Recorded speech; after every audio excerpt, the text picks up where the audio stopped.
کتێب باشترین هاوڕێ.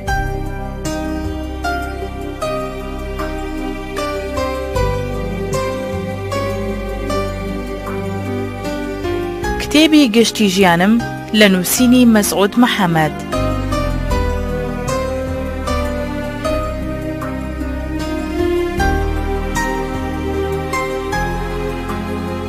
خوێندنەوەی ئەحمەد بەکر، دەرهێنانی ئەمین حەیدەری.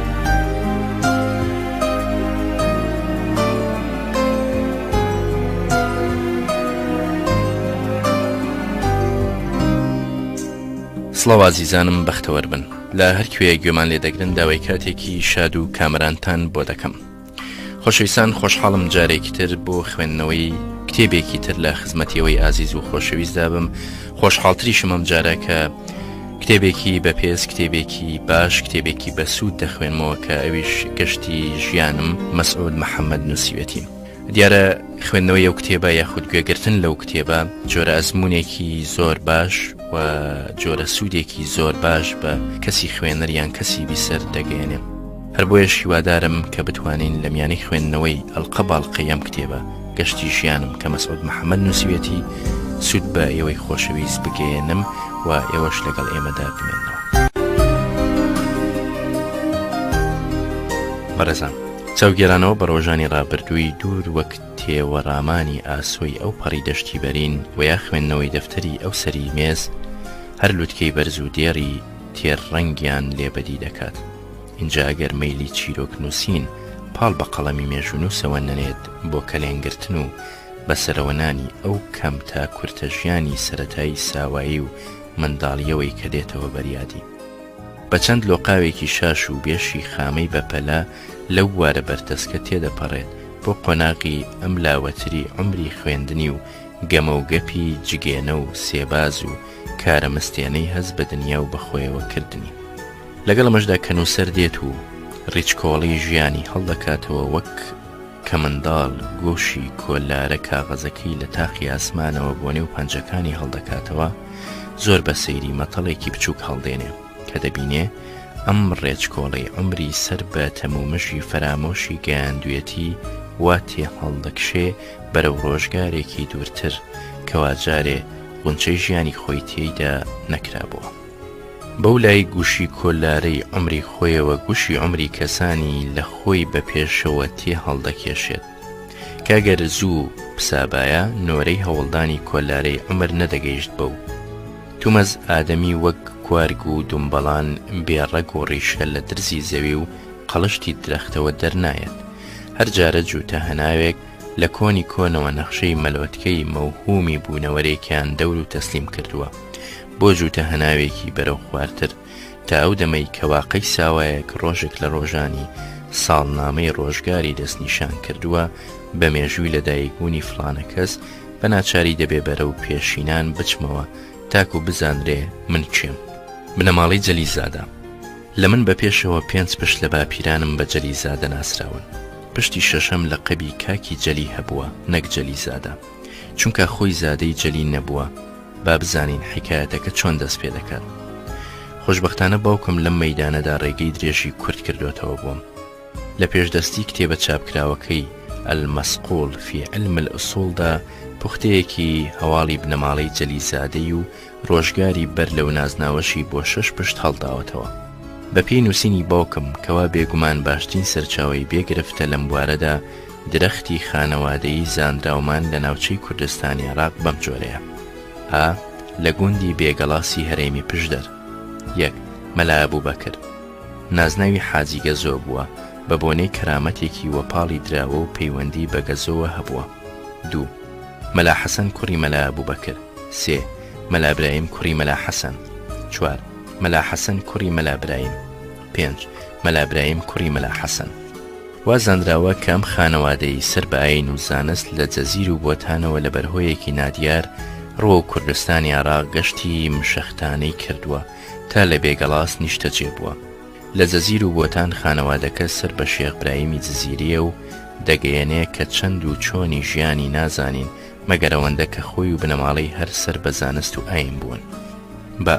لە گوندی شیواشانی سەر بە بیتوێن و هەرێمی ڕانیە.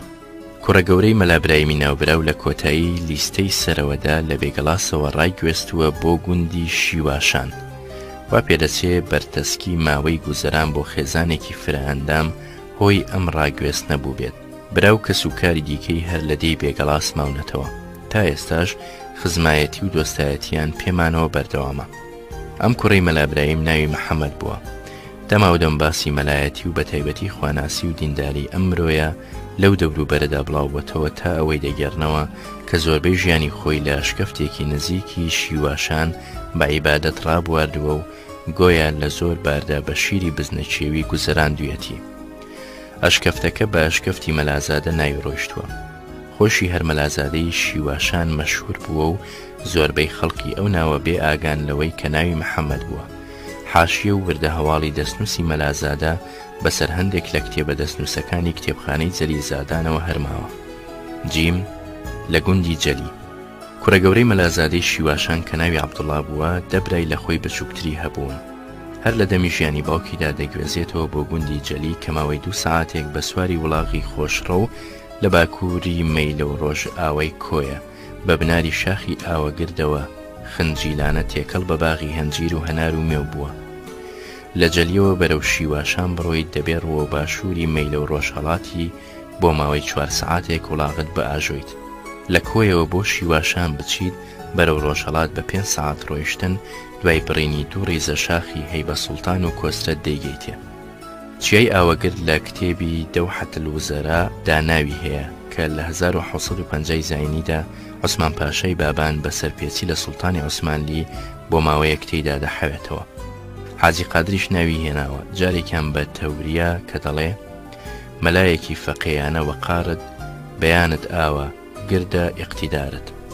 جارێکی دیکەش لە قەسیدەیەکدا دەڵێ بەقەدی ئاوەگردە دەردی دووری نەزیری هیچ قەڵایە بێحەزۆری. مەلازادەی شیواشان بە خەتی خۆی لە کتێبێکی دەستنووسدا نووسیوەتی کە یەکەم کوڕی عەبدوڵڵا لە ساڵی 1116 کۆچی لە گوندی شیواشان پێی ناوەتە دنیا. بەڵام ساڵی بوون و مردنی خۆی و مردنی کوڕەکەی نازانین. ئەم مەلا عەبدوڵڵایە کە یەکەمی سی عەبدوڵڵایانە لە زنجیرەی مەلاکانی جەلیزادە ناوی دەرکردووە بە کاکی جەلی. لەو ناوچەیەدا برا گەورەی 3 ئاوایی کە هەر سیان پیاوی ئایم بوون لە قەبی کاکیان هەبووە. دووەکەی دیکە کاکی زیەوە و کاکی هیران. ئێستا کە ئەم لەقەبە هەر بۆ کاکی هیران ماوە. دوای مەلا عەبدوڵڵا کوڕە گەورەکەی مەلا عەبدوڕەحمان هەم بە کاکی جەلی و هەم بە جەلیزادە ناوی دەرکردووە. لە میراتی باوکیەوە کاکی جەلی بۆ ماوەتەوە چونکە لە گوندی جەلی و لە مەلای جەلی بەوەلەد بووە پێی گوتراوە جەلیزادە. مەلا عەبدوڕەحمان یەکێک بووە لە مەلا هەرزلەکانی سەردەمی خۆی. بەسەر زۆربەی کتێبە زانستی ئاینی ئیسلامەوە حاشەی دوور و درێژی هەیە. لەسەر هێندێک لەو زانستانە کتێبی داناوە. هاوچەرخی مەلای ئیبن ئادەم و شێخی نۆدێ بووە. لە نمونەی وربینی و توێژینەوەی زانستیانەی دەگەڕنەوە کەوا شەوێکیان هەر لە گوندی جەلی بەنیازی دڵنیابوون لەبارەی بزوتن و نەبزوتنی ئەستێرەی قوتب لە کوردەواری پێی دەڵێن ئەستێرەی جەدی بۆ ماوەی چەندین ساعت بێ ئەوەی جوڵە بکات لەسەر پشت ڕادەکشێ و چاو دەبڕێتە ئەستێرەی قوتب و چ لە درەختێکیش بە عەیار دەگرێ تاکو لێڕوون دەبێ ئەستێرەکە بە ئەستەم دەبزوێ. گەشتی خوێندنی حاجی مەلا عەبدوڵڵا لە باڵک بە ڕەفاقەتی حاجی قادر لە زۆر مناسەبەدا بڵاوکراوەتەوە و لەسەری نووسراوە. هەروەها هەرای نێوان شێخ ڕەزای تاڵەبانی و کەیفی جوانڕۆیی لە مزگەوتی حاجی مەلا ئەسعەد کە کێشایەوە سەرهێندێ باپیرم لە بەرخاتی شێخ ڕەزا کەیفی لە مزگەوت زۆر بە دڵشکاوی دەربکات و کۆیە بەجێ بهێڵێت و بچێ بۆ هەولێر. ئەویش لە نووسیناندا باس کراوە. کەینوبینی داستانی شێخ نەبی ماویلی لە کۆیە کەوە هەندێک سەروبەری یەخەگیری حاجی مەلا ئەسعەد و حاجی مەلا عەبدوڵڵا بووە چی ئەو توی لێ بڵاو نەکراوەتەوە. گەلێک لایانی دیکەی ژیان و شەخسیەتی و پلەی زانایی و بەشی زۆریە و نووسینانەی لی بەجێماون ماون بە خەڵق ڕابگەیەندرێن بەڵام لێرەدا ئەو ماوەیە دەست ناکەوێت. ڕاستەکەی مەلاکانی زنجیرەی بنەماڵەی جەلیزادە هەمویان دەبێ بە درێژی لە سریان بنووسرێ. کەرەستەی نووسینیش هەیە هەر دەیەوێ یەکێک خۆی بۆ تەرخان بکات ئیتر پەنا بەخوا بابزانین چۆن دەبێ و کێ ئەنجام دەدرێ. حاجی مەلا عەبدوڵڵا لە ساڵی 1970 زاینی 1326 کۆچی لە کۆیە بە ڕەحمەتی خوا شاد بوو. دوای ئەو کوڕە گەورەی محەممەد کە دواتر بە مەلای گەورە ناوی دەرکرد لە جێی دانیشت. حوتش ساڵێک بوو خودبەی جمعە و دەرسی فەقیەکان لەلایەن باوکیەوە بەو سپێردرا بووم.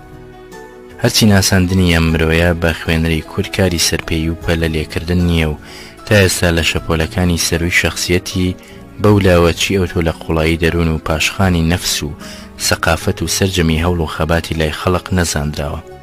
چارم ناچارە لێرەدا لە بواری گەشتی ژیانی خۆمەوە کە شەلەگەیەکم لە زێی ئەو تەنها کورتەیەکی ژیانی بۆ خوێنەر بگەڕمەوە بایی ئەوە بکات تەئسیر و تاوی بورکانی ئەو لە مندا ڕوون بکاتەوە.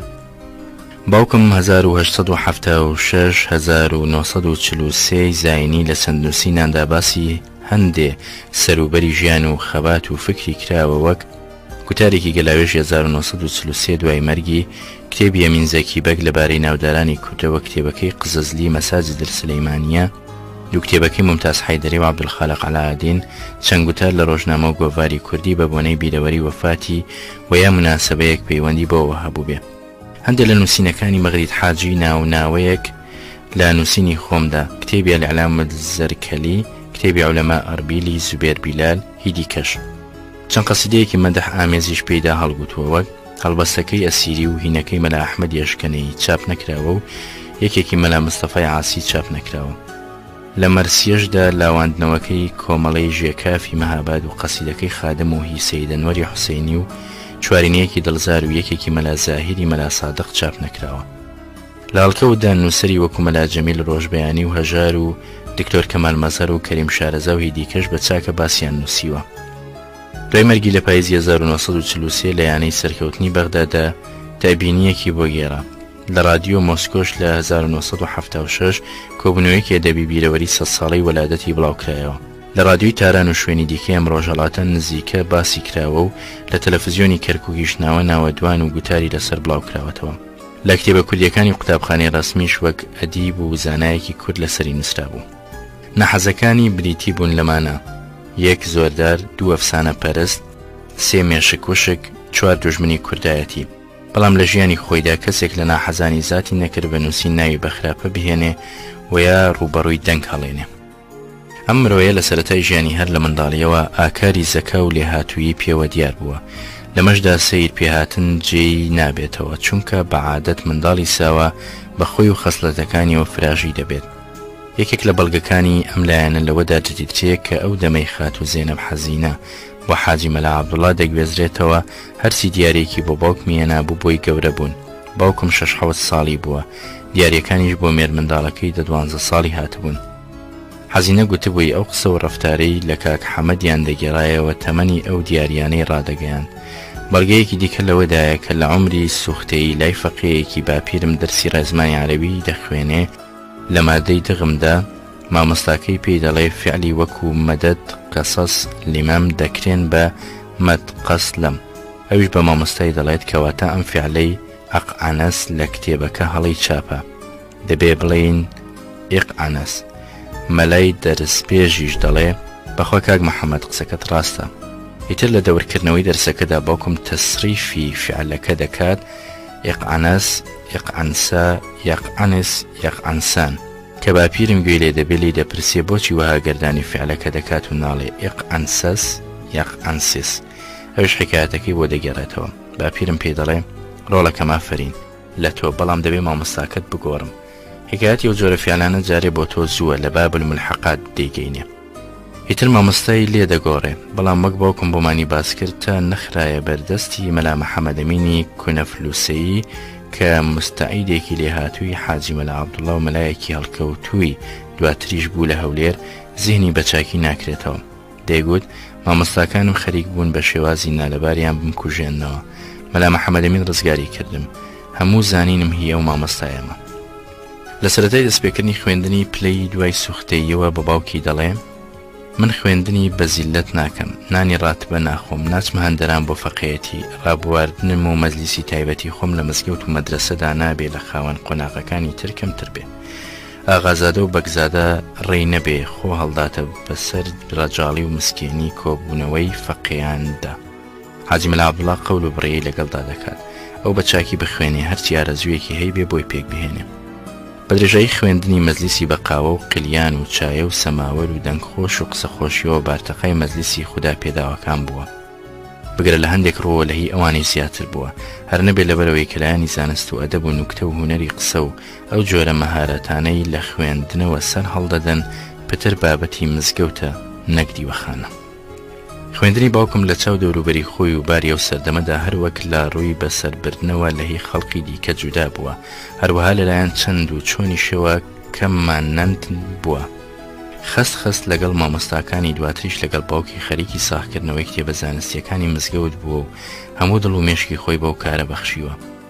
لە تەمەنی 17 ساڵیدا بۆ ماوەی 1 ساڵی تەواو لە مزگەوتی گەورە دەرنەچووە. دەیگێڕایەوە چۆن لەو ساڵانەی خوێندندا عیشقێکی زانست و کەشفی غەیب دەروون و هەست و هۆشی داگیر کردبوو. چەند بە ئاسانی گرەی شوێنە ئاستەنگەکانی کتێبە سەرسەختەکانی مزگەوتی بۆ دەکرانەوە. دەیگوت لەو ساڵەدا کانگاوم ئاودیوی دەرگەی مزگەوتی گەورە نەبوو، شەوانە بەدرەنگە کاتی نزیک بەیانیەوە دەچوومە حرەمی مزگەوت. لە تاریکایی و خامۆشیدا دەکەوتمە باوەشی زیکر و فکری ئەوتۆوە کە هەر لەو تەرزەباری نەفسی ئارامدا بەدڵ و دەرووندا تێدەپەڕێ.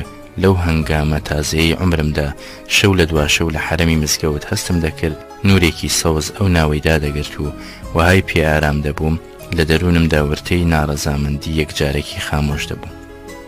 لەژێر سایەبانی ئاەتی ئولایکە ڕەضی الله عنهم وەرەضوا عنهودا خۆم لە حاڵەتی ڕەزامەندی نێوان بەندە و خالقدا دەدید. گەشت لە بیرمە گوتی ئەو ڕوونی و شەفافیەتەی تەمەنی 17 ساڵەیم بە یەک لوقمەی حرام دۆڕاند، بەڵام نەیگوت لوقمەکە چی بوو، لەکوێوە هات. منیش لەو تەمەنەی 12 ساڵیمدا نەمپرسی چ لوقمەیەک، چۆنا و چۆنی، دواتریش بۆی نەگەڕامەوە. شەرم و شکۆڕەی پێنەدام بپرسمەوە، بەڵام دیارە دەبێت لوقمەکە لە دەرەوەی مزگەوتەوە بۆی هاتبێت، چونکە ئەوسا لە مزگەوت دەرنەدەچوو. جا بزانە دیاریەک لە دۆستێکەوە یان جەمەنانێک لە خزمێکەوە بۆی چۆتە مزگەوت ئەو تەئسیرەی بووە. بێگومان تەجربەی باوکم لەم جۆرە مەیدانانەی سەر بە غەیب و دەروون تا کۆتایی عمری بەردەوام بوو. بەنمونە حکوومەت لە قەزای ڕانیە دەستی بەسەر مڵکێکی جەلیزادان داگرت و کردی بە مەحلولە. هەرچەند 100 ساڵێک بوو بێ کێشە لە بەردەستماندا بوو، کێشەی مڵکەکە لە نێوان ئێمە و حکوومەتدا بەردەوام بوو تا هاوینێکیان ماڵمان لە چنارۆک بوو. دوای نانی سبەینە مامم شێخ نووری بە عادەتی خۆی هاتە لای باوکم. هەر کە دەرکەوت باوکم پێی گوت نورەدین خەریک بوو بەدوات دابنێرم. ئیمشەو لە خەونمدا دەنگێکم هاتە بەرگوێ ئەو ئاەتی خوێندەوە ئینەنی مەعەکومە ئیسمع ئەو ئەرا. وام بە دڵدادێت قەنبەران ناوی مڵکەکەیە نادۆڕێت، لە واقعیشدا نەدۆڕە.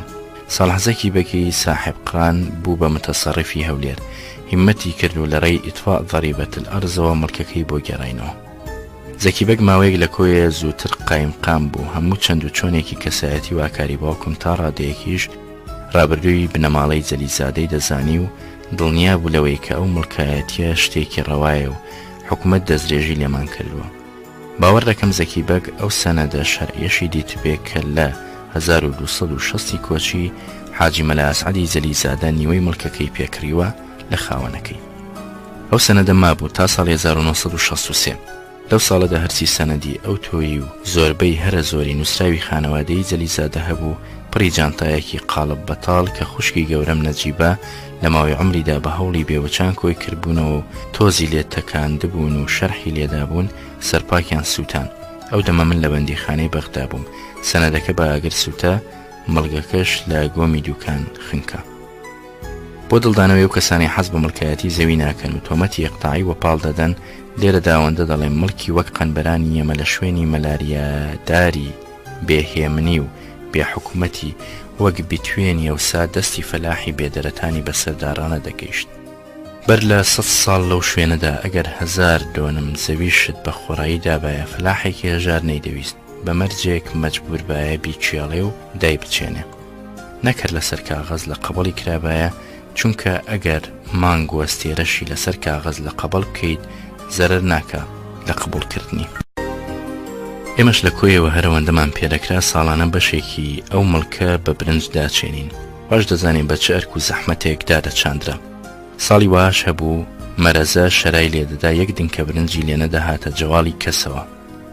تا دوای مەرگی باوکم اینجا تووتن چاندن لە شوێنی ئەو تۆیی داکەوت.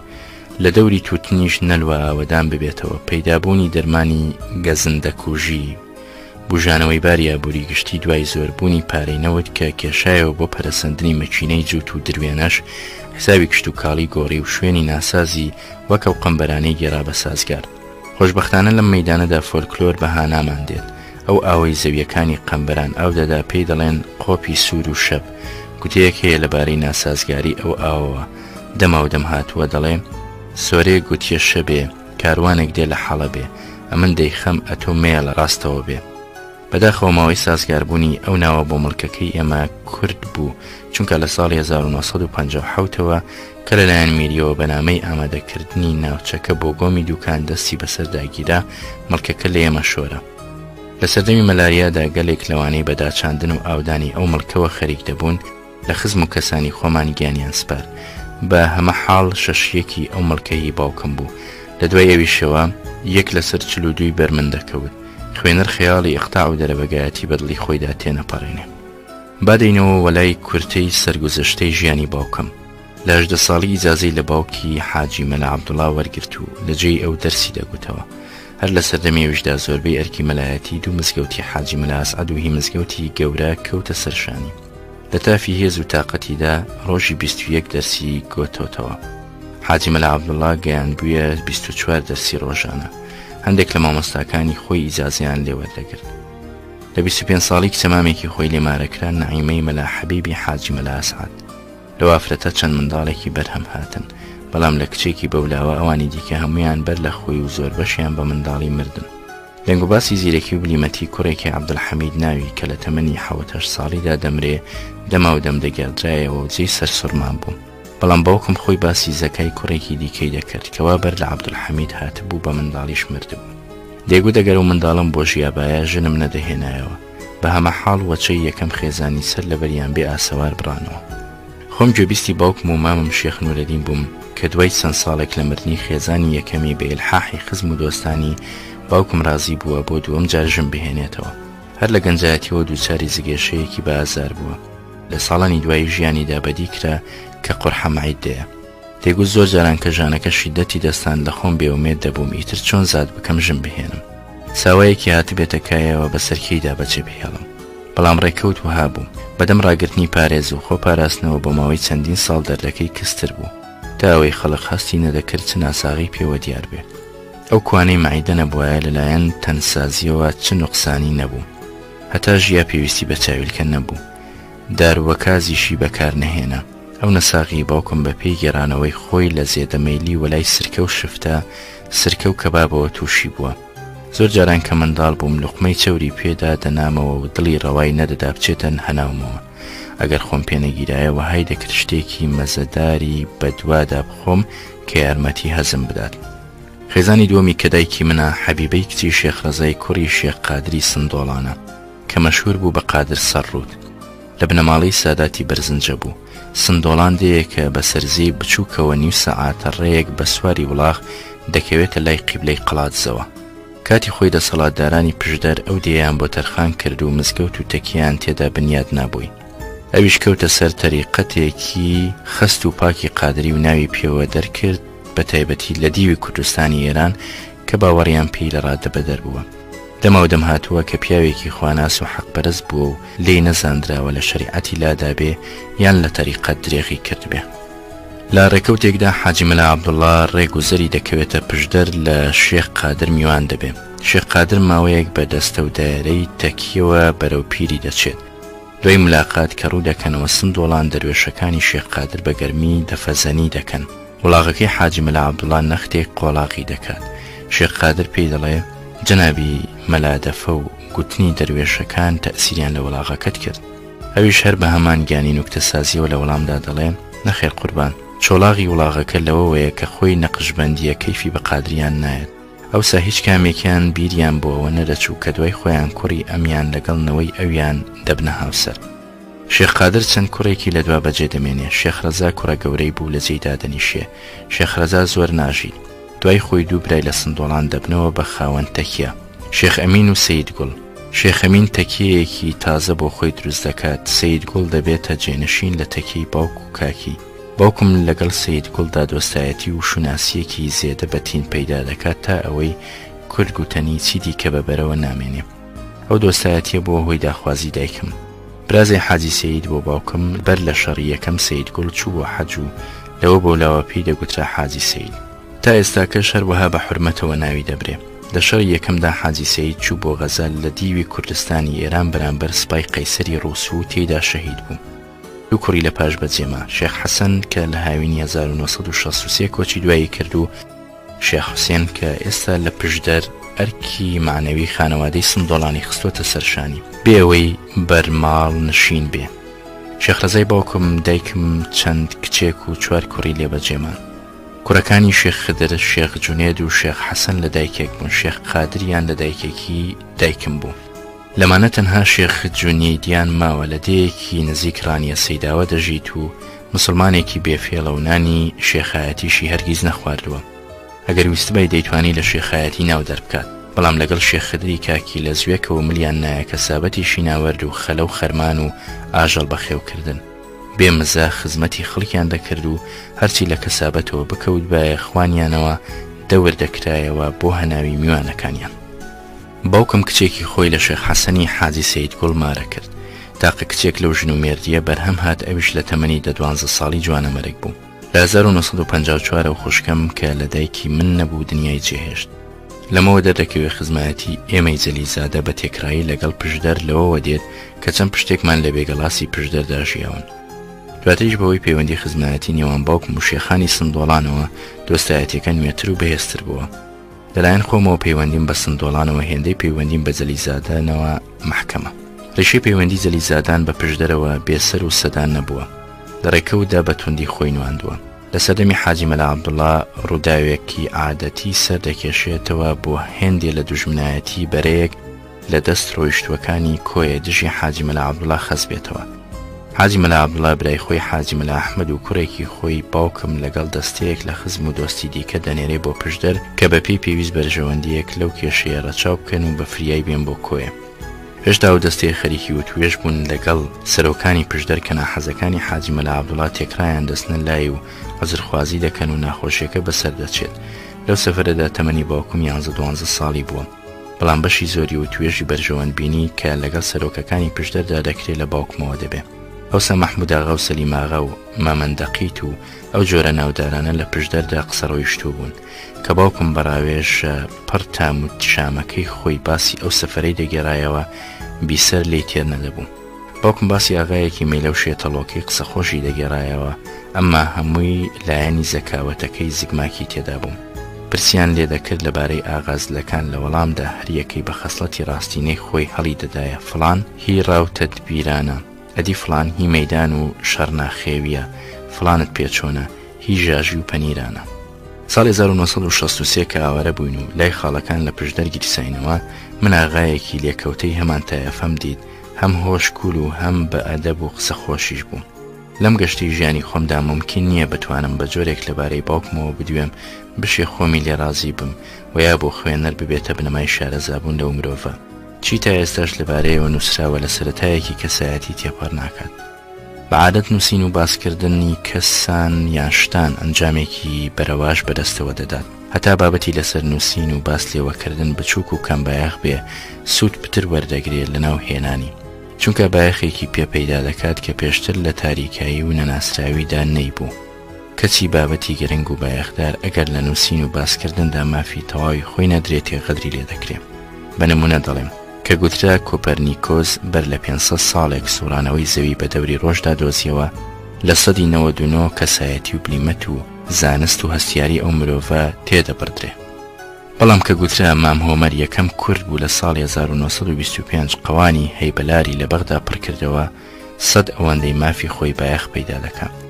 هەرچی کوپەرنیکۆس بوو ڕاستیەکی جیهانی گرنگی دۆزیەوە کە لە ماوەی هەزاران ساڵدا ملیارەها چاوی ئادەمیزاد بەسەریدا دەخشی و نەیدەدیت تا ئەوەی زۆربەی بیر و باوەڕی سەر بە ئاین خۆی هەڵنا لەسەر بنگەی بەرەواشکردنی و ڕاستیە.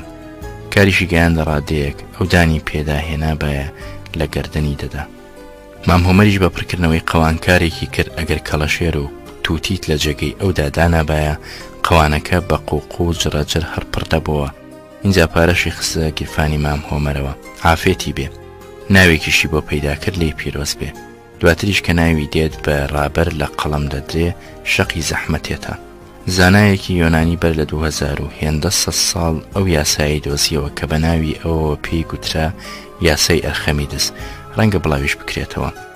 گونزالیزێکسی بەرازیلی یەکەم کەس بوو لە مێژووی ئادەمیزاد داتوانی بێتی سیاسەت قڕقێنە لەسەر یەک دەربکات، خوانەیان بڕێ هەردووکی. دێتە سەرباسی کوردایەتی خۆمان دەبینین شاعرێک لەسەر خواهشتی حکوومەت نەشیری کوردی بۆ قوتابیان داناوە، ڕەنگە مزەشی تێدا وەرگرت بێت. یەکێکی دیکەش بە کۆتی بەندیخانەوە نرکەی شاری هاتووە، یاخود بەرژەوەندی زۆری خۆی لە پێناوی ئەو شارەدا پێشێر کردووە. هەمووی هەر کوردایەتیە و ناویشیان هەر بەقەدر یەک ئەرک و خەبات و جامفیدایی خاوەنەکانیان ڕادەگەێنن.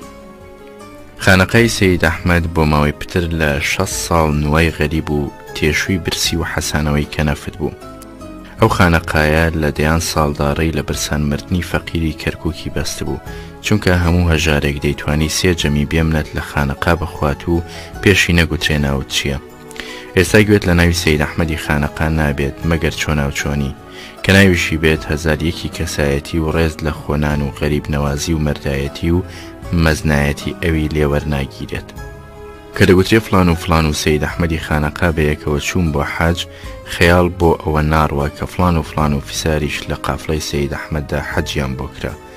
گەم لە گوتاری نووسەر و هونەرکارێکی کورد بوو، لە جیاتی هەمومان شانازی بە ناوی گۆرانی بێژێکەوە دەکرد کەوا بێچارە خۆی لەبارێکدا بەسەری نەبرد بوێرێ داوای ڕێز لێنانی بکات و یا بیر بکاتەوە لە گرتنەبەری ڕاڕەوێک کە مرۆڤی ڕێز لێنرا و تێیدا دەڕۆن. گۆرانی بێژی شم دیتووە دەنگخۆشیەکەی زێدە جوانی بوو بە دەوری ئەو مەردایەتی و حرمەتەوە کە تەواوکەری شەخصیەتی بوو. چاوەشی زۆرنا لێ دەرم دیتووە هێندە پیاوانە و مەردانە حرمەتی خۆی ڕاگرتووە، بە خەیاڵی کەسدەن نەهاتووە چاوەشیەکەی لێ بە عەیب بگرێ.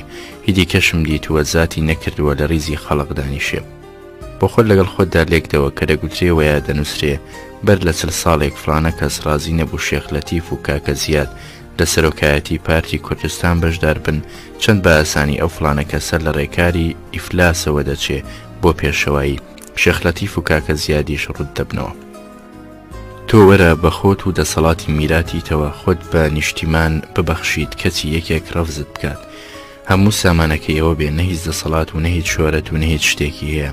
قوتوویەکی ملنێرکە کاردووەک لە ئوتێلی کوردایەتی دابەزیوە بە خۆڕایی تێیدا دەلەوەڕێ، نۆشی گیانی بێ، بەڵام وەها خۆش بوو کەمادەم پیاوی وەک شێخ لەتیف ڕەفز بکرێ قوتەی ملنێرکە کاردووش لە هیچ نەبێتە پێشەوای ئومەت. دوای 40 ساڵیش لەو مامڵەتە ئینجا ڕۆژی ئەوە نەهاتووە قوتەی ئەو تۆیی پێشەوا بێت. نووسین و گێڕانەوەی دەماودەم ئەگەر ئینسافی لەگەڵدانە بێ، خاوەن هونەری گەورە و جوانمەردی بێفێڵ و شەخسیەتی تێڕ و پڕ ڕوود دەبنەوە، مفلیسیش دەبێتە خاوەن بانک. هەرچی مێژووی کۆن و کۆمەڵایەتی سەردەم هەیە لەم مەتەڵە ناقۆڵایی تێدا چوون و پێقەڵەو بوونی ناوهێنان و لەبارەوە نووسینی کەم و کوڕ و بێئینساف هاوپشکن. لەم ڕوانگەوە دەڵێم ئەگەر تەواوی کەسایەتی و لێهاتووی و خەسڵەتە بەرزەکانی بابایەکی خاوەن قابلیەت نەزانیت، بە تەنها ناوهێنانی وەیا خێرا پێدا تێپەڕینی نەکەر لەی شارەزانابیت، بەڵکو پتر نائاشنایی دەبێت، چونکە هەروەک بە ناوهێنانی ئاگر زمان ناسووتێت، هەروەهاش بیرت بۆوە ناچێت کە شت دەسووتێنێت ئەگەر پێشتر لێی بەڵەد نەبوو بیت. ناوهێنانی ئاگر بۆ کەسەی نەیناسی بێت بەر لە هەموو شتێک ئاگرایەتی پێوە ناهێڵێت، واتە کەسایەتەکەی دەسڕێتەوە. هەر بەو پێەیە کە ناوی پیاوێکی وەکو حەماغای کۆیت هێنا، ڕەنگە لەم ڕۆژگارەدا کە ناوی ئاغای تێدا تاڵ بووە زەرەری لێ بدەیت. تۆ دەبێت بزانیت حەماغا لە گرانیەکەی 1970 لە جیاتیەوەی نیوەی ڕەز و زەوی و زار و خانووی کۆیە بکڕێ، هات هەرچی خوا پێیدا بوو کردی بە خۆراکی هەژار و قەوارەیە و شارە کە ناویشی نەدەزانین، ڕەنگە نەشی دەدیتن. ئاسف قاسماغا پیاو ماقوڵێکی مووسڵی لە نێوان دەستەیەک پیاو ماقوڵانی بەغدادا دەیگێڕایەوە، زۆری دیکەش لە خەڵقی کۆیە و غەیری کۆیەش دەیانگێڕایەوە. هەماغا بڕەمەڕێکی لە مامڵەتدا بوو، چێوداری مووسڵی نرخێکیان لەسەردانە، هەماغا پێڕازی نەبوو. بۆ سوێنە کابراکان پێڕازی بوون و پارەیان بۆی هێنا، هەماغا پێیگوتن ئەو مەرانە فرۆشران. مووسڵیەکان دەیانزانی لە خۆیان بۆلاوە کەسی دیکە لەو ناوەدا نییە بتوانێت ئەو پارەیە بدات، بەڵام چەندێکی دەکەن تێبگەن. مەسەلە چییە؟ هەماغا هەر دەڵێ مەڕەکان فرۆشیران دوایی لەسەر ئیلحاحی ئاسف ئال قاسماغا هەماغا دەیدرکێنێ کە دوێنێ دوای کشانەوەی مووسڵیەکان مەڕەکانی بەخوافرۆشن و هەمووی بوون بە خۆراکی هەژاری کۆیە. تۆ کە نەزانیتە مەسلەیە تنۆکێکرد لە مەردایەتی حەماغا هەر ناوی نەبێت باشترە بووی.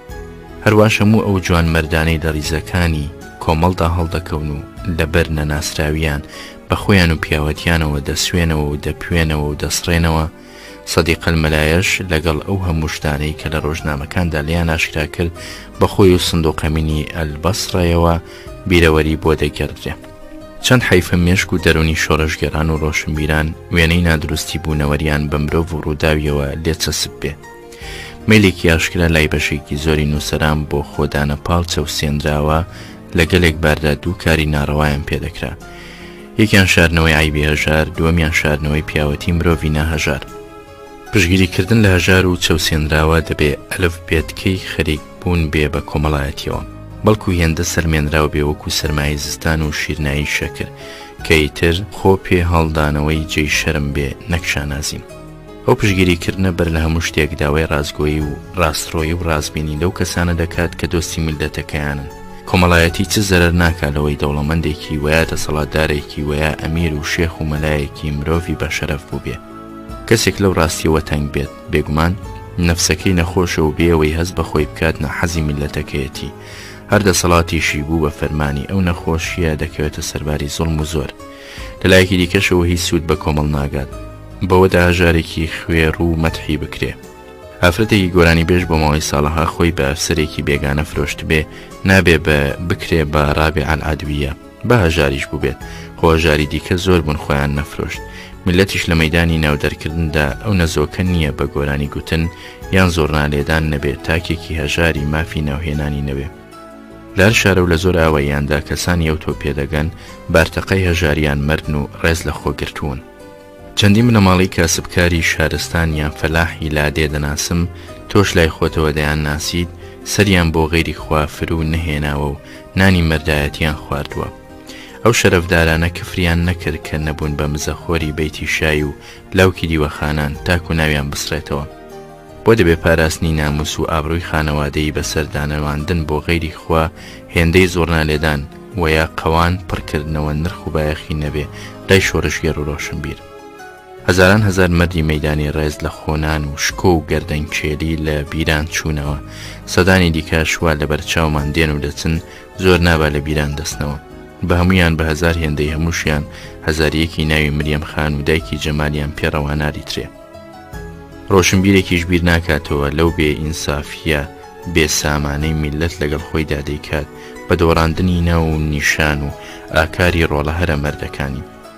دیتومە شخصی میلەت فرۆش بە دوو پارچە هەڵبەست و بە جنێودان و بە ئیستیعمار و دەرەبەگ و بۆرجوازی بۆتە سەدرنشینی کۆڕی نیشتیمان پەروەری وەیا هەر نەبێت جێگایەکی بەرەو هەورازی لێداگیر کردووە.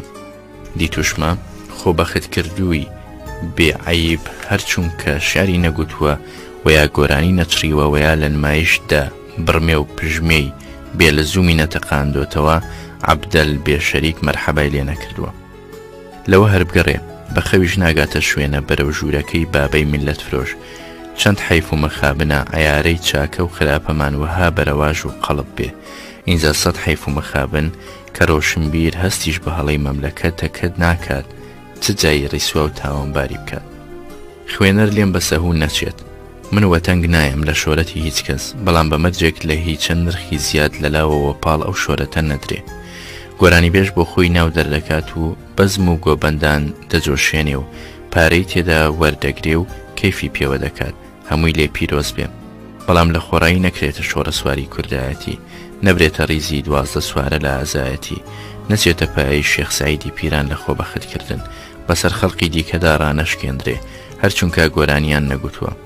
یان ئەو گۆرانی گوتووە ئافرەتێکی هەژار یان لەبەر نەداری یان لەبەر هەر هۆیەکی دیکە بێ گۆرانی بە پارە دەڵێت و خۆی بە بێگانە دەفرۆشێت وەیا دەبێتە تیاترۆ وەیا ئەوەندە بەسە بۆ خاترانەی هەژاریەکەی کە لی بێدەنگ بیت و چاو لە خلیسکانەکەی بپۆشیت. لەوە بەولەوە ئینساف و میلەت و نیشتیمان و فریشتە و پەریش لێت ناسەلمێنن بە ناوی مێژووە شانازی پێوە بکەیت. عیارەی نرخی بەرز و نزمیش دەدرێتەوە بە ڕۆژگار خۆی. کەسێک کە بەلای خەڵکی سەدەی 18 و 19 مەرد بوو بێت و ڕێزی لێنرا بێت ویا بە پێچەوانەوە بە سووکی سیر کرابێت، ناشی من و تۆ دوای 100 ساڵ و 200 ساڵ ئایارەی نوێ بابەتیان بۆ بەکار بهێنین و جێگۆڕکەیان پێ بکەین. خۆم بەبیرم دێ پیاوی ئارەخۆرەوە بەلای خەڵقەوە سووکتر بوو لە جەردە و ڕێگر، هەرچەند بەلای شەریعەت و قانونیشەوە جەردەی دزێوترە. ئەم تێبینیانەی دوایی لە ڕواڵەتدا دوورکەوتنەوەی لە بابەتی نووسین، بەڵام ڕاستیەکەی ئەگەر لێیان بێئاگابین بە زۆری نرخی کەسان و هەڵوەستی جۆراوجۆری فلان و فلان لەبارەی ڕامیاری و کۆمەڵایەتی و لە ڕووداوی ئارەتیشدا بە هەڵەدا دەشکێت و یا هەڵدەکشێت. گەشتی ژیان هی هەر کەسێک بێت لەگەڵ ڕێوازی کەسانی دیکە پێکدا تێپەڕن، ئیتر یان بە دۆستایەتی یان بە دژایەتی. اینجا ئەگەر لە خوێنەر داوا نەکەم بۆ دیارخستنی لایەنی خەتابار لەو پێکدا تێپەڕینە و تێک ئاڵقانەدا ئەیارەی ئەوسا لە کار بهێنێ، ڕەنگە بۆ قەناعەتێک بڕوات کە خوازراوەی ئەم سەردەمە و یا میل و ئارەزووی خوێنەرەکە خۆی بێت. ئەمە لەلایەکەوە. لەلایەکی دیکەشەوە تێکڕای ئەم تێبینیانە سەر دەگەیەنەوە بۆ تێبینیە بنچینەیەی کە لە سەرەتاوە دەرمبڕی لەبارەی ناوهێنان و باسکردنی بێ قوڵبوونەوە کە چۆن زەرەر لە مرۆڤی بایەخدار دەدات و مرۆڤی کەم بایەخیشی پێ دەوڵەمەند دەبێت. ئەم دەستورە لە باسی مرۆڤی هەڵکەوتووی لە عادەت بە دەردا پتر خۆی دەسەپێنێ. بۆ نمونە دەڵێم ئەگەر گوترا قایمقام بەدوا 20 کەسیدا هەنارد و تەکلیفی نابەجێ لێکردن و لە نێوان هەموواندا فڵان بەدەنگ هات و ئەتیرازی گرت، دەبێت لەو کەسە قۆڵ ببینەوە هەتا بزانین چ ماکێکی حەقپەرستی و نەترساوی لەودا هەبوو. وای لێکرد بە تەنها ئەو بەدەنگ بێت، تەنها ڕەنگە نرخی خۆی پێنەدەین و یا مەسەلەکە بدەینەوە بە ناشارەزایی و بێباکی و خەسڵەتی ئەوتۆیی. اینجا لەگەڵ مندا سەرنج بدە ئەم ڕووداوە عادەتیە لە ڕەفتاری باوکمدا. مەلیک فەیسەڵ یەکەم لە هەولێر پێشوازی لێ دەکرا. ئێوارە بەلەدیە لە یانەی فەرمانبەران داوەتێکی گێرا لەسەر شەرەفی مەلیک. مەلا ئەفەندی و باوکم بۆ داوەتەکە لە باداوەوە هاتن بۆ هەولێر. من منداڵێکی 10-12 ساڵی بووم، لە خزمەتیاندا هاتم. لەبەر دەرگەی نادی ئۆتۆمبیلەکەی مەلا ئەفەندی و هی متەسەڕیفی هەولێر لە یەک کات داوەستان و خەڵقەکەیان لێدا بەزین. متەسەڕیف سڵاوێکی کرد و پێش مەلا ئەفەندی و باوکم کەوتەوە بەرەو شوێنی داوەتەکە. باوکم هەنگاوی هەڵێنا و دەستی متەسەڕیفی گرت و پێی گوت جارێ نۆرەی ئێمەیە.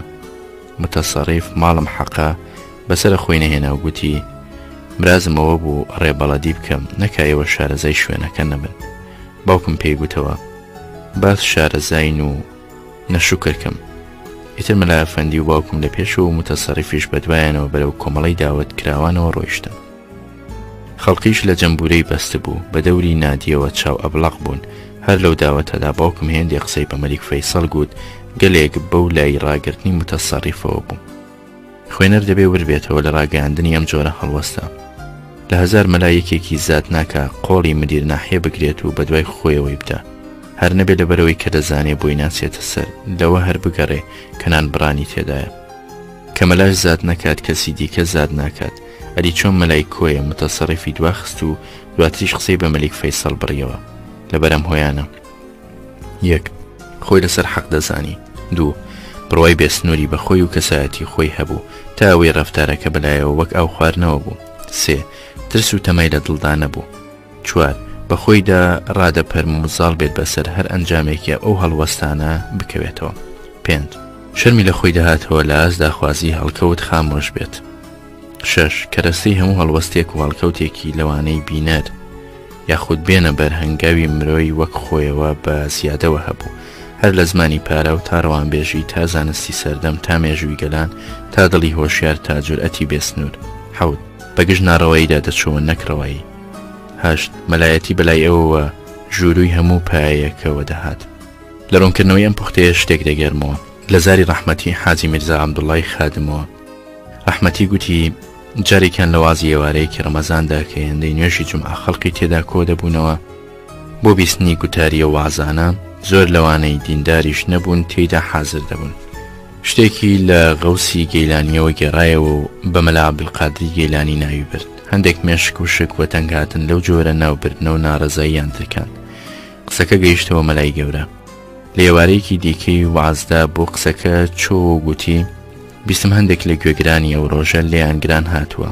گوتومە مەلا عەبدولقادری گەیلانی ئەوەی لەو زاتەوە سوودی هەبێ بۆ ئێمە عیلمەکە و مەلایەکەیەتی. کەشف و کەرامەتی لەگەڵ خۆی بەسەر چوون. مەلایەتیش ناوێک نییە نەبۆ غەوس و نەبوو لەویش گەورەتر کەمایەتی تێدا بێ، چونکە مەلایەتی دەکاتەوە ئالمایەتی.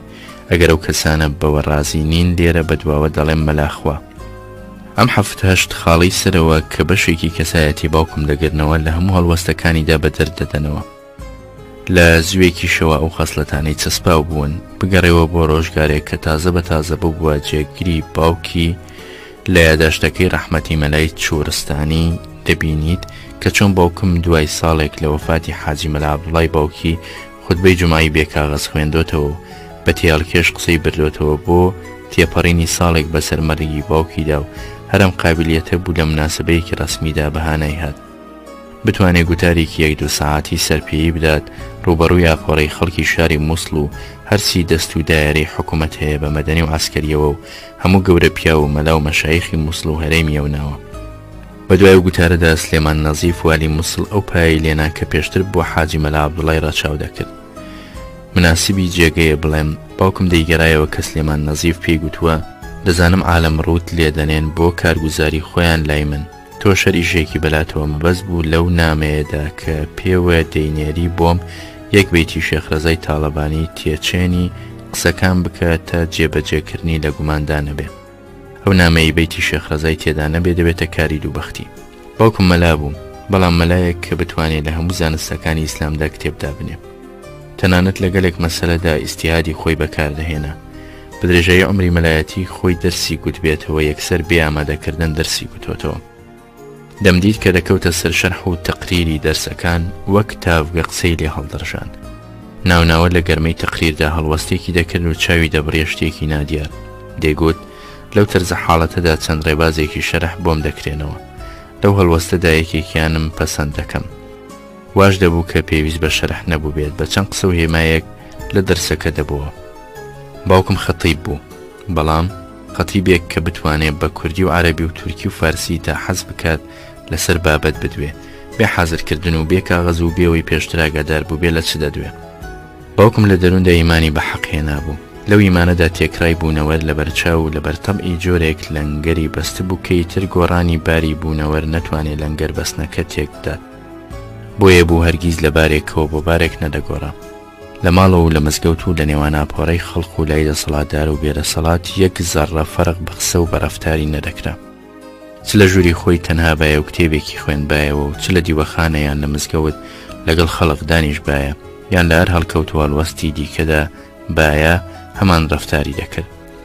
واتە تەنها بایە و خەڵق دیار بایە بایی سەری مویەکی حەرەکە و سەکەنەی نەدەگۆڕا. هەر بەقەدەرەوەی شەرم لە سێبەری خۆی بکات شەرمی لە خەڵق دەکردەوە. من بەلای کەمەوە 10 ساڵێک بەر لە وەفاتی گەیشت بوومە تەمەنێک مانایشتان تێ بکەم. 24 ساڵی بووم کە وەفاتی کرد. لەو 10 ساڵەدا بەو لای هەموو سنوورێکەوە ئەم دیاردەی لەنگەر بەستن و نەگۆڕانم لەو مرۆڤەدا بەدی دەکرد تاوەی هەندێک جار بەلای خۆشمەوە دیاردەکە ناشنا خۆی دەنوان. هەر دەرگوت بەسەر مەتەڵێکدا دەنۆڕم کە باشی تێناگەم. وابزانم ئەم قاڵ بوونەوەی بۆ حەق کە گفتار و ڕەفتاری یەکچوون کردبوو یەکێک بوو لە هۆی ئەو هەیبەتەی کە لەو مەزلیسەت دەنیشت ئەوی تێدا بایە.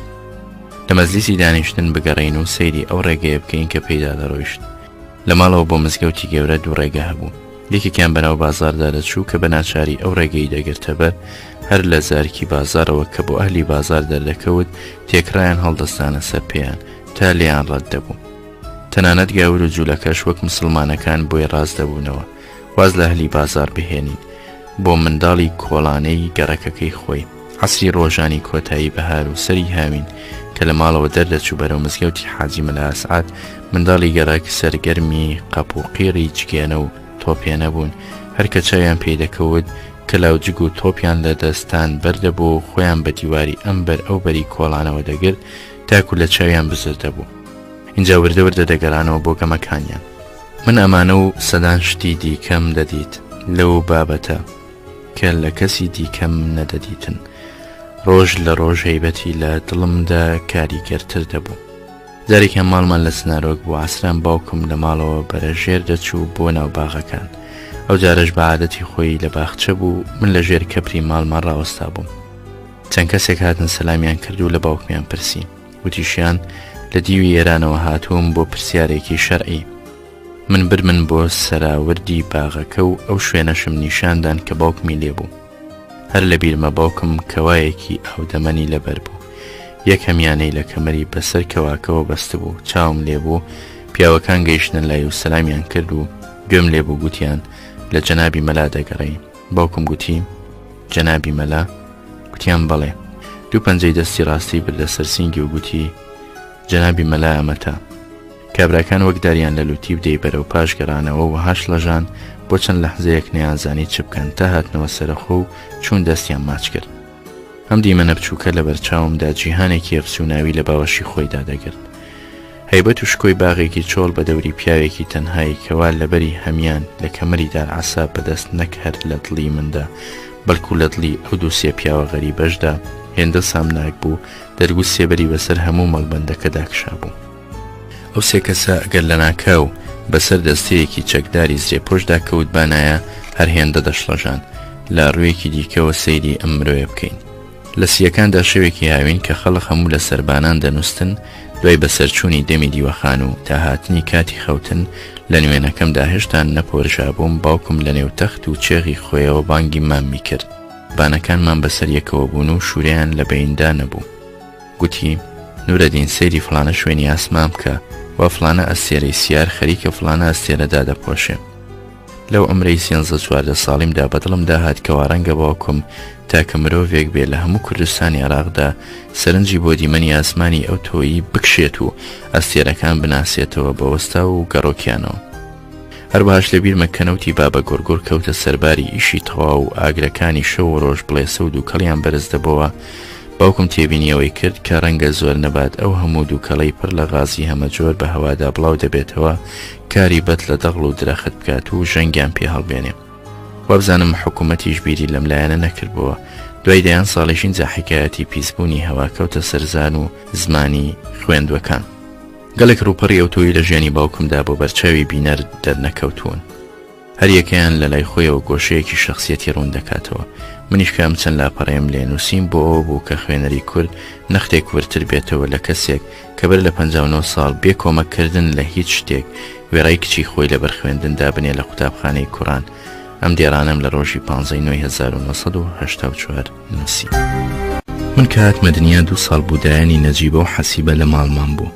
ئەو دایانەمان پێیان دەگوت یا عیسمەت بنەماڵەیان کۆی بوو لە ڕیزی ئەسناف برایەکی هەبوو پێی دەگوترا سابیراغا. نەک لەبەرەوەی کاغەزادە بوو بەڵکو بەهۆی ئەوە کە چاودێری خانی مەحموود ئاغای باوکی حەماغا بوو. لەبەرڕا لێبوون و خۆشویستن حەماغا خۆی ناوی لێنابوو سابیراغا. یا عیسمەت شووی بە معروف ناوێکی کۆیی کرد بینێک بە پۆلیسی لە هەڵەبجە بەسەری بردەبوو کە گەیشتمە تەمەنی حکایەت بیستن. یا عیسمەت بۆی دێگێڕامەوە کە لە هەڵەبجە بووە هاتوچۆی خانمی وەسمان پاشای کردووە. زۆریش بەڕێزەوە ناوی خانمی دەهێنا. دەیگوت خانم لی پرسییم هەڵەبجە خۆشترەیان دەی حەماغا مەبەستیشی کۆیە بوو لە وەڵامدا گوتبووی خوا ئەوەدانیان بکات هەردوویان خۆشن. وەک دەیگێڕایەوە ئەوسا هەر لە ماڵی خانم حەمام هەبووە. ڕێشی داوە بچێ بۆ ماڵەکەی و حەمامەکەی وا دیارە خانم کۆیەی بە ئەوسای هەڵەبجە گرتووە بۆیە گوتوێتی دێ حەماغا. لە کۆندا نیشانی شارستانیەتی چەند شتێک بوون. یەکێکیان قەیسەری بە دەرگا، ئەوی دیکەیان زۆربوونی ژمارەی پەرستگا مزگەوت خانەقات تەکیە، سێمیان حەمام، چوارەمیان زۆربوونی شوێنی میوانداکردن قۆناغ و خان، پێنجەمیان شوورەی بە دەوری ئاواییەوە، شەشەم و هەفتەم و هەشتەمیش هەن پێویست بە کوتانەوەیان ناکە. ئەمانە هەمویان لە کۆیە هەبوون. تەنانەت لەسەر دەرگە یەکێک لە حەمامەکانی نووسرا بوو کە 1111 کۆچی دروستکراوە.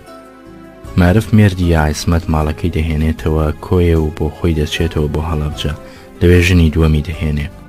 یا عیسمەت و کوڕە تاقانەکەی ئەو سای فاتحی لە خانوویەکی نزیکی ماڵمانەوە دەژین کە لە گرانیەکەی 1970 نەجیبەی خوشکم دەبێ.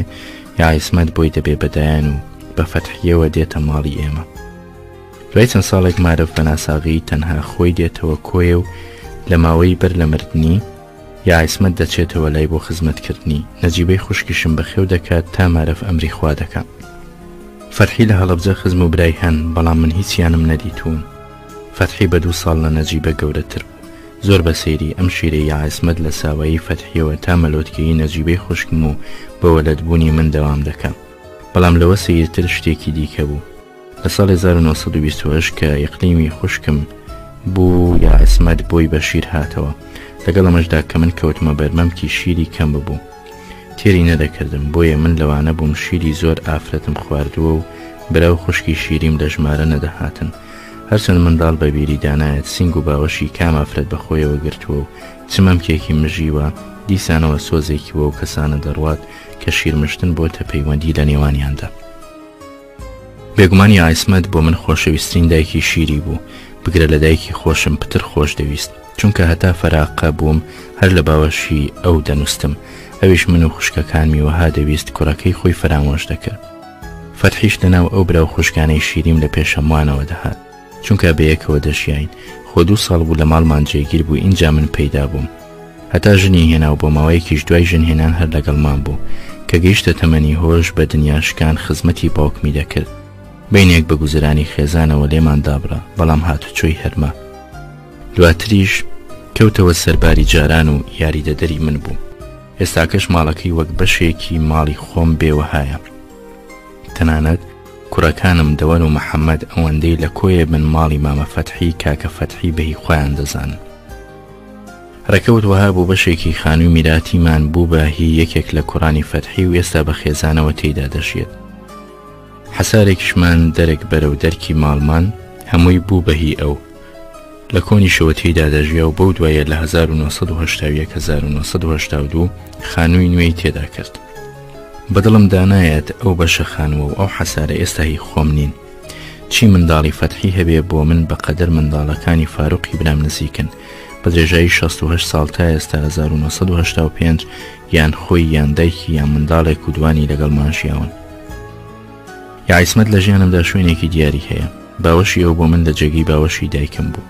بە هەموو عمری بایی سەری دەرزی دڵی نێشاندوم لە ماڵەوەش قسەی بەسەر هەموو ئەوانەدا دەڕۆیشت لە ژن و لە پیاو کە خزمەتی باوکم و دایکم و ماڵەکەیان دەکرد ڕاستەکەی زۆربەی هەرە زۆری ئەو یاریدەدەرانەی لەگەڵماندا ژیان بە چاوی خزم و کەس سیر دەکران ئەوانیش ئەودا بوو دەستوریان ڕادەگرت کە لە ماڵی مەلای گەورە بوەشێتەوە نەمدیت ئەو یاریدەدەرانە ڕۆژێک لە ڕۆژان شەڕە چەپۆکێک بکەن و یا قسەی سووک بە یەکدی بڵێن زۆریشیان لە سێبەری باوکمدا ژن و ماڵیان پێکەوەنە لەوانە 7 پیاوم بەبیردا دێت چەندێکی لەگەڵ خۆمدا وردەبمەوە نایەتەوە بیرم یەکێکیان تێدا بوو بێ خۆشم نەویست بێ بەپێی داخوازی هەڵکەوت و ڕوودا و لەم سەرگوزشتەیەدا ناویان دەبرێ لە سەرەتای بوونمەوە تا 4-5 مانگ خێزان پێوەم ناڕەحەت بوون بەهۆی گریانی بێوچانم دەیان گێڕایەوە چەندی خەریکم دەبووم بەڕاژاندن و لە باوەشگرتن و خستنە جۆلانە و لە گوێ خوێندن و گێڕان و لایلایی دادی نەدەدان و هەروارام دەهات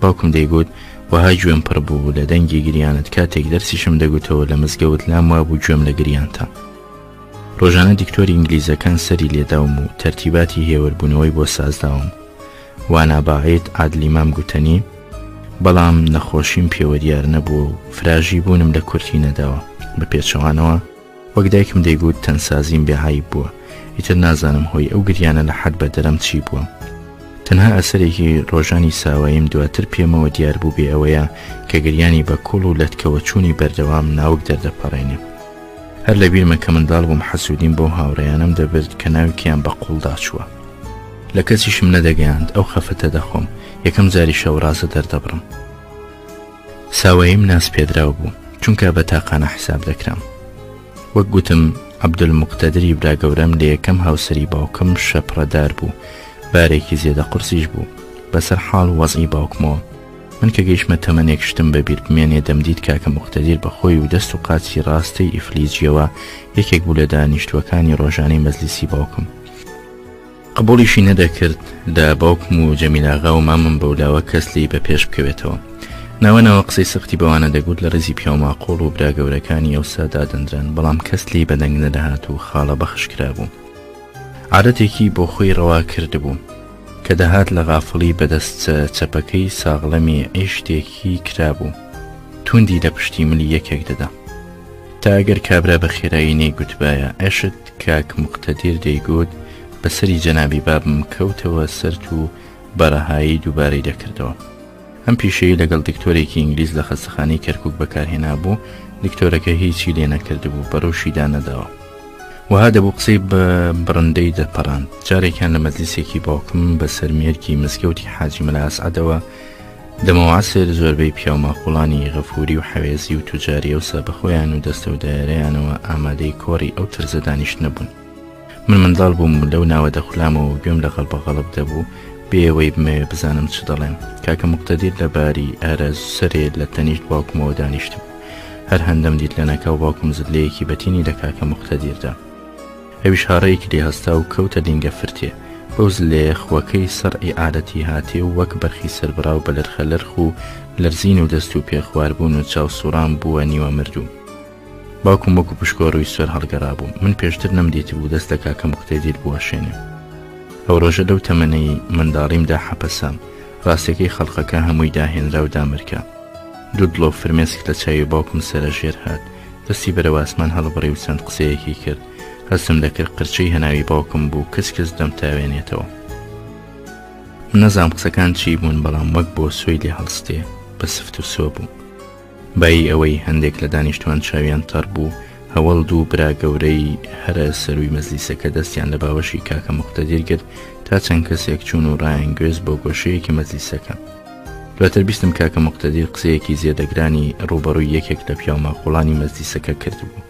باوکیشم لەو زلەیە بەوداوە چارێکی نەدۆزی بۆ شکستی پێ هەڵبسەنێتەوە. لە زۆر باردا بە درێژایی ئەو تەمەنی منداڵیم تا مردنی کاکە موقتەدیر تووشی باس و خواسی دێین.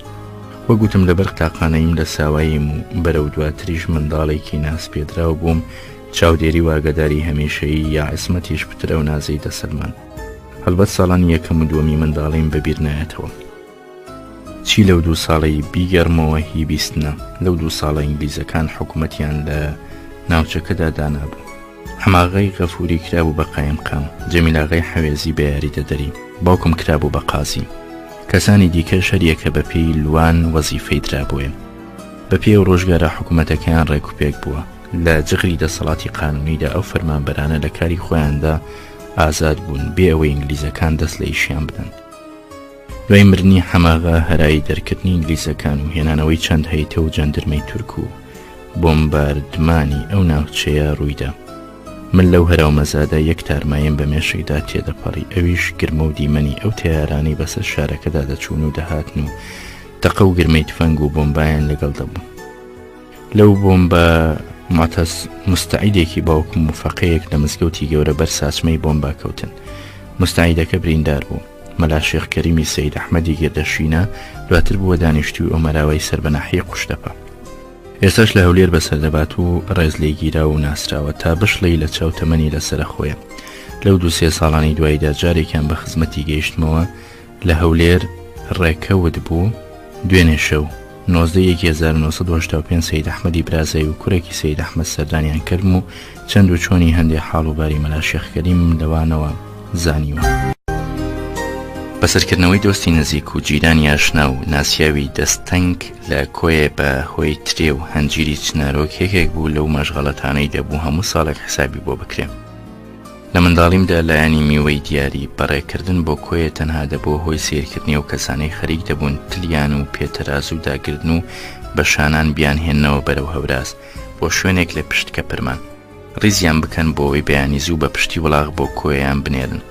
سبەینان تا من لە خەواڵ دەستام دەمدید شوێنی ئەو دەست قەرتاڵە و ڕیزی پێتەرازوان لە پشتکە پرچۆڵ بووە. کە گەورەتر بووم زانیم بەشەی هەرە زۆری چێ و هەنجیری ڕەز و باغەکانمان دەبوو بە دیاری بۆ کەس و دۆست. گەلێک ساڵی شەوەندە میوەی لایەق بە دیاری بێن لە باغەکان وەگیر نەدەکەوت بەشی خواردنی خۆمان و میوان و دیاریەکان بکات. ئیتر بایی پێویستی بۆ گرتنی کەلێنی ئەو تێ هەڵنەهاتنە میوەی نایابمان دەکری. هەر لە گەورەیشمدا زانیم سوتەمەنی ماڵی ئێمە لە دار و چیلکەی هاوینی چنارۆک کە خەڵق وای ڕادەنواند بە خۆڕایی چنگکەوتووە لە ڕاستیدا ساڵانە مەسرەفی خێزانێکی 5-6 نەفەری دەویست. بەڵێ ڕاستە بە درێژایی ساڵ کەردارێکمان 3 گوێ درێژی دەبر بۆ شاخ و هەر نەبایە لەو 3 وڵاغا 2 باردەکردن لە دار. ئەوەندەی لە سنارۆکیش بای نایە ڕۆژانە 3 بارەداری دەهێنایەوە ماڵەوە و ئەو هەموو چیلکە و چاری 3 کەپری لەسەر نووسن و ساباتێکی میوان و کەپرێکی مەتبەخیش بە گردی دەهاتنەوە بۆ ماڵەکەمان. لە کۆیە جگە لەو کاروانەدارانەی بە دیاری لە دەی ناسیاوە بۆمان دەهاتوو بەمەدا دار و چیلکە وەها کەڵەکەی دەکرد کە هەتا لە مشە بە سوتابایە دەگەیشتەوە چیلکە و داری ساڵی دواتر واتە تەڕ و وشک تێکیان دەکردەوە بەڵام بێگومان ئەگەر بە مەسرەفی سێوڵاغە و بە مانگانە و جلوبەرگ و خواردن و جەژنانەی کەردارەکەەوە دار و چیلکەمان کڕیبایە پتری پێدەهات ساڵێکی جۆ نەختێک نرخی هەڵکشابایە ئەو مەسرەفە لە 100 دیناری ئەو سایی تێدەپەڕاند کە نرخی بارەدار لە 100 فلس کەمتر بوو لە وردە حیسابدا دەبێوەش تێ بخوێندرێتەوە کە ئەو کاروانەدارەی بە دۆستایەتی لە لادێوە بۆمان دەهات ئەویش ئەرکی داکردنی وڵاغەکان و خزمەتی خاوەنەکانیان و ڕاپەڕاندنی ئیشی حکوومەتیان کە هەبوو بێ لە ئێمەی داوا دەکردەوە هەرچەند کەسیش لەو دۆستانە بەو نیازەوە سەریان لێ نەدابێتین لە مناسبەی سوتەمەنیەوە قسەیەکی باوکم بەبیردادێتەوە کە لەبارەی وەزعی زستانی بەفرە ئەستورەی ساڵی 1910 دەگێڕایەوە کە بەفرەکە خۆی نواند و ڕێی هات و چۆی چیای بەست و مێد نەما سوتەمەنی تازە لە چیاوە بێتە جێی ئەوەی لە شار دەسووتێنرێ باوکم کۆنتڕۆڵی خستبووە سەردار و چیلکەیەکی لە ماڵماندا هەبووە و بۆ هەر شتە لە میعاددا بە کێشانە و پێوانە دەست بۆ دار و چیلکە دەبردرا دەیگوت خەڵقی دیکەش دەیانگوت تەنگەتاوی سەرمایە و ساڵەوەهای کرد خەڵق چاوەخان و هەڵوەشێن و دار و چیلکە و چروی ساپیتەی بنمیچ بکەن بە سوتەمەنی دەیگوت کە ناو چەند بڕکەدارێکم بە دیاری بۆ یەکێک دەنارکاری بەرخەیەکی ساڵی عادەتی دەکرد چنارۆ کرد لە منداڵیمەوە تا و دەمەی لە پەنجاکاندا باری جۆری ژیان و گوزەران منی بە کۆیە بەستەوە و لە هاوین هەواری چنارۆکیدا بڕێم کارتێکردنێکی مادی و نامادی لە مندا هەبوو کە من بند بووم بە کۆیەوە دایکم بەخۆی و ماڵی فەتحیەوە دەچوو بۆ چنارۆک و بە درێژایی هاوین خزمەتی ڕەز و باغ و دانانی گیشەیدار و کێشەی میوە بۆ شار لە کاردا دەبوون منیش ناوە سەردانم دەکرد و هەندێک جار لەگەڵ برادران چەند شەوێکان لەوێمان بەسەر دەبرد لەلایەن کار تێکردنی نامادیەوە قسە درێژخایەنە لی کوردەکەمەوە ئەو هاوینە هەوارە بیرخەرەوەی باوک و باپیر و ئەو خزم و دۆستانەیە کە پەیوەندیان بە چنارۆکەوە بووە و باس و خواسیان لە زۆر ڕووەوە دڵ و مێشکی بەخۆیەوە خەریک کردووە بۆ یەکێکی وەکو من کەوا زۆر و کەم ئاور لە ڕابردوو بدەمەوە چارم ناچارە دەبێ بەدەم خەیاڵەوە بنیشم و بچمەوە بۆ ئەو ڕۆژانەی کە باپیرم لە گەنجایەتیدا بەرەفاقەتی حاجی قادر سەری لە چنارۆکداوە و لێ ڕابوردووە و خوێندوویەتی و دەرسی گوتۆتەوە لە تەختایی ژێر شاخەکەی سوولی پاشادا تاتەبەرێک هەبوو مەشهور بوو کە جێی لێدانیشتنی باپیرم بووە لە دوای ئەویشی باوکمیان ئەو کەسەی لە مەزلیسی ئەو شوێنەدا برا گەورەی پێبەخشرابێ بە عادەت میوانێکی لێوەشا بایەوە بە تەمەن و بەلێ هاتووی لەگەڵ باوکم لەسەر تاتەبەردەکەدا دەنیشت من دیتومە جەمیلاغای حەوێزی و ئیسماعیل حەقی شاوەیس و ساڵح زەکی بەگی ساحب قران لەگەڵی دانیشتوون پیاماقۆڵی دیکەم دیتون لەسەر تەکلیفی باوکم بۆ ماوەیەک لە تەنیشتی دانیشتون دواتر بە تێبینی تەمەنی جەحێڵیانەوە لە خۆوە دابەزیون بۆ سەر سەکۆیەک کە بە تەنیشت داتەبەردەکەوە و کەمێک لەو نزمتر بوو سنارۆک لە ڕووی بیرخستنەوە بۆ زەمانی دێرینتر دەڕوە عوسمان پاشایەکی بابان دەیکاتە نیشتەمەنی خۆی و بینێک لی دەمێنێتەوە بەسەرپێچی لە حکوومەتی عوسمانلی زۆربەی ناوی شوێنە بەرچاوەکانی ئێستای سنارۆک لە عوسمان پاشاوە بەجێمەوە سوولی پاشا جێمەزلیسی هاوینی بووە بەو لاوەترەوە لە سوڕی گردێکەوەکانیکی سارد و سازگار هەیە پێی دەڵێن کانی خاتون شوێنی هاوینەی خێزانی بووە بەو لای هۆ بە دووماڵیەکەی حاجی ئەوڵای ساڵح و مامەمینەوە جێگەیەک هەیە بە سوولی پیرەژن مەشهورە یەکێک لە ئافرەتانی سەر بە حرەمیەوە لێی بووە دەشگوترێ دایکی پاشا بووە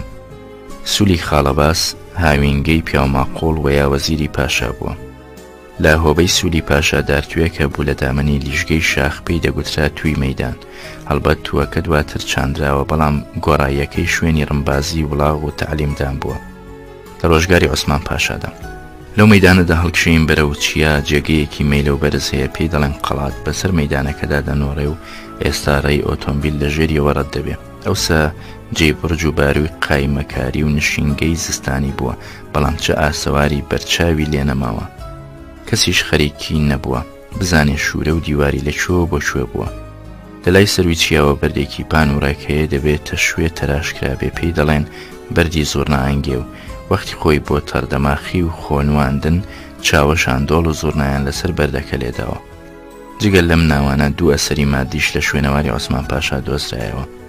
یەکەمیان لە ڕۆژگاری باپیرمدا جارێکیان کابرایەکی مەرگەی بۆ مەسەلەی تەلاق دێتە چنارۆک بۆ لای باپیرم. ئەوسا ئاوی تاوکە بچووکەکەی سووری پاشا بە بڵاوی تنۆک تنۆک بە هەموو شاخەکەدا بڵاو دەبەوە و جێگەی حەسانەوەشی لە سێبەری ئەو شاخەدا ناڕەحەت دەکرد. بەسەر شاخەکەەوە لە ناو زەل و زول و درک و قامی شەڵێندا ئاوێک دەردەقوڵی و بەناڕێکی و بێجۆگە ڕێی دەردەکرد بەرەو ژێر بۆ بن سوول. باپیرم لە کابرا دەپرسی ئاخۆ چۆنە لەگەڵ شاخەوانی، ئەویش دەڵێ باشی لێدەزانم. باپیرم پێی دەڵێتەوە ئەگەر ئەو ئاوام بۆ گرت بکەیتەوە سەریەک و وەک پلوسک لەسەری شاخەکەەوە بۆ خوارێ هەڵڕژێت تەلاقەکەی هەڵدەبەسترێتەوە دەنانە. کابرا بە ئاسانی ئەو کارە دەکات و ئاوەکە گرت دەکاتەوە لە شوێنێکی ئەو تۆ بکەوێتە ناوەندی شاخەکەەوە سەرە و ژێری دەکاتەوە بۆ بنی. کە ئاوەکە گرت دەبێ وەک پلوسک خەڵقەکە دەست دەدەنە حەوز لێدان. هێندە نابا دوو ڕیزە فەرشی کۆنی یەکلەیەک بڵندتر کەوا بێگومان هی ڕۆژگاری عوسمان پاشا بووە دەردەکەوێت. ئەوسا تاقەبەردی فەرشەکان بە زۆری لە شوێنی خۆیان مابوونەوە، هەندێک بۆ ڕۆژگاری ئێمەش بەڕێکی ڕیسیان بەست بوو. ئەسەری دووەمەوە بوو لە سەردەمی باوکمدا کە من خۆشم جحێڵۆکە بووبووم، بەڕێکەوت لە دەمی پێمەڕکردندا ڕیزی کونجە ئاو دۆزرایەوە کە کاتی خۆی لەکانی خاتونەوە ڕاکێشراوە بەرەو ئەو شوێنەی پێی دەڵێن قەڵات. دیارە لە سەردەمی عوسمان پاشادا بۆڕی معدەن نەبووە، بەو کونجە تێکەڵکێشانە ئاویان لە ژێرخاکەوە ڕاکێشاوە بۆ شوێنی پێویست. هاوی ژێرخاک نەزستانان دەیبەستێنە، هاوینانیش گەرم دەبێ، لە کونجیشدا یەک دڵۆ بکەم ناکات. لە کۆیە ڕاکێشانی ئاو بەهۆی کونجەوە باوبوو تا دەمی مەشڕۆی ئاو دامەزرا. بەداخەوە نمونە لەو کونجانەی چنارۆکی سەردەمی عوسمان پاشا هەڵنەگیرە. بەڵام ڕەنگە تا ئێستا کونجی دیکە لە ژێرخاک مابێتەوە چونکە کەس خەریکی نەبووە دەریان بهێنێ. ڕنگ بگە ئەم ئەرکە یەخەی مامەستا عەبدولڕەقیب یوسف بگرێ. ئەو عوسمان پاشایە بەپێی خەرابەتی دەماودەم و کەم تا کورتێکی لەسەری نووسرابێ، دوای تەنگەتەوبوونی لەلایەن عوسمانلیانەوە گوێزراوەتەوە بۆ شاخی ئاوەگر کە درێژەی شاخی سەفینە بەرەو کۆتایی لای کۆیەوە. ئاوەگر بەو مەودای شاخەکە دەڵێن کە سناوە و جەلی و دەرماناوی حەمام جەلی دەکەونە دامنی لای ڕۆژهەڵاتیەوە. دوو لوتکەی لەوانی دیکەی بەرزتر هەیە، هیلای پاکۆڕی پێی دەڵێن مۆزیەک و نەختێک پان و پۆرە. لوتکەی دووەمی بەلای جنوبەوە پێی دەڵێن قۆپی بیران و لای سەروی باریکترە لە سەروی مۆزێک و ڕەنگە بە چەند مەترێکیش لەو بڵندتر بێ. بەرزاییان لە دەوری 1470 مەتردایە.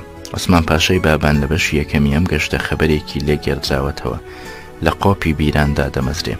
ئەوانەی چوونەتە سەروی لوتکەکە دەڵێن 11 بیری لێ هەڵکەندراوە بە زۆریش لە بەردی عێراق بۆ ئەمبارکردنی ئاوی باران و بەفری زستان. دەڵێن لە نزیک سەروی شاخەکەەوە کارێزێک سەرەژێر دەبێتەوە بۆ لای دامنی. بەر لە کوێربوونەوەی زەلامی تێدا ڕۆیشتووە.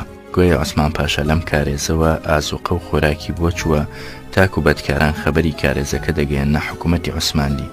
ئیترکە و ڕێگای لێگیران ناچاری خۆبەرستەوەدان بووە. خۆم بۆ شوێنم نەدیتووە.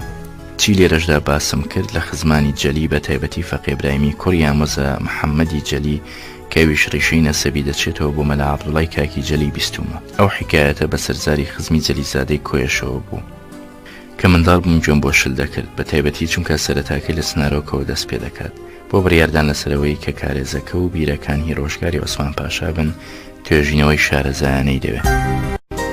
سنارۆک شوێنێکە تێکەڵ بە خەون و خولیان بووە.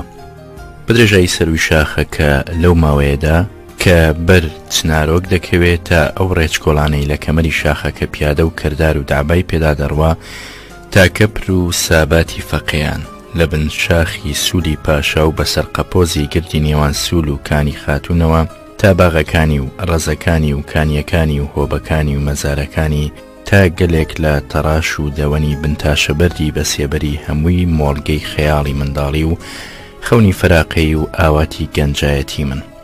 زۆر لە درەختەکانی دۆست من، بەڕاستی دۆست من کە دەیانگەمێ لەگەڵیان دەدوێم. جارەها و بارەها و ساڵەها لە خزمەت باوکمدا لەگەڵ هەرەوەزی ڕازەوانەکانی کۆیە دەچوین بۆ پێمەڕەکردنی باخچە ئاویەکانمان. لەو ڕۆژی ڕوون و بێگەردی بەهاردا بە دیاردیمەنی ئەو دەشت و دەرە سەوز و سازگارە و هەڵەت و پەڵەتی هەمەڕەنگی ڕوو لە بیتوێنی تەخت و ڕێزە شاخە گردن کوێ لە بەفراویەکان و قەندیلی سەرکێش و بێپەڵا دەربەند و پشدەر شاخ لە دوا شاخی خۆشناوەتی کۆسترەتی لای ڕاست و ئاوەگردی لای چەپ، نرکەی پێمەڕەدارەکان و ڕەشەڵگەڕانی خاکی کێڵرا و کرپەی ئاگری چایە و هاتووباتی حازرکردنی ژەمی نیوەڕۆ بەنانی تیری و هێلکە و تەڕەپیاز و ماست و پەنیر و قەیماغیەوە. بەڕاستی عیشی بوت ئین نەحەد هەر سوڵتانی خەیام، ژیانێکە بەدەست هەموو سوڵتانێک ناکەوێت. خاوەن ڕزەکانی کۆیە و ئەوانەی ڕزیان بە زەمان دەگرت لە بەهاردا بە دوو وەج بە هەر جارەی دەوری 20 پێمەڕەیەک سبەینە زوو لەگەڵ باوکمدا دەچوون بۆ چنارۆک و بەو دوو جارە باغە ئاویەکانیان لە خەم دەرەخسان. منیش چەندێکی لەو دەمانەدا لە کۆیە بوو بێتم بەشداریم لەو سەیرانە کردووە. هەموو جارانیش مەلا مەجیدی موفتی کە فەقی باوکم بوو بە خۆی و چەند کەسێکەوە بەو کارە ڕاگەیشتووە. چ مبالەغە لەوەدا نییە کە دەڵێم تێربوون لە چایە و جامی ئەو نیوەڕۆژە زۆر ئەستەم بوو. سروشت بە بارانی بەهار وەها پاک خۆی دەشوشت و دەڕازاندەوە بە گیا و گەڵا و مەل و گڵۆکی ڕەنگاوڕەنگ هێزێکی دەدایە لەشی مرۆڤ و خۆشیێکی لە گیانی دەگێڕا و گەشەیەکی تێدا دەبوژاندەوە بە قەڵەم نەخشەکێش ناکرێم. هەروە لە بیر مەجارێک لەو جارانە لە کۆتایی ڕۆژێکی گەش و خۆشی پڕچالاکی و تاردەماغی و بێخەمیدا دەست لەی شەڕگیرا و خەریکی گەڕانەوە بووین بۆ کۆیە. بە پێمەڕەدار و دەستە و دایرەی خۆمانەوە چرکەسێک دەبووین. تەنها باوکم بە سواری وڵاغە بەرزە بوو، ئەوانی دیکە سەر لەبەر پیا دەبوون. کە چوون وڵاغەکە بۆ باوکم بهێنن دیتیان بە قەدی چیاوە وڵاغەکە ڕێو ڕێ بەرەو کۆیە بەزینەوە خەریکی سەرکەوتنە. قەتارچی خۆمان سێ گوێ درێژی دەگێڕا. ئەو ڕۆژە هەرسێکانی بار کردبوو لە جیا. لەناو گوێ درێژەکاندا یەکێکیان ناوی کەرەبۆز بوو، فەرخەهێسترێک بوو. باوکم بۆ لای چوو پێی گوت: کەرەبۆز، چەندێکی زەحمەتیش بێنە، چارت ناچارە دەبێت تا سەری چیا هەڵمگری. ئیشە و قەوماوە لە پیاوانیش دەقەومێ. دوو بەشی شاخەکە پتر سەرکەوتین. ئینجا دیتمان وڵاغەکە بەدەست ڕێبواری دیوی کۆیەوە بەرەو لامانەوە دێت. کە باوکمیان دیت بەسەر بارەجیاوە لە لینگانیان کردە دەنگ و خێراتر وڵاغەکەیان لێخوڕی تا بە باوکم گەیشتن. ڕاستیەکەی ئەمەشیان هەر تەرزە خۆشیەکی ئەو هەرەوەزانە بوو. جارێک لەو جارانەی پێمەڕەداران بۆ خزمەتی باغەکانی چنارۆک مامەحمەد ناوێکی خەڵقی دیوی کوردستانی ئێران کەوا چەند ساڵێک بوو گوزەران هێنابوویە کۆیە و لە حەسارەکەی بەرامبەر ماڵماندا خۆی و کوڕێکی سعید ناو و کەرێکی بۆزی کارگوزار دەژیان و پێشیان دەگوت لالۆ ئەحمەد و لالە حەمەد و وەک فەقیەکانی مزگەوتی حاجی مەلا ئەسعەدی نزیک ماڵمانەوە ڕاتبەی یێوارانی بۆ دەچوو. ئەو لالۆ ئەحمەدەش بەگەڵ هەرەوەزەکە کەوتبوو. مرۆیەکی ێسکسووکی قسە خۆش بوو. سوێندی هەرە گەورەی لای برا گەورەکانەوە بوو دەیگوت: بەگیان تۆ بەگیان سەعا بچێ بۆبان کەرەبۆس. لەو ڕۆژەدا پێمەڕەدارەکان لە لاپاڵێکی باخچەی مێ و هەرمیان خەریکی پیامۆرەکاری بوون. باوکم چاوی گێڕا لالۆ ئەحمەدی نەدید. بە پرسیار زانی بەرەو چ لایەکەوە ڕۆیشتووە. گوتی: کوڕینە بگەنێ هەتا متوربەی هەرمەی ئەڵماسیەکەی ڕیشەکە نەکردووە. باوکم خۆشی بۆ ئەو لا کشادیتی لالۆ ئەحمەد پاڵەوانانە لە کاری خۆی بۆتەوە. گوتی: قوربان، ئەم بنە کۆلکەم لە کۆڵ باخچەکەت کردەوە، لایەکی لێداگیر کردبوو. نەمامی تازەی لە جێگەدا دەچێنین، قەزات بچێ بۆ بان کەرەبۆس. بابم زۆر لی بە پەرۆش بوو، بەڵام بوو بە پێکەنینێک هەرمام لالۆ سەری لەو پێکەنینە سوورما بوو. متوربەکەش تەنها قەڵەمێک بوو، بۆی هاتبوو لە خۆشناوەتی لە نێوان چەند قەڵەمدا کە خۆی گرت و شیم بوو. ڕێکیش نەکەوت جارێکی دیکە لەو نەوعە قەڵەمە پەیدا ببێتەوە. لالۆ ئەحمەد دوای 2-3 ساڵ گەڕایەوە بۆ نشیمەنی خۆی و لێمان نەبیستەوە. لە سەرەتای پاییزیشدا کەماڵ دەگەڕانەوە بۆ کۆیە. باوکم بەخۆی و چەند بەرەدەستێکەوە بۆ ماوەی 20 ڕۆژێک دەمایەوە بە نیازی خزمەتکردن و ئەودانی باغەکان. ڕەزەوانی مالان و لێزانی خۆشناوەتی ئەو وەزایان دەزانی، دەهاتم بۆ یاریدەدان لە خزمەت و لە متوربەکردن و هەڵپەرداوتن و ئیشی دیکەی سەر بە ڕەزەوانی. زۆر لەوانیش تەڵەیان پێدەبوو تا ئەوەی گەلێک شەوان 8-9 تەڵا دادەنرایەوە و بە زۆری ئەوەندەیان لێرە تەقین گۆشتیان تەمین دەکرد. ئەو باغەوانانە لە خۆیانەوە بێتەکلیف دەهاتن. بێگومان بۆوان ڕەفاقەتی مەلای گەورە لە نزیکەوە هەڵکەوتێکی دڵدەرەوە بوو. دەجاران ئەوەندە ئەرکەی دەهێنا کە لە پیاوەتی خۆیانەوە بێمزە بە چنارۆکیان دەبەخشین. باوکم لە حەد بە دەراش قەدرەخت بوو. لەو ڕۆوە لێم دەبیست کە زەردەشت چاکەی بەسەر ڕزداری و باغەوانیەوە هەیە لە نێو کوردەواریدا. دەشیگول لە شاخی پیرمەمەوە تا کۆتایی دێ لە بەرامبەر دوکان 5,000 ڕاست کاول بوو. لە سەردەمی عوسمانلیان لەبەر زوڵم و زۆری ڕەزانەستێنان. مەراقی زۆری لەو دەردەبێ دەرمانەی درەخت دەخوارد کەوا لە پێشچاوی خاوەنەکە دەیکوژێت و دەسەڵاتیشی پێڕاناگات. یەکێک لەو دەردانە کەم عمری دار خۆخ و قەیسی بوو. جارێکیان لەو باغەوانانەی پرسی ئاخۆ لە کەسبەکەیانەوەیان لە بیستنەوە چ چارێکیان بەبیردان نایەتەوە گوتیان قوربان جەنابی مەلا ئەوە بە ئەمری خوایە. باوکم پێی گوتنەوە ئێوە لای خوا بۆ من لێگەڕێن، من لە ئێوەی شارەزاترم، ئەگەر لە زانینی دینیاوە شتێکتان وەرگرتووە پێمی بڵێن، بەداخەوە هیچیان لێ نەدەزانی. دواتر باوکم کەوتە سەر ئەو باوەڕە کە مردنیە و دوو درەختە بە تایبەتی خۆخ کە زۆر ناسکە و خێراشکستە دەچێتەوە بۆ گەزەندەیەک حەشەرە لە قەڵغەتدا هێندەی سیسڕەیە بە درەختە و کەوە دەنووسێت و شرینقەی ناودەمی تێدەچقێنێ تەڕایی ناوەوەی لێدەمشێ کە دەمیشی لێ هەڵگرت لەو کووناوە کە تێی خستووە دارەکە جەوی دەردەکات و پێیدا دێتە خوارەیان بە تۆپەڵە لە دەوری کوتەکە کۆمەڵ دەبێت. اینجا کە درەختێک بیست گەزەندەیە و تۆی لە هەموو لایەکی قەدیەوە برینداری بکەن و ئەو هەموو جەویەی لەبەر هەڵبنیشێ و گەرمای هاوینیش لە ژوورەوەی درەختەکە یارمەتی ئەو جەوی لەبەر هەڵنیشتنە بدات، ئایا لە 3 ساڵاندا چ خوێنێک لە دەماری درەختی ئەو تۆیدا دەمێنێ؟ بایی ژیام کات کە دەزانین جەوی خوێنی درەختە، ئەو تێبینیە بەوەدا پتر خۆی دەسەپاند کە درەختی خۆخی ناو سێبەر و فێنکایی پتر دەشیا لەوەی هەتاو داغی دەکرد چونکە لە سێبەردا کەمتر جەوی دەردەکرد. تەجربەی خۆم لەگەڵ درەختدا دوای باوکم کە جێژەی تەجربەیە و بوو کارتێکەرێک بوو بەلای نامادیەوە دەچێتەوە. ئەو درەختانی کە بە سەرپەرشتی باوکم نێژرا بوون و ئەو موتوربانی بە فەرمیە و کرابوون وا هەبوو لە یەک بنە کرۆسک 3 جۆر هەرمێ موتور بەکرابوون. لە هەستی عاتیفیمەوە وەک برادەر سەیرم دەکردن یان لە جێی خوشک و برادا بوون.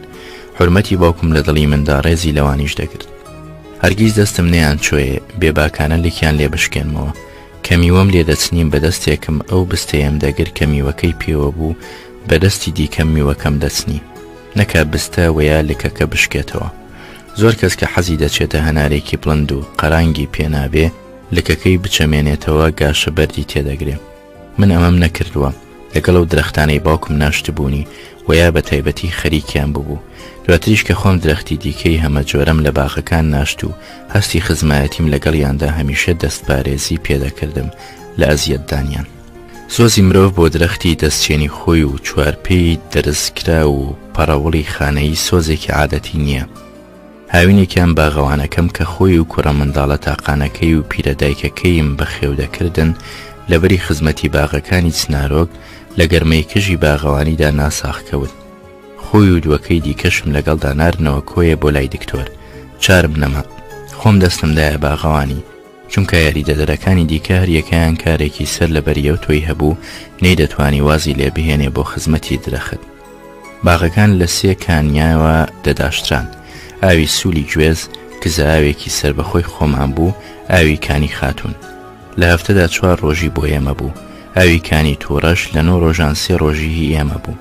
هەروەها دەبوو سەراسۆیی 3 ئاو بکەم لە 3 شوێنی جودا جودا و لە هەمان کات بەپێی خەریتەی تەسویە ڕووپێوی باغەکان دەدۆنم بوو، بەڵام کە چۆمەکانی نێوان باغەکان و نغوردی بەرکان یەخاتون و سوولی گوێست خستبانایە سەر حسابەکە زۆری لەوە تێدەپەڕان. عاردی خوش چه ئاگەی لە کادیسترۆن نییە تاکو خۆی وەک بهێنێتەوە بەپێی بڕیاری ئەو. خواڵ ناگرێ منی شەو هاوینە وەک جانفیدا وەیا دەروێش و سۆفی گەرمە تەریق ڕەزەوانیم کرد. درەختە ئاویەکانم وها لە ئاوانگرد لە چلەی هاویندا پەلکی نوێیان هێنایەوە. لکە هەنجیری تازە کە بە تەسیری ئاودانەکە دەرهات تا کاتی ماڵگەڕانەوەمان بۆ کۆیە ئەوەندە هەڵکشان لە باڵای زەلامیان تێپەڕان. هیوەهایان تێدا بوو باقۆشی دەرکرد. ئەو هاوینە نە من نە باغەوانەکەم هیچ لایەکمان درێغیمان نەکرد. من لە باغەوانی ئەویش لە نەساقی. هەر لەلایەن کارتێکردنی نامادیەوە حسابی ڕابواردنی منداڵانە دێت. شارستان بۆ منداڵ جودایە لەلادێ. هەردووکشیان جودان لە ڕەز و باغی ناوشاخ. گەمە و گەپی جێگەی وەکو چنارۆک دەبێت پەیوەندی بە درەخت و درک و داڵ و کانیا و کەپکە شاخ و هەوراز و نشیەوە هەبێ. قالۆر بهێنە و بیکۆڵە و لە شکلی تفەنگ شوێنی پەلەپیتکە و گولە و جاسوسی نیشان تێگرتن. نازانم چی بۆ بکە و لە جیاتی قایش بەتێکی تێبخە و بە ملتیدا بکە. لەو تەڕاشانەی ئەسبابی کەپر و ساباتی منداڵانە ساز بدە و لە بن سێبەر لێی پاڵکەوە. باقۆ هەنجیر بێنە و وەک پەڕی جەنجار چەند چڵەدارێکی وەک فریتی شقارتەی تێبچەقێنە و چڵێکی لەوانە سوورتریش بێنە و باقۆکەی پێ بسمە و لەبەر خورگەی جۆگە لە ئاو بێنێەوە و ئاوەکە لە پەڕەکانی بدات و بیسوڕێنێ و ناوی لێبنێ ئاشۆکە. بڕۆ بۆ ناو چۆم و بێشەڵێن بە دوایی هێلکە و فەرخەی تێردا. ئازا بەو دەست بگەێنە میوەی ناونەوەردی چۆم و خۆتی پێ هەڵدەوە بەسەر ئەو منداڵانەی ناوێرنە شوێنی وەها. منداڵان کە یەکێکیان بە نەوێراوی بشکاندایەوە فۆفۆیان بۆ لێدەدا. هەرەوەندەش بوو دەیان گوت فۆفۆ نەیوێرە، یان فۆفۆ هەڵات، یان فۆفۆ ترسا، ژێرکەوت بەزی. بەپێی جۆری تێشکانی تێشکاوەکە ترسی فۆفۆش لەو دڵە بچووکانەدا کەم نەبوو. زۆر جاران دەیخستنە خەتەری کوشندەوە. لەو گەپانەی منداڵی کە لە سنارۆک پێوەی خەریک دەبوون و دەگەشاینەوە مەسەلەی شیوە قولە بوو. هەر منداڵە لە کەرەستەی چێشت لێنان شتێکی بەردەکەوت. ئەمیان ساوار، ئەویان ڕۆن، سێەم مەنجەڵ، چوارەم قۆریا، پێنجەم چەنیستیکانێک، شەشەم و حەفتەم و هەشتەم شەکر و چیلکە و نان و خوێ. هەتا تاقم تەواو دەبوو. بە زۆریش هەر ساوارمان لێدەنا. زۆربەی ئەرکی کارەکەش دەکەوتە ئەستۆی من و نەجیبەی خوشکم. لە ماڵەوە قسە ڕۆیشتوتر بووین لە منداڵی دیکە. بە هەمە حاڵ دەستەی منداڵان دەچوینە ژێر کە شاخێکی سێبەرداری لەبار و کێشەی ئەسبابی ساوار لێنان و چایە سازان و ڕایەخ گوێستنەوە و هەموو سەروبەرێکی ئەو گەپە دەستی پێدەکرد و پێوەی دەخافڵین. بەشدارانی ئەو گەپە لە کچ و کۆرپێک دەهاتن، بێکچیش هەر نەدەچوە سەر، چونکە چێش لێنانەکە پتڕووی لە مێی نەدەکرد. هاوڕەکانی ئەم گەپە کە تەمەنیان لە تەمەنم نزیک بوو، جگە لە نەجیبەی خوشکم، سەلاح و سەعادەتی ئامۆزام، ڕەفیق و خەجاوی عەبدوڕەحمانی مەلا نەشئەت، ئیسماعیلی مەلا نووری، حەوێزی مەلا سبۆح، جەمالی مەلا عیزەت، مارەفی مامبرایم جەلیزادە نەبوو. جارجارە حاجی کوڕی حاجی ئەوڵای ساڵح لەو هۆبەی تەنیشتمانەوە بە زۆریش هەندێک لە هاوتەمەنی دراوسەکانی کۆیەمان بۆ ماوەی هەفتە و 2 هەفتە لەگەڵمان دەژیان. بەر لە هەمویان سدیقی کاکتاهێری حەمەلاڵ کە زۆر ئۆگرم بوو. باوکیشی وەکیلی باوکم بوو لە سەرپەرشتیکردنی دێی پێپازۆر. لە شاریش بە زۆری هەر لە خزمەتیدا دەبوو. ئەمانە و هیدی کەش لە سەلک و بنکی منداڵی لە خۆمان بچووکتر. لە پێش هەمووانیشەوە فەتحی کوڕی یا عیسمەتی دایانم کە ئەو لە ئێمە گەورەتر و بەدەسەڵات تریش بوو لە کێشەی ئاو و سوتەمەنی و ڕایەخی قورس کە ئەوسا بۆ ئێمە هێندەی خەریکبوونی معەمەر قەزافی بەنانەوەی هێرا دڵکێش بوو. ئەوسا فەتحی لە چاو ئەوانی دیکە ئەو دەورەی دەدیت کە لە حکایەت خوانان سەرکدوولە دەیدیت. حکایەتەکە هی کۆمەڵە منداڵێک بە چاوساغی سەرکدوولە ڕێیان دەکەوێتە نێو دێ و درنج و جادوان و بە ئەنواعی فێڵی لە خشتەبەر سەرکدوولە هەڵیان دەخەڵەتێنێ تا منداڵەکان ڕزگار دەکات. فەقی ئامینەی خوشکی سەید ئەحمەدی مەلاوەلی کە دایانی منداڵی مامم بوو ئەو حکایەتی بۆ دەکردین و ئێمەی بەو کۆمەڵە منداڵە دادەنا. فەتحیشی دەکردە سەرکدوولە. دێو دەڵێن سەرکدوولە نووسوی، فەتحی سەرکدوولە دەڵێ دایکم فێری کردوم هەتا قەسب و کاکڵە گوێز نەخۆم نەنووم. ئیتر دێو خەریک بێ بەو شەوە قەسب و گوێز بۆ فەتحی حازر بکە. سیر لەوەدا بوو فەتحی ئەو ناوەی سەرکدوولەی بەدوان نەکەوت. دەترسم دوای بڵاوبوونەوەی ئەم سەرگوزشتەیە من ناوی سەرکدوولە هەڵبداتەوە. خولاسە ڕۆژانی شیوەقولە پلەیەکی تایبەتی هەبوو لە ژیانی ئەو سەید سنارۆکمدا تا لەو تەمەنە تێپەڕیم بەرەو مەراقی دیکە. ئەو حاجی کوڕی حاجی ئەوڵای ساڵح کەمێک لە من باومەرتر بوو، نەختێکیش لە ڕۆیشتندا دەلەنگی. منداڵێکی ڕۆحسووکی بەگزادانە هەڵکەوتووی لە تەمەنی خۆی عاقڵتری بەوێڵ و تەرتیب بوو. وەکو کوڕە دەوڵەمەند بگرە زیاتریش پۆشتە و پەرداخ و لە ماڵە قسە ڕۆیشتوو بوو. باوکی هەرگیز دڵی نەدەشکان. حەزی بەڕاوی تەڵە و داوە موسکە و تفەنگی ساچمە دەکرد. باوکیشی هەموو ئەسبابێکی بۆ دەردەست دەکرد. گەلێک جاران هەر من و ئەو لە بن تافگەی ئاوی کانی تووەڕەش بەسەرمان دەبرد و چی حکایەتی ڕاوی تەڵە و تفەنگ و داو هەبوو لەوانەی لە خۆی قەوما بوو بۆمی دەجێڕایەوە. تاقمی چایەشی هەمیشە پێبوو. چایی بۆم لێدەنا و قسەی بۆم دەکرد. منیش هەرگیز لێی تێر نەدەبووم. لە عومرێکی دواتردا ڕۆژێکیان بەخۆی و تفەنگی لاشانیەوە هاتە خزمەت باوکم. 4 کەوی پێبوو بەدا و ڕاوی کردبوون بە دیاری بۆ باوکمی هێنان. بەڕاستی هەرکەوەی بەقەت باڕۆکەی مریشک دەبوو. باوکم زۆری بەخێرهێنان. ئەویش نمونەی ئەدەب و وێڵ و تەرتیب بوو. پێی گوت کەوەکانم قبوڵن، ئەمما دەبێ نیوەڕۆ بیتەوە لام بەیەکەوە نان بخۆین. لەبیرمە و نیوەڕۆیە کەوەکانیان بە پڵاوی سەدری سیادوم لێنا لەگەڵ بامیە و تەماتەی باخچەی خۆمان. نیوەڕۆ من و حاجی لە خزمەت باوکمدا نیوەڕۆژی ئەو کەوانەمان خوارد. برنجە سەدریەکەش لە قەڵاتزەوە دۆستەکانی باوکم بۆیان دەنار. ئەوسا حاجی میرزا عەبدوڵڵا خادم و حاجی تاهیر و حاجی سادق کە هەرسێکیان بە ئەسڵ کۆین ماڵیان لە قەڵاتزێ بوو. چی نایە بوایە لە تووتنی بێنخۆش و میوەی وشکراوەی وەک کشمیش و هەنجیر و قەیسی و لە برنجی سەدری سیادومی زێدە پەسەندیان چک کەوت بە لە فرسەتدا بۆ باوکمیان دەنار. بە درێژایی سی شەوەی ڕەمەزان خۆشاوی ئەو میوە وشکراوە نازدارانەی دیوی ئێران لە ماڵی ئێمە لە هیممەتی و دۆستانەوە تام و شامی لەفتار و پارشێوان دەجێڕا. هەزار ڕەحمەت لە گۆڕیان. حاجی لە تەمەنی هەڕەتی نەوجەوانیدا هەر لە چنارۆک جوانە مەرگ بوو. وەی کە کاری تێکردم. شەو بوو زیرە لە ماڵی حاجی عەوڵا هەڵستا. لە مەزلیسی باوکم جەماعەت دانیشتە بوون لە خزم و مەلا و هەندێک میوان. یەکێکیان مەرحوم مەلا ماسوومی هەورامی کە ساڵانە بۆ ماوەی 2-3 هەفتە لە چنارۆک لای باوکم دەمایەوە. ئەو شەوە هەمومان لە خزمەت مامەمدا چووینە لای حاجی عەوڵا بۆ بەشداریکردن لە خەفەتی. پیاوی تاین دەرگوت هەر ئێستا کە ئاگری تێبەردەبێ. ئەو شەوە ڕووپەڕەی دۆستایەتیەکی زۆر پرشنگدارم پێچرایەوە. بە مناسبەی ناوبردنی سدیقی کاک تاهیری حەمەلاڵ دەبێ ئەوە بڵێم کەوا ئەو لە خۆوە بە منداڵی ناوی نام کاکە سعد و بۆم بوو بە شوون. لە باوکم بەولەوە هەرچی هەبوو بە کاکە سعد ناوی دەبردم. بەڵام لە گەڕەکەکەی کۆیەمان ئافرەتێکی ڕوحسووکی بە ساڵدا چووی ناوی یا فاتمی مام خدر بوو، نە بە کاکە سعد نە کاک مەسعود نە مەسعود ناوی نەدەبردم. بەڕاشکاوی و بێمە بەست پڕ بەدەم پێی دەگوتم کاکە مستەقینە. تۆ بڵێ ئەگەر ئەو ناوم بواە بۆی دەربڕابایە چەندێکی بە حینجەیی ناوەکەمیان بۆ دەگوتەوە کەڵکی نەبوو. وا دیارە ئەو قە لە ناوی کاک مقتەدیرەوە پەڕیوەتەوە. چی دەمێنێتەوە ئەویش لە سیرات المستەقیمەوە هاتووە.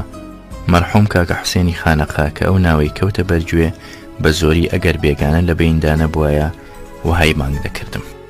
بگەڕێمەوە بۆ چنارۆک.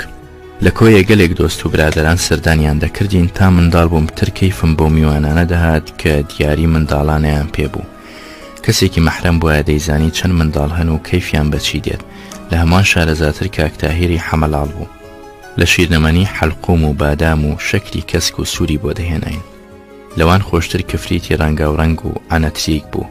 ئەو ئانەتریکە بریتی بوو لە شیشەیەکی باریک 10 سانتیمەترێکی لای سەروی دەرمانێکی لێ دەدرا کە بە ئاگر دەکرا دەستی دەکرد بە پریشکاویشتن و کفەکف و کرپەکرپ تا دەکوژایەوە. دەرگوت تۆپەڵاستێرە هەڵپەڕکەی بە دەورەوە دەکەن. چەندێکی لەو کفریتە و ئانەتریکەمان بۆ بەهاتایە لە شەوێکدا تەواومان دەکرد. دەمانگوت خوا کەریمە بۆ شەوێک و جارێکی دیکە. ئەمانە هەمووی و هیدیکەش هەن وەکەمانە دەچنەوە بۆ ئەسەری نامادی چنارۆک لە مندا. لەلایەنی تەسیری مادی چنارۆکەوە لە مندا دەبێت لە پێشەوە بڵێم بە پێچەوانەی هەموو چاوەڕوانکردنێک هەرگیز نەمتوانی ببمە دارەوان. زانیم مەلەوانی فێر نەبووم دە شەرمی جلک فرێدان، بەڵام دارەوانی کە شەرمی تێدا نییە کامێکی ئاساییشە بۆ کەسێک لەگەڵ درەختدا بژیت. چەندێکی ویستی بێتم وە کاوڕێکانم بەدار هەڵبگەڕێم تەنها ئەوەندەم بۆ کراوە دەست لە قەدیدار وەربێنم و تونند خۆی پێوە بگرم و قاچەکانم لە زەوی هەڵبڕم بۆەوەی دارەکەوە ئەزیەتی دەدیت، یاخود بۆەوەی توانی بێتم یەک باڵ هەڵبکێشم. لەو خۆتوندکردنە بێسوودەشدا دەستم دەیەشان ڕوم بە قەدی دارەکەوە ئەزیەتی دەدیت. دارێکی لە قەدی خۆیدا پێپیلکەی دەرنەکرد بێ لە نزیکی زەویەوە دوو لقەی نەبوو بێ وەکو زینی وڵاغ سواری ببم خۆم لێی نەداوە. بە هەموو عمرم نەموێرا بسمە سەردارت و یان دارسێ و بەرەستی خۆم میمایان لێ بکەمەوە. هاوڕەکانیشم وەکو کوێلەکە و مارمێلکە لیان بێباک بوون. ئەوان تویان بۆ دەوەشاندم.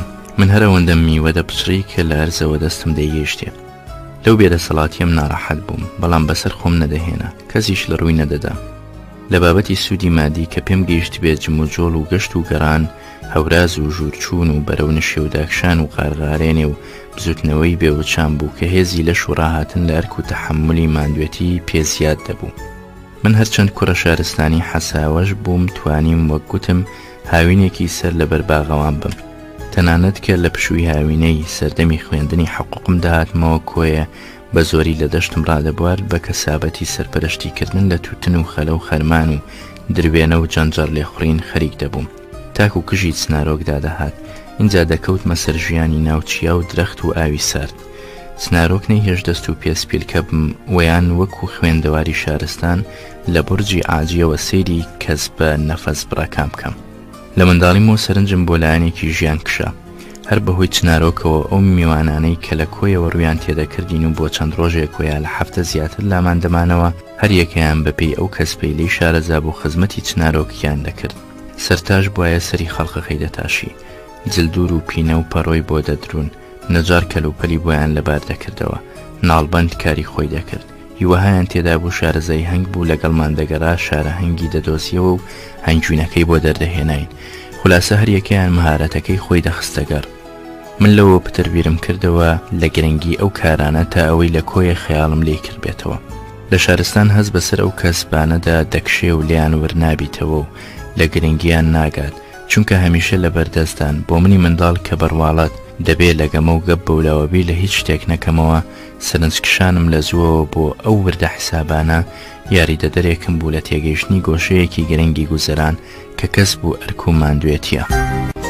لە سنارۆک بەڕوونی تێگەیشتم مانایی چی شارێک بێسەرتاشیان جلدور بێ لە شار خەڵق بێمنەت بە دوو ئانا سەری دەتاشی لای سەرتاشێکی حازر بەدەستی ئامادەی خزمەت بەڵام لە سنارۆک ئەو سەرە نەدەتاشرا ئەگەر بۆی نەچووبایە شار هەروە کەس بەکانی دیکە هیچ بەندی بەدوا کاتەوە بە خوێنەر نافرۆشم کە بڵێم بە عمری خۆم ئەو کەسبانم بەلاوە بێبایەخ نەبووە و هەرگیز هیچیانم بەکەم نەزانیوە بێگومان تەجربەی سەر بەخۆی خۆم لەم مەیدانەدا پتر دەوڵەمەند دەبوو بەو ڕەفتار و گفتارایی لە باوکمم دەدیت و دەبیست چونکە ئەو خۆی هەمیشە کاسبکار و ڕەنجبەر و ئەرێکدەری خاوێنی بەلاوە محتەڕەم بوو سەهدان جاریش لێم بیستووە ڕەنجبەرێکی چالاک هەزار سۆفی و فەقێ و دەروێشی عەمەلبەت دەهێنێ یان کە دەیگوت نانێکی بارکیشان پەیدا کرابێ 100 شەرەفی هەیە بەسەر سوود و دارایی ناڕەوادا لەبیر مەجارێکیان کۆمەڵێک لە خزم و دۆستی دڵسۆز لای دانیشتبوون لە منکەپری ماڵی خۆمان لە سنارۆک شەو بوو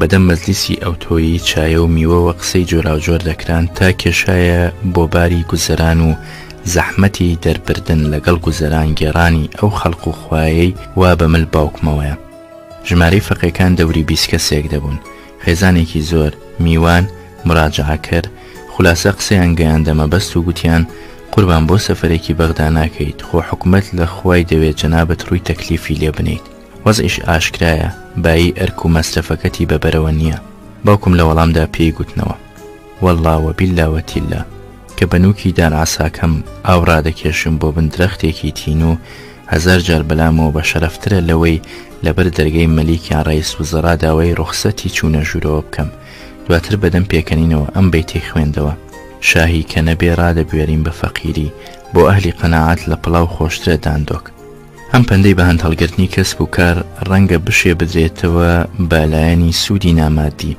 بەڵام لکانی پەندەکە بە گوزەرانەوە و ئەرکیشان و ملانەوە بەلای مادی دەباتەوە هەرچۆنێکی حساب بکەیت چنارۆک لەم مەیدانەدا لە سەرەتای ژیانمەوە پەندیارم بوو دوای ئەو پێپازۆک لە تەمەنێکی گەیشت و تردا تەجربەمی جێڕا بە تەجربەی هەمە چەشنەی بەرفراوان چ لە ڕووی ئەوەوە بێ کە خەریکی دەکردم لەگەڵ شیناوەرد و فەلاحەت و درەخت و چەم چ لە ڕووی ڕەفاقەتی بەردەوامم بێ لەگەڵ زورا و فەلاح و ڕەنجبەر تا ئەوەی لێرەدا بە نمونە بۆ خوێنەر شتێکی لێ باس دەکەم هاوینێکیان زوراعێک عەزیزی مامبرایم بڵباز دوای چاندنی بەراوەکەی بە تووتن نەساخ کەوت و بردرا بۆ کەرکووک بە درێژایی ئەو کژە لە هەموو نۆرە ئاوێکدا لەگەڵ منداڵەکانی خەریک دەبووم و وەکو ئەوان لە بەرقرچەی هەتاوینی وەڕۆی تەمووس سەراسۆیی ئاوەکەم دەکرد و لە شەلەگەی هەرە سەروی زەویەکانەوە تا بەراوەکەی ئەوان کە لە زۆربەی بەراوەکان لەو شەلەگەیەوە دوورتر بوو بەدەستی خۆم جۆماڵم دەکرد توتنێکی باشمان بەرهەمهێنا بەڵام داخم ناچێ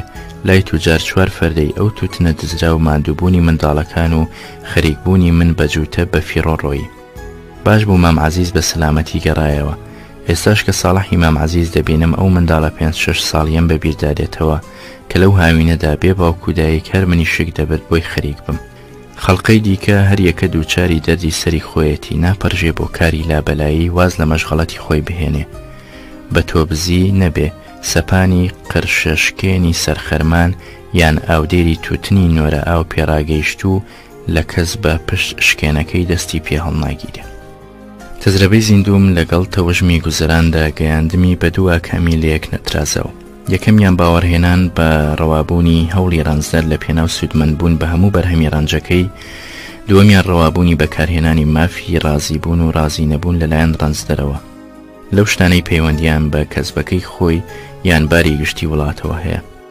من کە کەوتمە ناو کاروباری سیاسەتەوە هەرگیز باوەڕم بە ڕازگۆیی و دڵسۆزی ئەو خەباتیێرە نەبووە کە دەیویست مڵکی مڵکدار و پارەی پارەدار بەسەر هەژاراندا ببەشێتەوە، بەڵام لێیان بەزیاد بگرێ بەدەمی دابێنەوە و یا ڕەخنە لە گوتە و کردەوەی بگرن.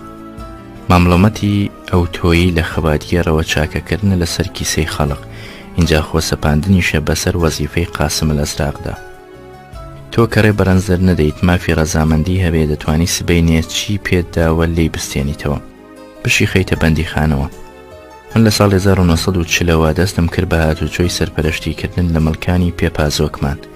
لە حەسەنی مامفەتاح میوان دەبووم، هەرچەند ئێستاکە بە ناو ساڵدا چووە و دەشڵێن چاوی کەس بووە، بەڵام شایەدی پێدەدرێ لەوەی وا خەریکم لە مناسەبەدا دەیگەرمەوە. پێم گوت و هیدی کەش لی بیستووم، ڕۆژێک دێت ئەو ئەرزوهاوە بەسەر ئێوەدا دابەش دەکرێ، با ئێمە پیاو بین تا ئەو ڕۆژە مەردانە بەیەکەوە هەڵکەین. بەڵێ دەزانم دەبێت لە پەروەردەبوونمدا ویان لە سروشتمدا ماکێک هەبوو بێ لە زوێکەوە منی خستی بێتە سەر ڕێبازی باوەڕهێنان بە مرۆڤ، بەڵام گومانم لەوەدانیە کە تەجربەی منداڵیم لە ژیانی ناوشاخ و درەخت و ئەرک و زەحمەتی هەوراز و نشێوی چنارۆک و هەستکردن بە ئارەقەی ڕەنسەر و هەناسە سواری ئاودێر کە خۆم هەناسەم تێیدا سوار بووە و بایەخی مەهارەتی کاسبکار زەمینەی لێڕوانی تۆی بیر و باوەڕی دوا ڕۆژم بووە یان هەر نەبێ لەو مەیدانەدا ڕێی دووری بۆم نزیک کردوێتەوە. تەواوکەری ئەو تەجربەیەم ئەویش هەر لە چنارۆک ڕوویەکی دیکەی کۆمەڵایەتی بۆم ڕوون کردەوە. ئێمە لەو کەپرانەدا بە دیار چەند بنە درەختێک و سێ-چوار خەتە تەماتە و دوو قومی ئاوی ساردەوە هەموو هاوینێک بای داهاتی 10 ساڵ و 20 ساڵی ئەو مڵکەمان لە فەقێ و ڕێبوار و میوان سرف دەکرد. کە نۆرەی سەرپەرشتی گەیشتە من، دوای باوکم وەزعی گوزەران و ڕابواردن بەرەو پێشترەوە گۆڕابوو. قەرزی 26م دەکرد تا لە ئاس میوانی و پەنابەر شەرمەزار نەبم، بێ ئەوەی لەو ڕێنەشدا تارمایی بەرژەوەند و سوودی مادی بەدڵمدا تێپەڕ بێت.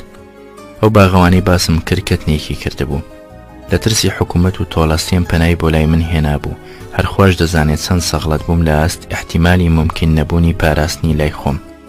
لەوە هەر بگەڕێ کە بە خێوکردنی سێ کەس بە سەرباری خێزانی زۆرەوە خۆی لە خۆیدا ئەرکێکی بەرهەستە. ماڵیان ناوە بێ حکوومەت و تۆڵەستێنیش لەو ساڵانەدا کە لای من مایەوە خاڵە بەخشیان کرد و بەلایەوە نەهاتن. دواتریش باری ڕازبووە و چووە کەرکووک ژنی هێنا و منداڵی پێگەیاندن. لەوە بەکردەوەی ساڵ لە دوای ساڵ بۆم ساغ دەبەوە کە ئەم دنیاە بریتی نییە لە تاکە هاندەری خوێنمشتن و دەستدێژی و خەڵق بە قوربانی خۆکردن. دەشێ مرۆی بەدەسەڵات هەموو جاران ستەمکار نەبێ، وەیە هی وەک خۆمی مامناوەنجی لە خۆ بردوو بێ، ناشی و نابێ بڕیاری یەکجارەکی دەرچێ دژی هەموو ئەو کەسانەی خوانانێکی پێداون و یا دەسەڵاتێکی پێڕەوا دیتون. لێگەڕێتە بە تەجربە دەزانرێ کابرا مێرخاسە یان شەیتان. ڕەنگە بگوترێ ڕەوڕەوەی مێژوو لەو تەرزە گفت و گۆکانە ناسەنگرێتەوە و گوێ بۆ حیسابە وردیلانە نادات. لە وەڵامدا دەڵێمەوە من و تۆ مامەڵەتمان لەگەڵەوە حیسابە وردیلانەدایە و لوقمەنان لەگەڵەو جۆرە خەڵقە دەخۆین، هیچ کامێکمان عەرەبانچی عەرەبانەی مێژوو نین. لە ساڵی 1940ەوە تا ئێستا 45 ساڵێک تێپەڕی. اینجا گەر بە خاترانەی مێژوو هەموو وردە حیسابێکمان لە دەفتەری مامڵەمەتی ڕۆژانەمان بڕی بایەوە خەسارەت کردوویەک دەبووین، مێژووش نەیتوانێ لە دوا ڕۆژدا بۆمان تێبهێنێتەوە. دەبێت لە حسابی فەلسەفیماندا سەر لەبەر بەلای حەقدا بچین، هەرو حەق پەرستیش دەبێ هەڵوەستەمان پێ بکات لە ئاز بڕیاردان بەسەر ئەو خەڵقەدا. ڕاهاتن و بینین و تەجربەی ئەو ساڵانەی سەرەتای ژیانم پاراستمی لە توند و تیژی و بەڕگیری و منەبەخشین و فرامۆش نەکردن. کە کەوتمە چالاکی سیاسی هەمیشە من لەگەڵ بیرروڕای بەرەو تێکگەیشتن و ئاشبوونەوە و بەیەکەوە هەڵکردن و هاریکاری بێخەوش بووم. ڕەنگە لێرەدا ڕەخنەیەکی بەهێز لە من بگیرێ بەوەدا کە بگوترێ ستەمکاریش لە خاوەن مڵک و دەرەبەک ڕەنجی ڕەنجدەر دەبینێت و هەستی پێدەکات، کەچی هیچ حسابی بۆ ناکات و سوور دەبێت لەسەر ئەو زوڵم و زۆرە. لە وەڵامدا دەڵێم من قیاسم لەو ناکرێ، چونکە من بەچکەی ستەم نیم. ڕەنگ بوو ئەگەر هاندەری تەجربەی شەخصی بەلای بیری چاکیەوە نەبرد بامایە بە پێی باوەڕێکی پێوەی دەژیام لەسەر خەتێکی بێتەرەف لە نێوان ستەم و مێرخاسیدا بڕۆم. ڕەنگ بوو تەجربەی سەلبی بۆ ستەم دۆستی ڕەتاند بامایە. هاتوباتی مشتاق ڕۆنان و دۆشا و گوشین هەردوویان دەستنە ناو چغزی تەجربەی مادی. هەرچەند لەو تەرزە تەمەنەی وەها شکلی 8-7 ساڵیدا خەیاڵی نرخی مادی مێوەژ و دۆشا و بەدڵمدا تێنە دەپەڕی، بەڵام بە هەمە حاڵ بەرهەمی باغن و دۆشا و گوشین خافڵاندنێکی خۆشکەلەی پێوە بوو. لە کۆبوونەوە کۆگەی دۆشا و لە هۆبەی ئێمە هەبوو، بەڵام کوێر ببووەوە ئیتر لە هۆبەی تەنیشتمانەوە دۆشاومان بۆ دەگوشتا. وەک پێشتیش دەبنە خۆراکی زستانانەی زۆر شیرن. منداڵی وەکو من بەلایەنی بەرژەوەندەوە هەر هێندەم دەزانی ئەو ترەیە چ بۆ مێوەش بێ چ بۆ دۆشا و نابێ خەسار بێ وەیا پیس بکرێ. لەو دەوڵەت پارێزیەش ڕەنگە زیاتر لایەنی کوڕێنی و خۆسەپاندن مەبەست بووبێ. ئەو وڵاغانەی کە قەڵتارەی تریان لە مشتاقدا بەتاڵ دەکران منداڵان لێیان سوار دەبوون و بەغار بۆ لای ڕازەکانیان دەبردنەوە، هەتا کاروانی دیکەیان پێ بهێننەوە سەر مشتاق و دیسانەوە لێیان سوار بنەوە بۆ ناوڕاز. من لەو سواریە بەشداریم نەدەکرد، لەوەتەی بیر دەکەمەوە خۆم پاراستووە لە لیقاوی میوە. میوەیەکی شیرەدارم دەستدا بێتی ئۆقرەم لێ هەڵستاوە تا دەستم شوشتووە. ئەو ساشکورتانی وڵاغی ترێ هەڵگر بەخۆی و بەو قەڵتارەی پێوە دەبەستراوە هێندەی کەمەرەکە بە دوێتەوەیە ئەوانیش ئاوی ترێ ڕەشیان پێوە بوو. ئاوزاکانم گوێیان نەدەدایە. ئەو ورد پێویە شتی دیکەش هەبوون کە من بە هەندم هەڵدەگرتن و ئەوان لێی بێغەم بوون. لە سنارۆک بەڕوونی تێگەیشتم مانای چی شارێک بێ سەرتاشیان جلدور بێ. لە شار خەڵق بێمنەت بە دوو ئانا سەری دەتاشی لای سەرتاشێکی حازر بەدەستی ئامادەی خزمەت، بەڵام لە سنارۆک ئەو سەرە نەدەتاشتا ئەگەر بۆی نەچوو بایە شار. هەروە کەس بەکانی دیکە هیچ بەندی بەدوا کاتەوە بە خوێنەر نافرۆشم کە بڵێم بە عمری خۆم ئەو کەسبانم بەلاوە بێبایەخ نەبووە و هەرگیز هیچیانم بەکەم نەزانیوە. بێگومان تەجربەی سەر بەخۆی خۆم لەم مەیدانەدا پتر دەوڵەمەند دەبوو بەو ڕەفتار و گفتارایی لە باوکمم دەدیت و دەبیست، چونکە ئەو خۆی هەمیشە کاسبکار و ڕەنجبەر و ئەرەگدەری خاوێنی بەلاوە محتەڕەم بوو. سەهدان جاریش لێم بیستووە ڕەنجبەرێکی چالاک هەزار سۆفی و فەقێ و دەروێشی عەمەلبەت دەهێنێ، یان کە دەیگوت نانێکی بارکی شام پەیدا کرابێ 100 شەرەفی هەیە بەسەر سوود و دارایی ناڕەوادا. لەبیر مەجارێکیان کۆمەڵێک لە خزم و دۆستی دڵسۆز لای دانیشتبوون لە منکەپری ماڵی خۆمان لە سنارۆک. شەو بوو، بەدەم مەجلیسی ئەوتۆیی چایە و میوەوە قسەی جۆراوجۆر دەکران تا کێشایە بۆ باری گوزەران و زەحمەتی دەربردن لەگەڵ گوزەران گێڕانی ئەو خەڵق و خوایەی وا بەمل باوکمەوەیە. ژمارەی فەقێکان دەوری 20 کەسێک دەبوون، خێزانێکی زۆر، میوان، مراجعەکەر، خولاسە قسەیان گەیاندە مەبەست و گوتیان قوربان بۆ سەفەرێکی بەغدا ناکەیت، خۆ حکومەت لە خوای دەوێت جەنابەت ڕووی تەکلیفی لێ بنیت. وەزعیش ئاشکرایە، بایی ئەرک و مەسرەفەکەتی بەبەرەوە نییە. باوکم لە وەڵامدا پێی گوتنەوە وەڵڵاوە بیللاوەتیللا کە بەنووکی دانعساکەم ئاو ڕادەکێشم بۆ بندرەختێکی تین و 1000 جار بەلامەوە بە شەرەفترە لەوەی لەبەر دەرگەی مەلیکیان ڕئیس وزەرا داوای ڕوخسەتی چوونە ژوورەوە بکەم. دواتر بەدەم پێکەنینەوە ئەم بەیتەی خوێندەوە: شاهی کە نەبێ ڕادەبوێرین بە فەقیری، بۆ ئەهلی قەناعەت لە پڵاو خۆشترە داندۆک. ئەم پەندەی بە هەندهەڵگرتنی کەسب و کار ڕەنگە بشێ بدرێتەوە بەلایەنی سوودی نامادی، بەڵام لکانی پەندەکە بە گوزەرانەوە و ئەرکی شان و ملانەوە بەلای مادی دەباتەوە. هەرچۆنێکی حساب بکەیت چنارۆک لەم مەیدانەدا لە سەرەتای ژیانمەوە پەندیارم بوو. دوای ئەو پێپازۆک لە تەمەنێکی گەیشتووتردا تەجربەمی گێڕا بە تەجربەی هەمە چەشنەی بەرفراوان، چ لە ڕووی ئەوەوە بێ کە خەریکی دەکردم لەگەڵ شیناوەرد و فەلاحەت و درەخت و چەم، چ لە ڕووی ڕەفاقەتی بەردەوامم بێ لەگەڵ زورا و فەلاح و ڕەنجبەر، تا ئەوەی لێرەدا بە نمونە بۆ خوێنەر شتێکی لێ باس دەکەم. هاوینێکیان زورائێک عەزیزی مامبرایم بڵباز دوای چاندنی بەراوەکەی بە تووتن نەساخ کەوت و بردرا بۆ کەرکووک. بە درێژایی ئەو کژە لە هەموو نۆرە ئاوێکدا لەگەڵ منداڵەکانی خەریک دەبووم و وەکو ئەوان لە بەرقرچەی هەتاوینی وەڕۆی تەمووز سەراسۆیی ئاوەکەم دەکرد و لە شەلەگەی هەرە سەروی زەویەکانەوە تا بەراوەکەی ئەوان کە لە زۆربەی بەراوەکان لەو شەلەگەیەوە دوورتر بوو بەدەستی خۆم جۆماڵم دەکرد. توتنێکی باشمان بەرهەم هێنا، بەڵام داخم ناچێ. لای توجار 4 فەردەی ئەو توتنە دزرا و ماندووبوونی منداڵەکان و خەریکبوونی من بەجووتە بە فیڕۆڕۆیی. باش بوو مام عەزیز بە سەلامەتی گەڕایەوە. ئێستاش کە ساڵحی مام عەزیز دەبینم ئەو منداڵە 5-6 ساڵیەم بەبیردادێتەوە کە لەو هاوینەدا بێ باوکو دایک هەر منی شک دەبێت بۆی خەریک بم. خەڵقەی دیکە هەریەکە دووچاری دەردی سەری خۆیەتی ناپەڕژێ بۆ کاری لابەلایی واز لە مەشغەڵەتی خۆی بهێنێ بە تۆبزی نەبێ سەپانی قرشەشکێنی سەرخەرمان یان ئاودێری تووتنی نۆرە ئاو پێڕاگەیشت و لە کەس بە پشت شکێنەکەی دەستی پێ هەڵناگیرێ. تەجربەی زیندوم لەگەڵ تەوژمی گوزەراندا گەیاندمی بە دوو ئاکامی لە یەک نەترازەوە. یەکەمیان باوەڕهێنان بە ڕەوابوونی هەوڵی ڕەنجدەر لە پێناو سوودمەندبوون بە هەموو بەرهەمی ڕەنجەکەی، دووەمیان ڕەوابوونی بەکارهێنانی مافی ڕازیبوون و ڕازی نەبوون لەلایەن ڕەنجدەرەوە لەو شتانەی پەیوەندیان بە کەسبەکەی خۆی یان باری گشتی وڵاتەوە هەیە. من کە کەوتمە ناو کاروباری سیاسەتەوە هەرگیز باوەڕم بە ڕازگۆیی و دڵسۆزی ئەو خەباتیێرە نەبووە کە دەیویست مڵکی مڵکدار و پارەی پارەدار بەسەر هەژاراندا ببەشێتەوە، بەڵام لێیان بەزیاد بگرێ بەدەمی دابێنەوە و یا ڕەخنە لە گوتە و کردەوەی بگرن.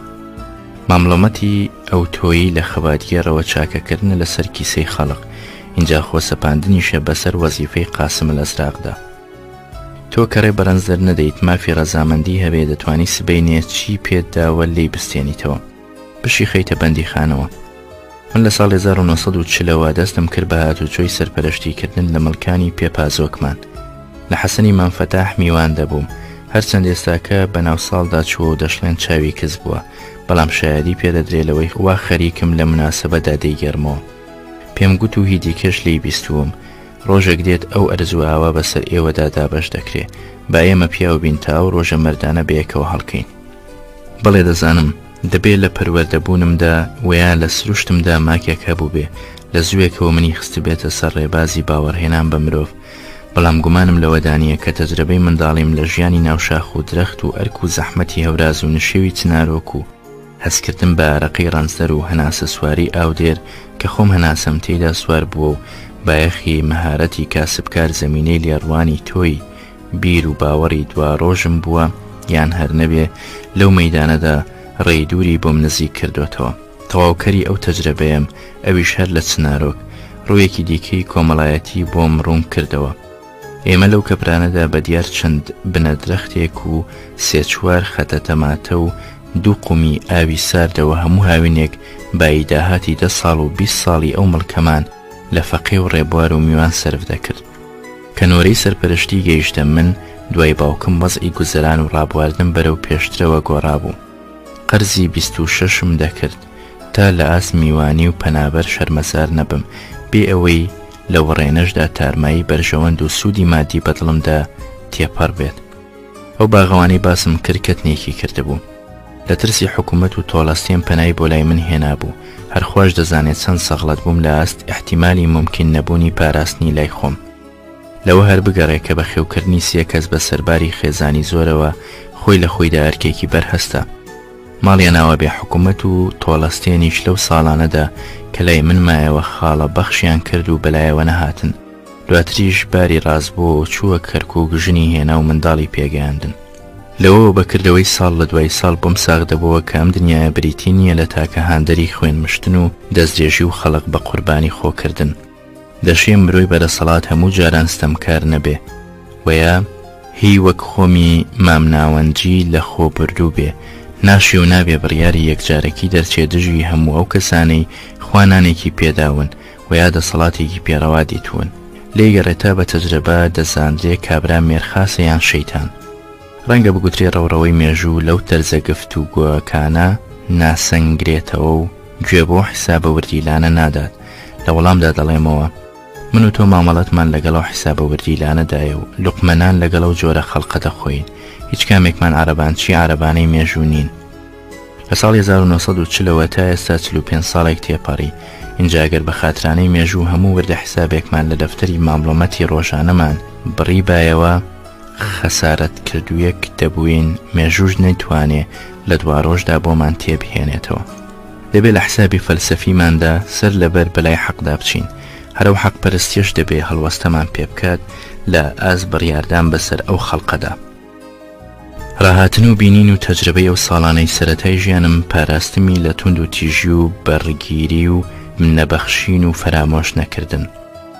کە کەوتمە چالاکی سیاسی هەمیشە من لەگەڵ بیرروڕای بەرەو تێک گەیشتن و ئاشبوونەوە و بەیەکەوە هەڵکردن و هاریکاری بێخەوش بووم.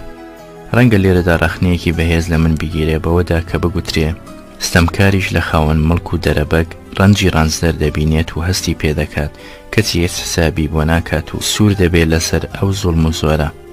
لە وەڵامدا دەڵێم من قیاسم لەو ناکرێ چونکە من بەچکەی ستەم نیم. ڕەنگ بوو ئەگەر هاندەری تەجربەی شەخصی بەلای بیری چاکیەوە نەبرد بامایە بەپێی باوەڕێکی پێوەی دەژیام لەسەر خەتێکی بێتەرەف لە نێوان ستەم و مێرخاسیدا بڕۆم.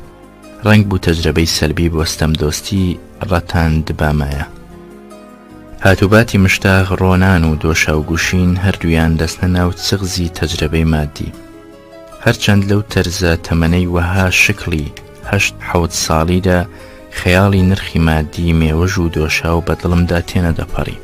بەڵام بە هەمە حاڵ بەرهەمی باغن و دۆشا و گوشین خافڵاندنێکی خۆشکەلەی پێوە بوو. لە کۆبوونەوە کۆگەی دۆشا و لە هۆبەی ئێمە هەبوو، بەڵام کوێر ببووەوە ئیتر لە هۆبەی تەنیشتمانەوە دۆشاومان بۆ دەگوشتا. وەک پێشتریش دەبنە خۆراکی زستانانەی زۆر شیرن. منداڵی وەکو من بەلایەنی بەرژەوەندەوە هەر هێندەم دەزانی ئەو ترەیە چ بۆ مێوەش بێ چ بۆ دۆشا و نابێ خەسار بێ وەیا پیس بکرێ. لەو دەوڵەت پارێزیەش ڕەنگە زیاتر لایەنی کوڕێنی و خۆسەپاندن مەبەست بووبێ. ئەو وڵاغانەی کە قەڵتارەی تریان لە مشتاقدا بەتاڵ دەکران منداڵان لێیان سوار دەبوون و بەغار بۆ لای ڕەزەکانیان دەبردنەوە هەتا کاروانی دیکەیان پێ بهێننەوە سەر مشتاق و دیسانەوە لێیان سوار بنەوە بۆ ناوڕاز. من لەو سواریە بەشداریم نەدەکرد، لەوەتەی بیر دەکەمەوە خۆم پاراستووە لە لیقاوی میوە. میوەیەکی شیرەدارم دەستدا بێتێ ئۆقرەم لێ هەڵستاوە تا دەستم شوشتووە. ئەو ساش کورتانی وڵاغی ترێ هەڵگر بەخۆی و بەو قەڵتارەی پێوە دەبەستراوە هێندەی کەمەرەکە بە دوێتەوەیە ئەوانیش ئاوی ترێ ڕەشیان پێوە بوو. هاوزاکانم گوێیان نەدەدایە. ئەو ورد پێویە شتی دیکەش هەبوون کە من بە هەندم هەڵدەگرتن و ئەوان لێی بێغەم بوون. بەو لای جوانیەوە دیمەنی چنارۆک بۆ من لێکدانەوەیەکی ورد و بەردەوامی پێک دەهێنا تا ئێستا کەش لەباری وەهادا سەر هەڵدەداتەوە. لە منیش بەولاوە کەسی دیکەی بەخۆیەوە خەریک نەکردووە. ئەمەش یەکەم جارە لێم دەبیسترێ. ئێواران لە سیرکردنی و دیمەنە نازدارەوە کەم کەمە سەرنجم بۆ درێژبوونەوەی سێبەری گرد و بەرزترەکانەوە کشا تاک و لە کۆتاییدا گەیشتم بەو پلەی کە لە درێژبوونەوەی سێبەرەکان و تێپەڕینی سێبەری هەندێ شوێن بەسەر هەندێ شوێنی دیکەدا بتوانم بزانم کوێ لە کوێ بەرزترە. بە تێوەڕامان و لێکدانەوەی ساڵ لە دوای ساڵ حسابێکم بۆ دۆزرایەوە جێی باوەڕم بێ لەوەدا کە بڕیار بدەم فڵانە لوتکە شاخ لە بەرزاییدا ڕەفیقی فڵانە شوێنە لە شاخەکەی بەرامبەری. بنمونە ئێواران سێبەری چیای ئاوەگر لە سەرەتای هاویندا بەبەر هەرێمێکدا درێژ دەبێتەوە کە چیای کۆسرەت پەنای لێ دەکات و لە چنارۆکەوە نادیترێ. بەڵام پێ بە پەیداکشانی ڕۆژ لە گەشتی بەرەو پاییزدا سێبەرەکەی ئاوەگر دەگوێزێتەوە بۆ شوێنی دیار لە ڕیزە شاخی ئاسۆس تاکو لە ئاکامدا دەپەڕیەوە بۆ ریزە شاخی پشدەر لای دووپەزە و بڵفەت. پاییزان دەیداوە شاخی کێوەڕەش بەسەر ڕانیەوە. اینجا سەرنجم لێی دەگرت تا ئەو دەمەی تیشکی ڕۆشتینی نەدەما سێبەر بۆ شاخە نزمەکان دروست دەکات. هێندێ جار بەسەر شاخی سنارۆک دەکەوتم و لێ دەمامەوە تا دەمی نزیک ئێوارە کە ئیتر لە ڕۆژی بێگەردیشدا سێبەری شاخی گەرمێن بە شاخی کوێستانەوە زڕ دەبێت و وەک شبه زڵی لێ دێت و حسابی لەسەر هەڵناستێ.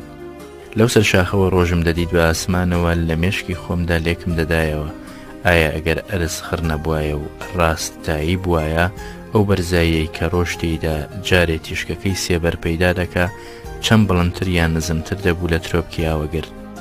واتا ڕۆژم دادەنا لەسەر بەرزاییەکی مەوهوم کە خێرایی ئەرزی تێدا خوێندرابێتەوە.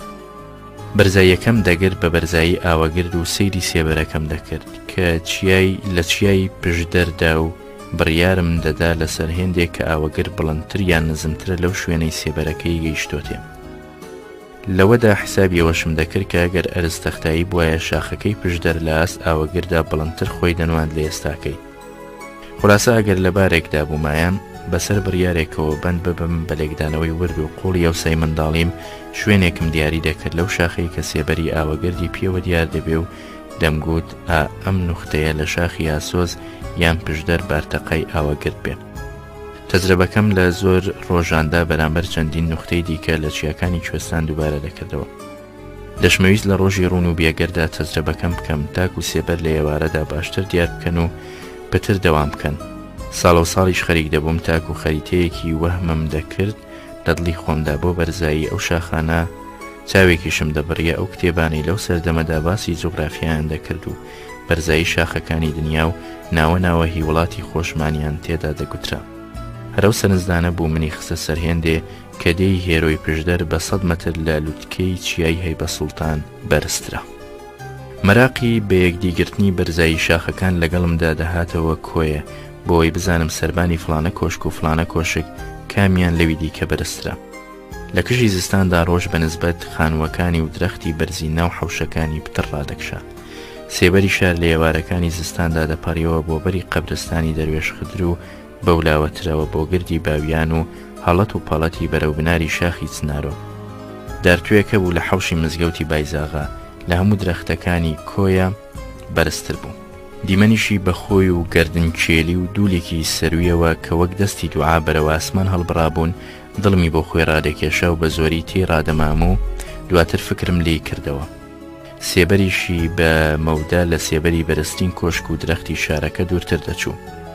تەواوێکیش دوای ئەو خانوانە و درەختانەی لێوەی نزیکن هەتاوی لێ دەبڕا. بۆ دیتنی دیمەنی ئەو درەختە گەلێک جار بە دەوری شاردا دەخولامەوە تا بزانم لە هەموو لایەکەوە چ شکل گۆڕی دەکات و چەند گەردن چێل خۆ دەنوێنێ. بۆی دەنگ بکەم لەگەڵ خۆمدا بەرزایی زۆر جێگە و خانووی کۆیم لێکدا بووە. بەو درەنگە لە ساڵی 1956 کە بۆم ڕێکەوە تامیرات لە کۆنە خانووماندا بکەم میزانی وەستای بەنام بەکارهێنا بۆ تاقیکردنەوەی ئەو بەرزی و نزمیانەی بڕیارم لەسەردا بوون.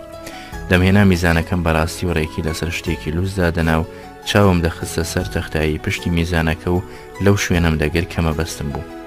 لەگەلێک کۆنە حیسابەکەی منداڵیمدا نیشانم پێکا بوو. لە هەندێکیشیان سەهوم کردبوو. حکایەتم لەگەڵ چنارۆک زۆری بەبەرەوە ماوە. جاری لێرەدا دەستی لێ هەڵدەگرم دواتر چەندین ڕووداوی ئەم گەشتە پێویستی بێ چنارۆک دێتەوە ناو حکایەتەوە. لێرە بەدواوە دەچمەوە سەر شریتەی تەمەنی منداڵیم کە بەرەو هەراشتریەوە درێژ دەبێتەوە. خوێنەریش نابێوە ڕاز بێت چونکە گەشتی ژیان لە ساوایی و منداڵیدا بە ناچاری ڕوبەڕوشتی وردی لە بابەتی کەم بایەخ دەبێت. هەرە وردی لە کەم بایەخانەش دەبنە کێڵگە بۆ ئەو تۆیەی لە عمری کامڵیدا گۆڵ دەکات. دەمەوێت بەقەدەر حاڵ پاشخانی هەوڵ ساڵەکانی عمرم ڕوونکەرەوەی ژوورخانی تەمەنی گەیشتنم بێ. ئەمەش کارێکە تا بڵێ زەحمەت هەر نەبێ لەبەرەوەی هەموو شتێک ناشێ بگوترێ. وابزانم فرانک هاریس لە کتێبەکەی خۆی My Life and Love's-دا لە هەموو نووسەرێک پتر ڕووداوی شرایەوەی ژیانی خۆی بێپەردە باس کردووە. لە کەس داوا ناکرێ و کارە بکات ڕەنگە بێلزومیش بێت چونکە دەشێ نووسەن حەقیقەتی هەڵکەوت و هەڵوەست لە شتی گرنگدا بەدەستەوە بدات بێەوەی خۆبکاتە فرانک هاریس. ئەڵلقەی سێم لەلایەن تەنسازیەوە ساواییم بە سەلامەتی تێپەڕیوە. جگە لە سوورێژە کۆیی پێی دەڵێن سۆرکە دەردیە و تۆم نەدیتووە مەترسی لێ بکرێ. سوورێژەش بە من هەموو کەسێکەوە هەیە. وەردەنەساقی وەکو تا و چاکولی بۆ ئەو دەمانی بەر لە 6 ساڵ پتر دەفتەری بۆ ناگیرێتەوە. بەڵام من لەو کەسانم کە دەردوازار زۆریان تیم بۆ دەهێنن. جاران حەکیمان دەیانگوتەوەی میزاجی بەڵغەمی بێ هەستی بازار کەمترە لەوەی میزاجی هەوایی بێ. وابزانم هەوایی لە زاراوەی ئەم ڕۆژانەدا پێی دەڵێن سیمپاتیکس.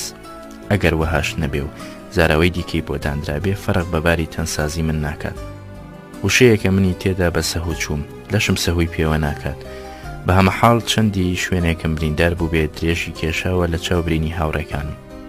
تا ئێستاکە شوێنی ئاودەزبوونی پشنی نۆکی پەنجەی ناوەنجی دەستی ڕاستەم بە چاو فەرقی پێدەکرێت. ئاودەزیەکەش بە برینێکی زێدە بچووکی دڕوێک بوو بە حاڵ فەرقی پێدەکرا. لە بن پێستی پشت ئەو نینۆکەم بەڵام خۆنە پاراستنم لە ئاوی حەوزی بنسووری پاشا لە سنارۆک تەشەنەی بە برینەکەم کرد. خەڵکی دیکەش وەکو من برینیان تێدەکەوت و بە ئاوی سووری پاشا تەڕیان دەکرد و چشیان لێ بەسەر نەدەهات. ئەو ئاوە مەشهورە بۆ خراپە بەڵام باچاکەشی باس بکەم. لە هەموو ئاوەکانی هۆبەی مەلازادان لە چنارۆک سازگارترە بۆ چێشتی برنج یارەمادەیەکی تێدایە ئەو کارەی پێوە بێ. لەلایەن هەستووەشەوە وەک بۆیان دەگیرامەوە خۆشم بەبیرم دەهاتەوە بە پێش تەمەنی خۆم دەکەوتمەوە. باوکم لە ڕادەبەردە دڵی پێم خۆش بوو. چاوەنۆڕی کردداری لەباری لێ دەکردم. بۆ باوکێکی کوڕەکەی خۆش بوێت و بە تەمای زەکاوەتی بێت جێگەی دڵارامیە بۆی کە ڕۆڵەکەی بەبەریەوە هەبێ ئەوەی لێوە بگوترێت کە باوکم لەم بیتەدا بۆ منی ڕەوا دیتووە. بە ئومێدم لە لوتفی لە مێزلە ببیەنە ئیبمنابی کاکی جەلی. وها بۆ لە مەجلیسی خۆی کە جارێت تەمەن 4-5 ساڵ بووە قسەی مەیلە و کامڵانەی لێگێڕاومەتەوە.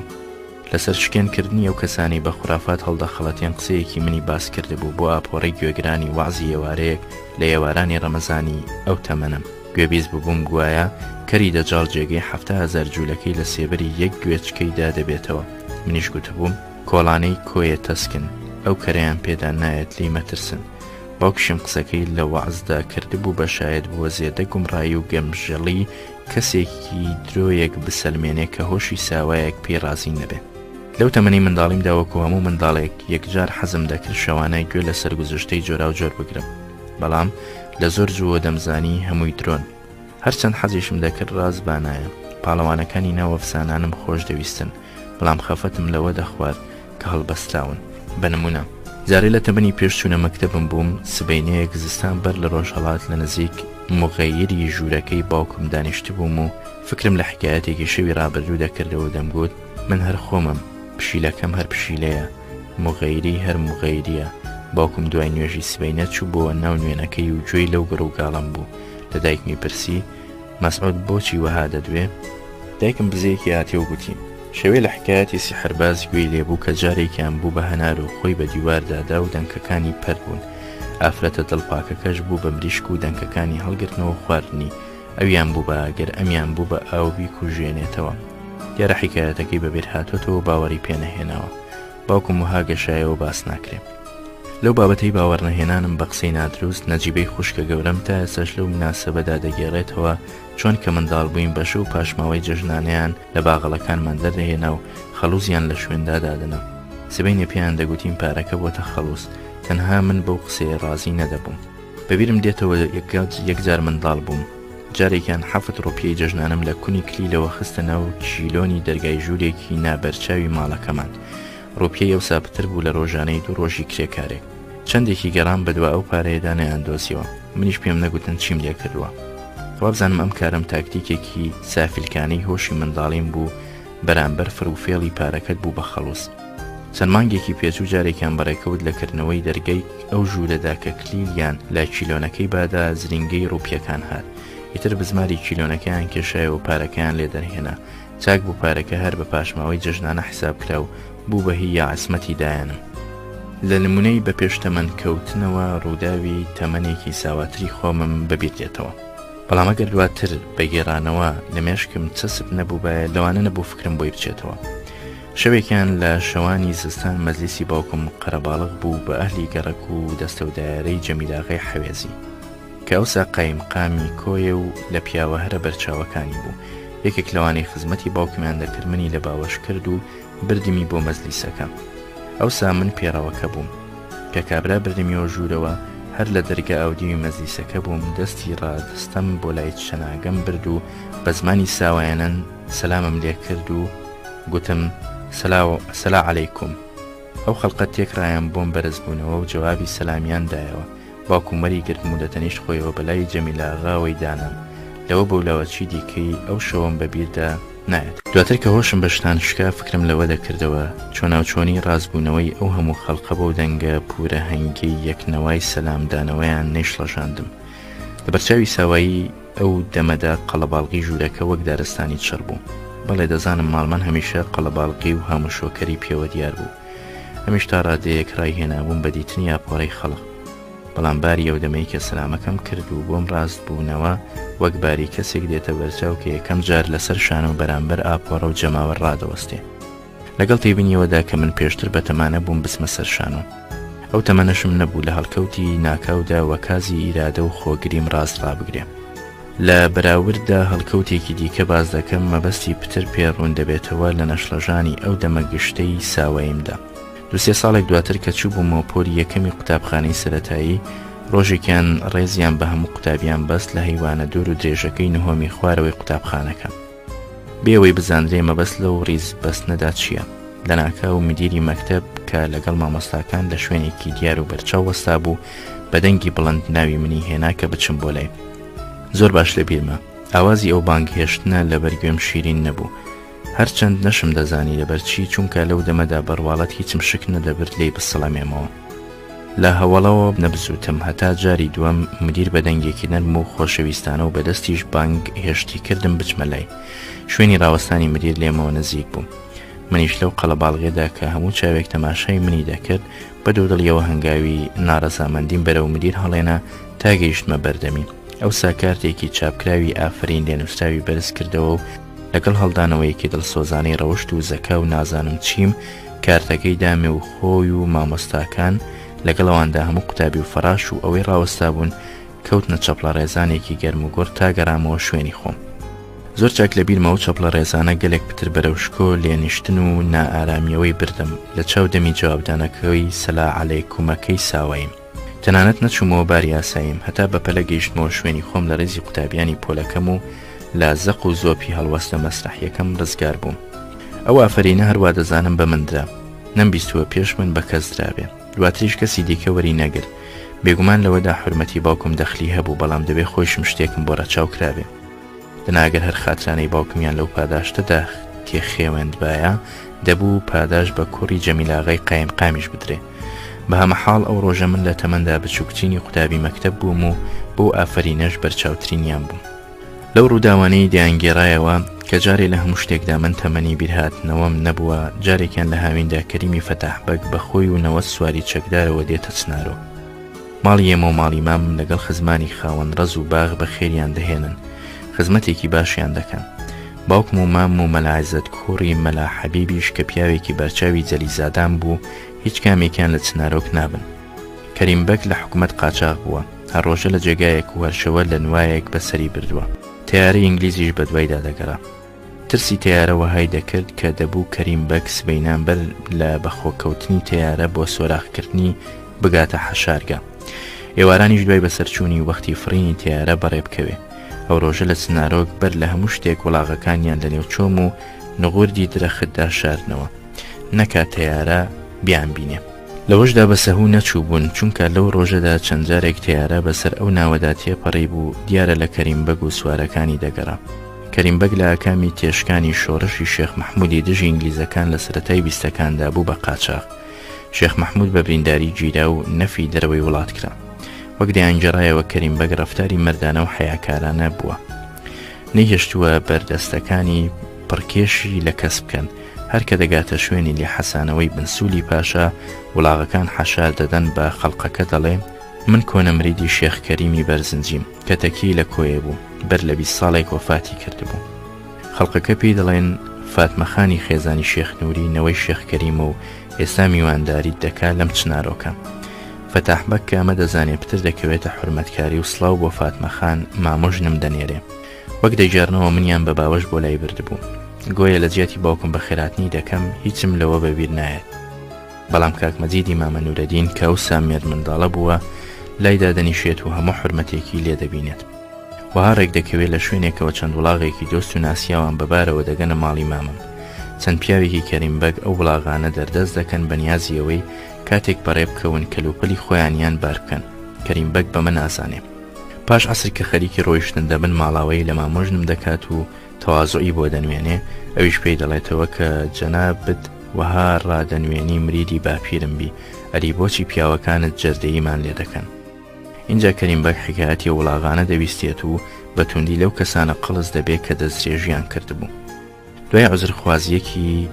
پیاوانە وڵاغەکان دەگەڕنەوە بۆ خاوەنەکانیان ئیتر ملی ڕێگە دەگرن لە بناری شاخەوە بەرەولای هەیبەت سوڵتان کە لەوێوە بۆ دیوی دەشتی کۆیە ئاوا ببن و بچن لە قەیاغی دوکان بۆ بەری سلێمانی بپەڕنەوە ئەم ڕووداوە لە هاوینی 1923 بووە لە نێو تەمومەژی بیری منداڵیم وێنەی کەسان و شتان و شوێنان زۆر جودا خۆیان دەنوێنن لە وێنەی دواتریان کە دەهاتە بەرهۆشی تەمەنی هەڵکشاوترم هەوای دیمەنی چەشمەندازی چنارۆک کە لە تەختەی فاممدا نەخش بەستوو بووە وەهام دەهێنێتەوە یاد کە ئەو شوێنانەی لە ماڵمانەوە نزیکن ئەوسا دوورتر خۆیان نواندووە شاخە دوورەکانی هیچ حسابێکی تایبەتی دووری و نزیکیم بۆ نەکردوون وا پێدەچێت لەو تەمەنەدا دووری و نزیکی هەر لەو مەودایانەدا حسابیان بۆ کرابێ کە بەلای فکری ساواییمەوە خەڵقیان دەگاتێ و لێی دێنەوە ڕەنگە هەروەک ئاسمان بەو لای عیارەی دووری و نزیکیەوەیە و شتێکە بەرپێوانە و کێشانە ناکەوێت. هەروەها شاخەکانی پشدەر و قەندیل و هۆوێ و هۆوێندەرێ لە بەرچاوی تەمەنی 3-4 ساڵیمدا نەدوور بوو بن نەنزیک. نەک هەرەمەندە و بەس، بە چاکی دێتەوە یادم دیمەنی گشتیە و دنیایە لەبەر یەکتری کێشرایەوەی بێسنوور کە دەهاتە چەشمەندازی چنارۆک بۆم نەدەبووە دیمەنێکی سەرانسەری بەسەر یەکەوەی یەک پارچەی بێبڕگەی بێجمگە بە پێچەوانەوە تا ڕادەیەک لە تابلۆی سوریالستی دەکرد کەوا هەر شوێنەی وجودێکی سربەخۆی هەیە تا لە هەموو تابلۆکە نەگەیت لە تاکتاکی وێنەی ئێرە و ئەوەی ناگەیت بایی ئەوەی مەفهومێکی گشتی تابلۆکەت بۆ ڕوون بکاتەوە. لەمەش پتربینینی ئەنتیکەی تەمەنی ساوایی خۆمم دێتەوە یاد. دیمەنی هەندێک شوێنیەوە کە بە زۆری لە دەوروبەری نزیکمدا بەسەریاندا دەکەوتم خۆی دەسەپاند بەسەر ئەو شوێنانەی کە لە نەدیودان ویان نەدەهاتنە بەرزەینم. ئیتر کە دواتر بیرم بۆیان دەچوو وان دەزانی گەلێک شوێنی ئەم جیهانە بریتین لە درێژەکێشانی شوێنە بەرچاو و ئاشناکان. ئەم چاو ئالۆزی یان زەین ئالۆزیم لە چنارۆک بۆ دەرەخسا کە چەشمەندازی بەرەو پێشەوە و بەرەو ڕاستە و بەرەو چەپە دووری دەخوێندەوە و هەرچی دیمەنی شار بوو خێرا بە خێرا دەخزایە ناو قەپێلکی بەرتەسکی 4 دیواری حەوشە و سەربان و کۆڵانەوە. مەتەڵی دووری و نزیکی لێ پەیدا نەدەبوو. من نازانم منداڵی دیکی وەکو خۆم چ خەیاڵی وەهایان بەدڵدا هاتووە لە نمونەی ئەوەی لێرەدا باسی دەکەمیاننا، چونکە هەرگیز پرسیاری ئەو تۆیم لە هیچ هاوڕێیەکم نەکردووە. ڕەنگ بوو ئەگەر پرسیش بکەم وەڵام وەرنەگرمەوە. یەکەم جاریشەوە لەم نووسینەدا باسی وڕێنەی چاوسوورکەی منداڵیم دەکەم پێشتر ئەم گرێیانم بۆ کەس نەکردوێتەوە. هەر لە بیرمە ساڵێکیان کە جارێ زۆر منداڵ بووم دوای بەسەرچوونی کژی هاوین ماڵمان لە چنارۆکەوە گەڕایەوە بۆ کۆیە. وێنەی پچڕم لە چنارۆکی یاد دەکردەوە. وام دەهاتەوە بیر کە خۆڵەپۆتەی لاپاڵی ڕۆژاوی ئەو گردەی کەپرەکانی هۆبەی گەڕەکە ماڵی مەلازادانی بەسەرەوە بوو تا ئەو خۆڵەپۆتەیە بە هەموو لایەکی گردەکەدا تا دامەنی دەکشا و کەسێکی بیەوێ دەتوانێت بە ئارەزوی خۆی خۆڵە خلیسکێ خشخشۆکەی لێ بکات. کاوینی دواتر چوونەوە چنارۆک خۆڵەپۆتەکەم نەدیت. تومەس زارێ خاکەکە ڕێی هاتوچۆ و پێخۆستی لێ نەکرا بوو. بەرەبەرە خۆڵەپۆت پەیدا بوو بەڵام لە ڕووپێوێکی بەرتەسکدا کە سەدیەکی ئەو مەودایەشی تێ نەدەبوو من بەتەمای بووم. ئەو هاوینیان لەوەندە وەستام کە خۆڵەپۆتی ساڵی پێشوو دەرنەکەوت بەڵام ساڵە و سەڵ بەهۆی دەرنەکەوتنەوەی خۆڵەپۆتە ئیقلمیگیرەکە بۆم ڕوومبووە کە من کاتی خۆی لەبەر منداڵیم و کەم فامیم بە سەهودا چوو بووم. زۆریشی برد تا سەهوی منداڵی لەو تەرزە بارانەدا بۆم ببێتەوە ئەنجامێکی ئاسایی نەکڕێکەوت لە زەینی ساوادا لەو ڕووەوە کە خەریکبوونی مێشکی ساوا بە دیمەنی نزیکەوە بەبەریەوە هەیە لە دیمەنەکە زیاد بکات و بەسەریەوە بنێ. تومەز ئایارەی پێوانەی زەینەکە بچووکە وەکەوەی کە قوماش بە میلیمەتر بپێویت درەنگ لی دەبێتەوە و لە قیاسدا قوماشەکە درێژتر خۆ دەنوێنێ لە حەقیقەتی خۆی. بەداخەوە لە سەدی نەوەدی خەیاڵ و خولیا و لێکدانەوەی منداڵی دەسڕێتەوە لەبیر دەچێتەوە، چونکە ئیمکان نییە تۆمار بکرێت کە مرۆڤ دەشگاتە تەمەنی هۆشکرانەوە و دەسەڵاتی نووسین لە 100,000 یەکێکی ئەرکی تۆمارکردنی خەیاڵاتی کۆن و هیدەمی نووسینەکەی باستەوە ناگرێ هەر نەبێ لەبەرەوەی کە بایەخی پێنادات و بە ماندووبوونێکی بێسوودی دادەنێت. کەچی بەعکسەوە نەقش بەستوکردنی خولیای هەر تەمەنێک بێ وەک تاشینی پەیکەرە کە بوونەوەرێک نەمر دەکات. ئێمە بە تێکرایی کوڕی دوێنێ و پار و ئەوەندە ساڵی ڕابردوین نەک لەبەرەوەی کە بە عەزم و ئیرادەی خۆ بەبیر هاتنەوە ڕەچەی ڕەوتمان لە ڕۆژگار بەستووە بە ئاوردانەوە وێنەی خۆمان لە هەموو قۆناغە بەسەرچۆکانماندا دەبینین. تەنانەت من خۆمەوەندە فۆتۆگرافەشم نەکێشاوە بە شێوەیەکی ڕێک 10 ساڵی تەمەنم بنوێنێت. ئێمە لە ڕابردوومان ئەو دیمەنانەمان بەبیردادێتەوە کە بە خێرایی خۆیان و ڕێکەوت نەسراونەتەوە. چەند حەزم دەکرد لەم تابلۆی بیرەوەریای ساواییمدا وەکو وێنەگەر هەموو تابلۆکەم بەبیر هاتنەوەی سەر لەبەر ڕەنگاوی بکردایە نەکۆکو تاکتاکە ڕایەڵی جاڵجاڵۆکە وێنەی پچڕی ژیانم بەخستنە بەرتیشکی لێوەربوونەوە نەختێک گەشت بێتەوە.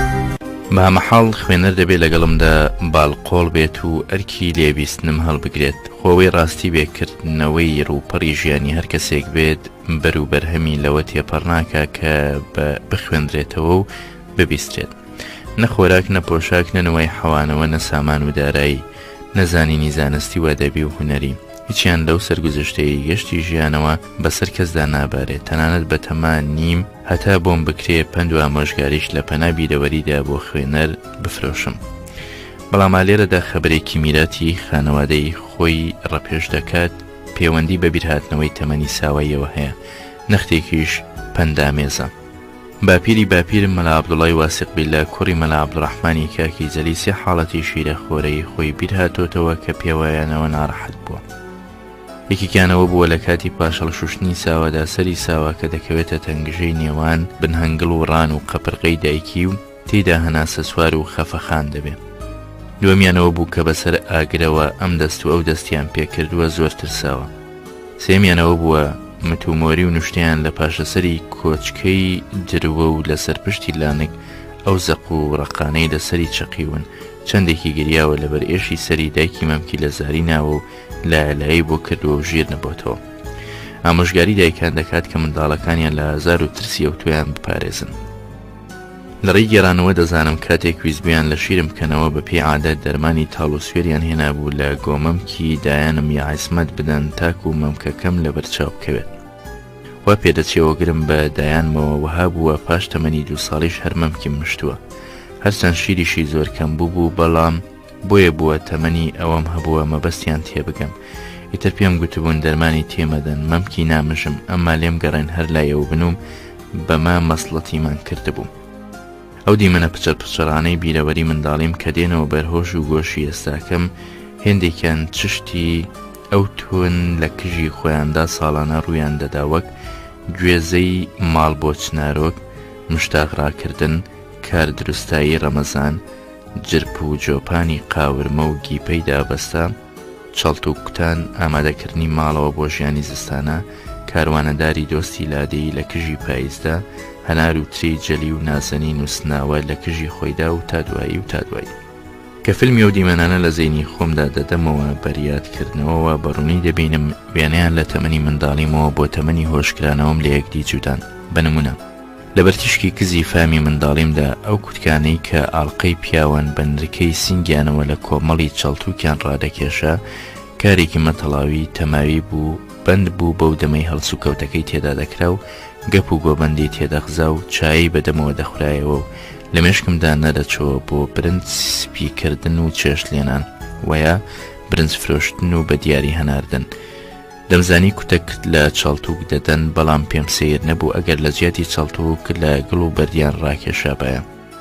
دەمدیت یەکێک لە سیکار دەوەدێت، دواتر زانیم پێی دەڵێن قەساب، دابەستەکان سەر دەبڕێت و کێشەی گیپە و قاورمەی بەدوادا دێت، بەڵام ئەگەر لە زیاتی سەربڕینیان بە پێش خۆی دابان و بردبانی بۆ هەرکوێیەک بێت فەرقی کەوتوی نەدەکرد بەلامەوە. دەمزانی دابەستەکان پەیوەندی بە ماڵمانەوە هەیە، بەڵام خاوەنایەتی ئەمە پێیانەوە هێندەی خاوەنایەتی خۆم بە پەپەجانەکەمەوە نەبوو. پەپەجانە جۆرێکە لە پێڵاوی ساوایان. هەروەها لە چنارۆک دەمدیت ئەو خەڵقە کتۆپڕ ڕۆژێکیان دەکەونە خۆیان و شوێنی مشتاق ڕۆنان پاک و هەموار دەکەن، بەکەر و قەڵتارە ترێ ڕەش لە ڕێزەکانەوە دەهێن و هێش و ڕای دەخەن. دەمزانی ئەو ترێ دەبێتە مێوش، بەڵام ئەگەر لە جیاتی ڕۆنانی پێشێلیان بکردایە ویا بە ملەولادا فڕێیاندا باە کارێک دەبوو بۆ بەرزەینی منداڵیم برای ڕۆنانەکە دەبێت. هەستم نەدەکرد بە حەتمیەی هاتوباتی مشتاق ڕۆنان و مێوش هەڵگرتنەوە، ئەمما ئەگەر شەوێکیان یەکێک لە ئەهلی ماڵەوە شوێنی نووسنی گۆڕی باە ئەو جێگۆڕکەیە قاڵبی هەمواری لە قەناعەتمدا پەیدا نەدەکرد. بەشێکی دیکەی ئەو دیمەنانە هی هەڵکەوت و ڕێکەوتە کە کژ و جەم و دەمی بۆ نییە، یان هیشتی بەردەوامە کە نەکژنە هەڵکەوتی تێدا نییە. لە نمونەی هەڵکەوت سەفەر، سەیران، شایی، شین، شەڕە چەپۆڵک، بروسکە و ڕێهێڵ داوت تا دوایی. نمونەی شتی بەردەوام کە لە خەیاڵی منداڵیمدا شوێنی هەبێ کەسانی بەرچاو هاوتەمەنەکانم شوێنی گەمەلێکردن، ماڵ و دەربوونە و گەڕک، وڵاغی جوان، پشیلەی دەستەمەوە، درەختی ڕێک، خانووی بەرز. تێکڕای ئەم دیمەنانە کە هەربای فامی منداڵ واتای دیاریان لە مێشکدا زڕە ڕەنگی دەدایەوە تەختەیەکی وشەی تێک هەڵکێش کەلیمات متەقاتیعە لە بیری منداڵیمدا دروست دەکەن.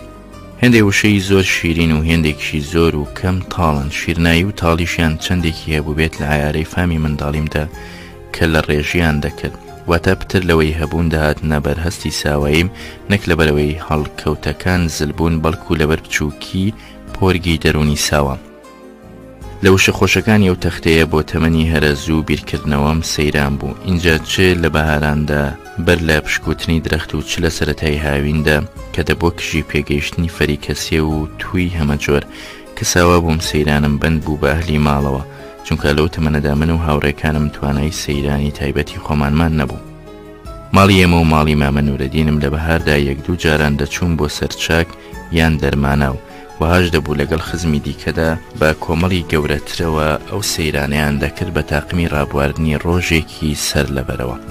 وڵاغ بۆ سواری و بارلێنان بە هی خۆمان و هی خوازرایەوە بای پێویست بگرە لە پێویستیش پتر ئامادە دەکران و دوای بەرچاییەکی بە پەلەوزوو لە سبەینەدا تێکڕامان جگە لە باوک و مام و یا فەخرەی پوری گەورەم و یەک دوو بەردەست بەرەو شوێنی سەیرانەکە دەچوین. ژن و منداڵ و پیاوی لێ هاتوو بە سواری و هەندێکیش بە پێیان ئەو ڕێگایە بای ڕۆیشتنی سەعاتێک و 2 سەعات بوایە بە چەپڵە ڕێزان و نوکتە و پلار تێگرتن و تریق و هۆڕ و گەشانەوە دەپێچرایەوە بۆ سەر ژوانی مەبەست. من بە پێی بڕیاری ساواییم لە کۆشی دایانم بەسەر وڵاغەوە یان بە باوەشی پیاوێکەوە وەکو قەپوچکەی ئاو لەگەڵ شەپۆلی ئەو کەیف و زەوقە سەراو دەبووم. هەندێکیان کە جارێ لە تەمەنی پێش مەکتەبمدا بوون بەر لەوەی بچین بۆ چنارۆک با قەڵەباڵغی و هاتوباتەوە سەردانێکی چاکی پەڵکانەمان دەکرد. ماڵی ئێمە و ماڵی مامم و ماڵی خاڵە سەدری کوڕی شێخ کەریم خاڵی مامم بوو لەگەڵ چەند ئافرەتێکی بە ساڵدا چووی کە بە عادەت دەکەونە بەر حسابی دڵڕاگرتن و خاترانە. دوای بەرچاییەکی زوو لێ سوار بووین و بە 2 سەعات و نیو گەیشتینە سەر چاکەکە و لەژێر دارتوویەکی بەسەر کانیاوێکەوە ڕوا بوو بنگەماندانە. وەها ڕۆیشت بوو کە ئەو کانیە بە ئیستیسلاح بێ بناواتە کەسێکی بچێتە ناویەوە پێی ناگاتە زەوی و ئەگەر مەلە نەزانێ دەخینکێت. منداڵێکی لێمە باڵخۆشتر حەوێز ناو کوڕی ئافرەتێکی سەر بە ماڵی خاڵە سەدرمان لەگەڵدا بوو ئازایی خۆی تاقی کردەوە بەوەدا جۆلانە بەسەر کانیەکەدا بکات و ترسی خنکان نێوەستێنێ. دەستی گەیاندە لکەتوێک و خۆی بۆ شل کرد و بەدەنگی بەرزتەی هەڵکرد. حێلانێ جۆلانێ. جارێ بە تەواوی سەرێکیان بەسەر کانیەکەوە جۆلانەی نەکردبوو لکەتووی هەرام قرچەی کرد و شکا و حەوێز شەڵپەی لە ئاوی کانیەکە هێنا. دایکی زیراندی و خەڵقەکەش سەغڵەت بوون لە ترسی ژێراوبوونی لەو کانیا بێبنەدا. کەچی حەوێز بە سەلامەتی لە کانیەکەدا چقی و هەر هەتا هەوراز کەمەری لە ئاودا بوو. تومەسکانی فێڵباز بە هیچە ئەو ناوبانگەی بۆ خۆیدا سەپاند بوو. ترسی خنکانەکە بوو بە پێکەنین و تریق و هۆڕێک ئەو سەری دیار نەبێ. ئەو حەوێزە باوکی نەما بوو لە جیرانەتی ماڵی خاڵە سەدر بە خۆی و دایکەوە لە چاو وەزعی بێ باوکی ژیانێکی خۆشکەڵی ڕادەبوارد و وە زۆریش لە هاموشۆی خزمانەدا هاوبەشی دەبوو لە گەمە و گەپی هاوتەمەنەکانی خۆی لەبەرەی ئێمە و ماڵ خاڵە سەدر. ئەو ڕۆژە لەو جۆلانە مەترسی لێکراوەدا مەبەستی خۆڵدانەوە بوو بەسەر فەتحی شیربرام و فاتحی خاڵە سەدر کە هاوتەمەنی بوون. پەڵکانە بریتیە لەو کانیاوە و قەبرستانێکی لێوە نزیکە. وها ڕۆیشتووە کە پیاوچاکێک لەو قەبرستانە نێژراوە. گۆیە ئاوی کانیەکەش دەرماناوە. لە ماوەیەکی کەمدا دەی ناسراغا هەیە کە هیماڵی شێخ کەریم بوو ئەوسا بەشێکی هی خاڵە سەدر دواتر بەکڕینەوە هەمووی بوو بەهی ئەو. لەو جۆرە سەیرانانەدا ئەو دێی لێمانە و نزیک باە یارمەتی دەداین لە هەر شتێکی پێویست باە. لە ماست و دۆ درێغیان نەدەکرد. وەها دەبوو گیسک وەیە بەرخیان بە دیاری بۆ دەهێناین هەرچەند لەلایەن خواردنەوە بە کاردۆستایی تەواوەوە دەچوینە ئەو شوێنانە. خەڵقەکەش ئەو ڕۆژە پێمانەوە دەگەشانەوە هەر نەبێ لەبەرەوەی کە هەلێک دەبوو دەقی ژیانی یەکنەوایانی تێدا بشکێن و لە نزیکەوە سەر بە جۆری ژیانی شارستاندا بگرن. هەمیشە ئافرەتی لادێ حەزی کردووە خشل و پۆشاکی ئافرەتی شارستان ببینێت بە بەژن و باڵای ئافرەتەکەوە. زۆر بە سێری منداڵەکانیان نامۆییان لێ دەکردین. هەر دەرگوت ئێمەیان بە دانیشتووی جیهانێکی نائاشنا بەوان حساب دەکرد. تەنانەت کەم گەپی منداڵی لادێ هەیە بەهی منداڵی شارستانی بچێت. لەوەشدا جوداوازی شارستان و لادێ کاریگەر بوو نەکی چینایەتی، چونکە بۆ منداڵی لادێ هەموو منداڵی شارستان بێگانە بوون بە دەوڵەمەند و هەژاریەوە. لە شاریشدا منداڵ هەژار بایەیان دەوڵەمەند بەیەکەوە یاریان دەکرد. لە کۆیەک کە بتوە ڕوانی بایە پەلکانە و ناسراغا ڕوود دەکەوتە ڕووکاری دەربەندی بازیان، واتە لە نێو باشوور و ڕۆژهەڵاتی کۆیە کەوتوون. جاری وەها دەبوو لە سەرەتای هاویندا کۆیە یان لە مانگی ئاب لە چنارۆکەوە دەچوین بۆ کانیە گەرمەکەی مەشهور بە حەمام جەلی. بۆ خەڵکی ناوچەی کۆیە بە هەنگی ئەو ناوە دەگوترا حەمام عەلی، حەمام جەلی. مەبەست لە حەمام عەلی کانیە گەرمەکەی حەمام عەلیلی نزیک مووسڵە. کەم کەسیش دەیزانی حەمام عەلی قوتکراوی حەمام ئەلعەلیلە. کانیاوی حەمام جەلی لە 2 کیلۆمەتری دێی جەلی بەسەر ڕووباری باسەڵم و لە دامەنی کلکەی چیای ئاوەگەر بەلای چنارۆکەوە هەڵکەوتووە. جێگەی هەڵقوڵینی کانیە گەرمەکە بەڕۆخی ڕووبارەکەوە بوو. هەر ساڵە کەڵەکی محکەمی ئاو نەدەڵاندویان بە دەوری کانیەکەەوە هەڵدەنا تاکو ئاوی ڕووباری تێکەڵ نەبێ و ساردی نەکاتەوە. هەڵبەت کەڵک لە خۆوە هەڵناندرێ و ئاوی سارد و گەرم بە خۆڕایی لێکدی جودا ناکرێتەوە. دەبوو یەکێکم کارە بە ئەستۆی خۆیەوە بگرێ. لەو دەمانەدا کە من بۆ بیرەوەریان دەچمەوە خزمێکی جەلیەتیمان حاجی کوڕی مەلا عارف سەروبەری کانی هەڵمان و ڕێکخستنی شوێنی ژنان و پیاوانی ئەنجام دەدا.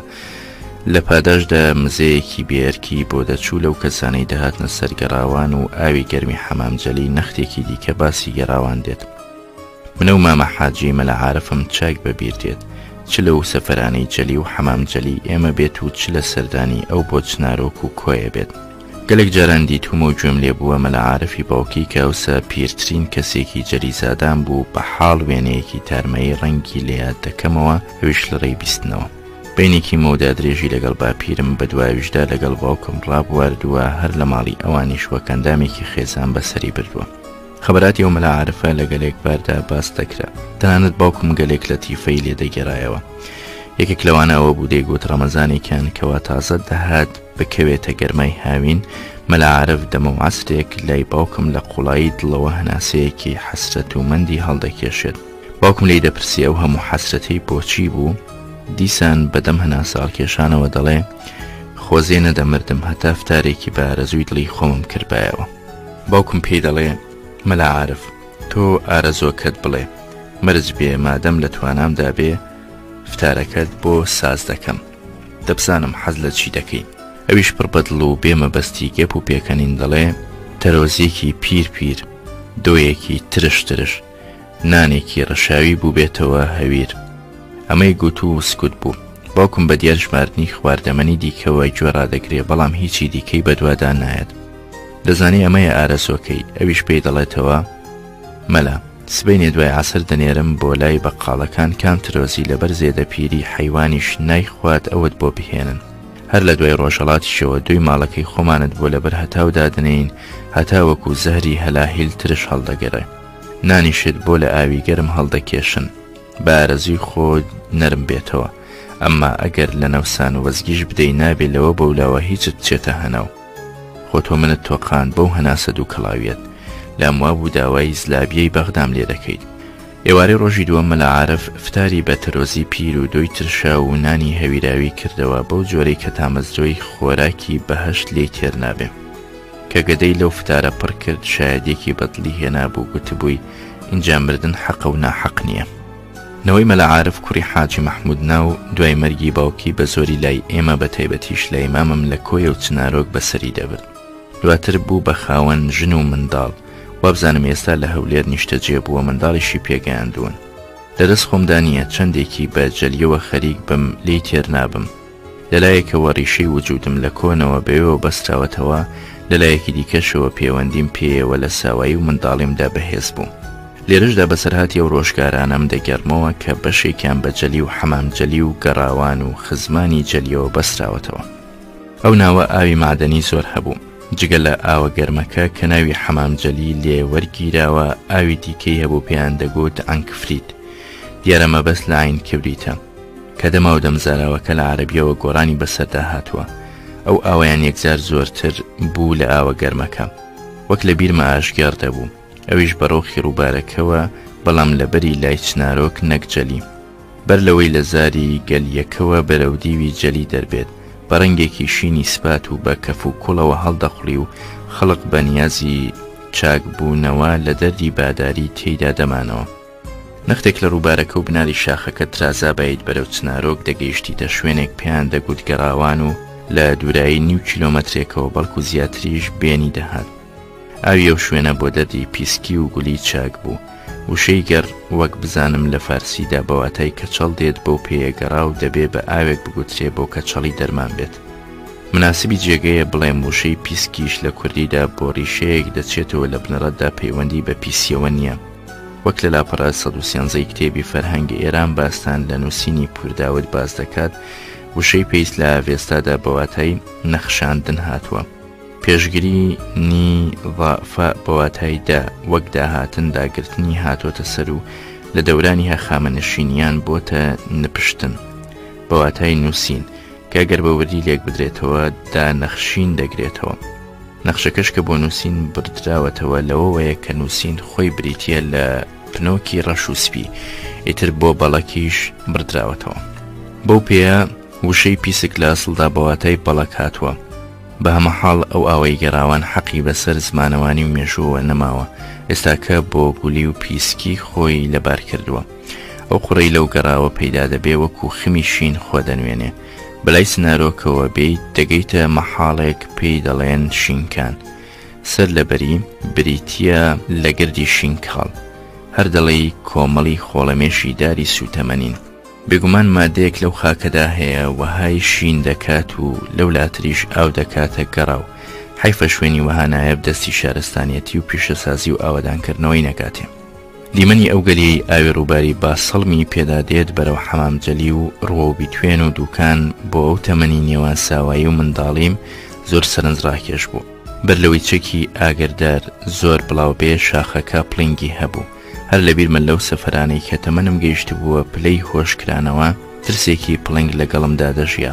تاکو بەرەو ماڵ لێ دوور دەکەوتینەوە. ترسەکەش بە ئەساس لەوەوە دەهات کە دەنگ و باسی ڕاوە پڵنگی ئەو شاخە بەسەر زارانەوە بوو. کەسانی شەبوون لە دانیشتوانی ئەو ناوچەیە ناویان لە ڕاوە پڵنگ دەرکرد بوو. ئەوەی ڕاستی بێشاخەکەش لەم بەرەوبەری ڕووبارەکەی باسەڵم بۆ بەرزەینی ئەو سەی منداڵیم دەشتەیەکی دەخستە لێکدانەوەی خوتخوتە تێگەڕاوم، چونکە تا ئەو دەمە هیچ شاخێکی وها چڕ و نوغود و سەخت و بەتەڕاش و تاوێڵە بەردم نەدیت بوو. بەچاکی دێتەوە بیرم کە لە دیمەنەکە ڕادەمام دەتگوت ئەو بەرە و گەلیەکە ڕاز و نیازێکی نێوان خۆیان بە خامۆشی لە یەکدی دەگەیەن. تەرمایی پڵنگیش لە ناو وتوێژدا وەکو تەڵا نراوەتەوە بۆ ئەو کەسەی بێباکانە لە ئاوەدانی دوورکەوێتەوە. چەندی لە حەمامجەلی مابینەوە هەمیشە خزمانی جەلی بە دەورمانەوە دەبوون و لە خزمەت و بە فریاکەوتن درێغیان نەدەکرد. بەر لە چوونمان کەبر و ساباتمان لە حەمامجەلی بۆ ساز دەدرا. شەوانە پیاوی یەشکچیان لامان دەمانەوە، لەگەڵ جەماعەتی خۆمان هەتا سبەینە ئاگادارمان دەبوون. چەند جارانیش سەرمان لە گوندی جەلی دەدا و خزمانمان بەسەر دەکردەوە، بە تایبەتی ئێمەی منداڵ کە حەزمان بە گەڕان پتر دەکرد تا خۆ لە ئاو هەڵکێشان. ئەو دەمە لە نێو خزمانی جەلی ڕیسپەتی بە ئامۆزا محەممەدی خوالێ خۆشببووی ڕەوا دیترا بوو. ئەم پیاوە لە چاو هاوم مەسەلەکانی خۆی زیێدە بەرچاو و زۆریش ڕێز لێگیراو بوو. لکی جەلی زادەی کۆیە و ئەو لکەی ئامۆزا محەممەدی برا بوو لە مەلا عەبدوڵای کاکی جەلی باوکی مەلا عەبدوڕەحمانی کاکی جەلی دەگەنەوە یەک. باوکم تا بڵێ ئامۆزا محەممەدی خۆش دەویست و ڕێزی لێدەنا و دڵی بۆی دەکرایەوە. منیش لەو منداڵیەمدا دڵم بۆی دەچوو. دەمدیت لەو خزمانی جەلی و کەسانی ئەو ناوەی دەهاتنە لای باوکم تەنها ئامۆزا محەممەد یەکسەر دادەنیشت، ئەوانی دیکە خۆیگیریان دەکرد هەتا باوکم تەکلیفی دانیشتنی دەکردن. ئەمدا بەش شتێکی نەبوو باوکم بەسەر خەڵقەکەیدا سەپاند بێن. لەخۆوە خەڵقەکە وەهایان لێ خۆش دەهات دوای ئیزنی ئەو لای دانیشن. لە نمونەی ئەو ڕێز و شکۆیە دەمدیت لە هیچ کوێیە کاکە حوسێن و کاکە حەمەل لە مەجلیسی سەید ئەحمەدی خانەقەی باوکیان دابنیشن. هەمیشە لە حزور باوکیان وەک درەخت بەسەر پێیانەوە دەچەقین. ئەو ساڵی کە باوکم چوو بۆ لای جەلی پەیوەندی بە سەفەرە عادەتیەکانی ساڵانەی ماڵی ئێمە و ماڵی مامەوە نەبوو. چ شتێک ڕوویدا بوو کە ئێستاکە نازانم چی بووە. هەلی ڕێکخست بۆ باوکم کە سەردانێکی ئەو ناوە بکات.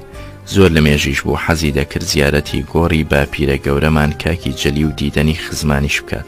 هاتوباتی ئەو سەردانە چه خزمایەتی نەبوو لەگەڵ سەفەری ئێمە. لەو چەند ڕۆژانەدا کە باوکم لەو ناوەمایەوە خەڵقی ناوچەکە تێکرایان هاتن بەخێرهێنانی. خوا هەڵناگرێ خزمانی جەلیش بە گەورە و گچکەیانەوە کوردی گوتەنی خۆیان شەهید کرد لە خزمەتی میوانان. لەبیرمە و هاوینە مێگەلی کۆمەڵێک لە مەردارانی دزەیی هاتەبوون بۆ پاوانەکانی ناوچەی جەلی و سناوە و ئەو دەوروبەرە. خاوەن مێگەلەکان کە لە ئاغاکانی دزەیی بوون ئەوانی شاتنە سەردانی باوکەم. دەست و دیارێکی باشیشیان پێبوو بۆ ئەو بنگەی کە خۆراکی بۆ میوانەکانی باوکم دروست دەکرد. ڕەنگە و ساڵا من لە پۆلی دووەم یا یەکەمی سەرەتایی بوو بێتم. چ بەرهەڵستیشم نییە لەوەدا بمگێڕنەوە بۆ ئەو تەمەنە و ئەو چرگەنەی بناری ئاوەگرد و دوو قەراغی ئەمبەر و ئەو بەری ڕووبارەکەی باسەڵم. لە یادی ترسی پڵنگە و شتانم بە بیردا دێنەوە کە لە ساواییم و لە منداڵیمدا ترسم لێیان هەبوو. مەبەستیش سشتی ئەو تۆن لە عادەت بەدەر بن. لە سێشت دەترسام هیچیان پەیوەندیان بەوی دیکەوە نییە. یەکەمیان ترسی سەگ، نازانم لەکوێ ئەو ترسم بۆ هاتبوو، بەڵام لە بیرمە بە هەموو دڵ و گیان لێی دەتۆقیم. تەنانەت لێشم دووربایە ترسەکەم ڕێدەنیشت کە گەورە بووم بە خۆداشکانەوە نەی دەهێشت ترسەکەم پێوە دیار بێ. بەڵام ئەو ساشتا پێم کرابایە خۆم لە شاڵاوی سەگ دوور دەخستەوە، واتە خۆم نەدەخستە زمانی ترس و نەترسانەوە. دومیان ترسی بە پەیژەدا هاتنە خوارەوە. نەمدەزانی چوونە سەری پەیژە هێندە جودایە لە پێدا هاتنە خواری. تاکو جارێکیان بە پەیژە سەر کۆشکێکی تازە دروستکراوی ماڵی مامم کەوتم کە ویستم وەکو خەڵقەکە بە پەیژەکەدا بێمەوە خوارێ. لە سەرەتاوە ترسێکم سواری شانان بوو. اینجا ترسەکەم لێبوو بەسەر سوورکێ. لەو سەربانە ئاوقام و بە هیچ جۆرێک جورئەتم نەکرد لە پەیژەکە نزیک بکەومەوە. پیاوێکی لەوانەی خزمەتی باوکمیان دەکرد سەمەد ناوهات و لە کۆڵی خۆی کردم و پێشی گوتم چاوەکانت بچوو قێنە و دەستەکانت لە ملم تند بکە و ترست نەبێ. ئامۆژگاریەکەم لە 100% جێبەجێ کرد، بەڵام لە دڵدا ئومێدم کەم بوو کە بە سەلامەتی دەگەمەوە سەربانەکەی ژێرەوە. دیار بوو سەمەد چ پەروای نەبوو، چونکە هێندەی بڵێ یەک و دوو لەبانی ژێرەوەی دانا. سەمەد کوڕەخاڵی کافیەی مەلایان بوو کە وسا چەند ساڵێک بوو هات بۆ ماڵمان. خۆشی پتر لە 10 ساڵ خزمەتی باوکمی کرد. تاکو بۆی ڕێکەوت لە کۆتایی سیەکان کاک مەجید یامۆزام بوو بە مدیری قوتابخانەی ڕانیە و سەمەدی کرد بە فەڕاش. لەوە بوو بە ڕانیەی، بەڵام هەتا مرد هەر خزم و ناسیە و دڵسۆزمان بوو. مردنەکەشی جۆرێک بوو بە زەینی کەسدا نەدەهات.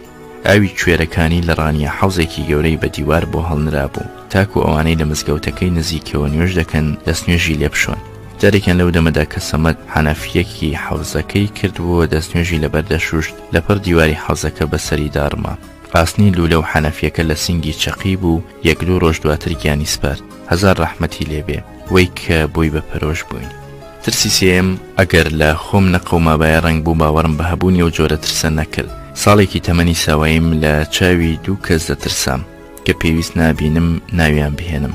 هەردووکیان دەمێکە مردوون، چه ئاگاداریش نەبوون لەو ترسەی چاوی ئەوان بۆ منی دەڕسکان. هەردووشیان پەیوەندیان پێمانەوە بەتیم بوو. خۆشیان بە بچووکی باوکم لە قەڵم دەدام. هەرمیش بوو مشکلی بۆ من دەنایەوە، چونکە ئەو پەیوەندیە وەهای دەکرد زۆریان ببینم. تا منداڵ بووم کەس لی نەبیستم حاڵی من چۆنە بەدەست ئەو جوتە چاوەوە. بێگومان چاوی خات و زین ئەو کارەی لە کاکەمەم نەکردووە. کە گەورە بووم و لە ڕێگا تووشیان دەبووم بۆم ڕادەوەستان تا سڵاویان لێ دەکەم بە بیرمدا دەهاتەوە ئەو چاوانەی وەها پڕ لە خۆشەویستیان دەبینم کاتی خۆی چ باجێکی سەختی گیانیان لێ سەندوم. خۆشیان لە وەهم و لە خەیاڵیشدا هەستیان بەو کاریگەریەی چاوەکانی خۆیان نەدەکرد. جیهان پڕە لەو جۆرە هەستی دەرنەبڕا و تەئسیری بێشوێن و کاریگرایەتی نەزۆر، بەڵام چێ دەڵێ حاڵ و باڵی ئەو تۆی نەبووە تەئسیری ئەو تۆی بەزەقی و لە ڕووداودا خۆی نەنواند بێ. بەچ معلوم هەندێ نەساغی نەفسی لە من و تۆدا ناچێتەوە بۆ سەرچاوەی وەها خەیاڵ لێ نەکرا و کە بە بیردا نایەتەوە. بەچ معلوم لەو دیمەنانەی کە دێنەوە بەرخەیاڵم ساواییم و پەردەی زەینم بە تەواوی پڕ دەکەنەوە. دیمەنێکە ئەوی شتێم دەگەێنێکەوە ڕەنگە بچووکی پۆرگی تەحملی منداڵ بکێشێتەوە بۆ بە گەورە نواندنی ئەو شتانەی دێنە بەرهەستی. نیوەڕۆ بوو بە بۆنەی هاتنی خاڵە شێخ مارەفی هەڵەبجا کە خۆی براگەورەی بنەماڵی بەرزنجیەکانی کۆیە و خاڵە گەورەی مامم بوو قاوەڵتی لە ماڵی مامم دەکرا. من منداڵ بووم، جارێ نەچوو بوومە قوتابخانە. بە دەوری سینیەکی گەورەی سەروی ڕیزە سینیەکانەوە باوکم و خاڵە شێخ مارف و دوو برای دیکەی کە خاڵە شێخ موحیەدین نهانی و خاڵە شێخ نەجمەدین بوون، منیش لە خزمەتیاندا نانمان دەخوارد. وام دەزانی ڕیشی ئەو سێ خاڵانە لە هاتوچۆی پار و جویندا هێندەی باوەشێن دێن و دەچن. ڕاستێکی لەو دەمەدا وەختە بڵێم دنیام لێبوو بۆ باوەشێنستان. هەرەو جارەش بە خزمەت خاڵە شێخ مارف گەیشت بووم، ئەویش بەم شێوەیە نەفامی و نیگا شێوان. دواتر زانیم خاڵە شێخ مارف ڕیشی وەها نەبوو وەک دەهاتەوە بەرزەینی ساواییم. تومەز لە پەنا سێبەری ڕیشی دوو خاڵەکەی دیکەدا بە تایبەتیکی خاڵە موحیەدین ڕیش لە خۆوە زیادیان کردبوو. دیمەنێکی دیکەی بەرزەی ساواییم کە لەو تەمەنەدا هەزاران هێندەی خۆی نرخ و بایەخی لام هەبوو ئەمەیان بوو کە پاییزدا دەهات و لە ژووران دەنووسین من و نەجیبەی خوشکم و فەتحی لەگەڵ یا عیسمەتی دایانم لە کۆنە ناوماڵی قەدیمی سەردەمی باپیرم دەبووین. لە پاییز و زستاناندا سبەینان تیشکی ڕۆژ لە سێکولانکەی نزیکی بنمیتی ناوماڵەکە دەهاتە ژوورەوە. یەکەم کولانەی کە تیشکی لێوە دەهاتە ژوورێ ئەوەیان بوو کە لەو سەری ناوماڵەکە دووری دەرگا و بە تەنیش دیواری نێوان ئێمە و ماڵی مامەوە بوو. من چاوەڕنۆڕی ئەو دەمەم دەکرد. ئیتر لە هەوڵەوە بەقەت پون و کێک تیشک لە دیواری پشت کوونە ئەستێرەکەوە گەشت دەبووە. بەپێی هەڵکشان و سوڕانی ڕۆژ ئەو پنۆکە تیشکەی کە هێندەی درهەمێک بوو وردە وردە پانتر دەبوو. جێگۆڕکیشی دەکرد. بەرەژێری دیوار پشت ئەستێرکەکە زۆری نەدەبر پنکۆکێکی نوێ لە تیشکی ڕۆژ لە کولانەی ناوەڕاستەوە وەکو شیشەی سپید و کەڵ و گەردەتۆزی ناوماڵەکەی دەسمی تا لە شوێنێکی دیواری بەرامبەری چەسب دەبوو کە ڕۆژ پتر هەڵدەکشا و مەیلی بە تیشکی خۆی دەکردەوە ئەویش لە کولانەی سێمەوە گەرد و دووکەڵی دەسمی و منیش بەو هەست و هۆشەی ساواییمەوە لە ناونوێنی خۆمەوە بە خەیاڵ و خولیا لەگەڵیاندا دەژیان هەتا دەمی بەرچایی.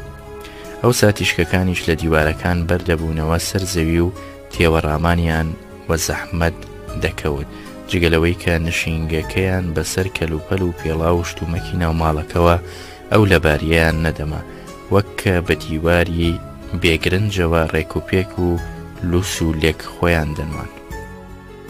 ڕۆژێکی ئەگەر هەور و باران بایە زەوقی سبەینانم دەگۆڕا بۆ خولیایەکی دیکە کەوا ڕەنگە لەوێشدا هەر من بەتەنها بەشتی وهاوە خەریکا بێتم. لە تەمەنێکی زۆر زووە حەزم دەکرد سەرنج لە ڕێژەوی پلوسکی بانەکان بگرم. ئەو پلوسکەی ئاوەڕۆی بانی پانی بەڕێ بکردبایە ئاوەکەی زۆرتر و پەلامیزەی دوورتر دەڕۆیی پتری لێڕازی دەبووم.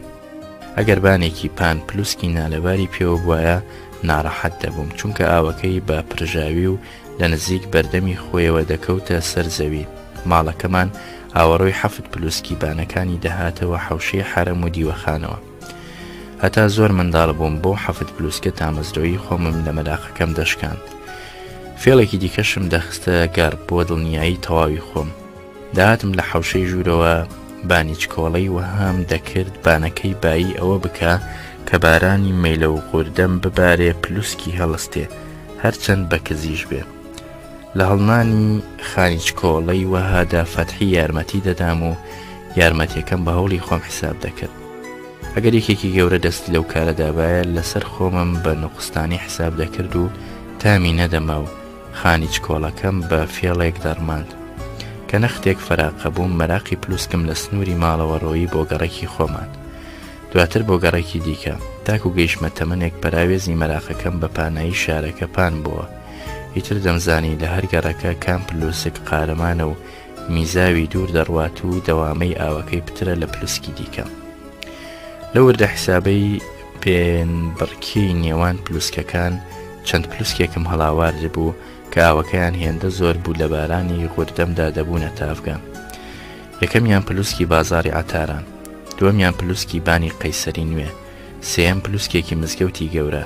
بە کورتی لە ڕۆژی بارانەدا ئەم مەراقەم منی دەگێڕا بە خۆم و چەتری مانسەرمەوە لە تەفتیشی حاڵ و هەواڵی کەڵە پلوسکەکان و چەند و چۆنی ڕێژەویان و ئەو قورتەی لە خاک هەڵی دەکەنن.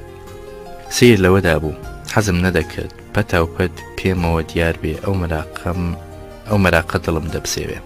خەڵقەکەی ماڵەوەش لەگەڵەوەدا کە شارەزان بوون لە ڕوویان نەدەدام نەکات دڵ شکستە بکەن.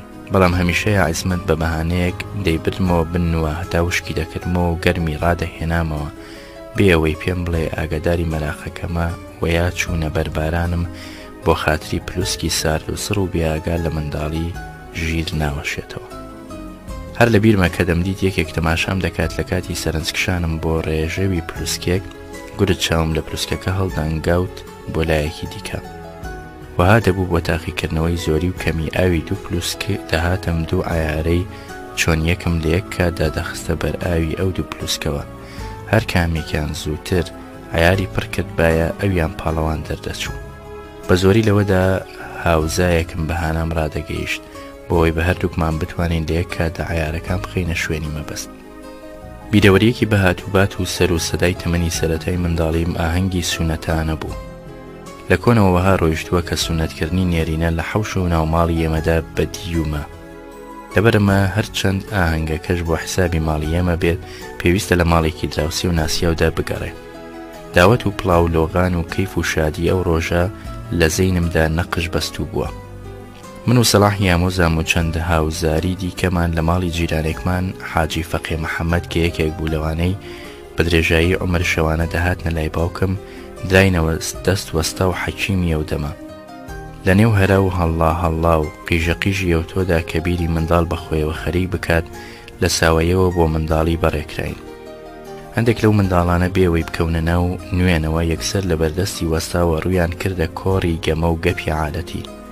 ڕۆژێکان حەوێزی مەلاسبۆح ئامۆزای باوکم بوو، ئەوسا بەرحەیات نەما بوو، نەکار بۆی نەکەوت کە گەڕایەوە ماڵەوە کەوتە نێو حەوزەکەشیانەوە کە هەر خوا دەزانێت چ جۆرە میکرۆبی تێدا دەژیە.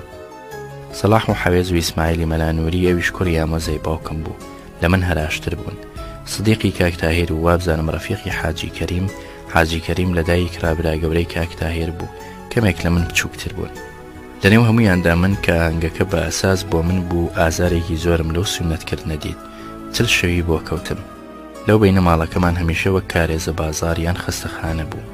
برادرە سونەتکراوەکانیشم وەکو خەڵقی دیکە دەهات ناحوار پرسیم. خەفەتێکی ئەو ڕۆژانەی لە جێگەدا کەوتم گەلێک پتر لە ئازاری چل ڕۆژیم بەردەوام بوو.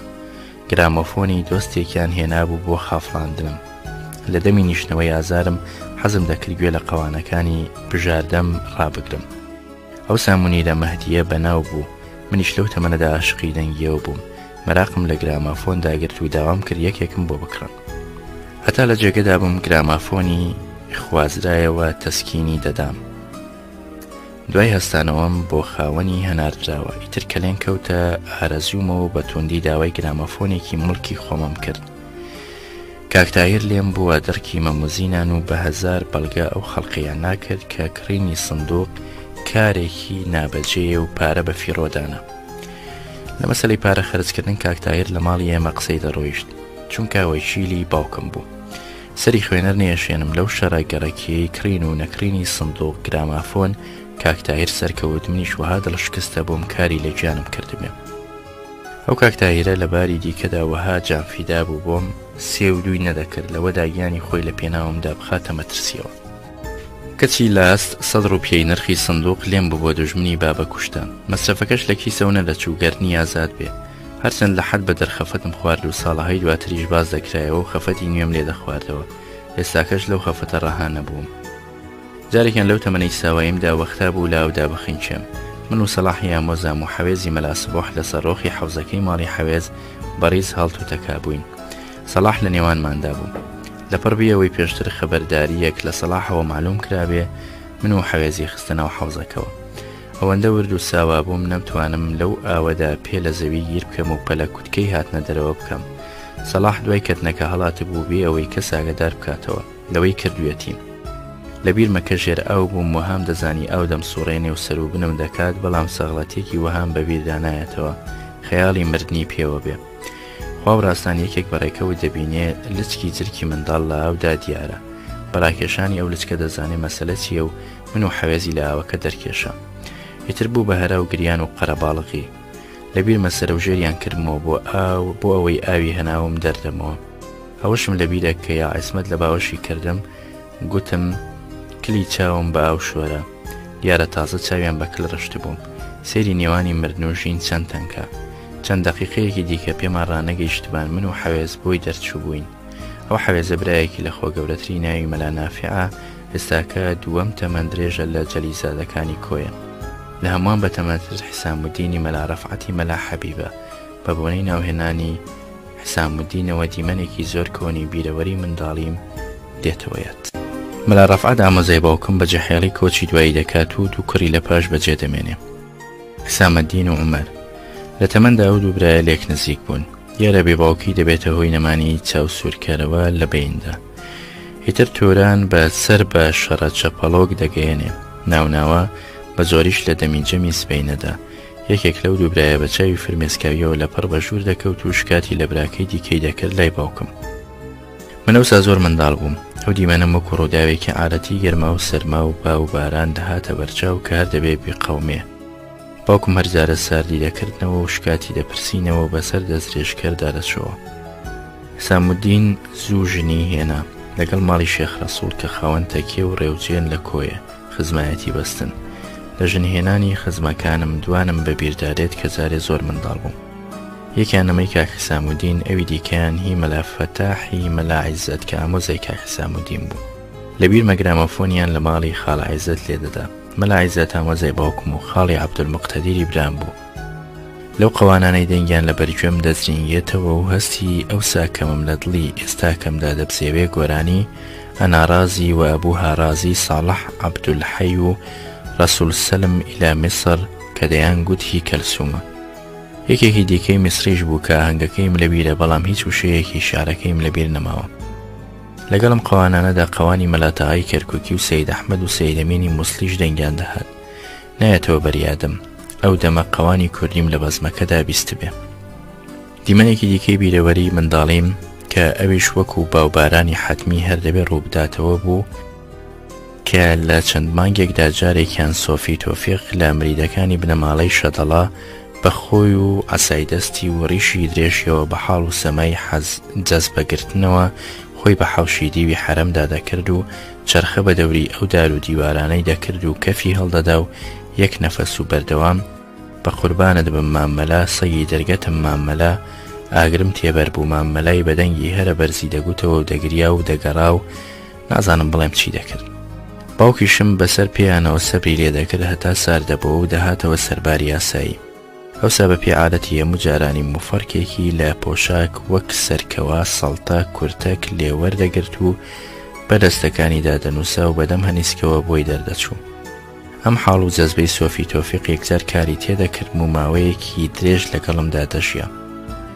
دواتریش کە هۆشم کرایەوە ئاواتم دەخوازکەوە کاشکی وەزعەکەم نەدیتایە چونکە لە دەروونمدا دەیهەژاندم و زامداری دەکردم.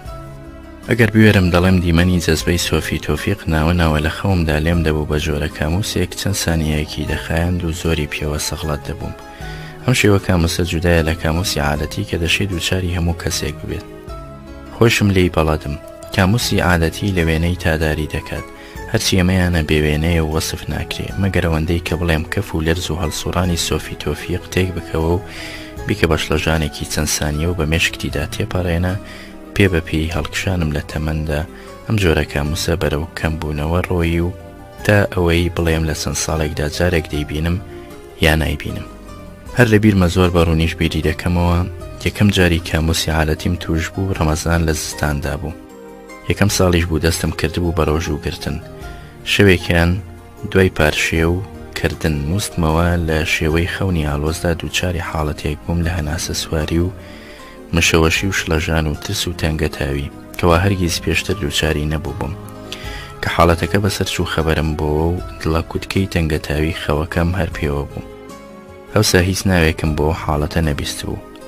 فکریشم نەکرد بۆ لە هەبوونی حاڵەتی ئەوتۆیی و هەمزانی خەونێکی زێدە ناخۆشم دیتووە بەڵام نەمتوانی وەیە نەموێرە بخەومەوە لە ترسی هاتنەوەی خەونە ناخۆشەکەم.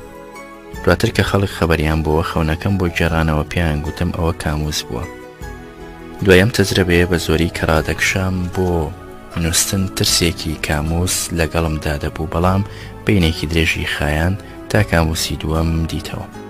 وردە لە کاموس ڕاهاتم تاکو وەها دەبوو لەگەڵی بەخەبەر داهاتم و ئاگاداری هەموو شتێک دەبووم و قسەی خەڵق تێدەگەیشتم بێوەی بتوانم لە ژێری هەڵستمەوە.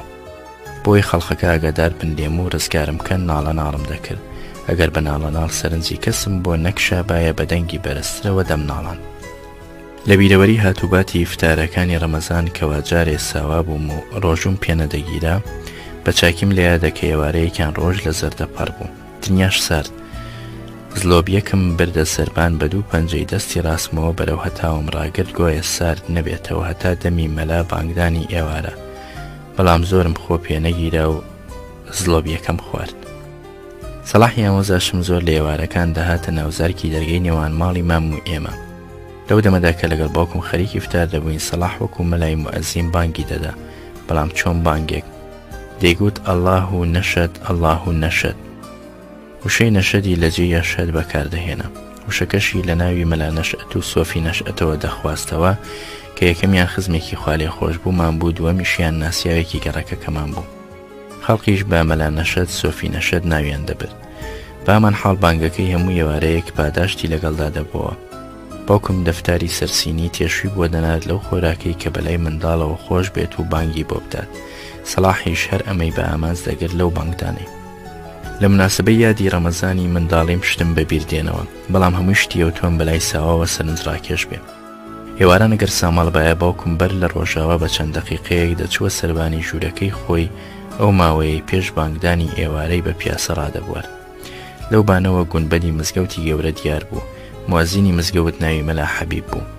لە شوێنێک ڕادەوەستا کە باوکمی لێوە دیار بێ کاتێک سوات بڵند دەبوو باوکم دەستێکی لێ هەڵدەتەکان ئەویش لە جێگەی خۆیەوە جبەکەی هەڵدەتەکان بۆ ئەو تۆپچیەی لە بەردەمیش قشڵە بەسەر تۆپی ڕەمەزانەوە چاوەنۆڕی دەکرد هیتر تۆپەکەی ئاگر دەدا و فەرەحنایی دەکرایەوە ئەوسا تۆپچی عەزەبەغداییان پێدەگوت جگە لە تۆپی فتار و ڕۆژی جەژنەکان شەوی ڕەمەزانانیش لە دەمی پارشێودا خۆی و هاوڕەیەکی ئاغڵب حەمەعاب و هاوڕەیەکی دەکرد بە شاردا دەگەڕان و بە جووتە تەپڵیان لێدەدا هەر یەکەیان لە نەوایەک عەزەبەغدایی تەپڵیەکی بچووکی بە بەرسینگەوە دەگرت و بە هەردوو دەست ئەمما بە ئوستادی دەیکوتا حەمەعابەوە دە هۆڵێکی زلی بەلاشان و کەمەریدا دەکرد و بە دەستێک لەنگەری ئاهەنگی بۆ عەزە ڕادەگرت لە تەمەنی نێوان ساوایی و منداڵیمەوە بە زۆری لە دەمی تەپڵی پارشێودا خەبەرم دەبەوە کە دەنگی تەپڵ و دەهۆڵ لە گەڕەکەکەی ئێمە نزیک دەبەوە یەکێکم بەچراوە لەگەڵدا دەهات و دەرگەی دەرەوەیان بۆ دەکردمەوە و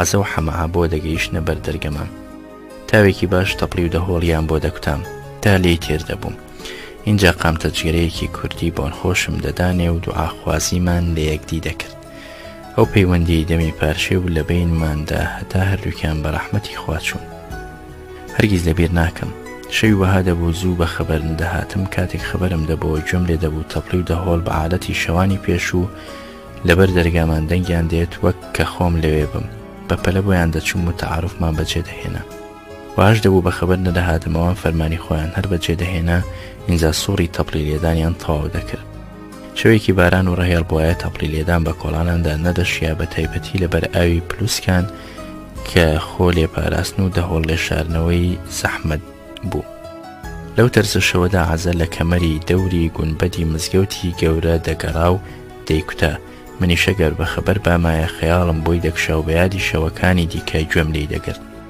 عەزەبەغدایی وەک بەناوەکەیدا دیارە عەرەب و بەغدایی بوو ڕەنگی ڕەشتاڵە و باڵای کورد بوو و توێژیشی پێوەی دیار بوو کە فێری کوردی بووە لە زۆر وردە کەس بوو کاردا شارەزا بوو وەک کە دیتمان تۆپچی و تەپڵی زەم بوو ڕۆژی کە بووک بۆ کاکە زیادی حەماغای گوێزرایەوە عەزەبەغدایی دەستڕەنگینیەکەی جوانی نوان ئەوسا من لە سەرەتاکانی خوێندنمدا بووم و بە چاوی منداڵی سەیری مەهارەتەکەی عەزەم دەکرد ناتوانم بە تەواوی وەسفی چۆنیەتی ئەو مەهارەتە بکەم بەڵام ئەوەندەم لە بیرە کە عەزە لە پێش وڵاغی بووکەوە لە ژێر تارایەکی ئاڵ و سەوز و بەریندا بەسەر ئەسکەلەیەکی دارینەوە کە لە ژێر پەردەدا بە چاو نەدەدیترا مەقەسەی دەکرد هەر دەتگوت سواری جانەوەرێکی ئەفسانەیی بووە مچەی حەبە تۆزەش خەڵقی سلێمانی بوو لە کۆیە پێیان دەگوت مچە ژنانی جلکی ئافرەتانی لەبەر کرد بوو بە ڕەقس و چەغانە لە پێشەوە بەرەو ماڵی زاوا دەهات ئاپۆڕەی بینەرانیش لەم بەروە و بەری ڕێگەی دەستەی بووک گوێستنەوە هەر لە ماڵی کەریماغای مەلا وەحیداغای حەوێزی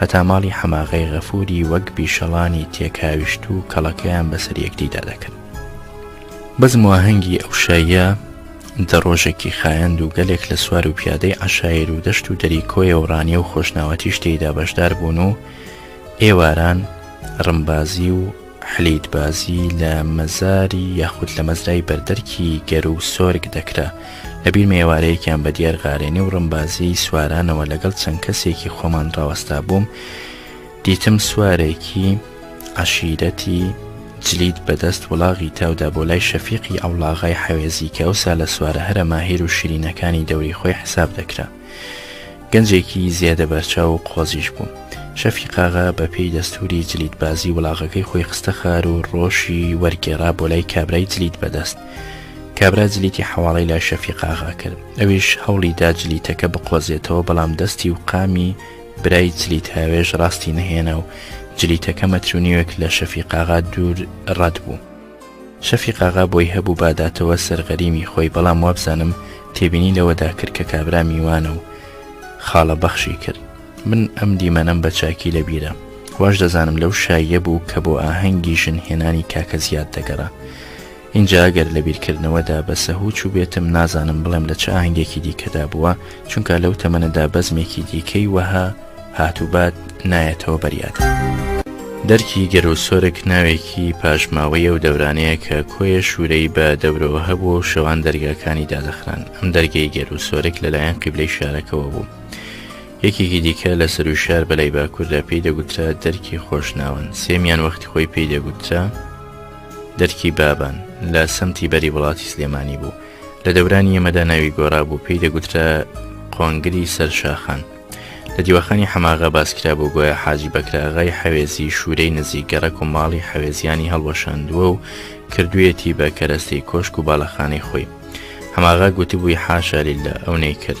ئێمە کە خانە و دیوەخانەی مەحموود ئاغای باوکممان بینا کرد، بەشێکی شوورەکەمان کە مەیلە و کاول ببوو هەڵوەشاند و کردمانە دیواری ئەو تازە بینایەمان.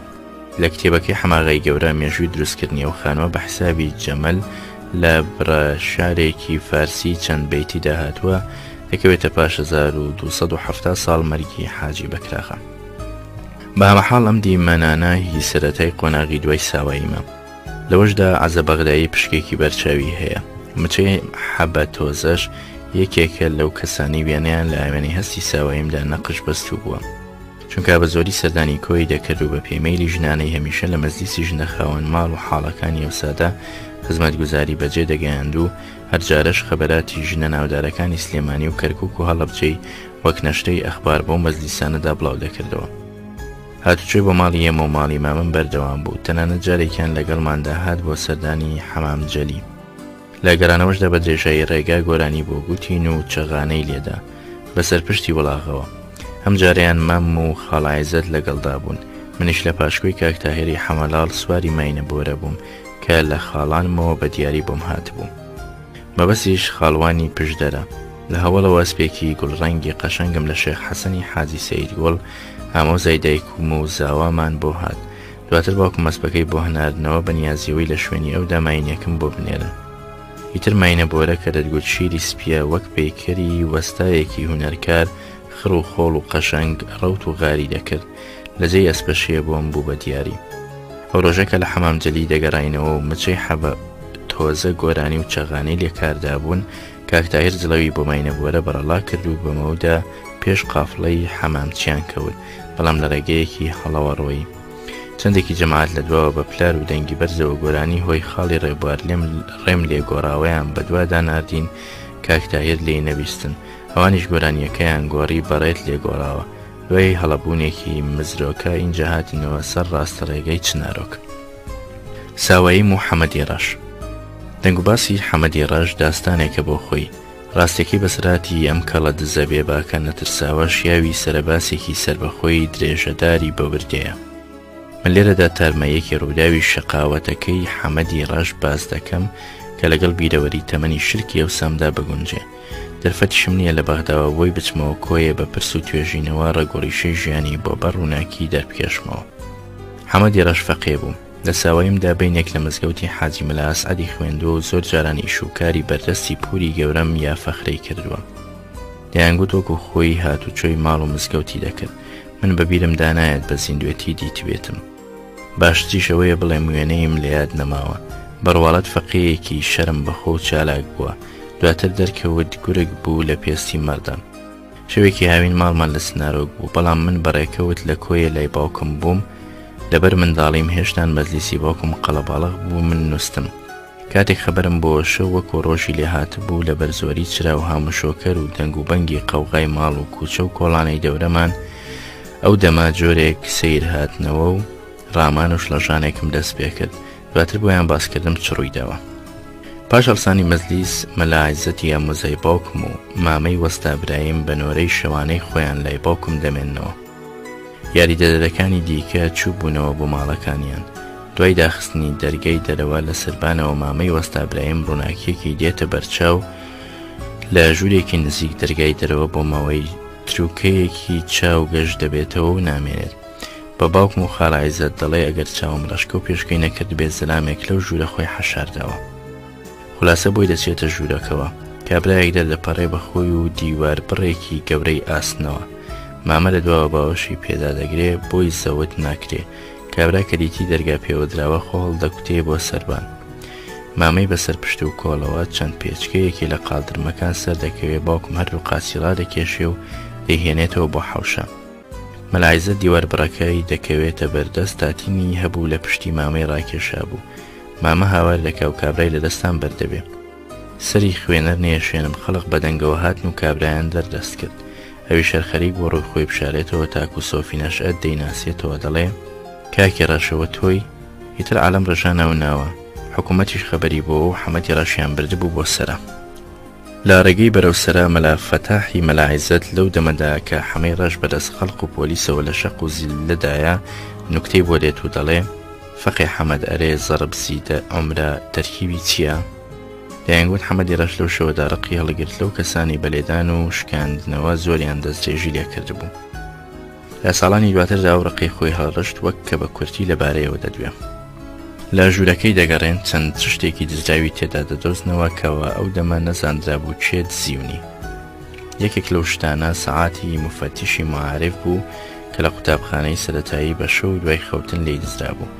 حەمەدی ڕەش تەنها دانی بەوە داهێنا بوو کە بەنیازی دزی بۆ ماڵی ئێمە هاتبوو شتەکانی دیکەی ئینکار کردبوو کەوا بە زین دەردەستی کردبن. گوتبووی لە کۆڵانەوە نازانم کوێ دۆزیمنەتەوە. باوکم لە حەقی شەخسی خۆی خۆش بوو. لە کامدا بە چەند مانگێک حکم کۆتایی بە محاکەمەکەی هات. چەند ساڵێک بەسرم ڕووداوە تێپەڕی حکایەتی حەمەدی ڕەش کۆم بوو. من گەیشتبوومە تەمەنی خوێندن. دەمە و هاوین باسی دزرانی ماڵی فلان و فلان بە شاردا بڵاو بووە. چەند شەوێکیان خەڵقەکە بێباک بوون بە خەیاڵی ئەوە کە دزین هەر هەبوو و هەر دەبێ. بەڵام مەسەلەکە لە حیسابی عادەتی تێپەڕی بکرد. شەوانە چەند ماڵێک دەدزدان بێ ئەوەی کەس هەست بە دز بکات. حکوومەت دەوریەی دەنگدان خەڵقیش بەهەستەوە گورگە خەوەیان دەکرد. لەگەڵەوەشدا بۆ سبەینە دەزاندرا کە 4 تا 5 ماڵ دزراون. بە درێژایی شەو فیفڕەی پاسەوانان لە کۆڵانە دەنگی دەهات. خەڵقیش لە سەربانان ئاودەنگی یەکدیان دەکرد کەسی بۆ سبەینە 6-7 ماڵ معلوم دەکرا کە دزراون. خەڵقی شەر بە تەواوی وەقرەی لێ هەڵگیرا بوو. منیش لەو تەمەنداوان بە بیردادێت گوێبیستی ئەو هاتوباتە دەبووم. بەڵام ترسم ڕێدەنیشت.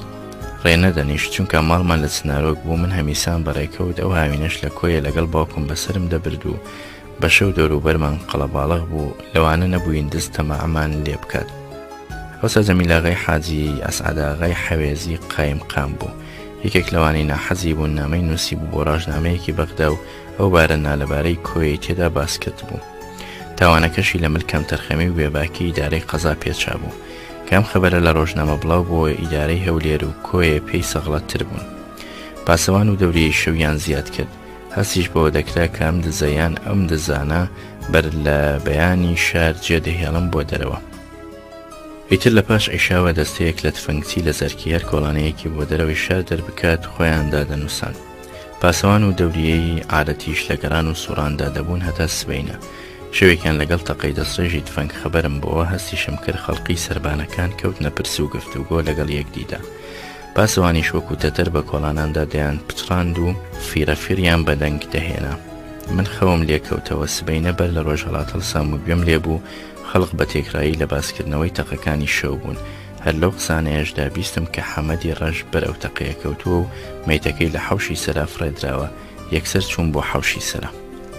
یەکەم جار بوو چاوم بە سەر و سیمای مردووی بێهەناسەی حەمەدی ڕەش بکەوێ. قەوارەی برینی گولە لە دەندەڵەی سینگی دیار بوو. چاکەتێکی پۆلیسانی لەبەر بوو. پڕی باغەڵەکەی سەرسینگی تۆچایە بوو. لای دامەنی چەرچەفێکی پێدادرا بوو چونکە لە کەمەری بەرەژێری ڕوود بوو. قەیتانی فیفڕەشی بە فیفڕەوە لە ملدا بوو. تومەز هەموو شەوێک بە جلکی پۆلیسان دەگەڕا و کە پاسەوان و دەوریەی لێ نزیک دەبوونەوە فیفڕەی بۆ لێدەدان وەک کە خۆی پاسەوان بێ. فەنگیش بەشانەوە دەبوو وەکو پۆلیس و پاسەوانەکان. ئەو شەوە چەند ماڵێکی بڕی بوو. بەر لە فەجر لەگەڵ هاوڕێکانی بەرەو دەرەوەی شار دەڕوە.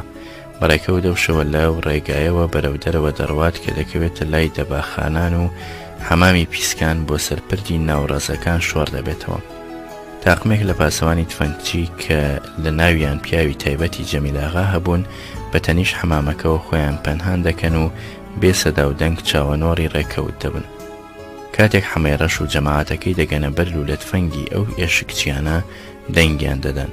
حەمەد تفەنگێکیان لە باڵ دەکات، ئەوانیش دەستڕێژی لێ دەکەن تەقە دەبڕێتەوە بێەوەی بزانن کەس بەرکەوتووەیان نا. پاش بەیان ئێشکچیەکان دەگەڕێنەوە بۆ ناو شار. ئەو ساش معلوم ناکرێت چی ڕووی داوە، هەتا ڕێبوارێک لە ڕانیەوە دەگاتە و شوێنەی تەقی لێکراوە. دەبینێ کوژداوێک کەوتۆتە ناو جۆگایی بەر ڕێگاکەوە، ئیتر خەبەر بە حکومەت ڕادەگەیەنێ و مەیتەکە دەبنەوە بۆ سەرا و دەزاندرێ حەمەدی ڕەش کوژداوە. هاوڕێیەکی حەمەدی ڕەش ناویم لەبیر نییە بریندار دەبێ و با خوێنەکەیدا دەستنەوە تا مەیتەکەی لە بناری شاخی سنارۆک بە دیوی کۆیەدا دەدۆستنەوە. ئەمیان سەر بە جەماعەتی کوێخا خدری هۆرمەسیار بوو کە بەخۆی و چەند ماڵێکی خزمیەوە لە کانی کەندی سەر بە چنارۆکی ئێمە دەژیان. لە حەقیقەتدا دەرکەوت حەمەدی ڕەش لەگەڵ ئەو تاقمە ماڵەی کانی کەند ڕێک دەکەوێت و مەکۆیان لە گردێکی بناری چیای چنارۆک بەسەر کانیەکەوە دەبێت. ئەو گردە ئێستا پێی دەگوترێ گردی حەمەدی ڕەش، کانیەکەش هەر بەوە ناو دەبرێ. ماڵێکی بەدزین دەستیان کەوت بە لەو ناوەدا دەیان شاردەوە کە لەیان قەومە و مەکۆیان دۆزرایەوە کەم تا کورتێکی ئەو ماڵە گەیشتەوە دەست خاوەنەکانی. کوێخە خدر بەخۆی و حەسەنی کوڕی و کەسانی دیکەشی گیران و حکومدران، بەڵام نازانم چەند و چۆن. هێندەم لە بیرە هاوینێکی دواتر ماڵمان لە سنارۆک بوو کە کوێخە خدر ماوەی حکومەکەی بەسەر برد و گەڕایەوە بۆ ماڵەکەی لە کانی کەند کە بەلاماندا تێپەڕی دیتم ڕەنگی لە چاوهی پێش حەبس بوونی وەکو شعری زەرد لێ هاتە بوو. تومەز لەو ماوەیەدا کەمتر لە جاران کەوتبووە بەرهەتا و زۆریشی نەبر بەسەردا مرد. حەسەنی کوێخە خدر دوای باوکی گوێستیەوە بۆ بیتوێن. لە کوژدانی کەمالی جەلال سایب قایمقامی ڕانیە تۆمەتی بۆچوو نەختێکیش گیرا، بەڵام حکم نەدرا. ئەویش زوو مرد. کچێکی ئەستی ناوی لە دوا بەجێمە لای زڕنەنکی لە کانی کەند مایەوە.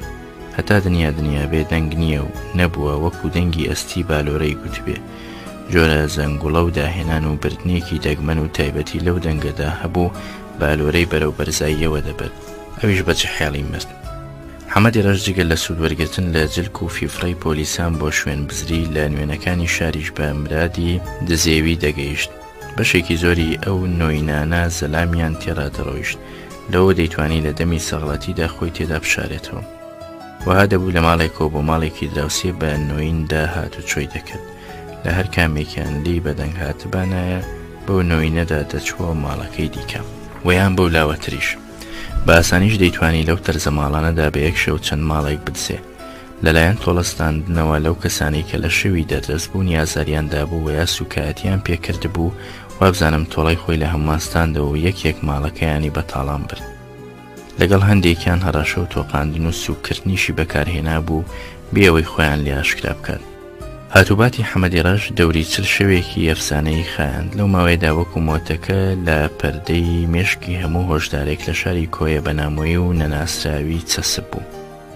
لە پاشمەوەی دوای مەرگی دووشت بەجێمان، یەکێکیان بێوەژنەکەی بوو کە من لە دەمی کوژدانیدا جارێ نەمدەزانی ژنی هێناوە.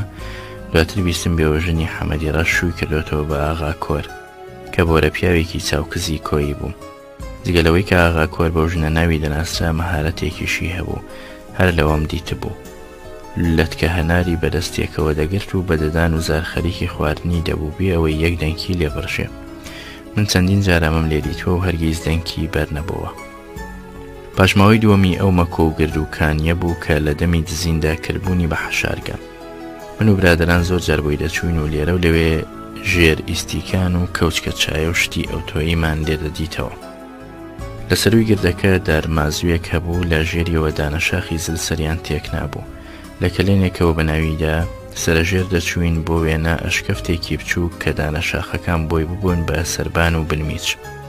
دەڕووکاری بەرەو ژێری گردەکەەوە بایی ئەوەی فەنکسی نیشانە بگرێ کونێکی بچووک سازرا بوو بەسەر سێ لای گردەکەدا زاڵ بوو، بە جۆرێک کەس نەتوانێت لێی نزیک ببێتەوە.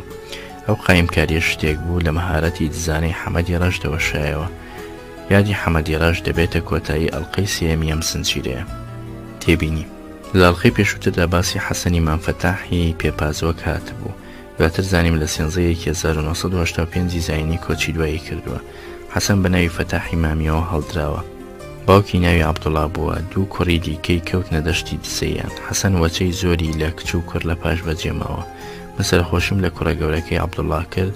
حسامودینی مەلا ڕەفعەت و مەلا فەتاحی خاڵە عیزەتیش لە نەڕەحەتیەکەی ساڵی 1990 لە هەولێر کۆچی دواییان کرد و لەوێش ناشتان. ئاڵلقەی چوارەم.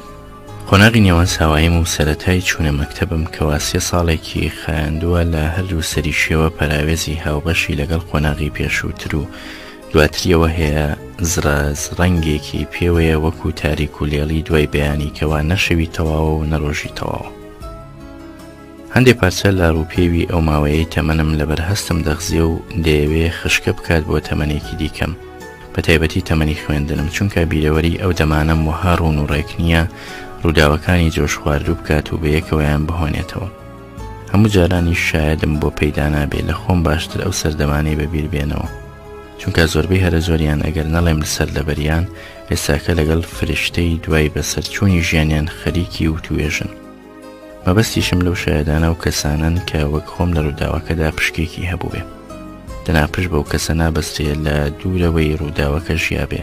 بە نمونەی ڕوونکردنەوەی مەبەست دەڵێم کە لە بەشی سێمیەم گەشتەدا باسی سەفەری باوکم بۆ جەلی نووسیم.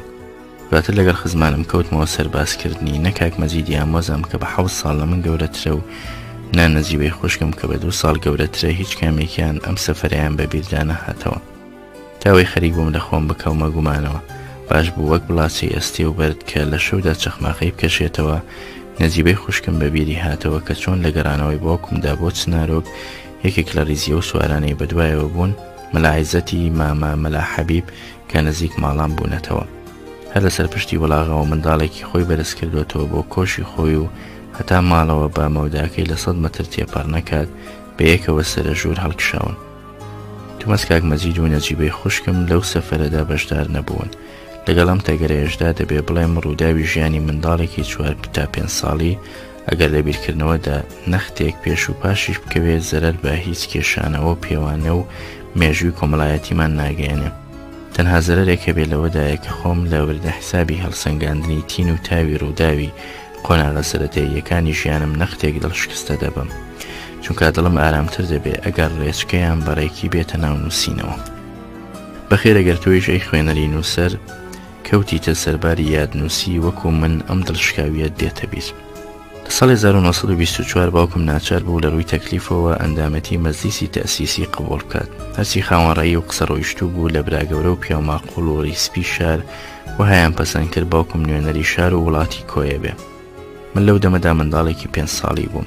هۆشم بۆ جۆرە کێشانە و پێوانەیە نەدەشکا و هیچیشم لێی بەبیر نایەتەوە. ئەوەندە نەبێ کە دەمزانی بە هەستی ساواییم هاتووباتێک لە بەیندا هەیە و قەرەباڵغی لە ماڵماندا پترە لە عادەتی. تەنانەت ئەگەر یەکێکی قسەزان بەبیرم نەهێنێتەوە ناتوانم بڵێم ڕۆژێ بەڕێکردنی باوکم بەرەو هەولێر و لەوێشەوە بۆ بەغداد چۆن بووە. لای بەسەرچوونی ئەو کژەی کۆبوونەوەکانی مەجلیس هاتووباتی گەڕانەوەی باوکم بۆ کۆیە جموجۆڵی پورە هەنگانەی خستە ناو شارەوە، بە تایبەتی ماڵی خۆمان. خەبەرێک بڵاو کرایەوە گۆیا باوکیشم لە هەرای بەغدا دژی پەیمانی نێوان عێراق و ئینگلیز کوژراوە. جارێک خەبەری ئەوتۆی لە دوو ڕۆوە پەرەدەستێنێ.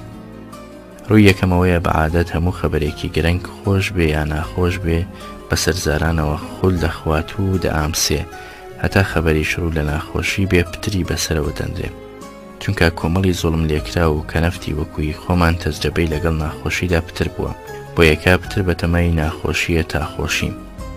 ڕووی دووەمەوەیە هەموو کەسانی لە ناحەزی و حەسادەتدا ناڕەحەت دەبن بە خۆشی و شۆرەتی شەخسی حەسوودی پێبرا و جۆرە تەسکینیەک لەوەدا شک دەبن کە باسی ناخۆشی وەپاڵ شەخسەکە بدەن.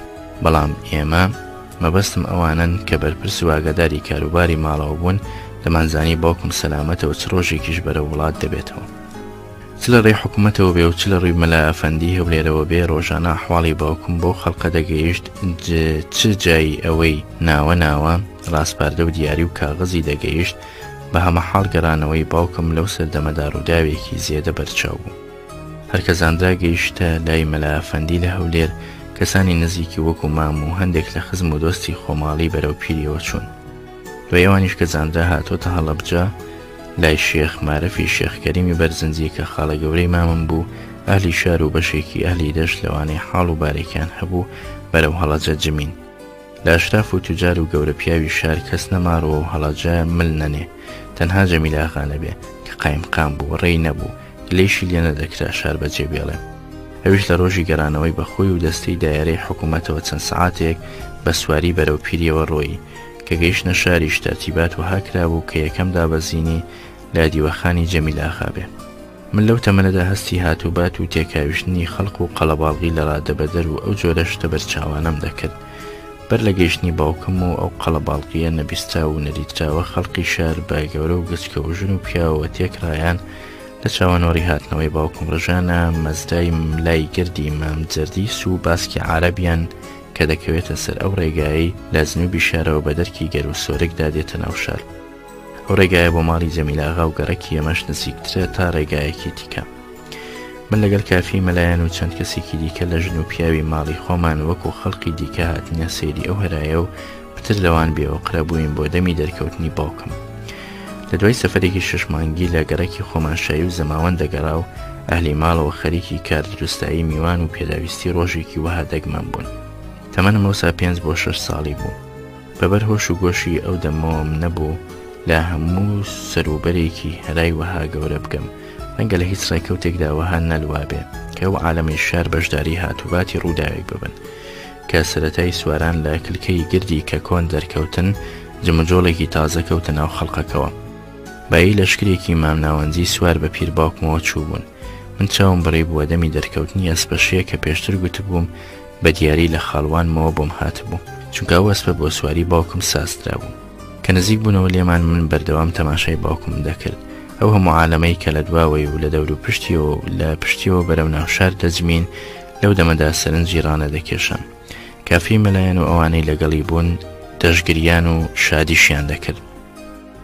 لە نزیکمانەوە لە پشتمانەوە ئافرەتێکی بێژمار بە ڕاوەستاوی و بە دانیشتنەوە سەرگەرمی تەماشاکردن و بزرکاندن و پێکەنین و هەلهەلە و ئەو تەرزەشتانە بوون. بەڵام زۆر بە سەیری چەند ئافرەتێکی کە لێمانەوە نزیک ڕاوەستا بوون و ئێمەشیان نەدەناسی کە دیتیان بەسەر پشتی وەسبەوە پیاوێک لە هەیئەتی مەلای گەورەوە دێت و پێشیەوە دیارە کە ئەو هەرایە بۆ گەڕانەوەی ئەو لە کاردایە گوتیان تخوا تەماشای ئەو قەپێلکەیان هێنایە بە شکلی مەلای گەورە هەتاوا تێبگەین نەکوشتایە. تومەس خەبەری نەمانی باوکم چ بووە دڵی گەلێک کەسەوە بایی ئەوەی ئەو هەموو حەشامەتی بە پیریوە چوونە هەولێر و بۆ گەڕانەوەی چەندین ساعاتە زۆربەی خەڵقی شار بە ئینتیزارەوەن نەتوانێ بە درۆی بخاتەوە.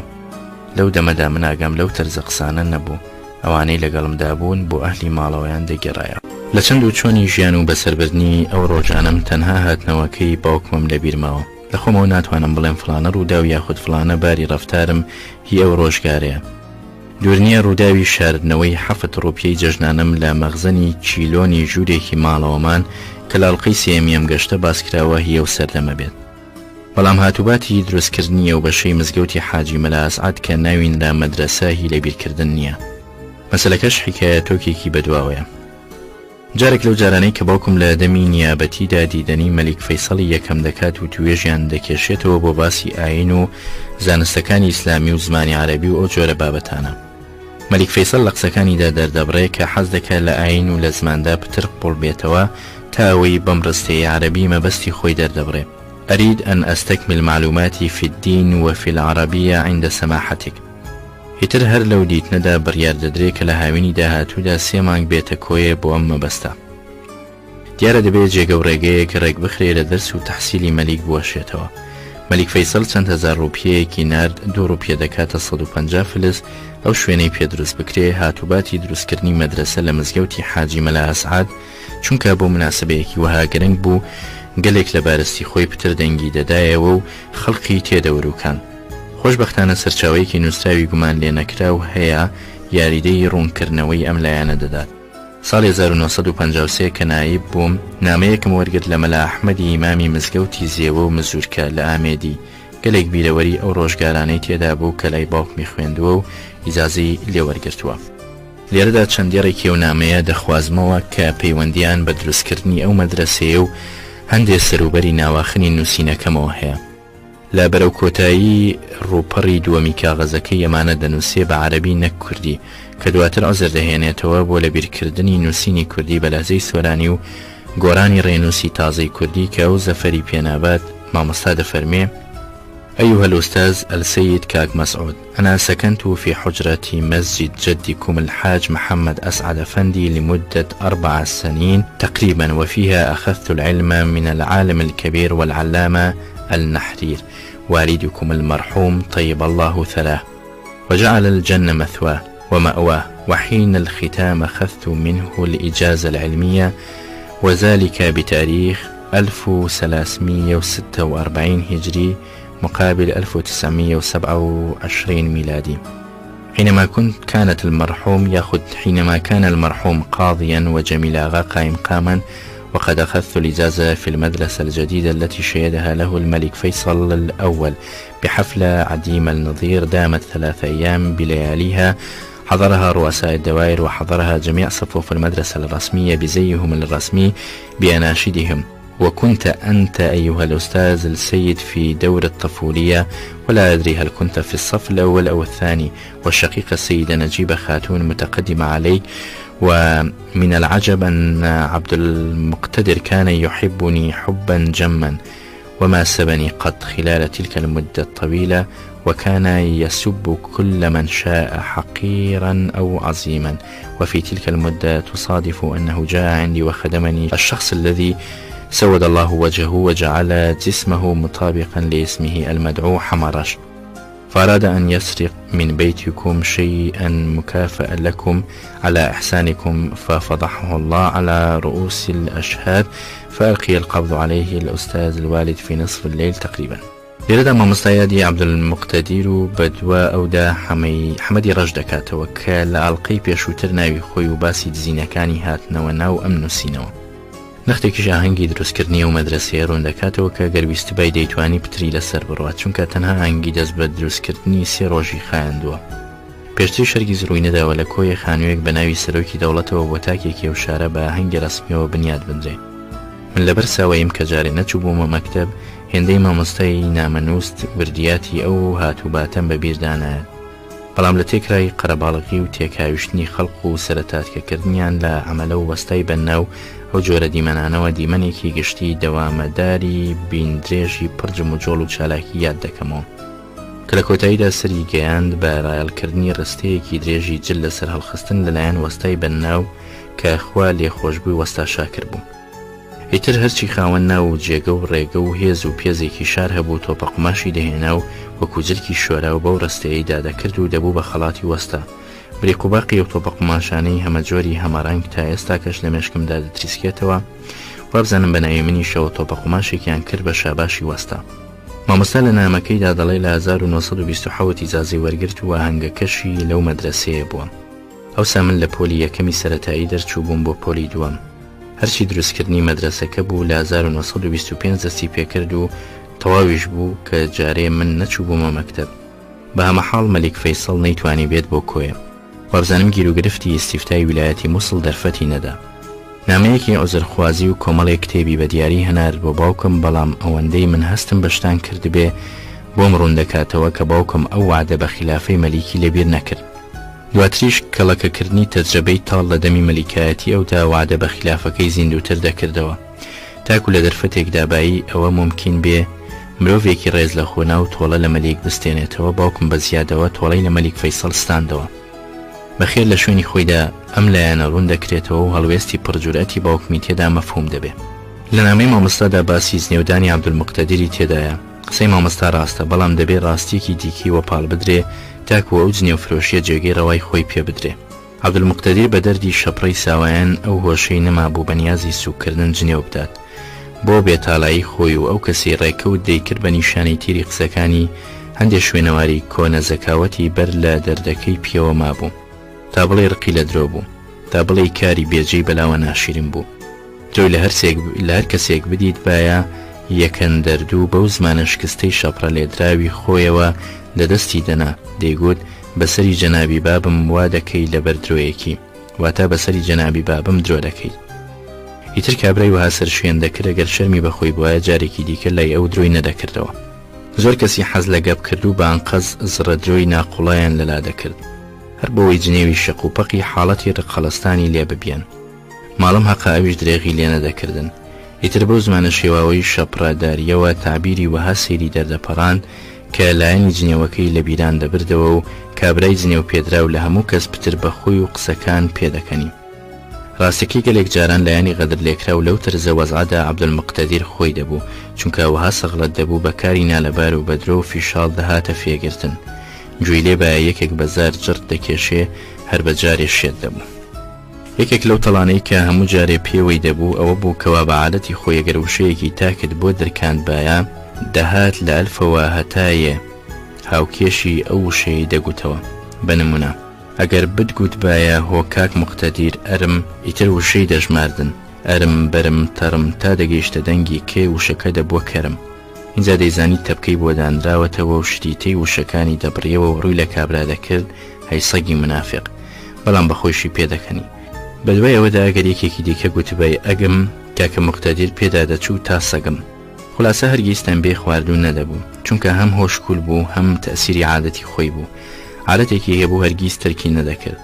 ئەگەر ناوی یەکێکیان بردبایە لە بەیت و مەتەڵ و بەستەدا هەبوایە دەبوو ئەو شتە فۆلکلۆریە بخوێنێتەوە و ناوەکەی تێدا دووپات بکاتەوە. لا پێپازۆک فەلاحێکی بەرچاو کە برای مەمفەتاحی وەکیلی باوکم بوو، ناوی سلێمان بوو.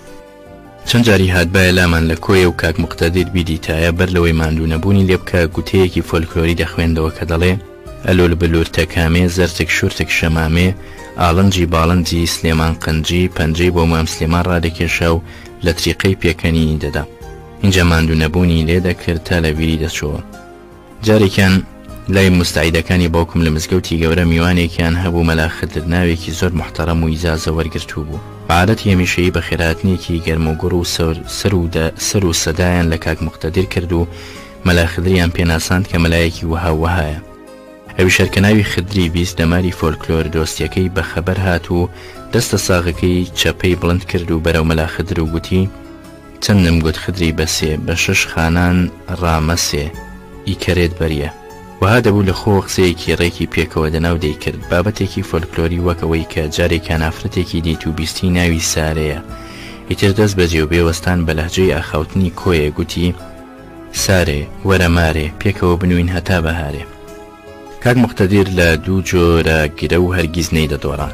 یەکێکیان چەڵەمەشکێنە، ئەوی دیکەشیان شەڕاشیارەیە. لە بابەتی چەڵەمەشکێنە بۆ خۆم دیتم جارێکیان دوای نانی نیوەڕۆ کاکە مقتەدیر بەسەر دەست شۆرەوە دەستی دەستوشت ئاوی لە دەمدا بوو. کابرای مەسینە بەدەست کە شەڵەمەی لەگەڵ کاک مقتەدیر شکاندبوو دەرفەتی دیت و سابوونی خستە دەستە ساغەکەی کاک مقتەدیرەوە. بەڵام بەر لەوەی بتوانێت بڵێ بردمانەوە یان دۆڕاندت کاک مقتەدیر بەزاری پڕ ئاوەوە گوتی لە بیرمە هەرچەند قسەکەشی لەگەڵ ئاوەکە بە بڵمە بڵم لە زارەوە دەرهات بۆ شەڕەشاری چەند قەسیدەی لەبەر بوون بە پیتێ فێ ڵێ کۆتاییان دەهات یان دەستیان پێدەکرد. دەردی شەپڕە دووچاری مرۆیەکی زیرەکی هەستیار بوو. لەوە ئاکامێکی لەنگەر نەبەست و پەیدا ببوو بەشێکی شەپڕە و بەشێکی شیلی هاتووی بەر لە شەپڕە بوو. جارێکیان چوو بۆ لای فەقیەکانی مزگەوتی حاجی مەلا ئەسعەد دیتی پیاوێکی مام حاجی لە ئەهلی گەڕک کەوا شەوانە لە مەزیسی باوکم پەیدا بوو خەریکە لەو حەوزەی دەستنوێژەی لێدەشۆرێ تارەت دەکات. یەکسەر چوە لای قایم جەمیلاغا و ناچارێکی دەو ڕۆژە تا ئێوارێ مام حاجیان خستە بەندی خانەوە. دواتیش بە خاتر خوایی لی خۆش بوون. کاک مقتەدیر لەگەڵ ئەو دەردە کوشندەیە چهرەیەکی بەرچاوی کۆیە بوو. لایەنی چاک و خراپی بخرابایە سەر یەکدی شەپڕەدارێکی سکسوکی قسە خۆشی خۆشەویست بوو. لەگەڵ دەستە و دایرەی مەکتەب پەیوەندێکی بەتین و بەردەوامی هەبوو.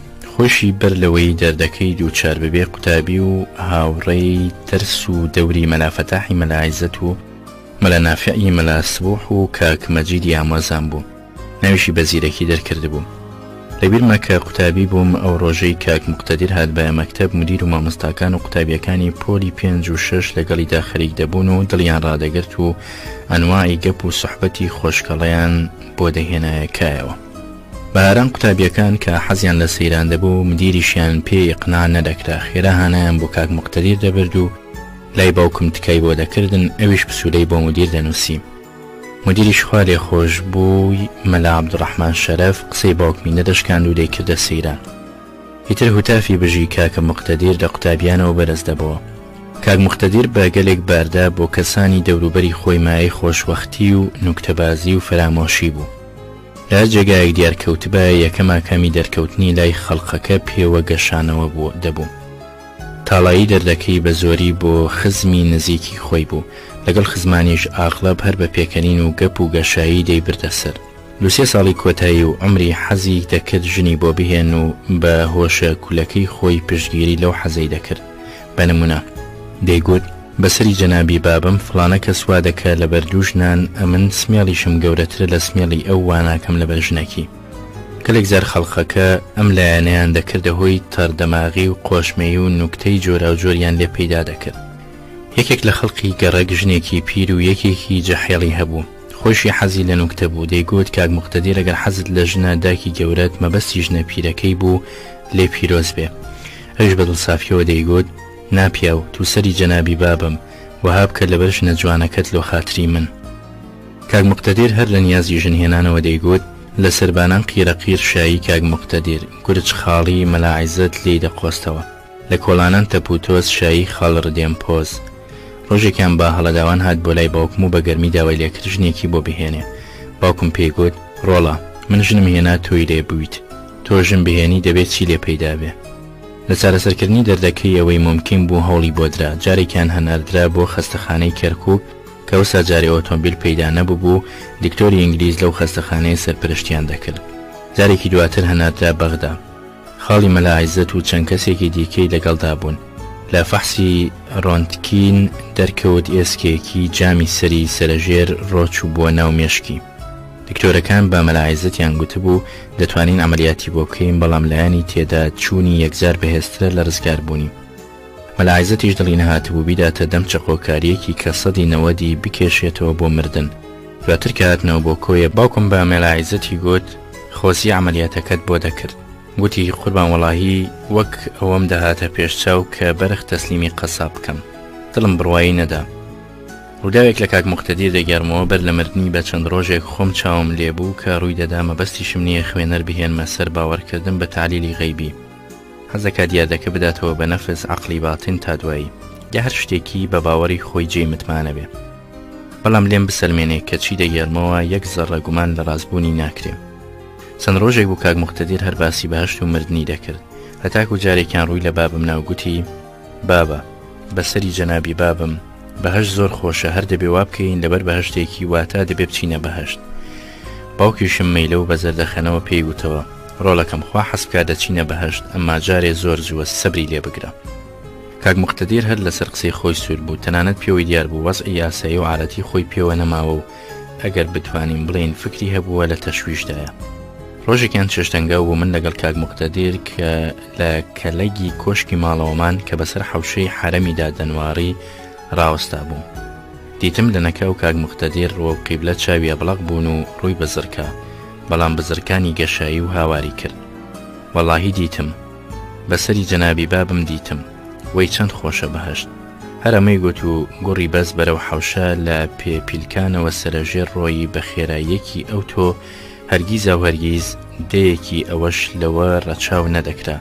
لە حەوشەش بە گورگەلۆقا کە لە هەموو ساڵانی نەخۆشیەکەیدا سێبەرێکی ئەوەشی لێ نەدەترا بوو بەرەو هەیوانی ئەو بەری حەوشەکەەوە ڕۆیی کە باوکم و دایکم لێی دانیشت بوون و بە درێژایی کاتیش بەدەنگی بەرزەوە دەیگوت و دەیگوتەوە بەهەشت خۆشە، وەی چەند خۆشە، بەسەری جەنابی بابم دیتم، دەسمە بەهەشت تا گەیشتە لای باوکم.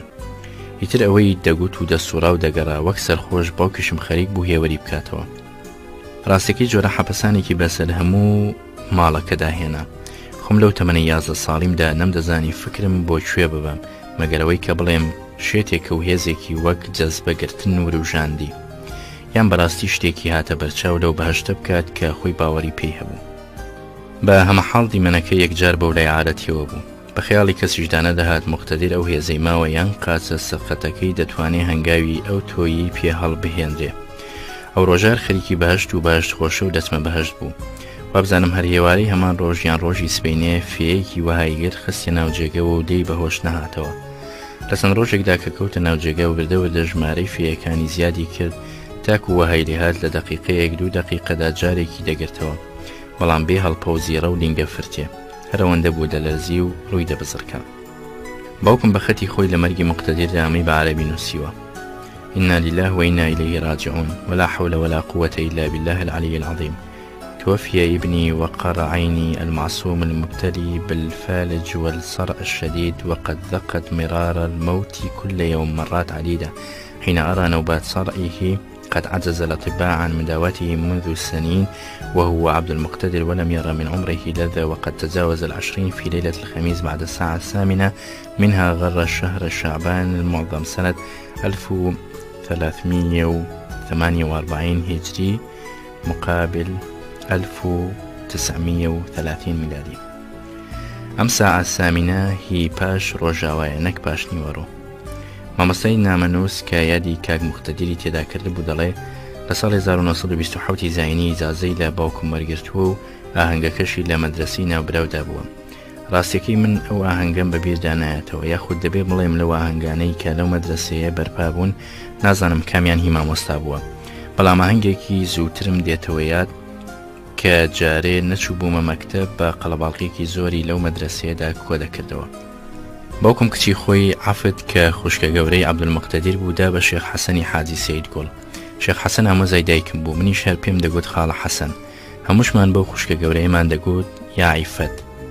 قەڵەباڵغێکی زۆر لە سوارانی پشدەر هاتم بۆ گوێستنەوەی بووک، لەگەڵیاندا شێخ حوسێن برای شێخ حەسەن و هەندێک لە خاڵەکانیان و پیاوماقۆڵانی دیکەی پشدەر. باوکم لەو مەدرسەیە بەخێری هێنان و هەر لەوێشنان دەخورا و کار دروستایی نووستن و ڕاحەتی میوانان دەکرا.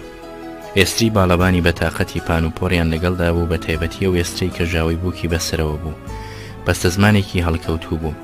هەر لە بیرمە چۆن بووک و بەربووک خرانە کە ژاوەوە بەربووک نەناعیشی ئافرەتێکی سەرسپی ڕەقەڵەی ئێسک ساغ بوو. بە زۆری هەر ئەو مامانی دەکرد بۆ ئەو ماڵانەی پێیان دەگوترا ماڵە گەورە. چەند جاران وەها بووە لە هاویندا کە ماڵمان لە چنارۆک بوو و کاریان بە مامان هەبووە، ئەم نەناعیشەیە بە خۆی و تاقمی مامانیەوە هاتووەتە چنارۆک و نزیکی مانگێک لەگەڵمانی ڕابواردووە. لە کەسبی خۆیدا لێزان و دڵسۆز بوو. نزیکی 10 ساڵی دیکەش دوای ئەو ساڵە ژیا و زۆر بە پیری مرد. یاعیفەت چەند کەسێکی خۆشمانی لەگەڵدا چوو بۆ سندۆڵان. لەمانە خاڵی خۆی مەلاعیزەت و وەکیلی باوکم تاهیری حەمەلاڵ بە چەند پیاوێکی دیکەشەوە. ترس هەبوو لە سەلامەتی کەژاوە کە بە تەنگی خدراندا تێدەپەڕێ چونکە زۆر سەرژێر و چرگەن و بەرداوی و لاپاڵ و هەڵدێر بوو. بەڵام خەڵقی زۆر و پسپۆری ڕێگا و خاوەن هێز کە ژاوەیان بە سەلامەتی لەو تەنگەبەرەیە تێپەڕان. من لە ماڵی خۆمانەوە هەتا سوارەکان لە شاخی هەیبە سوڵتان ئاوا بوون هەر بە دیاریانەوە بووم. لەبیرمە چۆن کە بە شاخ هەڵدەگەڕان و پێچیان دەکردەوە وەک ڕێچکەی مێروم دەهاتە بەرچاو. لەو دوورایەشەوە هەر هێندەی مێرووی ڕەش خۆیان دەنواند. یاعیفەت کە گەیشتە ناو پشدەریان ناوەکەی بوو بە موشکیلە، بۆیان نەدەگوترا بڵێن عیفەت، بە زۆری هەردەیان گوت یا حیفریت خان. لەوە بڕیاری گشتیان داوناویان گۆڕی بە عیسمەت خان. ئیتر کە دەهاتەوە کۆیە دەبووە بە عیفەت خان و کە دەچووە پشدەر باری دەگۆڕا. لەلایەن ئاکارەوە ئافرەتە لە فریشتەی دەکرد. خاوەن دڵ و تەبیاتێک بوو، هەرچی خەوش و لەکە هەبێت تێیدا نەبوو.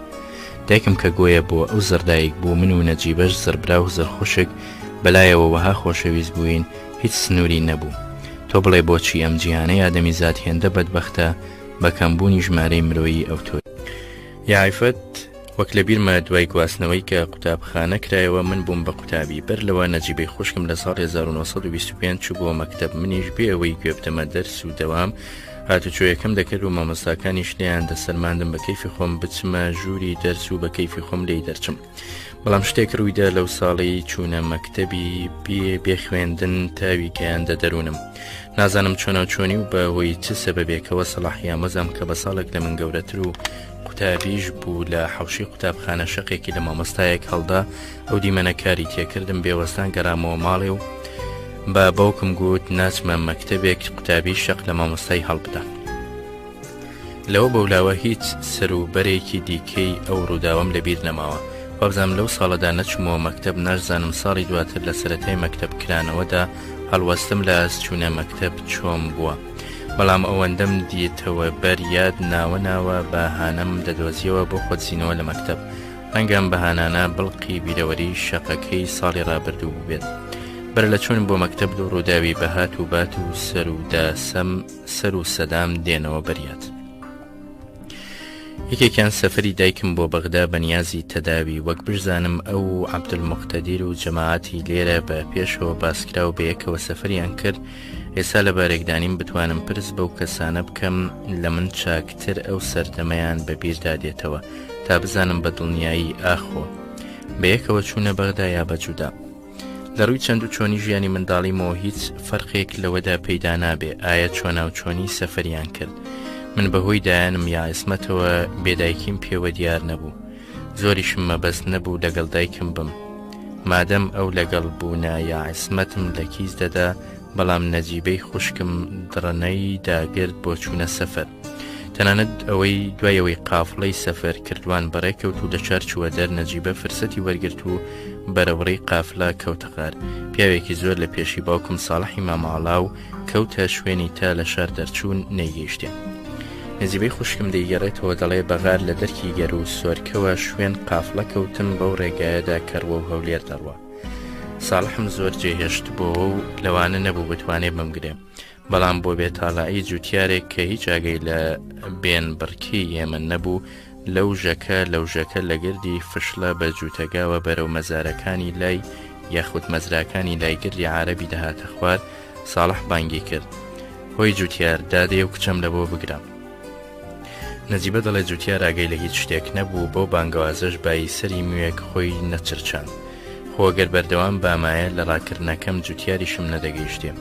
کەچی بەو بانگە ڕق بۆی ڕاوەستام و بەغدا و هەولێر لە بیرم چۆنەوە و لەگەڵ ساڕح گەڕامەوە ماڵێ. دواتر دایکم دەیگوت ئەگەر نەجیبەم بگەیشتا باە دڵم نەدەهات بیگەرمەوە لەگەڵ خۆمم دەبرد. جا ئەوسا نەجیبە خەفەتی لە جوتیار دەخوار، بەڵام چ فایدە. سەفەری ئەو سای بەغدا لە کەرکووکەوە تا کەنگربان بە ئۆتۆمبیل و لەوێشەوە بە شەمەندەفەر بۆ بەغدا دەچوو. دایکم لەو سەفەرەدا جگەل لە کۆمەڵی پیاوان ئافرەتێکیشی لەگەڵدا بوو مەشهور بوو بە مامۆستاژن، خێزانی حاجی فەقێ محەممەدی جیرانمان بوو. ئەو مام حاجیە بە ساڵدا چوو بوو، شەوانە لای باوکم بوو، چەندی عەسرانیش باوکم چوو بایە مزگەوتی حاجی مەلا ئەسعەد حاجی فەقێ محەممەد لای دەبوو. مامۆستاژن ناوی مریەم بوو، بەڵام بەهۆی مێردیەوە پێی دەگوترا مامۆستاژن. بەبیرم دێ ساڵێکیان بەیەکەوە چوون بۆ حاج، تەنها کچێکی بوو فەقی عایشێ ناو شووی کرد بە کەریمی حاجی حەمەڕۆمی کە خۆی و براکەی وەستاتەهای جلدر و خوشکێکی یا ڕەحمەی خێزانی حاجی کەریمی ئاسنگەر. زۆر لە نزیکەوە پەیوەندی دۆستایەتیان پێمانەوە هەبوو. بنەماڵی حاجی حەمەڕۆمی و حاجی کەریمی ئاسنگەر لایەندەدا شتێکیان لەسەر دەنووسم هەر لە چوارچێوەی ئەم گەشتەدا. کوڕێکی حاجی کەریم میرزا لە ساڵی 1970 کۆچی دوایی کرد و برادرێکی هەرە کۆنم بوو، ئەویش دەبێت لەسەری بنووسێ و خەباتی بە خەڵق خراپ بگەێنرێ. تا ئێستا کە ئەو مرۆیە سەربازێکی نەناسراوی کوردایەتی و پارتی دیموکراتی کووردە. کەم کەسەیە هێندەیە و خزمەتی بێمزە و هەرا و بێنا و شۆرەتی کردبێ. ناساندنیەویش بە خوێنەری کورد قەرزێکی ئایندەی سەرشانمە. بگەڕێمەوە بۆ سەفەرەکەی دایکم و مامۆستاژن. پاشەوەی مامۆستاژن لە زگوەستایەوە تەنها کچێکی بۆ مێردەکەی بەرهەمێنا خۆی کەوتە خەمخۆری پەیداکردنی ژنێک بۆ حاجی فەقێ محەممەد کە میراتگرێکی نێرینەی بۆ پاشەکەوت بکات. دۆزینەوەی ئەو جۆرە ئافرەتە ئاسان نەبوو، چونکە مام حاجی پیر ببوو دەبوو ئافرەتێکیش بدۆزرێتەوە، هەم خۆراکی ئەو بێت و هەم لە تەمەنێکدا بێت کەڵکی منداڵبوونی پێوە مابێ. مامۆستاژن پێشیان دەگوت حاجی مریەم کچی شێختەها شێتەی بۆ خواست. شێختەها ڕاستەکەی شێت نەبوو، بەڵام مرۆڤێکی ئاسایش نەبوو. دەستکورتی و بە ساڵدا چوون و پلەی نزمی لێ هاتووی ناچاری دەکرد بە گرتنەبەری کەسابەتی ئەوتۆ لە ڕواڵەتدا کڕین و فرۆشتنی تێدا بێت و ناوەرۆکەکەشی برای سوالکردن بێت. بە زۆری چەند شقارتە و قەیتاغی چەخماغ و بەردە چەخماخی لە باخەڵەکانی دەناو دەگەڕا بەم و بەوی دەفرۆشتن کە تێڕا دەدیتن لێی دەکردن و بە زیادەوە نرخی بۆ حیساب دەکەن. بەڵام لەگەڵم حاڵەتەشدا شێختەها لە دیوەخانەی مەجەمیلاغا و ئاغاکانی غەفوری ڕوویخۆشی دەدیت و بەخێر دەهێنرا. لای ئەفەندی مەکتەب دیدەش ڕێزی بەقەدر حاڵی لێدەندا. خۆ لەگەڵ مامۆستازەکی هەناری چەندی بڵێ زار سوحبەت و نوکتەبازی و شەڕەجنێوی مزرۆکەی ڕۆحسووکی بەرپا دەکرد. بە هەمەحاڵ شێختەها یەکێک بوو لە ڕوە کۆمەڵایەتی ناسراوەکانی کۆیەی ئەو سەردەما. خەڵق بە تێکرایی پێیان دەگوت خاڵە شێختەها. هەرگیز لەبیر ناکەم ئەوەندەی زستانان دیبێتم جلکەکەی 4 نەهۆم بوون. ڕۆخی دەلینگی شەرواڵ یان دەرپێی دەگەیشتە قاپان. شاقەلی کەواکەی لە نێوان ئەژنۆ و ڕۆخی شەڵواری بوو. سەرکەواکەی دەگەیشتە ئەژنۆی. سەڵتەشی بەسەر هەمووانەوە لە بەردەکرد دەگەیشتە کەمەری. هاوینان نهۆمی دووەمی کە سەرکەوا بوو کەم دەبووە و دەمایەوە سێنەهۆم. معلوم لە بەهەشتی شەروەها جلک لە بەردەکات چونکە شەقڵ و دەقڵی پێوە گرتە بوو. مامۆستاژن کچی شێختەهای بۆ مێردی ئەمام حاجی گوێستەوە. خوش بەرەحم بوو کوڕێکی لەو ژنە پێعتا کرد ناوندرا حەمەد مستەفا. لەبەر پەیوەندی کۆن و جیرانەتی و دواتریش کە فاڕوقی برام بوو لە تەمەندا نزیکی حەمەد مستەفا بوو. ئەم حەمەد مستەفایە بە زۆری لە ماڵی ئێمەی بەسەر دەبرد. بە تایبەتی چونکە حاجی فەقێ محەممەد زۆر نەژیا دوایبوونی مستەفا خێزانە تازەکەشی بەو کوڕەوە دانەنیشت و چۆ ماڵە باوکی. ئیتر مستەفا مایەوە بۆ مامۆستاژن کە لێی بوو بە باوک و دایک. ئەویش بە تەبیعەتی حاڵ و بەعادەتی خۆی ئاغڵەبی کاتی ڕۆژی لە ماڵی ئێمە دەبوو. ئیشێکی زۆری کژ لە دواکژی ساڵ لە ماڵی ئێمە بۆ مامۆستاژنە دەستپێردا. دایکم لێی ئەمین بوو هەم لە ڕووی دەستخاوێنی و دینداریەوە هەم لە ڕووی لێزانی و کابانیەوە. لەوەش بترازێ مامۆستاژن نوێشکەری ڕۆژوگری بە عیبادەت بوو. هەمیشە لەگەڵ پووری گەورەم یا فەخرە هاو بەرماڵ و هاو قیبلە و هاو فکر و زکر بوو. سەر جاران بەهشتیان لێ پیرۆز بێ.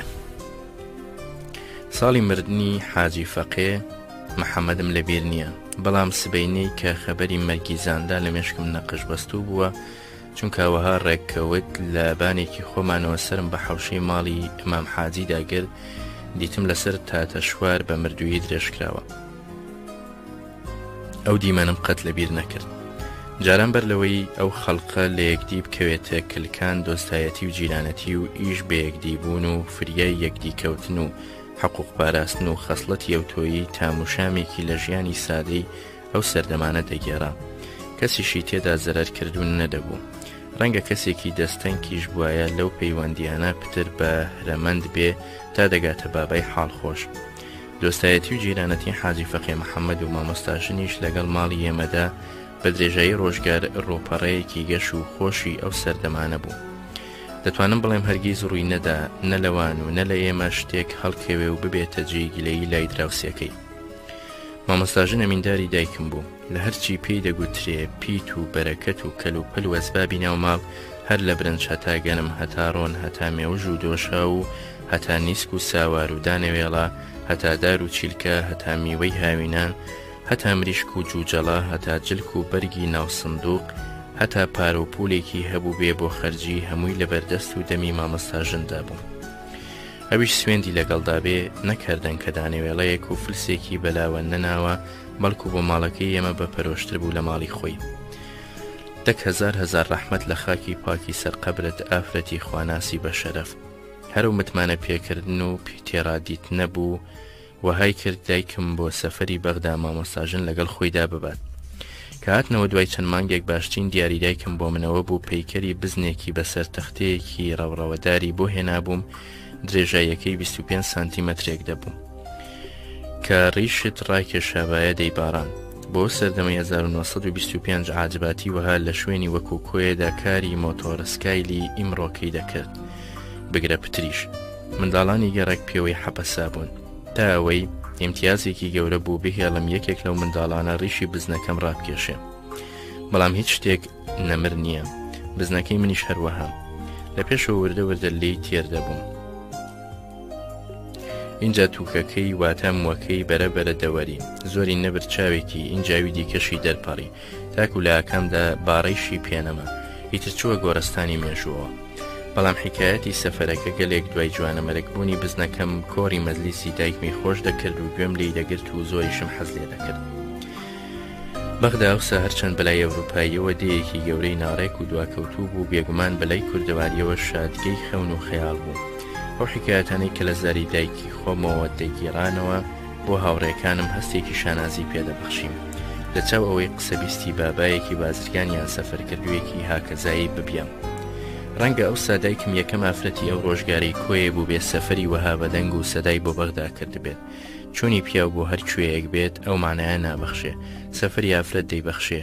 بە کورتی لەزەتێکی زۆرم برد لە بزن و دەنگ و باس و حکایەتی ئەو سەفەرە. ڕووداوەکەی دیکەەوە بوو کە باوکم بە بۆنەی هاتنی مەلیک فەیسەڵ بۆ هەولێر تەکلیفی لێکرا ئەویش وەکو پیاماقۆڵی دیکەی کۆیە بچێ بۆ هەولێر بە تایبەتی کە ئەو زیادە لە خەڵقی دیکە شوناسایی لەگەڵ مەلیک فەیسەڵدا هەبوو جگەلەوەی کە زیاتر لە خەڵقی دیکە بە کەڵکی و مناسەبەت هێدەهات چونکە هاتنەکەی مەلیک بە نیازی هاندانی دانیشتوانی ناوچەی کۆنە ویلایەتی مووسڵ بوو بۆ دەنگدان بە لای پچڕینەوەی ویلایەتەکە لە تورکیا و خستنە سەر عێراقی لێرەدا کە من بیرەوەری ژیانی خۆمم مەبەستە ڕێم نییە باسی چەند و چۆنی و مەسەلەیە بەو جۆرەی لە هەولێر لە نێوان مەلیک و ئەو خەڵقەدا باسی لێکرا بهێنمەوە ناو نووسینم بەڵام ناچارم بۆ ڕوونکردنەوەی لایەنی تەجربەی تاڵ لە دەمی مەلیکایەتی فەیسەڵدا شتێکی ئەو سەروبەرە بگەرمەوە مەلیک لە باداوەی مەلا ئەفەندی بە میوانەتی لە مەلا ئەفەندیدا دەبەزێ لە قەڵەباڵغی پێشوازیکەراندا مەلیک دوانێک دەدات و تەکلیف لە باوکم دەکات قسەکانی بۆ سەر کوردی وەرگێڕێ وەرگێرانەکەی باوکم بە تایبەتی کە قسە دەگاتە دەوری سەلاحەدین ئەیوبی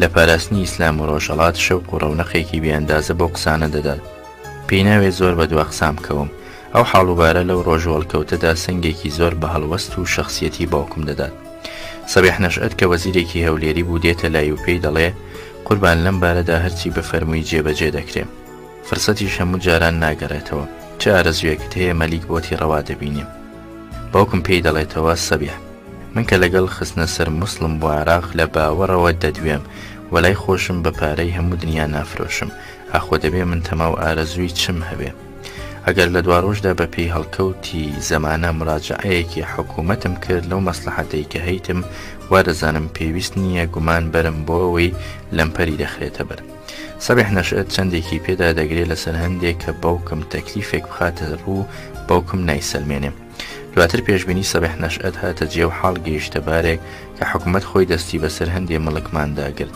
بگەڕێەوە بۆ ئەڵلقەیەکی لەمەوە پێشتر کە باسی قەنبەران دەکات ئەو تەجربەی تاڵ بە دوا هەڵوەستی وەها جوان مەردانەی باوکمدا ڕێخۆشکەرە بوو بۆ ئەوەی لە دوایین سەردانی مەلیک فەیسەڵ لە هەولێر باوکم دەرفەت وەربگرێ و قسەی پێ ببڕێتەوە بەخێر لە شوێنی خۆیدا کە نۆرەی قسەی گەیشتێ ئەو باست بۆ دەنووسم ڕێکەوت وها بوو کە باوکم جارێ لەو سەفەرە نەگەڕابووە بەفرێکی لە حەد بە دەرباری و سەرمایەکی زیێدە سەختیشی پێوە بوو باوکم لە دەمی بەفر و سەرماکە بەخۆی و قەڵەباڵغی کە لەگەڵیدا بوون میوانی شێخ مارەفی هەڵاجا خاڵە گەورەی مامم بوو ئێمە لە کۆیە بە درێژایی و ماوەیە بە بەفرەوە خەریک بووین حوشەی ماڵەوەمان کە بەفری بانەکانیشی هات بۆەوە ناو وەک چاڵە بەفری لێ هاتم کاکە موختەدیر پیاوێکی تایبەتی خۆی خزمەتی دەکرد ناوی قالە حەبێ بوو موختەدیر بە عادەتی خۆی لەقەبێکی بۆ دۆزی بۆەوە هەمیشە بانگی دەکرد قالە قۆقانی سەگی سەربانی ئەویش بەڵێ بە چاوانی وڵام دەدایەوە لەو بەفرەدا کاک موختەدیر کە خۆی توانای هیچ جۆرە گاڵتە و گەپی سەربەفری نەبوو فێڵێکی خۆشکەڵی دۆزیەوە خۆی پێدەخافڵاند ئێمەشی پێوە دەزر و قاینەوە بازبازانی بە قالە حەبێ دەکرد لە سەربانی ماڵەوە بوونەوە بەفری حەوشە قالەش وەکو یاری یەکبازی بەهاران تا ئەو سەری باندەی دەکشایەوە گوڕی دەبەست و خۆی هەڵدەدا دەگەیشتە ڕۆخی ئەو بەری حەوشەکە و هەتا بم پیلان لە بەفردا ختم دەبوو بەتەکان خۆی دەردەهێنا و ڕای دەکردەوە بۆ بان و سەر لە نوێ خۆی توور هەڵدەدا ئەو خەڵقەش بە تەماشایەوە لە تریقەی پێکەنینیان دەدا کاک موختەدیریش بە زمانە شەق و پەقەکەی ئەوەی دەگوت کە کەس نازانێت چۆناوچۆنی بوو سەرماکەوە سەخت بوو ئەو هەموو کەلێن تێکەوتن و پێشێلکردنە بەفرەکەی نەدەتاواندەوە قالە حەبێ بینێک خزمەتی کاک موختەدیری کرد نازانم بەهۆی چڕ و داوێکەوە پەنای بۆ ئێمە هێنا بوو لەو ساڵانەی دواییدا خەبەری مەرگیم بیست ڕەنگە دوایەوەی ئێمەی جێهێشت تا مرد هەر جارێکیان دوو جاران دیبێتمەوە بەباشی لە بیرمەشەوانی ئەو زستانەی کە بەفرەکەی بە زۆری لێباری دەتگوت مانگەشەون هەرچەند مانگیش بە دیارەوە نەبوو تومە سپیایی بەفرەکە کە هەموو زەوی داگرت بوو بەی ڕووناکەی مانگ چاو تێی بڕ دەکرد ئەم دیاردەی سپی چوونەوەی بەفر لە شەودا دواتریش سەرنجی ڕادەکێشام بەڵام نەکێندەی دەمی منداڵیم تومەز بچووکی دەفری زەین و نەفسی منداڵ لە بارستی دیاردان زیاد دەکات لەگەڵ مەشدا دەمزانی سپیایی دنیا لەو شەوانەدا هی بەفرە و لێشم ڕوون بوو کە مانگ بە دیارەوە نییە چەند و چۆنی هاتنەوەی باوکم لەو سەفەرەی هەولێر و هاتنەوەی دایکم لە سەفەری بەغدا بە هیچ جۆرێک خۆ نانوێنێ لە یادمدا وەها سراونەوە هیچ شوێنەوارێکیان لە ڕووپەڕی وجداندا نەمەوە وابزانم زۆری سەفەری دایکم و باوکم لە مناسەبە و لە پێویستدا بە درێژایی ئەو ساڵانەی کە من جارێ منداڵ بووم هاتوباتی چوون و هاتنەوەیانی لە بەرچاوی ساوامدا تێکەڵ بە یەکدی کردووە تا ئەوەی لێک ناپچڕێنەوە بزانم کامیان کامن، بێگومان ئەگەر خۆمیان لەگەڵدا بامایە باشترم بەبیر دەهاتەوە. ئێستاکە بەدەم نووسینیم یادگارانەوە زڕە دیمەنێکی کۆنترم بەبیر دێتەوە، لە لای خۆیەوە وێنەی ڕۆژانی بەسەر چووتر بۆ بەرزەینم ڕادەکێشێ. بەبیرم دێتەوە ڕۆژێکیان نانی نیوەڕۆ بە قەڵەباڵقیەوە لە تازە ژوورەدا دەخورا کە بووە ژووری دیوەخان. خەڵقەکە لەسەر مافور و دۆشک دانیشت بوون کە ئەمەوە هەر ڕادەگەیەنێ جارێ تاقمی تەخت و قەنەفە بۆ ئەو تازە دیوەخانەیە دروست نەکرابوو. لە لای سەروی ژوورەکەەوە کابرایەکی سوورکاڵی شەبقە لەسەر یەژنۆڕوود بە برێقوباقی نیشانەی سەرشان و سینگیەوە دوو سەرینیان بۆ دانابوو، لەسەر یەکدی لە جیاتی کورسی لەسەری دانیشت بوو. هەرچی یادی ئەو ڕۆژەیە بەهۆی ئەو شەبقە لەسەر ئەژنۆڕوودە سوورکاڵەوە خۆ دەنوێنێ. دیارە کاربەرستی ئەوسای ئینگلیزەکان بووە، ڕەنگە بە سەفەر و سەردان هاتبێتە کۆیە، چونکە ئەو دەمانم بەبیر نایەن کە ئینگلیزەکان لە کۆیە فەرمانبەر بوون. لە پەنا شەبەنگی ئەو کابرایی سەروی ژوورەکەەوە شەبەنگی دیکەی نامەئلوفی زەرد و سوورم لێ تێکەڵ دەبن، هەردەڵی پارچە تەمی زەردەواڵەیی بووبن بە چەند شوێنێکی ئەو ژوورەوە گیرسا بێتنەوە. لەبەر یادی مندا هەڵبەت ئەو پنۆکە زەرد و سوورە نامەئلوفانەش هەر ئینگلیز بوون، بەڵام لەبەر یادی مندا چاو و لوتیان نەڕسکا بوون. ئەشەربیلا لەو دەمەدا بە هیچ جۆرێک بیری ساواییم بۆەوە نەچوو ئایا لەبەرچی ئەو زەرد و سوورانە بەسەر سەرینی بەرزەوە دانیشتوون، بۆ زەرد و سوورن، بۆچی لەباری سەرەوە دانیشتوون، کوێن؟ لە بەرچاوی ئەو سامدا کابراکان لە بەنیادەمیان نەدەکرد، قەتیش ڕێک نەکەوە دواتر کە هۆشم بەشتان شکا بپرسم ئەو کابرایانە ناویان و وەزیفەیان و فەرمانی سەرشانیان کە بۆی هاتبوونە کۆیە چی بوو. باسی ئەو شەبەنگە زەردەواڵەیە کە تازە ژووری دیوەخانەی لەگەڵ خۆیدا بەریاد کردەوە، تازە ژوورەکەش لەڕێی تەداعیەوە بۆ ڕووداوێکی بە سفت و سۆی کۆنترم دەباتەوە. بەر لەوەی ئەو ژوورە تازەیە ببێتە دیوەخانە، باوکم لە ژوورێکی دیکە میوانی بەخێر دەهێنان کەوا لە نزیک دەرگەیەوە قادرمەی بانی کۆشکی دوو نهۆم سەردەکەوت. جیرانێکمان حاجی تاغا کە ماڵەکەی بەتەنیشتی لای ڕۆژاوای ماڵمانەوە نووسا بوو، شەوانە کە لە دیوەخانە هەڵدەستا بەو قادرمانەدا سەردەکەوت بۆ سەر کۆشک و لەوێ 70 سانتیمەترێک بۆ بانی کۆشکی ماڵی خۆیدا دەبەزی و بە قادرمەی نێو هەورەبانی خۆیدا دەچووە خوارێ بۆ ناو ماڵی خۆی. ئەمەی دەکرد چونکە زۆر کورتتر و قەت بڕتر بوو لەوەی بە کۆڵاندا بەرەو ماڵ بێتەوە. شەوێکیان لە میعادا هەڵدەستێ بەرەو ماڵ، لە سەربانی کۆشکی ئێمە ڕێی لێ هەڵە دەبێت، لە جیاتی ئەوەی بەرەوبانی کۆشکی خۆی بڕواڕوو دەکاتە سواندەی لای حەوشەی ماڵی ئێمە و لە دوو نهۆمەوە کەوتە خوارێ و کەسی بەدەنگ نەگەیشتە سەرێ. من شیری خێزانی دووەمی حاجی تاام خواردبوو، ماڵەکەی بۆ من و بۆ نەجیبەی خوشکم وەک ماڵی خۆمان بوو. لە ژنی یەکەمی 3 کچی هەبوو، لە هی دووەم کوڕ و کچێک، هەمویان هەر بەڕاستی بۆ من خوشک و برابوون. حاجی تاام بە یەک فۆرم بەبیر دێتەوە، پیاوێکی کەڵەگەتی داڵە گۆشت و موسپی، کورتەکێکی تا ئەژنۆی لەبەر لەوە بەرەژێر دەرپی سپی. دیارە میوێنەیم لە بەرگی هاوینی دادیتە بوو، سەروبەرێکی کەوتن و مردن و تاسیەوە ئەو جۆرە هات و باتانم بەبیر نەماوە. ئێستا خانووی حاجی تاغا لە دەست میلادگرانیدا نەماوە، ئەو بەشەی ماڵی ئێمەش کە بریتی بوو لە حەوز و مەتبەخ و ناوماڵ و خانی زەخیرە و بە خانووی حاجی تاغاوە نووسا بوو، بۆتە خانووی شێرکۆی فەتحی برای شیریم. ئەو بەشە کاتی خۆی باپیرم حاجی مەلا عەبدوڵڵا کڕی بووی، ئەو ساشەر بە کۆنە خانوو کرابوو. سیر لەوەدایە بە درێژایی عمری ئەو خانووە کە هەر نەبێت لە 200 ساڵی تێدەپەڕاند پێویست نەدەدیترا هەڵگەڕێتەوە یانداری لێ بگۆڕدرێ، تا بەر لە 2 ساڵێک شێرکۆ لە بنەڕەتەوە نوێی کردەوە، کۆڵەگە و کاریتەی ناو ماڵەکە و هێندێک لە داری ڕایەڵی چەندی بڵێ مەتانەتیان پێوە بوو. ئەو ناوماڵە بەلای یافرەتانی چینی پێش ئێمەوە قودسیەتی هەبوو. زۆرم دەدیتن کە سەردانی یا فەخرە دوای ئەویشی دایکمیان دەکرد، یا خزمانی هێولێر و دزەیاتی ڕێیان دەکەوتە کۆیە دەهاتن دەرگە و دیواریان ماز دەکرد. سەیریش نییە بۆ ئافرەتی جیلی پێش ئێمە جێگایەک بە مقەدەس بزانن کە لەوەتەی بە بیراندا دێت نوێژ و تەراویحی ئافرەتانی تێدا کراوە و قورئان خوێندراوە. لە بەریادی منداڵیمدا ناو ماڵ و پورە فەخرەم تەواوکەری یەکدی بوون، لەگەڵ ئەو پورەمدا داکە زێنەب حەزینە دایکی مامم هەتا مرد عیبادەتی لەو ناو ماڵەدا کرد. چی ڕزقێکی خوش بە ئێمەی دابێ لەو ناو ماڵە و خانی زەخیرەی کە بەسەریەوە بوو دەرگەشی لە ناو ماڵەوە بوو، دادەکرا و دەبوو بە خۆراکی ڕەسق خواردوان. واز لە میوان بهێنا، هەر حسابی ئەو ڕزق و ڕۆزیەی لە ماوەی پتر لە 100 ساڵدا بەڕاتبە بۆ فەقی مزگەوت چووە، بدەیتە بەر تەرازوی خێر و شەڕان چارت نامێنێ لەوەدا حرمەتی ناو ماڵەکە بگریت بشزانە خوێنەر ڕزقی حرام نەچۆتە ناو ئەو ماڵە ئەحمەد شەوقی بەزاری مەجنونەوە لە یادی سەردەمی منداڵی و شوێنەواری کە لەگەڵ لەیلا تیاندا بەسەری بردووە دەڵێ و چەند بە پاکی و سۆزەوە دەڵێ قد يهون العمر إلا ساعة وتهون الأرض إلا موضعا اینجا ئەو ناو ماڵە و ژوورێکی دیکەش کە وەختی خۆی با پیرم و بەدوا ئەودا باوکم تێدا ژیاون بەڕاستی و بێتێ خوێندنەوەی باب و ئەولادەتی حەقیان بۆ ڕێزیان لێ بندرێ ناوماڵەکە فەوتا بەڵام ژوورەکەی با پیرم بە تعمیرکراوی هەرماوە کەبیر دەبمەوە بۆ کۆنترینە و ڕۆژانەی دەشێ بێنەوە بەریادم وێنەیەکی گەڕەک و کوچەی دەور و پشتی ماڵی خۆمانم بەنیم چەوێرانی دێتەوە بەرچەو لە ماڵمانەوە تاڕۆخی شار مەودای پتر لە 100 مەتر هەبوو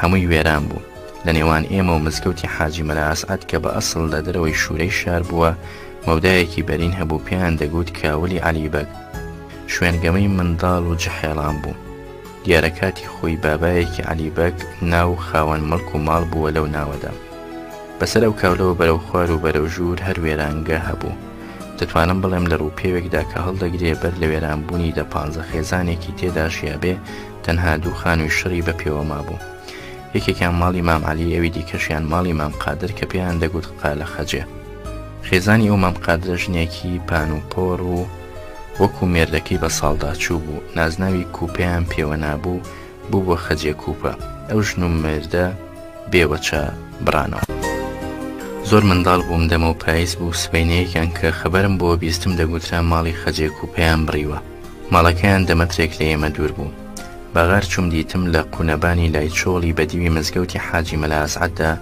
شەبەقایەکی گەورە کەوت بۆ دیوارەکەیانەوە کە لە قوڕ و خشتاڵنرا بوو بۆ دز لەمپەری نەدەکرد وابزانم دزەکە دیوار بڕێکی ئاسنی لێ بەجێما بوو ئەوەی کە باکەڵکی دزیم بێت لەو ماڵە دزرا بوو زۆرینە بەرگوتیان کەتنەکە لە کابرایە کاشکرا بووە پێیان دەگوت ڕەسووڵی کۆڵانێ دواتر ئەم ڕەسووڵەم ناسی کە ناسی بەلەدیە و فەقیری ماڵی خۆی و زۆریش بەئەدەب بوو بەڵام لە مێشکی مندا بە خۆی و دیواربەر و شەباقی دیواری مام قادرەوە نەخش بەستوو بوو نازانم بە ئەکەم چی لێ بەسەر هاتیان چی لە دوا بەجێمە ئەوە نەبێکەوە بێگومان وەکو ملیۆنەها هەژاری دیکە بە هەناسە سادی چووە ژێر خاک مام قادر و مام عەلی کە جیرانی یەک دیوار و یەک سەربان بوون هەرچەند لە دەرگە بۆ دەرگە جیرانەتیان پێوە دیار نەبوو لە تەمەندا ڕەنگە لە یەکدی نزیک بووبن بەڵام بە وێنەی مام عەلیم بە بیردا نایەت کەچی وێنەی مام قادرم بە چاکی لە بیرە دەرگەی ماڵی قادر بە ڕووکاری ماڵی ئێمەدا بوو ئیتر هەمیشە لە کۆڵانەوە یان لە سەربانەوە دەمدیت هەرچی ماڵی مام عەلی بوو دەرگەی لە نەدیوی ماڵی ئێمەوە بوو دوای خۆی خانوەکەی لەلایەن هەندێک لە کوڕەکانیەوە تعمیر کرایەوە تەنانەت بەشی زۆری کە بوو بە هی کوڕە هەرە بچووکەکەی حاجی فەتحوڵڵا لەلایەن وەستای مووسڵەوە بنیادرایەوە حاجی فەتحوڵڵا گەنجێکی لێهاتووی بەرچاوی بەوێڵ و تەرتیب بوو کابراکانی کە هەرسێکیان لەو گەورەتر بوون بە چاوی برا گەورە سەیریان دەکرد کە لەو بەشە خانەوەی تازەکراوەی باوکی جێنشین بوو شەوانە دەهاتە لای باوکم ڕاستیەکەی باوکیشم زۆری خۆشدەویست گەلێکیش بە پەرۆش بوو بۆ مردنی بە خەتی خۆی نووسیوەتی فەتحوڵڵا مام عەلی چووە بەغدا بۆ تەداوی لە گەڕانەوە لە دێگەڵە وەفاتی کرد ئەمڕۆ غنودەی خاگۆفران بوو یەکشەممە ماه 27 مارد ڕۆمی عەلەیه ڕەحمەه الله 1358 و 1318 و 1939 میلادی وشەی غنودە فارسیە بەواتای حەسایەوە دێت ها قاف واتە هجری قەمەری ها شین هجری شەمسی حاجی فەتحوڵڵا بۆ دووەم جار ژنی هێنایەوە کچی حاجی تاهای جیرانی ئێمەی خواست چونکە من شیری خێزانی حاجی تاام خواردبوو هەموو کچەکانی خوشکم بوون ئەمەشیان بوو بە دایکی 4 خوارزەم هەمویان کچ کە تا ئێستا 3 لەمانە بوونەتە خاوەن کچ و کوڕی پێگەیشتووی تێگەیشتوو بەرخوردار بن منداڵانی کچانی حاجی تا چاوانی لە حاجی فەتحوڵڵا کەوتونەتەوە چاوانی لە کچی دووەم فاتیمە ناو بوو بە خێزانی شێخ سادق و کەوتنە قەڵاتزە ئەمانە هەموو ئەو منداڵانی لە خوشکانی شیرین پەیدا بوون پڕ بەدڵ پێم دەڵێن خاڵە وا دەبێ خوارزایەکم ناناسمەوە هەتا خۆیم بۆ هەڵدەدا دەڵێن مەڕ بە بەرەکەتە خوا پتری بەرەکەت تێبگێڕێ بەڵام بنیادەمیش بێبڕشت نییە لە پەنا دیمەنی کۆنی شکڵوێرانی کۆیەی سەردەمی منداڵیمدا دیمەنێکی ئەو کە هەر خزمە لەگەڵ پێداویستی وێرانی لەگەڵمدا ژیاوە و هەرگیز سپی پات نەبۆتەوە چەندین خێزانی کورد و عەجەم لە بەرڕەوی سپای قەیسەری ڕووس و دواتریش بەتەکانی قات و قڕی ساڵی 1970دا پەڕی بوون بۆ گەرمێن. لەمانە چەند خێزانێک لەو گەڕەکانی شتەجێبوون کە ماڵی ئێمەی لێبوو. تێکرای و خێزانانە ڕێز لە خۆگرتوو بوون و بە ڕقی نێوچەوانیان نانیان پەیدا دەکرد. میرزا غەفوری سابڵاغی کە باشتر بە باوکی دڵشاد ڕەسووڵی دەناسرێتەوە، وابزانم کەسبی عەتاری هەڵبژار. دڵشادی بوو بە قوتابی کە مەکتەبی کچان کرایەوە، خەجاوی کچیشی بوو بە قوتابی. بەڵام هۆیەکی بێبایەخ لە کۆی هەڵقەندن و بردنیەوە بۆ سابڵاغ. دڵشاد سەر و سەدای هەبوو لە دەمی قازی محەممەددا، باشتر بووە پەنابەر لە عێراق. سرت بانەیە شێنم زۆر بەداخەوە لە هەڵسوکەوتی هەرای وڵاتی خۆمان تێدا چوو. لەو ساڵانەدا وردا هەواڵێکی خەجاوی خوشکیم بیست لە سابڵاغەوە و چی دیکەنا. یەکێکی دیکەی خەڵقی سابڵاغ فەرەجاغا، ئەویش لە خانوویەکدا دەژیا کە ماڵی مەلاتایری ئامۆزای باوکمی تێدا بوو. ماڵێکی بەشەر مشکۆ و بەوێڵ و تەرتیب کەوا بێگومان ڕێکاری ڕەفتاریان پتر لە هی کۆیە شارستانەتی پێوە دیار بوو. خێزانی فەرەجاغا شیری دەدایە ئیقلیمەی خوشم و لەوەوە شێوەی یەک ماڵیەک لە نێوانیاندا پەیدا ببوو. تاقانە کوڕێکیان هەبوو ئەحمەد، ڕەنگەوە ساڵێک لە من گچکەتر بوو، وەها لەگەڵمدا بوو بە هاوڕێ بێ ئەو هەڵم نەدەکرد. کچە برازایەکیشی هەبوو جیهان، شووی کرد بە برازای کاکتاهێری حەمەلاڵ، بەڵام زوو بێوەژم بوو، ئەویش لەگەڵ مامی چووە بۆ ئێران. لەو ساڵانەی دواییدا خزمم لە سابڵاغ ئەحمەدی ناسیبەوە. فەرەجاغا خەیاتی دەکرد. یەکێکی دیکە لەوانەی بە کوردی و بە تورکیش باش دەدوان وەستا خەلیل بەنایی دەکرد. دوو ژنی هەبوو، یەکێکیانی ئامینە بوو بەدایان و شیردەری منداڵەکانی مامم. ژنەکەی دیکەی بەرچاوتر و لای مێردی ڕێز لێگیراوتر بوو.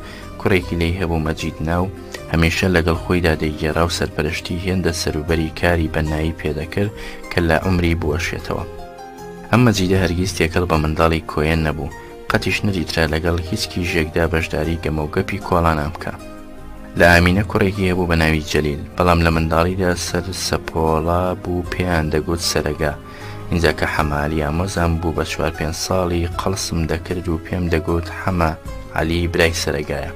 داکی ئامینە بابی خەلیل وەستایە. بەوەدا تەسکەرەی نەفوسی وەهام بۆ دەبڕی پەیوەندی بە مام و مامۆژنمەوە نەمێنێ.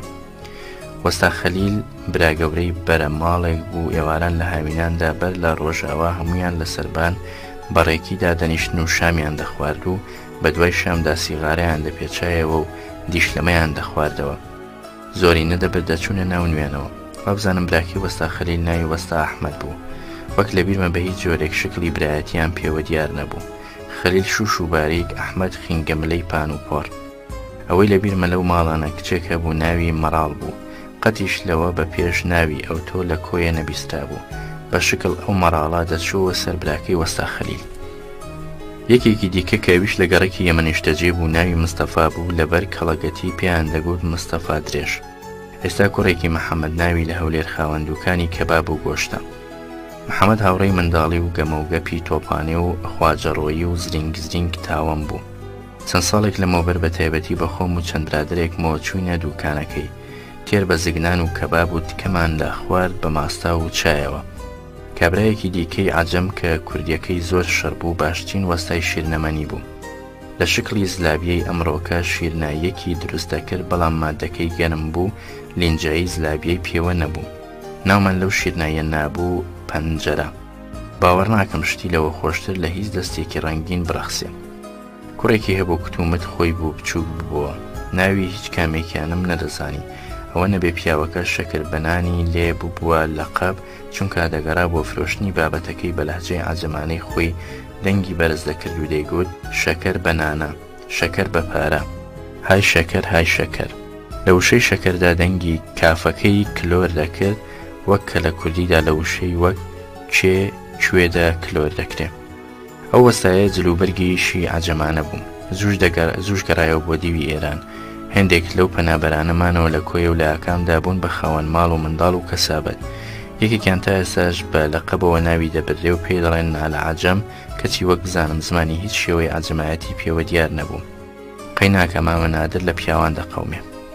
بەحاڵ دێتەوە بیرم توتنەوانێک لە کۆیە بوو، چوو بۆ پێپازۆک و لە دەمی کە توتن دەبێتەوە کەڵەبابە لەگەڵ فلاحێکی پێپازۆکی خلە بڵباس ناو بەدەمە قاڵ هاتبوو. بە غافڵگیر تفەنگی پیاوێکی باوکم دەڕفێنێ و خلە بڵباسی پێ کوشت و بۆی دەرچوو. ئەو کابرایە خۆشی توتنەوان بوو لەسەر زەوی باوکم و مامم. وابزانم یەکێکیش بوو لەو پەنابەرانە ئەو دەرچوونەی بۆی دەرچوو نە بە کەسگیرا و نە هیچ سەر و سۆراغێکشی لە کەس معلوم بوو، هەر نەبێ من هیچی لێ نازانم. بۆ ئەو دەمە کوژدانی مرۆ بە سفت و سۆ و بەدەنگ و سەداوە. لە گەرانەوەی دەماودەم دەزانم کە خەبەری کوژدانی خلە بڵباز گەیشتە کۆیە خەڵقێکی بەرحساب لە خزم و پیاوی سەر بە باوکم بە هەڵەداوان و بە تاقمی پێویستی کاری دنیاییەوە ڕۆین بۆ پێپازۆک. زۆریش بە تاقیبی ئەو کابرایە لە سۆراغدا بوون بەڵام بێسوود. وابزانم ناوی کابرا هەمزە بوو. ئەو پیاوەی کە تفەنگەکەشی لە عەهدەدا بوو هەتا مرد خەفەتی لێ دەخوارد، هەرچەند عیبێک نەدەهاتەوە سەر ئەو چونکە کابرای توتنەوان بێ ئاگای ئەو لە غەفڵەتی خەڵقەکەدا تفەنگەکەی بردبوو. تومەز ئەو پێشگەیشتنی باس و خواسی دەمە قاڵیەکە بۆ ناو ئاوایی خۆی گەیاندە شوێنی مەبەست و تفەنگی ڕفان. خلە بڵباز براگچکەی بلە بڵباز بوو. ئەم مام برایمە زۆر ژیا بەڵام ددانی نەکەوتن. سێ کوڕی لە پاش بەجێمایەکێکیان ئەو مام عەزیزە بوو کە لە ئەڵلقەیەکی پێشووتر باسی نەخۆش بوون و بەشداریکردنم لە بەرهەمێنانی توتنەکەی نووسیم. لە بابەتی کوژدان چەند ڕووداوێک دێنەوە بەریادی تەمەنی و ڕۆژگارم کە حەمەدی ڕەشی تێدا دەردەستکرا و مامۆستای نامەنووسیش پەنجەی بۆ درێژ کرد. بەڵام ئەگەر پرس نەکەم ناتوانم بەپێی سڕەی ڕوودانیان لەسەریان بنووسم. لەم بارەشمدا دەنگم بە کەس ڕناگات چ زەرەریش لە پێش و پاش خستنیان ڕوونادات بین. ڕووداوێکیان کە دەنگێکی گەورەی دایەوە ئەوە بوو دوو شێخی تازەگەنجی بنەماڵی تاڵەبانیان شێخ بورهان و شێخ ئەفزەڵ هەردووکیان برابوون لە دیوی بیتوێن کوژدان. ڕاستیەکەی ناتوانم بڵێم هۆی کوشتنیان چی بوو، هەرچەند بەلای خەڵقەوە بە تایبەتی تاڵەبانیەکان دەبێ معلوم بێ. منیش بیستمە بارەها باسی و واقعەیە کراوە، بەڵام بەداخەوە هەم لەبیر نەماوە بە نووسین بۆ سۆنگەی مەسەلەکە بچم. هەرچۆنێک بێ بڵباس و ئاکۆی تێدا تاوانبارکران. مەسەلەش بە ئیدارە لەلایەن مستەسەڕیفی هەولێرەوە هەڵبڕایەوە و بە پێی نرخی خوێنی ئەو دەما تۆڵە لە سەرک عەشیرەتەکان ستاندرا و درا بە خوێنەستێنی ئەو دووبرایە. دوو کوڕی شێخ بورهان حسامەدین و شەرەف هەرچەند بە تەمەن لە من گەورەتر بوون، بە تایبەتی شێخ حسامەدین بینێک لە سەرەتاکانی خوێندنماندا بوونەوە بە هاوڕێی مەکتەبم. لە ڕاستیشدا شێخ شەرەف زۆر زیرەک بوو، بەڵام خۆی و کاکی شێخ حسام باوکی مام جەلال زۆر یاخود زوو دەستیان لە خوێندن هەڵگرت. کوشتاری دووەم مەسەلەی کوژدانی فەتاحی تۆفیق ئەفەندی مەلا ئیمام بوو. خەبەری هات کە لە ڕێی سەفەری بەرەو کەرکووک لە نزیکدەی قەرەنا و یان شوێنی وەکو ئەو بۆی لە بۆسە دانیشتبوون و بە تفەنگ کوشتیان. فەتاح کوڕێکی شۆخ بوو، بە ئاستەم ئادگاریم بەبیر دێتەوە. باوکیشی تۆفیق ئەفەندی کاتبی مەحکەمە بوو، وابزانم بە ئەسڵ کەرکووچین. کوژدانی فەتاح زۆری قسە پێوە دەکرا، کەس نازانێت چەندی ڕاستە و چەندی درۆ. بقەنەعاتی من چەندێکیشی ڕاست بێ بایی ئەوە ناکە لە مەسڵەتیەوە بگەێنرێتە کوشتن. سێم کوشتە لە گەڕێکی خۆمان و لە ماڵی خزمێکمان ڕوویدا. پیاوێکی مامم خاوەن خێزان خەبەری درایە کە خێزانەکەی دەستی لەگەڵ کوڕێکی گەڕەک تێکەڵ کردووە و ئالەو دەمەدا بەیەکەوەن لە ماڵی مەلا عیزەت. پوختانەکە درۆیەکی ڕەجاڵی بێ ئەسڵ و ئەساس بوو، بەڵام مێردە دەستی دایە خەنجەر و چووە ماڵی مەلا عیزەت کە لەو دەمەدا خێزانەکەی لەگەڵ فاتمەخانی خێزانی مەلا عیزەت بوو. عەبدەل بە شەرێکی دیکە لە ماڵەکە نەبوو. کوردی گوتەنی خوێنبەری چاوی گرتبوو. وەرگەڕایەوە ژنەکەی و وەنجڕی کرد بە خەنجەران. دوای قەسابیەکە بە خەنجەرەوە ڕێ و ڕێگەڕایەوە لای مامم گوتی قوربانکارێکی وەهام کردووە تەسلیمی حکوومەتم کە. چەند ساڵان لە بەندی خانەدا بوو، هەتا مرد پەشیمانی پێوە دیار بوو چ خێریشی لە خۆی نەدید. بوختانکەرەکەش ئافرەتێکی پەنابەر واتە لە دەرەوە هاتبووە کۆیە و لەگەڵ خێزانێکی خزمی خۆمان دەژیە. تێناگەم لە چیەوە بوو ئەو بوختانە بێڕەحمەی بەو ئافرەتە بێتاوانە کرد. دەڵێن هاندرا، بەڵام بۆ دەبێ هاندان مرۆ بەرەنگاری بەدکاری ئەو تۆ بکات 100 جاران لە هاندانەکە مەزنتر بێ. بە هەمەحاڵ دڵسۆزی ئافرەتە بۆ منداڵانی خاوەن ئەو ماڵی لی دەژیات چ پەیوەندی نەبوو بەکاری وەها بەدەوە. مەسەلەی هاندانەکە پاکانەی بۆ ئەو ئافرەتە کرد و هەتا دوای دەیان ساڵ مرد بە ئاسایی و بێ سەرشکێنی کردن ژیا. خەیاڵێکی منداڵی و ساوایی سیر ئەو ئافرەتەی بوختان کرد لەگەڵ ئەوەدا کە لە قەبی کەچەڵی پێوە بوو، وەک دواتریش بۆم ڕوونتر بووە هەردوو چاوی بەڵغێکی لەسەر بوو وەک تانەیەکی تەنکی شین. بۆ بەرچاوی منداڵیم جوانترین مێینەی شارەکە با بڵێم گەڕەکەکە خۆی دەنوان. لەو تەمەنەدا جارێ هەستی فەرقکردن بە مێ و نێر لەلایەن زایەندەوە لە مندا نەڕسکا بوو، هەرەوەندەم دەزانی ئەمە پیاوە و ئەمە ژنە. اینجا تۆ سەیری کەس نەمێنێ ببێتە نمونەی جوانی مێینە کۆنە کەچەڵێکی تانەدار نەبێ. ئەمما ئەگەر لە بەژن و باڵا بدوێیت ئەشهەدو بیللا هەرچی ڕێکی و شلکی و شۆخی بێ پێوەی دیار نەبوو. لەوە هەر بگەڕێ کە جلوبەرگی وەها ناخۆڵای لەبەر دەکرد ئەگەر بەبەر ڤینۆسەوە بواە بەلای پەتیارەییدا دەبردەوە.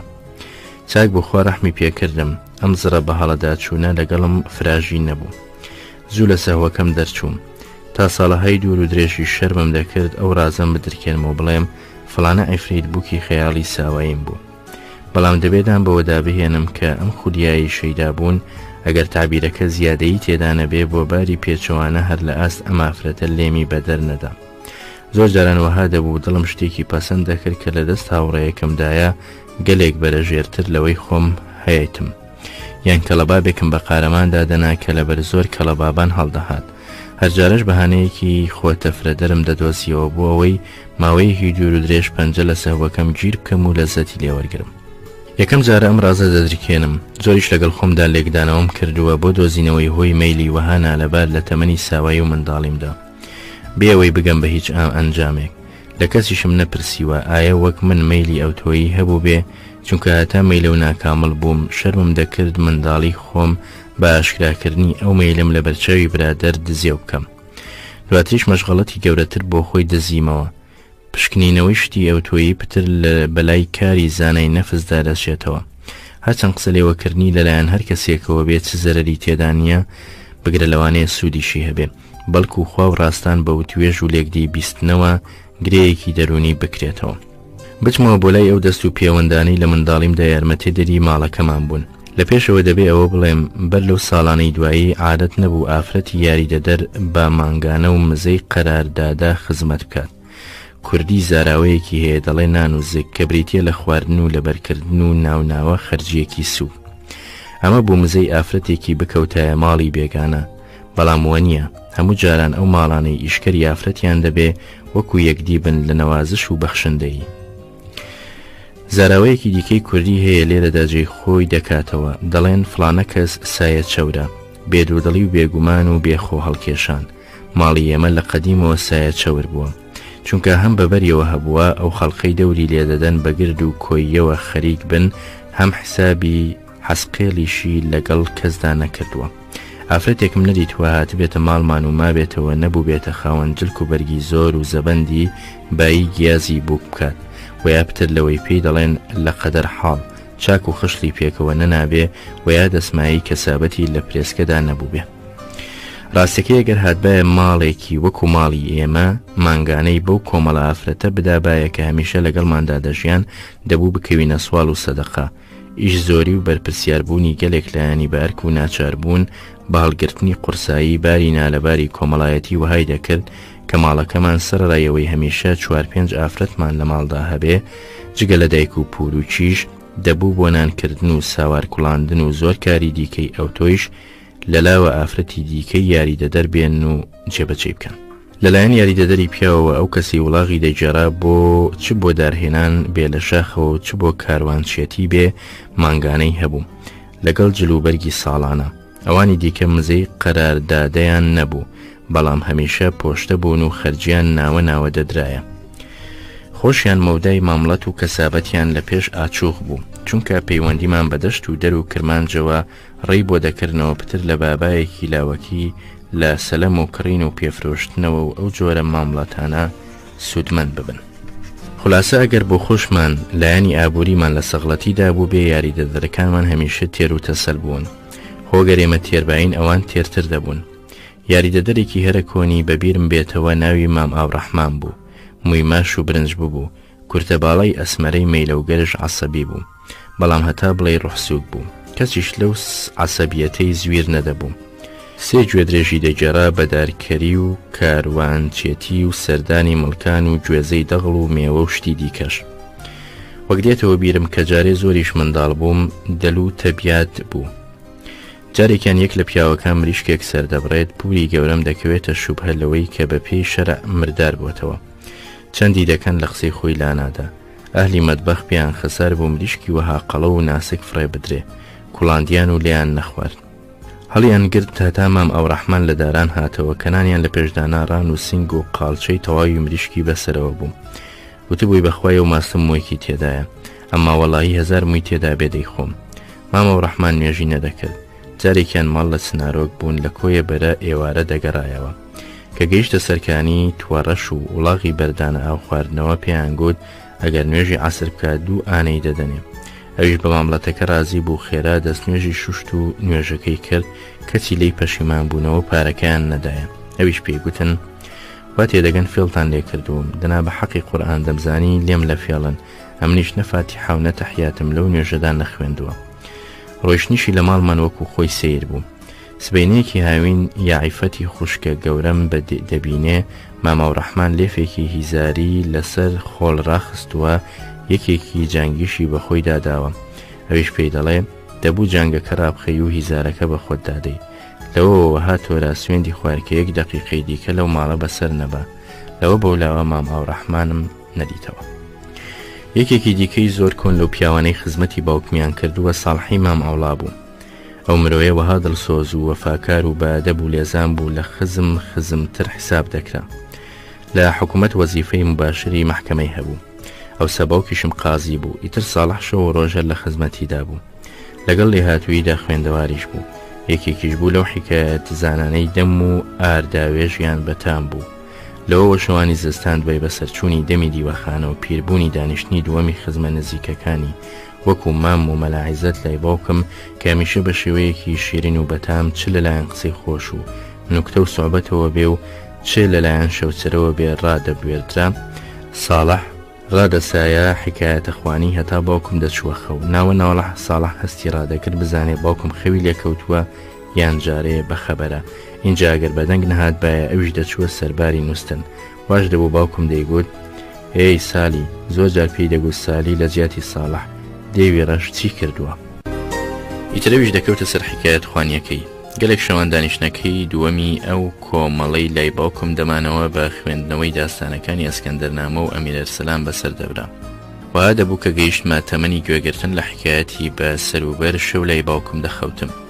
لەبیر مەجارێکیان ساڵح سەرگوزشتەیەکی خۆشی دەگێڕایەوە 3 قارەمانی تێدا بوون. یەکیان دەریابەر، ئەوی دیکەیان ئەستێرە شوناس، ناوی سێمیانم لەبیر نەماوە. ساڵح گوتی دەریابەر موویەکی خۆی خستە ناو بەحرەکە و بەحری وشک کرد. باوکم بەدەنگ هاتوو گوتی دەگزار خۆش سالی، درۆوەها نەبێ بە کەڵک نایە. ساڵح بەینێک بێدەنگ بوو تومەز بە ئەسپایی لەبەرخۆیەوە پێکەنینی دەهاتێ شەرمیشی دەکراش کرای بکات. لە خوێندنەوەی داستانەکانی فارسی مامم سەرپشک بوو. وەها بەگەرم و گۆڕی و بە شارەزایی و بەپێی نەبزی ڕوودا و دەنگی خۆی دەبزوات ڕۆحی بەبەر داستانەکان دەهێنا. گەلێک جار کە دەگەیشتە بڕە شعرێک بە ئاهەنگ دەیخوێندنەوە شەوقێکی دەخستە ئەو دانیشتنە و داستانە و گوێگرتنەوەوە خەڵقەکە شەو و ڕۆژ لەبیر دەچووە.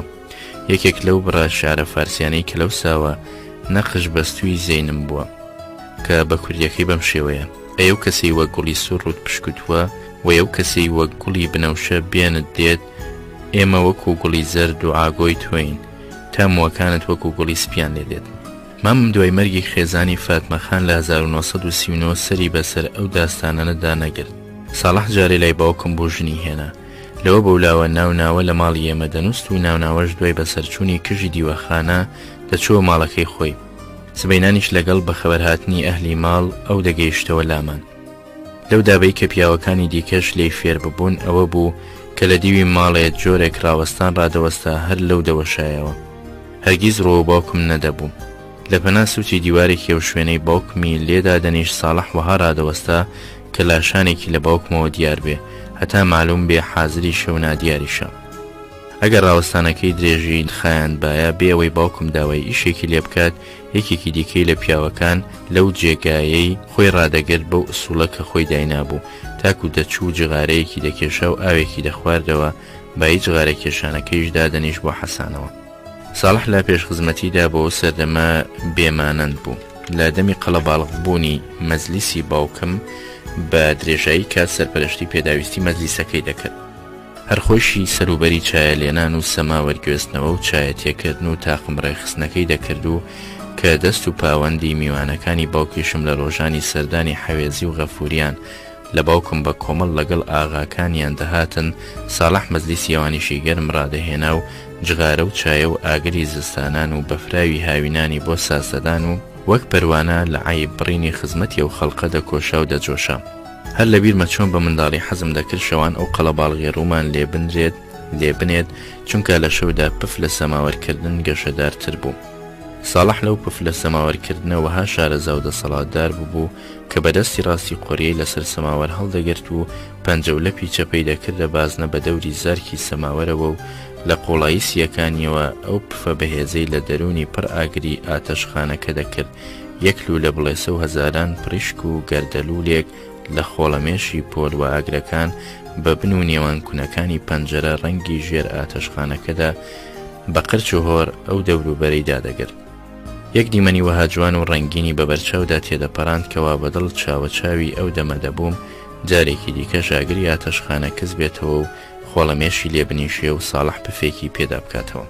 بێگومان و بێمەبەست دەڵێم هەرگیز نەمدیت کەس بەقەدەر ساڵح بە دەوری سەماوەرەوە شیرین بێ.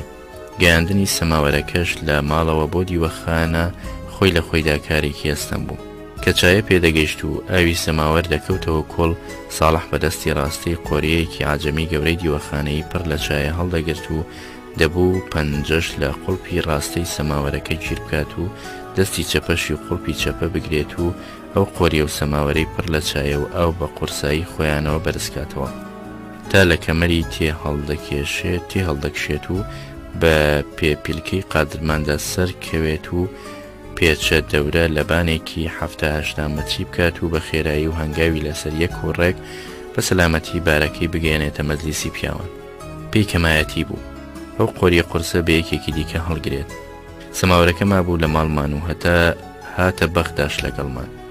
هەتا 2-3 مانگ پێش ئەم نووسینە 28/7/85 لە هیچە و بێ سەبەب دۆڕاندمان. من لە سەفەردا بووم. نەجیبەی خوشکم بە عادەتی خۆی لە کۆیە لە ماڵی کاکمەجیدی ئامۆزان بوو. محەممەدی کوڕم وەتەنگ دێت لەو هەموو ئەسبابی شڕە و بێکەڵکەی لە ژوورەکان و لە سربانان و لەسەر قادرمان کەڵەکەیان کردووە و هەرەوەزی لێکردن و هەمووی ڕاگوێستم بۆ بەردەرگەی ماڵەوە تا ئۆتۆمبیلی ئەمانە عاسیمە کە لی نووسرابوو ئاتەنی بینەزافە مەدینەتێک هات و کۆمەڵە شڕەی بار کرد. کە من گەڕامەوە بە بەغدا ماڵەکەمان پاکرابەوە. لەو بینەش خەبەر گەیشتە کۆیەکەوە خەریکی ماڵ پاکردنەوە لە بەغداییتر بە هەڵەداوان نەجیبەی خوشکم تەلەفۆنی بۆ کردم ئاگادار بم لەوەی ئەو سەماوەرە بە نرخە و مێژوویە لەگەڵ شەڕە فڕێنەدرێ، بەڵام بەداخەوە کار لە کاترازا بوو. سەماوەر بۆ زەبڵخانەی مەدینەتە سەلام ڕاپێچەک کرابوو. لە فەقەرەی سەماوەران ئەمە دووەم جارە دەچینە خەسارێ. سەماوەرێکی دیکەی زەردی مام ناوەنجی لە ماڵمان هەبوو بە ئەسڵ لە حاجی باکراغاوە بە میراتی کچێکی کەوتبووە لای ئێمە. وها ڕۆیشت بوو کە ئەمە یەکەم سەماوەرە هاتوۆتە کۆیە. دیسان بەداخەوە ئەویش بە جۆرێکی کە نازانم چۆناوچۆنی بوو، فەوتا و ون بوو. مام علاوی باوکی ساڵح کەرکووکی بوو لە کۆیە نیشتەجێ بوو. دوو کوڕی دیکەشی هەبوون، محەممەد و ڕەفعات بە زۆری ژیانیان لە دەوری مەحکەمە بە عەرز و حاڵنووسین بردەسەر و پێوەی دەژیان. ساڵح لامان بوو تاک و باوکم لە قازیەتی بوو.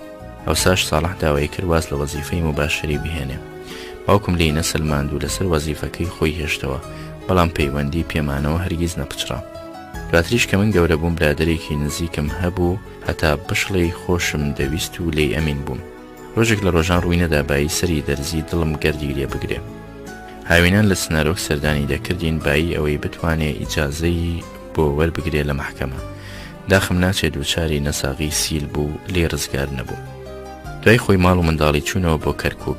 کوڕە گەورەی ناوی عیزەدین بوو. ڕێک نەکەوتەوە دوای ڕۆیشتنیان بۆ کەرکووک بیبینمەوە. لەگەڵ ساڵح کوڕەپورێکی خۆی حەمەدەمین خزمەتی باوکمی دەکرد. نەخرێکی گوێی گران بوو، ناوە لە وەڵامدانەوە دەوەخرا لەبەر نەبیستن. ئەویش لە سنووری دەسەڵاتی خۆی هەموو ئاکارەکانی ساڵحی پێوە دیار بوو. ئەمیان زۆر بەجەحێڵی مرد. عومەری پوربەگی لە منداڵیەوە بەر لەوەی منیش بهەبم بەهۆی دایکەوە لە دانیشتووی گەڕەکمان و لە ماڵی یاخەجیج ئامۆزای باوکم دەژیان. پەیوەندی بە ماڵی ئێمە و ماڵی مامەوە هەبوو. یەکەم دیمەنی کە بە بیرم دادێتەوە ئەوەیە کە مامزی بۆ کاک موقتەدیر بەخێو دەکرد و بە زۆری لەگەڵەودا بووم.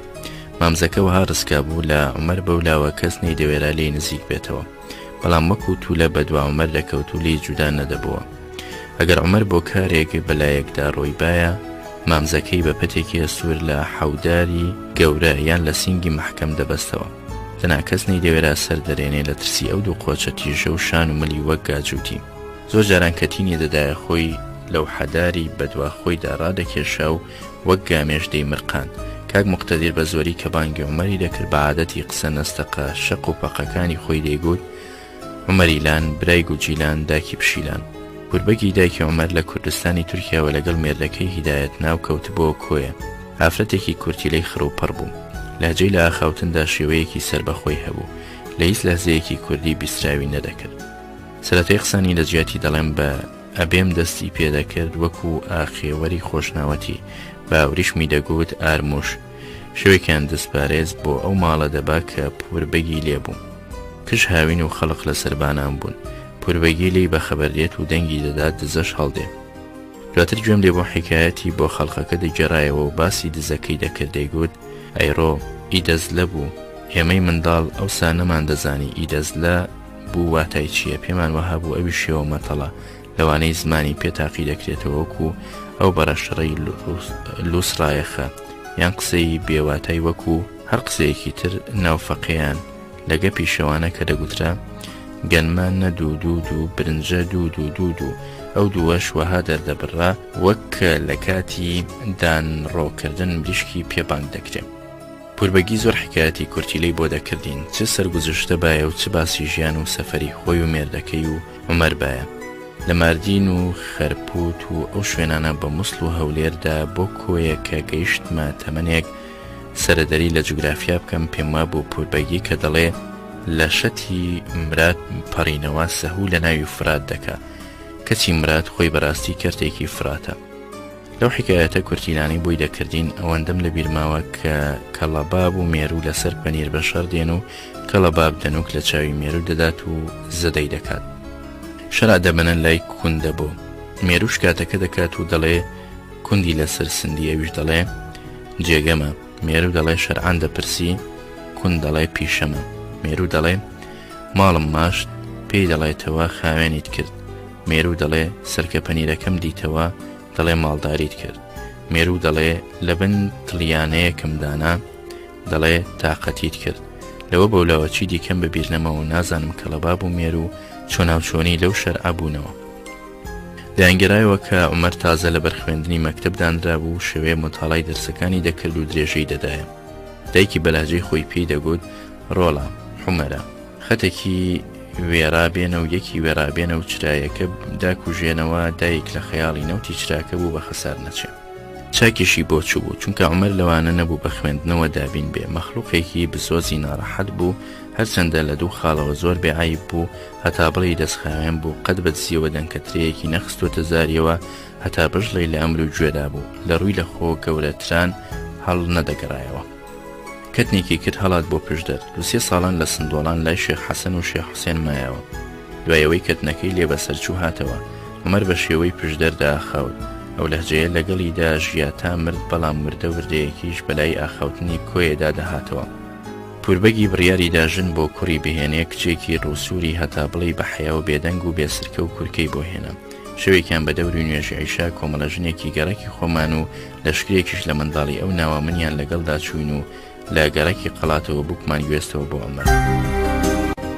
ئێستاش نازانم چۆن وەها ڕێکەوت یان چێ وەهای ڕێک خست. هەر کە بووک پێی لە دەرەوەی ماڵەوەی ناو کەوتە نێوان ئافرەتانی گەڕەکەی خۆمان. ئەو هەموو منداڵە بە چەپڵە ڕێزان تیان هەڵکرد. ئەممان چۆن تیاڵکردنێک هەتلی لینجان هەتلی لینجان زاوا کەچەڵ بووک باینجان. یەک بین و یەکنەوە ئەو چەپڵە کوتانە و توور قەڵێشی بە خێرهێنانی بووک بەردەوام بوو، هەتا بووکمان پەستایە ماڵە کەولەکەی مێردە ناموبارەکەکەی. دەسان نە ئەو دەمە و نە هیچ وەختێک و نە ئێستاکەش زانیم مانای چی هەتلی لینجان. ئەرە ئێوە کەستان دەیزانێ؟ داستانی عومەر کۆتایی بۆ نییە. لە کورتی دەیبڕمەوە دەڵێم عومەر مرۆیەکی دەستخاوێنی تەمبەڵی درۆزنی بە وەفا و مردەی وڵاغە بەرزە بوو. لە نمونەی شەیدابوونی بۆ سواری وڵاغە بەرزە لە نێو چەندی نمونەدا ئەمەیان بە خوێنەر ئاشنا دەکەم. جارێکیان سەرەتای هاوین بوو. مامم عومەری ناردە پێپازۆک بۆ لای مام سلەیمانی وەکیلی خۆی کە هەندێک دەغڵی بۆ بفرۆشێ و پارەکەی بۆ بنێرێ بە عومەردا. کوڕی گۆنگەران کاکە عومەر یەکسەر چووە لای کوێخا محەممەدی کوێخا پێپازۆک و سەلامی مامی پێڕاگەیاند و گوتبووی کاکەم مەبەستی مامە منی ناردووە بۆ لای تۆ ئەسپە بۆرەی بۆ بنێری. سەفەری پشدەری هاتۆتە پێش لە خزمەت کاکیدا و زۆریش بەپەلەیە ئەگەر ئەمڕۆکەی وڵاغ نەگەیەنمێ بەجێ دەمێنێ. کوێخا محەممەدیش پیاوێکی بەڕێوجێ و ئەو ساخاوەن ئەسپ و ماینی نایاب بوو گوتبووی عومەر دەبوو بۆ جاری وەها ئەمنیش بە پیاو بخوێنەوە و لێم بگێڕنەوە ئەمما ئەوە ئەسپە بۆرە و حەز دەکەی بیتۆپێنە. عومەر لێوە بە سواری یەکسەر هاتەوە بۆ کۆیە و لە هەمووی بەغار ئەسپەکەی هێنا لە دەشتی شەوجێر هات و چۆ بە ئەسپەکە دەکات و بەناو چێلە قەبرانیدا تاو دەدات. چێلێک بینی هەردوو دەستانی شەق کردبوو کە گەیشتەوە بەردەرگەی ماڵی مام ئەسپ لە خوێندا سوور بوو. مامم بەڕێکەوت ئەسپەکە و عومەری دید بەر لەوەی لە دەرگەی دەرەوە بە ژوور کەوێ زانی کاکە عومەر فەتحێکی کردووە نەیهێش بێتە ژوورەوە. هەر لە بەردەرگە لی پرسی چی ڕوویداوە ئەویش بەڕاشکاوی لە ئەنباری درۆیان لا گوڵمێک قسەی لووس و لێکی هەڵڕشت و گوتی چوومە لای سڵێمان هەر خۆشی تێنەگەیاندم ئەمنیش دەمزانی پارەت لە زوومە چوومە لای کوێخا محەممەد و وەزعەتم تێگەیاند. گوتی لەو دەمەدا چ پارەم نییە کەوەهاش بەک لەسەر پارەکەوت بێ ئەسپە بۆرە قوربانی کاکە شێخ بێ. مەبەستم مام شێخ نورەدینە بابی فرۆشێم منیش لەسەر تەکلیفی خۆی بۆم هێنای سەیرەوەیە 100 کەتنی ئەو تۆیی دەکرد و لە بەرچاوان نەدەکەوت. ڕاستەکەی بەدڵ دڵسۆز و جانفیدا بوو بۆ ماڵی ئێمە و ماڵی مامم. دواتر بوو بە پۆستەچی لە نێوان کۆیەوە ڕانیە مانگی وڵاغێکی سەکەت دەکرد. هەندەی وڵاغ بە پارەی پوربەگی کڕی ئیفلاسی پێکرد. ناوە ناوە منداڵێکی دەفرۆشت هەتا مردن نەی حەساندەوە نەحەسایەوە. یەکێک لەو چێرە پاک و خۆشەویستانەی کە لەگەڵ یادکردنەوەی کزەم لە جەرگەوە دێت بۆ خۆی و مەرگی ناکامی حەمەدی نەجیماغای غەفوری بوو کەوا بێ ئەوەی خوانە خواستە ناوی خزمەتکاری لێبێ بە جان و دڵ خزمەتی باوکم و مەزلیسی باوکمی دەکرد. لە ماڵەوە وەکو کوڕی باوکم حساب دەکرا چ تەقیە و پەردە لە بەیندا نەمابوو. ئەویش بە جۆرێک چالاک بوو لە جێبەجێکردنی هەرچی پێویستی خزمەتی دیوەخانە و میوانە بێ دەرگوت خۆراکی گیانی خۆی جێبەجێ دەکات. بەر لەو کوڕێکی حاجی تەهای جیرانمان کە ناوی ئەحمەد بوو من بەبیرم دانایەت و ڕەنگە پێش ئەوەی من پێ لەم دنیاە بنێم ئەو ماڵاوەی لێ کردبێ ئەویش بۆ باوکم لە خۆ بردوو بووە بە جۆرێک کە چەندێکی باسی دەهات باوکم خەفەتێکی نوێی بۆ دەخوار. حەمەدی نەجیماغا زۆر بە شلکی و جەحێڵی جوانە مەرگ بوو. هەر لە هەوڵەوە ڕەنگی زەرباوی نەساغیەکی نادیاری لە ڕوودا ئاشکرا بوو بەڵام کە من دەمدید بەو جلکەشی کە خاوێنەی لەبەری دەکرد و بەو ڕەوتی قەشەنگی جەحێڵانەی و بەو هەموو نەزاکەت و نەجابەتەی کە بە خزمەتی باوکمەوە خەریک دەبوو نمونەی مرۆیەکی فریشتە ئاکار بوو. 100,000 ڕەحمەت لە گیانی پاکی. لە ناو توێژی قساندا دەمەوێت بە خوێنە ڕابگەێنم ئەو کەسەی بۆی ڕێک بکەوێ بەهۆی پەیوەندی هەمە چەشنەی بە خەڵقەوە ژیانێکی بەسەر و سەودا و هاتوبات و ڕەنگا و ڕەنگ و تێکە و لێکە و بێنە و بەرە ڕاببێرێ لە زۆر وە جۆری بەسەربردن و مامڵەتکردنی لەگەڵ بوونەوەردا جودا دەبێ.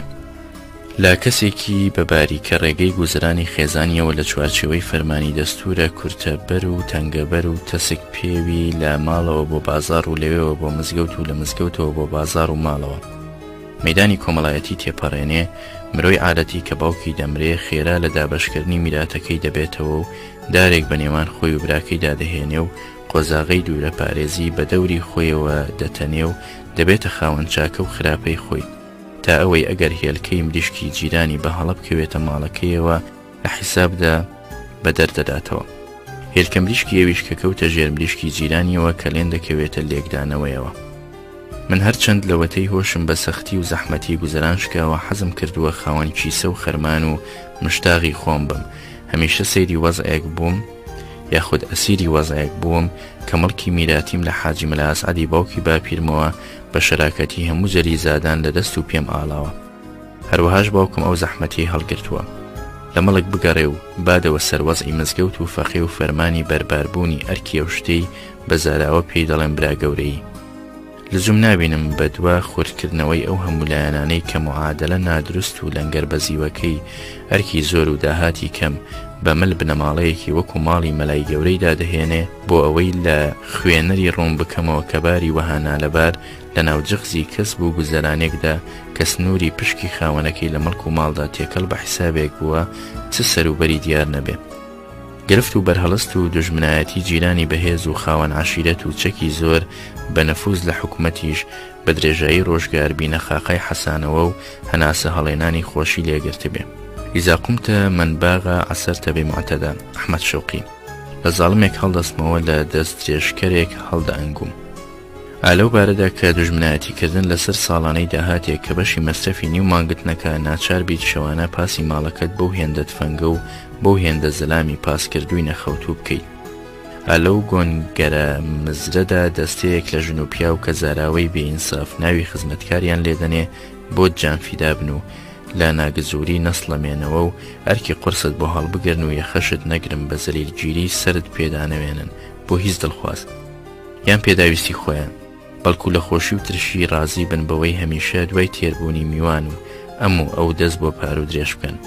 تۆ بڵێ مرۆیەکی یەک تۆزکاڵ وشدانی هەبێ و هەستی مەردایەتی لە خۆیدا شک ببات بە چ چاوێک سەیری ئەو لە خۆ بەردوانە بکات. ئەمانە دەست و پێ و خزمەتکارن یان گرەی بڕبڕەی خانەوادەن. من هەر وەک دەمدیت ماڵەکەمان لە سەردەمی باوکمەوە درێژەی دەکێشە بۆ گەلێک ماڵی دەر و جیران و بە کەس و ناسیاو تا ئەوەی نیوەڕۆیەکیان دیتم مەدبەختی 13 منداڵ بە دەورەیەوە قاپ بە لەپ و پارو لە زاران لەوانەش تەنها یەکێکیان منداڵی ماڵی خۆمان بوو. هەروەهاش خزمایەتی نەسەبی و جەلیزادەیم بە درێژایی هەموو ڕۆژگارم لە خزمانەوە پەڕیوەتەوە بۆ دەیان و پتر لە دەیان ژن و پیاوی دڵسۆزی بێعیبی بێتەماعی خۆ لەبیر کردو کەواگەلێک بەو لای خزمایەتیەوە مەیدانی یەک دڵی و یەک هیوایی و یەک بەرژەوەندیان بڕیوە لە گەڵمدا. کەسێکی ژیانی سادەی یەک ڕێگەی یەک ئاهەنگی بێ لک و پۆپ و بێڕەگ و ڕیشەی بڵاو ڕابوێرێ بەعادەت عیارەیەکی تەسک پێوی کەم قوڵایی بەکاردێنێ لە هەڵسەنگاندنی چاکە و خراپە و ڕەوایی و ناڕەوایی دیاردە کۆمەڵایەتیەکان. اینجا دەشێ بۆ پەڕی ڕاشکاویەوە بڕیار بدا دژی پەیدابوونی پەیوەندی نێوان خەڵق کە گەورە و چووکەیی و خوار و ژووری تێدا بێ کەچی ئاگای لە خۆی نییە لە دەمی داخوازی بەرژەوەندە ڕازیە نازی کادری حیزبی و پۆلیسی سەرجادان و معاونی پۆلیس و قایمقام و حاکم و کوێخای گەڕەک و دەیان کەسی دیکە ڕابگرێ هەتا دەتوانێت دوکانێکی بچووکی نازانم چۆنا و چۆنی بکاتەوە و 2 سۆبەینەوت و 3 تەلەڤیزیۆنی تێدا بفرۆشێ. ئاخۆ ئەو کەسە دەبێت چ بڵێ ئەگەر لە نزیکەوە ببینێ بابایەکی خۆم ئاسایی کە ناغا و نەزۆردار و نەمەڵکداری گەورە بووم لە مراجعەی لادەیەکی مەیلە و بێگانە بەخۆم بایی قازانجی ئەو 2 سۆبەیە و ئەو 3 تەلەڤیزیۆنم بەرکەوە بە قوربانی ئەو مراجعەیە کردووە. من ناڵێم خەڵق هەمووی یەک ئاکار و یەک ڕەوشتە. من ئەوەندە دەڵێم نابێوەها بە سەهودا چوبین کە لەسەری زمانەوە هەموو پەیوەندێکی کۆمەڵایەتی تاوانبار بکەین هەرچونکە لەگەڵ پێوانەی قەناعەتمانیان فەلسەفەمانیان بەرنامەی حیزبمان ڕێک ناکەوێ. اینجا پاشدانیش بە پەیوەندی وەها لەنگەربەزیوی چەوت و کوێر ڕازی بین کەوا لە چەو پەیوەندیە کۆنەکان دەبێ بڵێین 100 ڕەحمەت لە کفندزی پێشوو. بۆیە من کە دێم یادی ئەمڕۆ لە خۆبردوانە دەکەمەوە حەسرەتیان بۆ هەڵدەکێشم سۆزێک دەم بزێوێ چ فەرقی نەبێ لەگەڵ ئەو هەستەی کە نەدیتن و نەبیستنی خوشکێکم لە ماوەی 14 ساڵدا زامدارم دەکات. ئافرەتێکی لەوانەی زۆر پێشچوونە مەکتەبم بە ماڵی ئێمە و ماڵی مامم ئۆگری گرتبوو ناوی زێنەبی شەدەلار بوو. ئەو ئافرەتە کە من گەیشتمە تەمەنێک دەرکیشتام کەم دەتگوت لە هێوێنی دڵفەراحی و بێغەمی و دنیا گمرە و ڕەبیع و مەوت مامەش خوڵقا بوو. هەر مەزلیسێکی ئافرەتان ئەو زێنەبەی لێبایە پەستی و مۆنی پێوە نەدەما. لە ماڵی ئێمە شووی کرد بە پیاوێکی خۆمان کە لە پلەی خزمایەتی دادەمدا. زۆر بەداخەوە بەسەر یەکەم منداڵیدا جوانە مەرگ بوو. هەر لە ماڵی ئێمە دکتۆر سەلاح سوودەیی زۆر دۆستی باوکم بوو چی لە توانایی بوو بۆ ڕزگارکردنی و ئافرەتە بە خەرجیدا. تەنانەت بەرەستی خۆی بە عەمەلیەتی جەراحی منداڵەکەی بە مردووی بوان کەچی بێسوود بوو. ئەگەر بڵێم لەو ماوەیەدا کە ژان زۆری لێکردە ئەو دەمەی دڵی ڕاوەستە دکتۆر سەلاح بە شکلی دایم لە سەراسۆیی بۆ ڕاستیەکی بێفێڵم گوتووە. لە ماڵی خۆی باە هەرگیز ئەو هەموو پێوە خەریکبوونەی بەخۆیەوە نەدەدیت. لەبیرمە ئافرەتان وەکو پورە هەنگ تێی ئاڵابوون و کەمردیش چۆن شینێکیان بۆ جێرا. لە زوم نابینم چی دیکە بەسەر بەخۆیی باسی تاک-تاکی ئەو کۆمەڵە ژن و پیاوە بکەم. چەندی بەدەمگەشتی ژیانمەوە هەڵکەوت داخوازی لێکردم بە پێویست بۆ تاک-تاکیان دەچمەوە. دیمەنێکی ناپەسەندی ئەو دەمانەی کە جارێ نەگەیشت بوومە تەمەنی خوێندن دواتریش بۆ ماوەیەکی بە مەودا بەردەوام بوو مەشقڵی ئاگری خەرمانان بوو کە لە زۆر شەوانی هاویندا دەشتی کۆی دەکردە چراخان. دوژمنایەتی کۆنینەکەی نێوان حەوێزی و غەفوریان لەو ساڵانەدا مەلا حەوێزاغای حەسەناغای غەفوری و جەلالاغای حاجی ئەسعەداغای حەوێزی بۆ خۆی تەرخان و خەریک کردبوو. بۆ منی منداڵ کاری بەدی نادیاری خراپەی یەکدیکردنیان لەوانە نەبوون هەستیان پێ بکەم. ئەوەی سەرنجی چاوی نیوەبیناشی ڕادەکێشا ئاگربازیەکەی خەرمان سووتاندنی شەوگار بوو کەوا جگە لە بڵێسە سوورەگەشە دووکەڵاویەکانی هەرچی ئادیاری دڕندەی و بێڕەحمی و بێهۆشیش هەیە پێوەی دیار بوو. هەموو شەوێک بەو کارە نافڕەجانیەیانەوە زەرەرێکی قورسیان لە خۆیان و پتریش لەو سەپانە هەناسە ساردانە دەدا کە ڕەنجی کژێکی کەسابەتی سەر لەبەریان دەچووە هیچە، چونکە سەپان لە سەرەتای دروێنەوە خۆی و گوزرانی لە قەبەڵ ئەو دەقڵە دەکات و هیچ داهاتێکی دیکە شک نابات بە تەمای بێت تا خەرمان هەڵنەگیرێن و کێشەی کایەکەشی تەواو دەبێت کەوا بە زۆری هەتا مانگی ئەیلول دەخایەنێ. لەوە بەولاوە سەپانەکە دەکەوێتە پەلە کوتکەی کەسابەتێکی دیکە ڕەنگە دەستیشی نەکەوێت. وەک لە بیرما ئەو دوژمنایەتی نێوان حەوێزاغا و جەلالاغا تەشەنەی نەکرد بۆ هەردوو بنەماڵەکە، بەڵکو تەنها ئەو دوو کەڵە شێرەی لە یەکدی گیف دەکردەوە. هەرچی جەمیلاغای سەرۆکی حەوێزیان و براگەورەی جەلالاغا بوو تەبیاتی لە هەرا و بگرە و بەردە بوو، نەوەزئی تایبەتی خۆشی کە قایمقام بوو لەیدە سەلمان خەریکی شەڕەگەڕەکێ بێ. کاکە زیادی حەماغاش لە تەمەنێکدا نەبوو ڕابسێتە کاری وەها بەدکار، دواتریش کە چەپ و ڕاستی خۆی ناسی ڕێگەی ئەو تۆی نەگرتە بەر بە پێچەوانەوە بەلای بزوتنەوەی کوردایەتی و نیشتیمانیدا بووە هەتا بوو بە یەکێکی ناودار لە کوردایەتی و لە ئاشتیخوازی چەند جار نامەی بۆ هاتووە لە سەرۆکی بزوتنەوەی ئاشتیخوازی جیهانی. نامەکان من دەم خوێندنەوە بۆی. ئەوەش بترازەیە کاکە زیاد خوازیاری یاخود خوارزەی جەمیلاغا بوو. مەلا ئەحمەداغای ئیسماعیلاغاش کە ئامۆزای حەماغا بوو هەر زاوای جەمیلاغا بوو. لەوەوە دەماری ئەو پەیوەندیەکاری دەکردە سەر ڕەفتاری هەردوولایان بەرامبەر بە یەکتر. بەرەی ماڵی سلێماناغاش کە غەفوری بوون بە براگەورەی مەلا ئەحمەداغای سلێماناغا پتر ئاغای سەر بەبەرماڵ بوون تا ئەوەی وەکو دۆن کیشۆت لەگەڵ ئاشی با یا ئاشی ئاگر شەڕە شەپڵتە شاپڵی تەبکەن. سرە نێشێنم جوتە کەڵەشێری سەر و پۆپنا بە خوێنی پەڕ و باڵ فش هەڵما و لەو ناوەدا دوو ئاکتەری سەرشانەوەی ئەو ئاگربازیە بوون. بە خۆیان و دەست و پاوەندی خۆیانەوە ڕاستیەکەی ناتوانم لێرەدا وەڵامی پرسیارێک بدەمەوە لە خۆمی بکەم و بڵێم لەو دەمانەدا کە جەمیلاغا جارێ قایمقام بوو بۆچی بێتەرەفانە ڕاوەستا، نەیاریدەی برای خۆی دەدا نەبەر هەڵستیشی لێکرد. تو مەسکاری دنیا کە ئادەمی بوونەوەرە هەرە چالاک و وریا و شیر و بە سەهودا چوویەتی هەموو جاران بە بارێکدا ناخولێتەوە کە معادلەی یەک کۆیەک یەکسانە بە چوار ڕایدەنوێنێ. لەبیرمە دوای چەندین کژی خەرمانانی ئەو شەڕە دندوکیە شەوێکیان هێشتا نوێژی عیشان نەبوو لەپڕ ئاسمانی لای خواروی کۆیە وەکو خوێن سوور هەڵگەڕا کە ڕاست بووینەوە بۆ سیرکردنی چۆنایەتی و چەندایەتی هۆی ئەو ئاگر لە ئاسمانگەڕانە.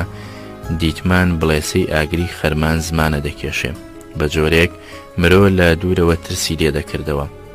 لە دوورایی کیلۆمەترێک مەودا لە ماڵی ئێمەوە خەرمانێکی هەرە گەورەی مەلا حەوێزاغا کە هەموو داهاتی زەویەکانی نزیک کۆیەی لێ کۆکرابەوە ئاگردراوە. ئەو شەوە بۆ ماوەیەکی درێژ شەوقی ئاگرەکە هەموو وڵاتی ڕوونا کردبوو. تەنانەت شەو دەیدیت کە بەری شێخ بزێنیانیش پێی گەشاوەتەوە. ڕێزەی چیای هەیبە سوڵتان و باواجی هەر پێی دەویست قوتابی لێبێت و دەوری دەرسەکانی لێ بکاتەوە چونکە حەوجە بەچران نەبوو. بەڕاستی ماڵیان ناوا بێ ئەو شەوە جوتە قارەمانی کۆیە وڵاتیان لێ ڕوون کردبووینەوە.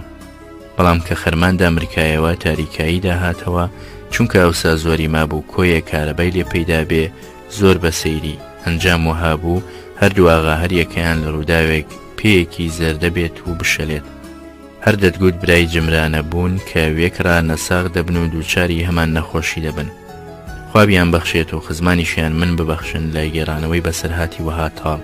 بەڵام لە شیرینکردنەوەی ئەو تاڵاییە دەڵێم سوپاس بۆ خوا شوێنی ئەو خەرمانە ئێستاکە بەر ئاوەدانی شار کەوتووە و خانووی ڕێکوپێکی لێ دروستکراوە. ئاڵلقەی پێنجەم. باسی قۆناغی ساواییم لەو چوار ئەڵلقەی ڕابردوودا بە کۆتایی دەهات.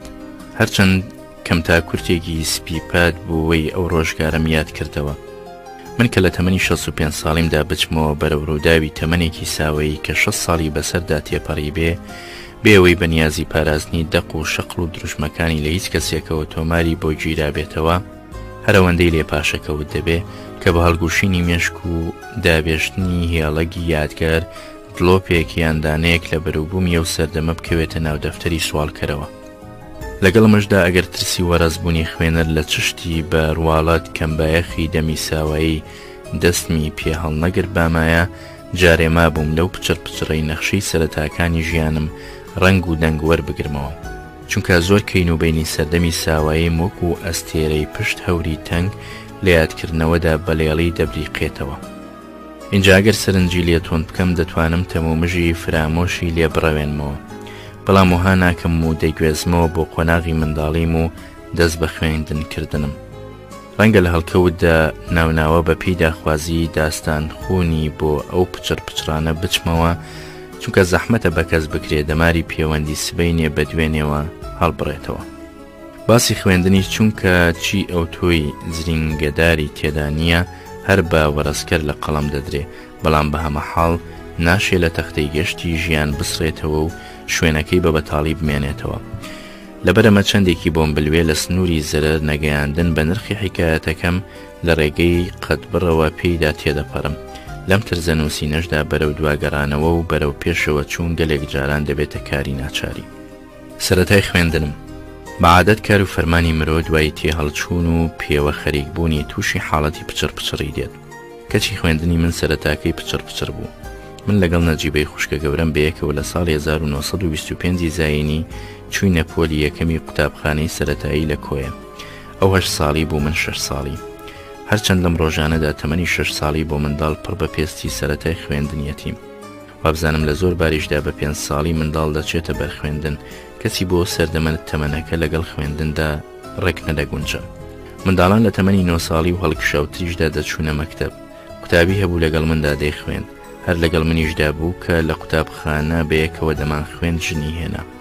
وا دیارە هەستکردن بە پێداویستیەکانی کۆمەڵایەتی، ئەویش وەکو فەرقکردن بەوەی لە کۆمەڵدا پێی دەڵێن ڕەوا و ناڕەوا، بەرهەمی پەروەردە بوون و فرچک پێگرتن و لێڕاهاتن و بیستنەوە و چشتی ئەو توێە.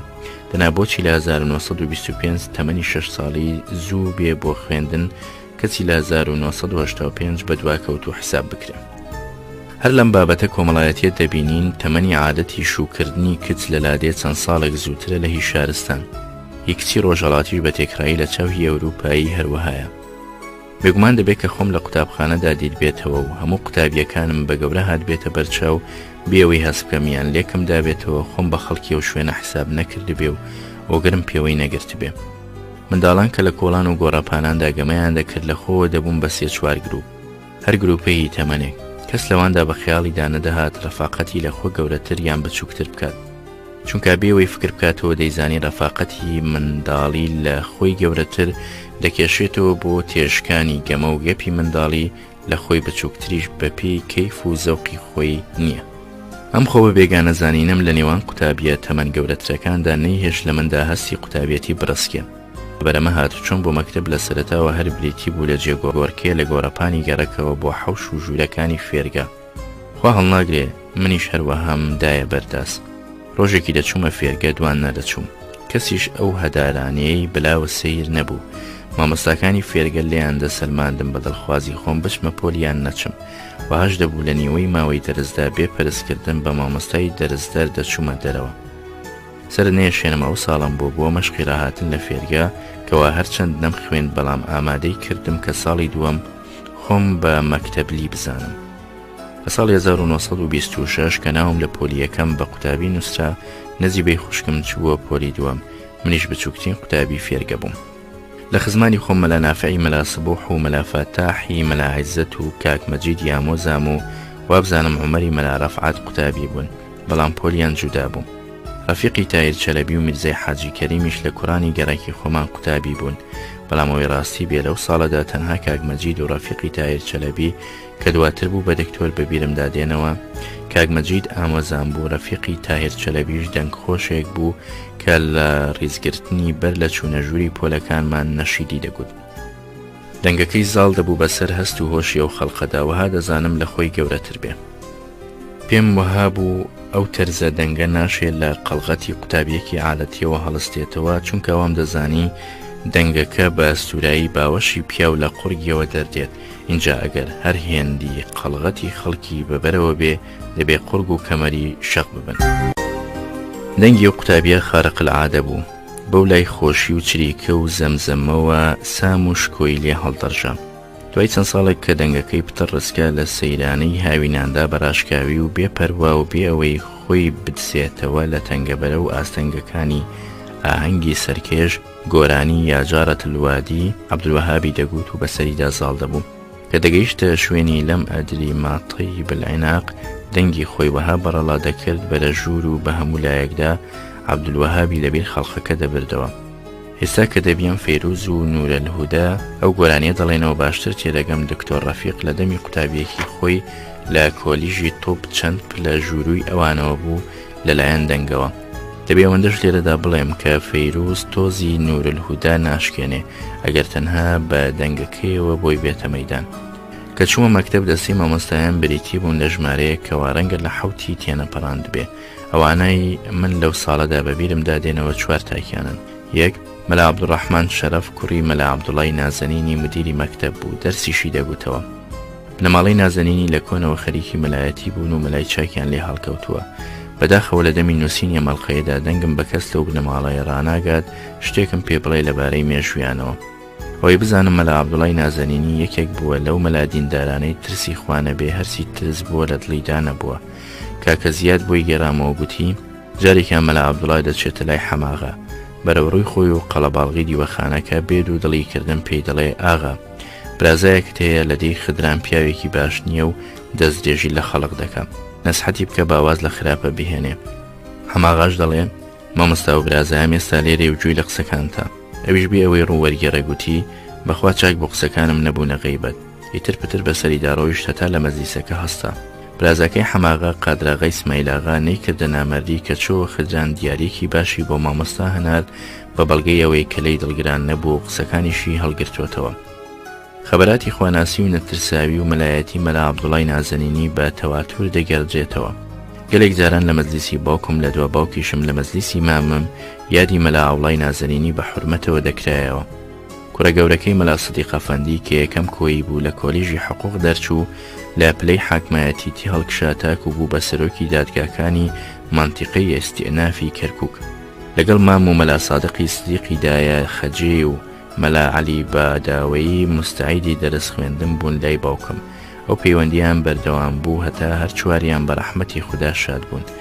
لەبیر مەجارێکیان لە کارتی جەژنە پیرۆزانەی کە بۆ باوکمی نارد ئەم بەیتەی نووسی بوو: یاخوا گوشاد بێ دڵت وەک گوڵشەن جەژنت پیرۆز بێ قیبلەکەی وەتەن. مەلا عەبدوڕەحمان شەرەف لەو تەمەنەدا نەبوو کە لەگەڵ کاکی لای باوکم بخوێنێ، بەڵام ئەوەندەی کە لە کۆیە مدیری مەکتەب بوو هەفتانە 4 تا 5 جار بەڵکو پتریش داهاتە لای باوکم. باوکیشم زۆر جاران سەردانی دەکرد لە مەکتەب. لەگەڵ مامیشم یەک ماڵ بوو. تەنانەت کە هاوینان بە سەفەری یەک ڕۆژە بەهات باینە کۆیە زۆر جاران قاوەڵتی نیوە ڕۆژەمان لە ماڵی ئەودا دەخوارد. لە چەند ساڵێکی بەرەو دوای وەزیفەداری وازی لە تعلیم هێنا و بوو بە مدیری ناحیە و هەڵکشا بوو بە قایمقام. ساڵی کۆچی دوایی مامۆستا شەرەفم لێڕوون نییە، ڕەنگە بەر لە 1958 بێ. 2 مامم شێخ نووری حاجی مەلا عەبدوڵڵا. 3 مەلا حەوێز ئەفەندی قۆچاغا. بەبزانم لە بنەماڵەی ئەو مەحەممەد قۆچ پاشایە کە مێشوو باسی کوژدانی دەکات لەلایەن عەبدوڕەحمان پاشای بابانەوە. لە ساڵ 1216 کۆچی وەک لە بیرم بێ ئەم مامۆستایەمان مەلایەکی دڵهۆشیاری ئێسکسووکی پاکپۆشی ئەدیب و قسە خۆش بوو. بەدەم دەرسەکانیەوە گەلێک جاران بای دەدایەوە سەر گێڕانەوەی ڕووداوەکانی مێژوو بە دەمودوی حکایەت بێش کە زۆر پتر لە مێژووی پاتە و پات لە دڵاندا کاریگەر و جێگیر دەبوو. بە کوردی و فارسیش هەڵبەستی هەبوو، کەسی لە دوادا بەجێ نەما و چاغی ڕوون بکاتەوە. 4 مامۆستا عومەرەمین خەڵقی هەولێر بوو، باشترین دەرزدەری قراءە و حیساب بوو. دوای دەیان ساڵ بۆی دەگەڕامەوە خۆشم لە بیرم بوو کە لە ماوەیەکی کووردا فێری نووسینی بووم. هێندەشم لێ رازی بوو کە زۆر جاران لە کاتی دەرزدا بە دوایدا دەناردم لە پۆلی خۆمەوە بۆ پۆلی لە خۆم هەوراستر. دەچوم و پرسیارێکم وەڵام دەدایەوە کە قوتابیەکی ئەو پۆلە وەڵامی پێنەدرابەوە. تا بشڵی مەمنونی دەکردم کە دەمبیستەوە لای باوکم ڕەزامەندی خۆی بەرامبەرم دەربڕیوە.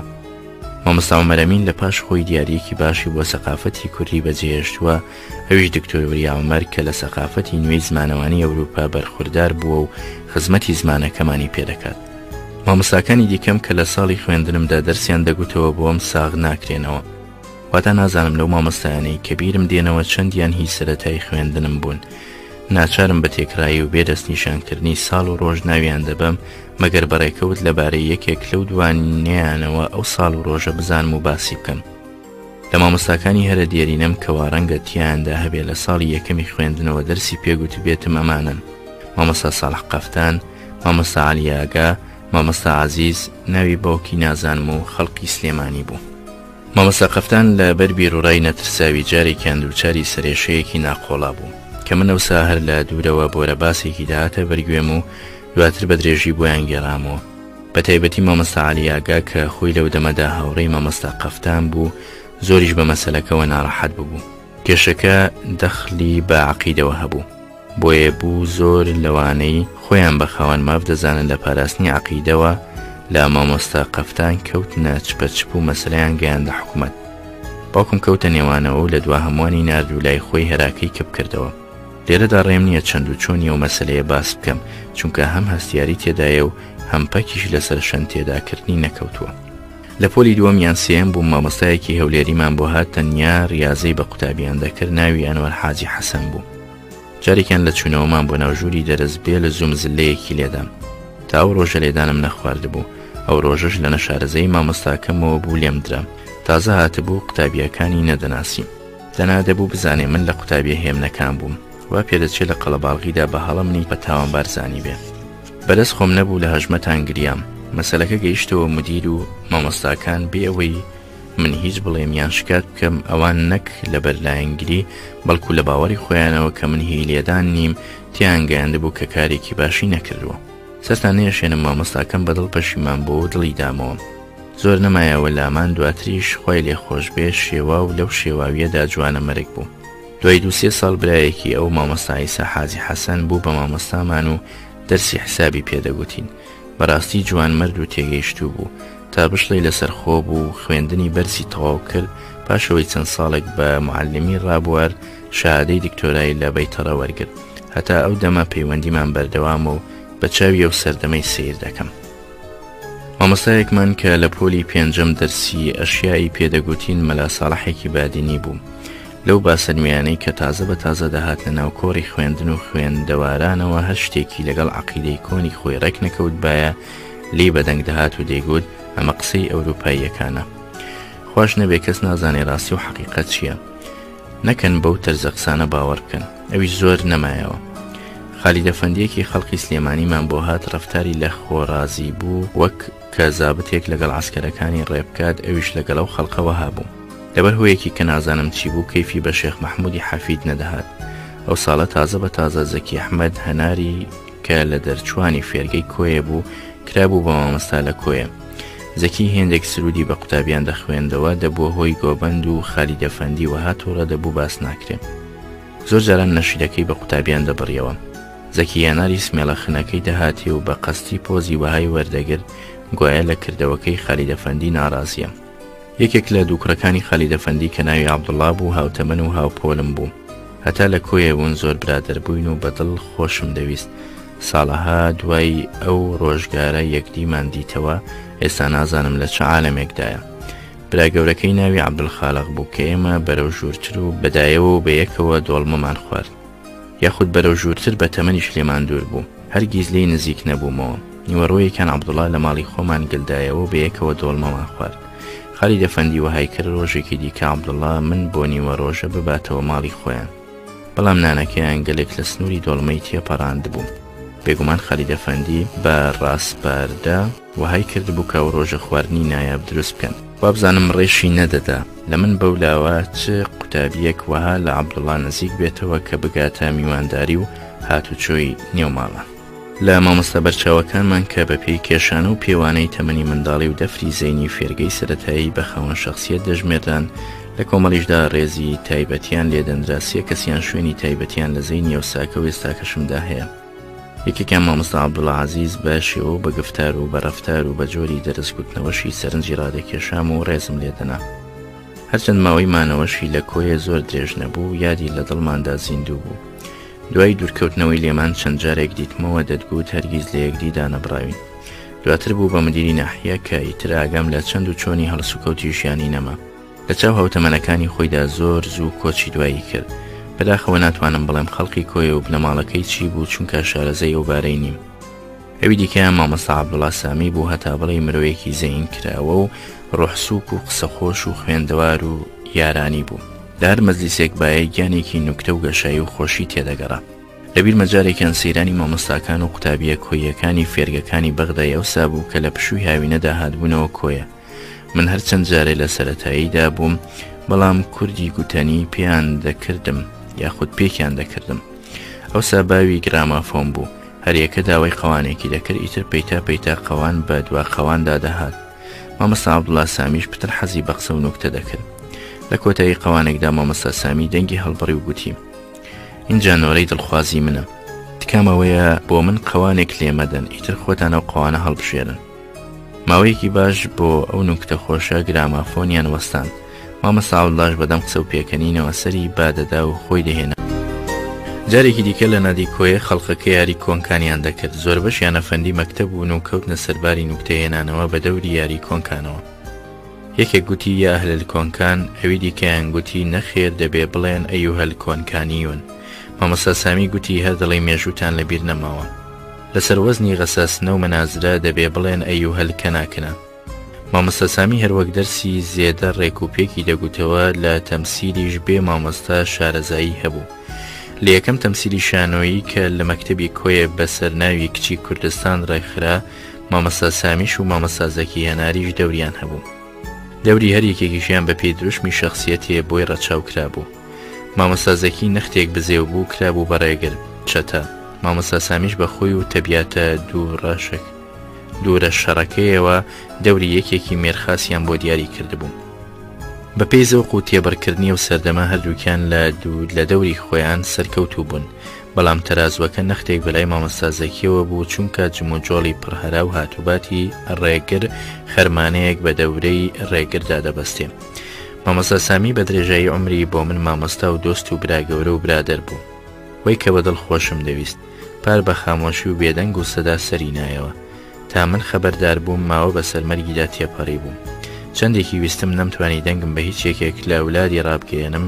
چەند جاران ژمارە تەلەفۆنی خاتوونی کچیم بادا، کەسی بیسەرەکەی هەڵنەگرت. وا بە ناچاری و بە دوا کاتەوە لێرەدا سەرخۆشی لە خانەوادەکەی دەکەم، بە تایبەتی فوادی کوڕی کە تەبیاتی باوکیەوە دڵفرەوانی و بەخشندەی وەرگرتووە. بۆ گیانی پاکی عەبدوڵڵا سامیش 100 عوزری خەجاڵەتی. مامۆستای سێم کە بانقەس ناویم خستە ئاڵقەی دوایینەوە مامۆستا عەبدولخالق قتبە. لە ماڵی قتب چەند پشتێکە لە کەرکووک نیشتەجێن و بە دەرس و زانستەکانی ئیسلامیەوە خەریک بوون. بە پێی کورتەی مێژوویە و بنەماڵەیە کە لەسەر داخوازی خۆم مامۆستا مەلا عەبدولمەجید قتب بە عەرەبی بۆی نووسیم. درەختی نەسەبی مامۆستا عەبدولخالق بەم جۆرەیە. باوکی مەلا ئەحمەد کە دوای دەرچوون لە ئیمتیحان بە پلەی ئیمتیاز لە ئەستەمبول بۆتە قازی و خاوەن تەلیف بووە لە زۆری زانستەکانی ئیسلام. کوڕی مەلا محەممەدە کە ناوی بە قوتب دەرکردووە. ئەویش کوڕی مەلا ئەحمەدە، ئەویش کوڕی عوسمانە. بەر لە مەلا عوسمان وەک مامۆستا عەبدولخالق بۆی گەرامەوە بنەماڵەیان لە ناوچەی شێخ بزێنی شیاوە. مەلا مەجید خۆی کوڕی حاجی مەردانە و ئامۆزای مامۆستا عەبدولخالقە و شوێنەواری عیلمیەتی بنەماڵی لە کەرکووک پاراستووە. مامۆستا عەبدولخالق لێرە بەدەوە بە قوتب ناوی دەبم. لە قوتابخانەی کۆیە مامۆستایەکی هەرە بەرچاو بوو، هەر کە بە دیار دەکەوت قوتابیەکان دەکەوت نەباری خۆپاراستن و شەرمشکۆ. لە دەرسیەوەدا هیچ قوتابیەک نەیتوانیوە بێڕێزی یان بێئسووڵی لێ بەدەر بدات. لە پۆلی پێنجەم و شەشەم دەرسی ڕێزمانی ئینگلیزی بە ئێمە دەگوتەوە. بێ دوودڵیکردن دەڵێم لەو ماوەیەدا سەر لەبەری ڕێزمانی ئینگلیزی پێگوتینەوە تا ئەوەی لە هەموو خوێندنی دواترمدا شتێکی تازەم لە ڕێزمانی ئینگلیزی نەبیست. ڕاستەکەی مامۆستا قوتب نەکرد لە ئینگلیزی بگرێت لە هەموو مادەکانی ئەوسا قوتابخانەی دەستێکی باڵای هەبوو. مامۆستا عەبدوڕەحمان شەرەف نەقڵکرا بۆ قەزایەکی دیکە، وابزانم ڕەواندەز ئیتر مامۆستا قوتب لە جێی ئەو بوو بە مودیر. دۆستایەتی مامۆستا قوتب لەگەڵ باوکم زۆر بەتیم بوو. لە سەردەمی مدیرایەتیەکەیدا زۆر جاران باوکم سەردانی مەکتەبی دەکرد و نیوەڕۆژی هەر لە مەکتەب لای مامۆستا قوتب دەخوارد. لەو تەرزە ڕۆژانەدا مامۆستا وەڵامی بۆ دەناردم کە دوای دەوام بمێنمەوە و لەگەڵ ئەواندا نان بخۆم. پەیوەندیمان کە لە مامۆستایی و قوتابیەتیەوە دەستی پێکرد بە درێژایی ڕۆژگار لە بەرزبوونەوە پتر بەهێزبووندا بووە تا ئەو ڕۆژەی 29/85 کە ئەم یاداشتەی تێدا دەنووسم ڕێکەوتی زۆر خۆشیش بوو کە پەیوەندی مامۆستا قوتب لەگەڵ مامۆستای دیکەمدا عەبدوڵڵا سامی هەتا بڵێ بەتیم بوو. ئیتر لەو ساڵانەی دواییدا بە زۆری کە دیدنی یەکدیمان بکردایە هەرسێک بەیەکەوە کۆ دەبووینەوە. مامۆستا قوتب دواتر بوو بە مدیری متەوەستە لە کۆیە، پاشان چوو بۆ ئینحیساری تووتن و بوو بە مدیری ئینحیساری سلێمانی.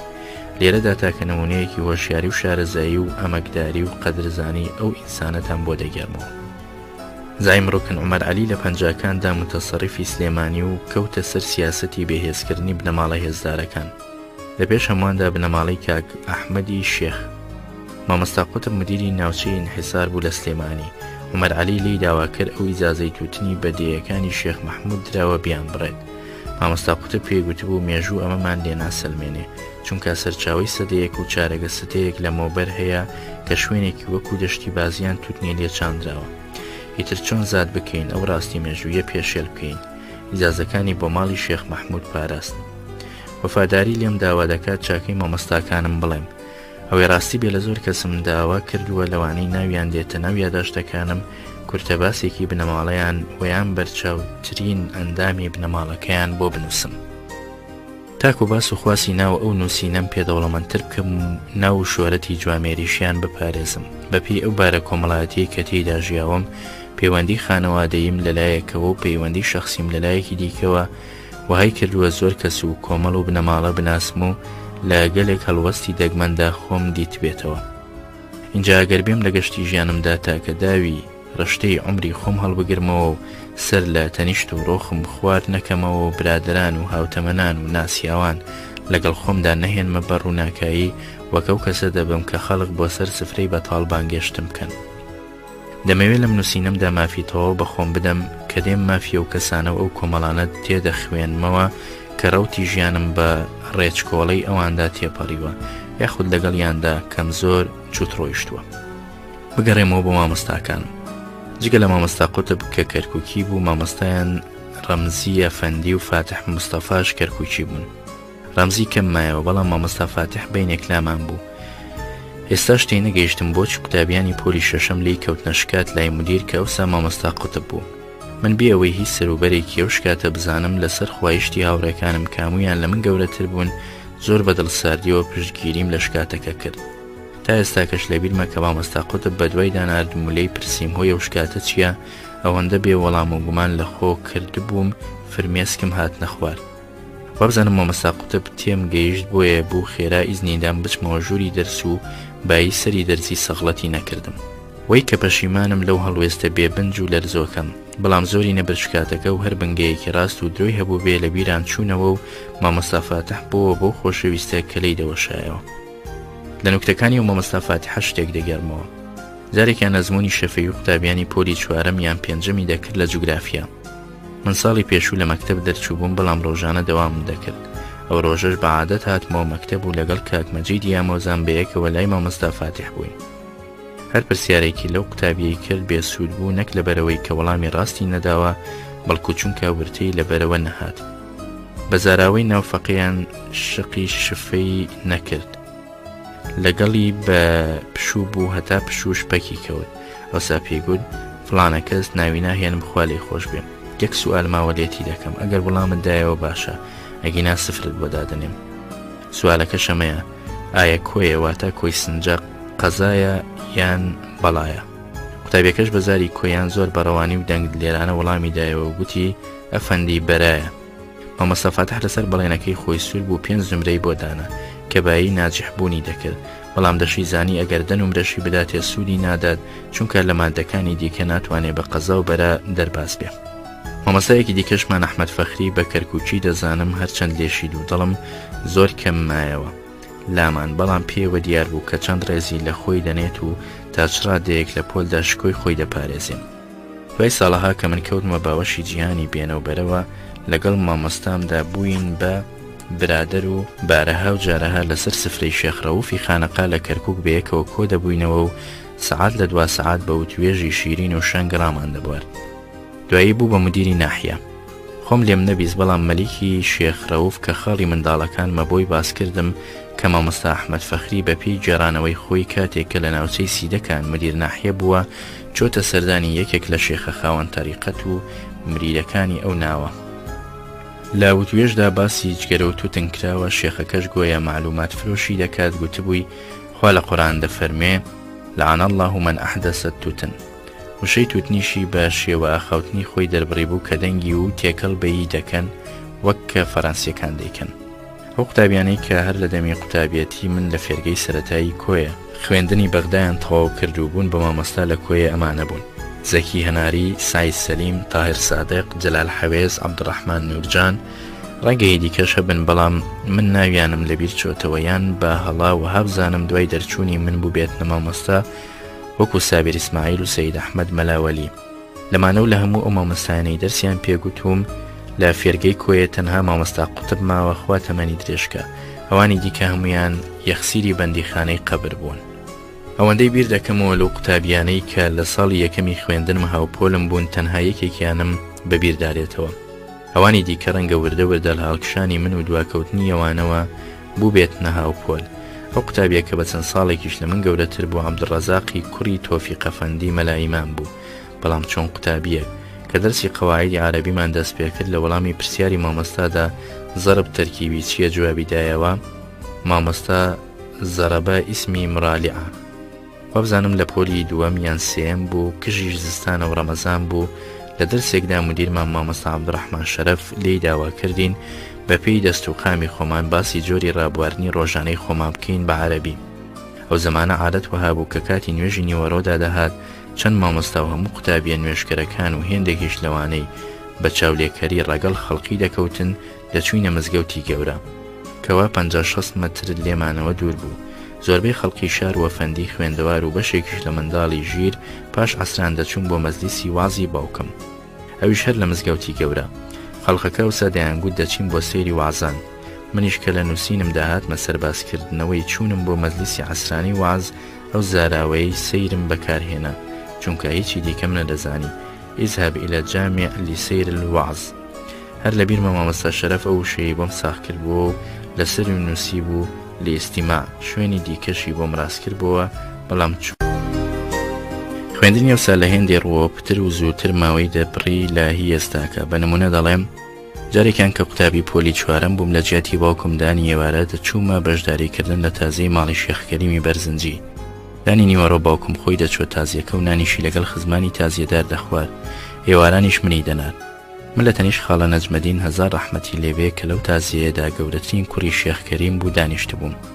ئەویش لەگەڵم کەوتە گەفتوگۆ، زۆر شتی لێپرسیم لەبارەی فەلەکەوە کە بە چاکیم دەزانی و لە مەکتەب و لە خوێندنەوە بیستنی دەرەوەی مەکتەبەوە سەرەدەریم لێ دەکرد و دانەدەمام. بەڕاشکایی وەڵامم دەدایە و مەجلیسەکەش سەر لەبەری گوێی گرتبوو. ئەو توێژەی نێوان پیرێکی سەر بەرماڵی 65 ساڵی و منداڵێکی 12-13 ساڵی. خاڵە سەدر کە براچووکی خاڵە نەجمەدین بوو لە دوورایی 3 مەترێکەوە دانیشت بوو.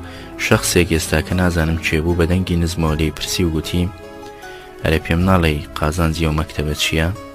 من چونکە بەر ئەو پرسیارە دەکەوتم باشم گوێ لە قسەکانیان بوو. خاڵە سەدر پێی گوتەوە قازانجی مەکتەبەوەی منداڵێکی وایە لەگەڵ شێخێکی وەکو کاکمدا دەدوێت و من و تۆ شتیان ناگەین. بڕوا دەکەم خاڵە سەدر لە وەڵامەیدا مەبەسی بوو لایەنگیریم بە زیادەوە بکات لە نابێگومان ئەگەر دڵی دابایە ئەو توێژە باشی تێدەگەیشت. ئیشکالێکی زۆر گەورە بۆ من لەو تەمەنەداوە بوو کەوا گەلێک جاران باوکم لە جیاتی خۆی بۆ شوێنی ئەو تۆی داهەناردم کە هەر پیاوی گەڕایەوە لێی چاوەڕوان دەکرا بە سیفەتی برا گەورە تێیدا بەشداری بکات. وها ڕێک دەکەوت پیاوە هەرە گەورەکانی کۆیە بە خۆیان و دەستە و دایرەیانەوە ئامادەی کۆبوونەوەی ئەو تۆیی چشین چشایی دەبوون کە من تێدا نوێنەری باوکم دەبووم. ئەوانیش لەبەر حورمەتی باوکم لە هەموو هەڵستان و بزوتنەوە و دانیشتنێکدا منیان پێشخۆیان دەخست. ئیتر هەر منداڵێکی وەکو ئۆسای من دەیزانی لە هەڵکەوتی وەهادا چەند زەحمەتە لە ئوسوڵی قەدرگرت و هەڵە نەکات. جارێکیان کەوا منداڵ بووم بۆ جۆرەی هەموو ئوسوڵی نوێژ فێر نەبوو بووم چوومە سەرداوەتی گوێزانەوەی بووکێک.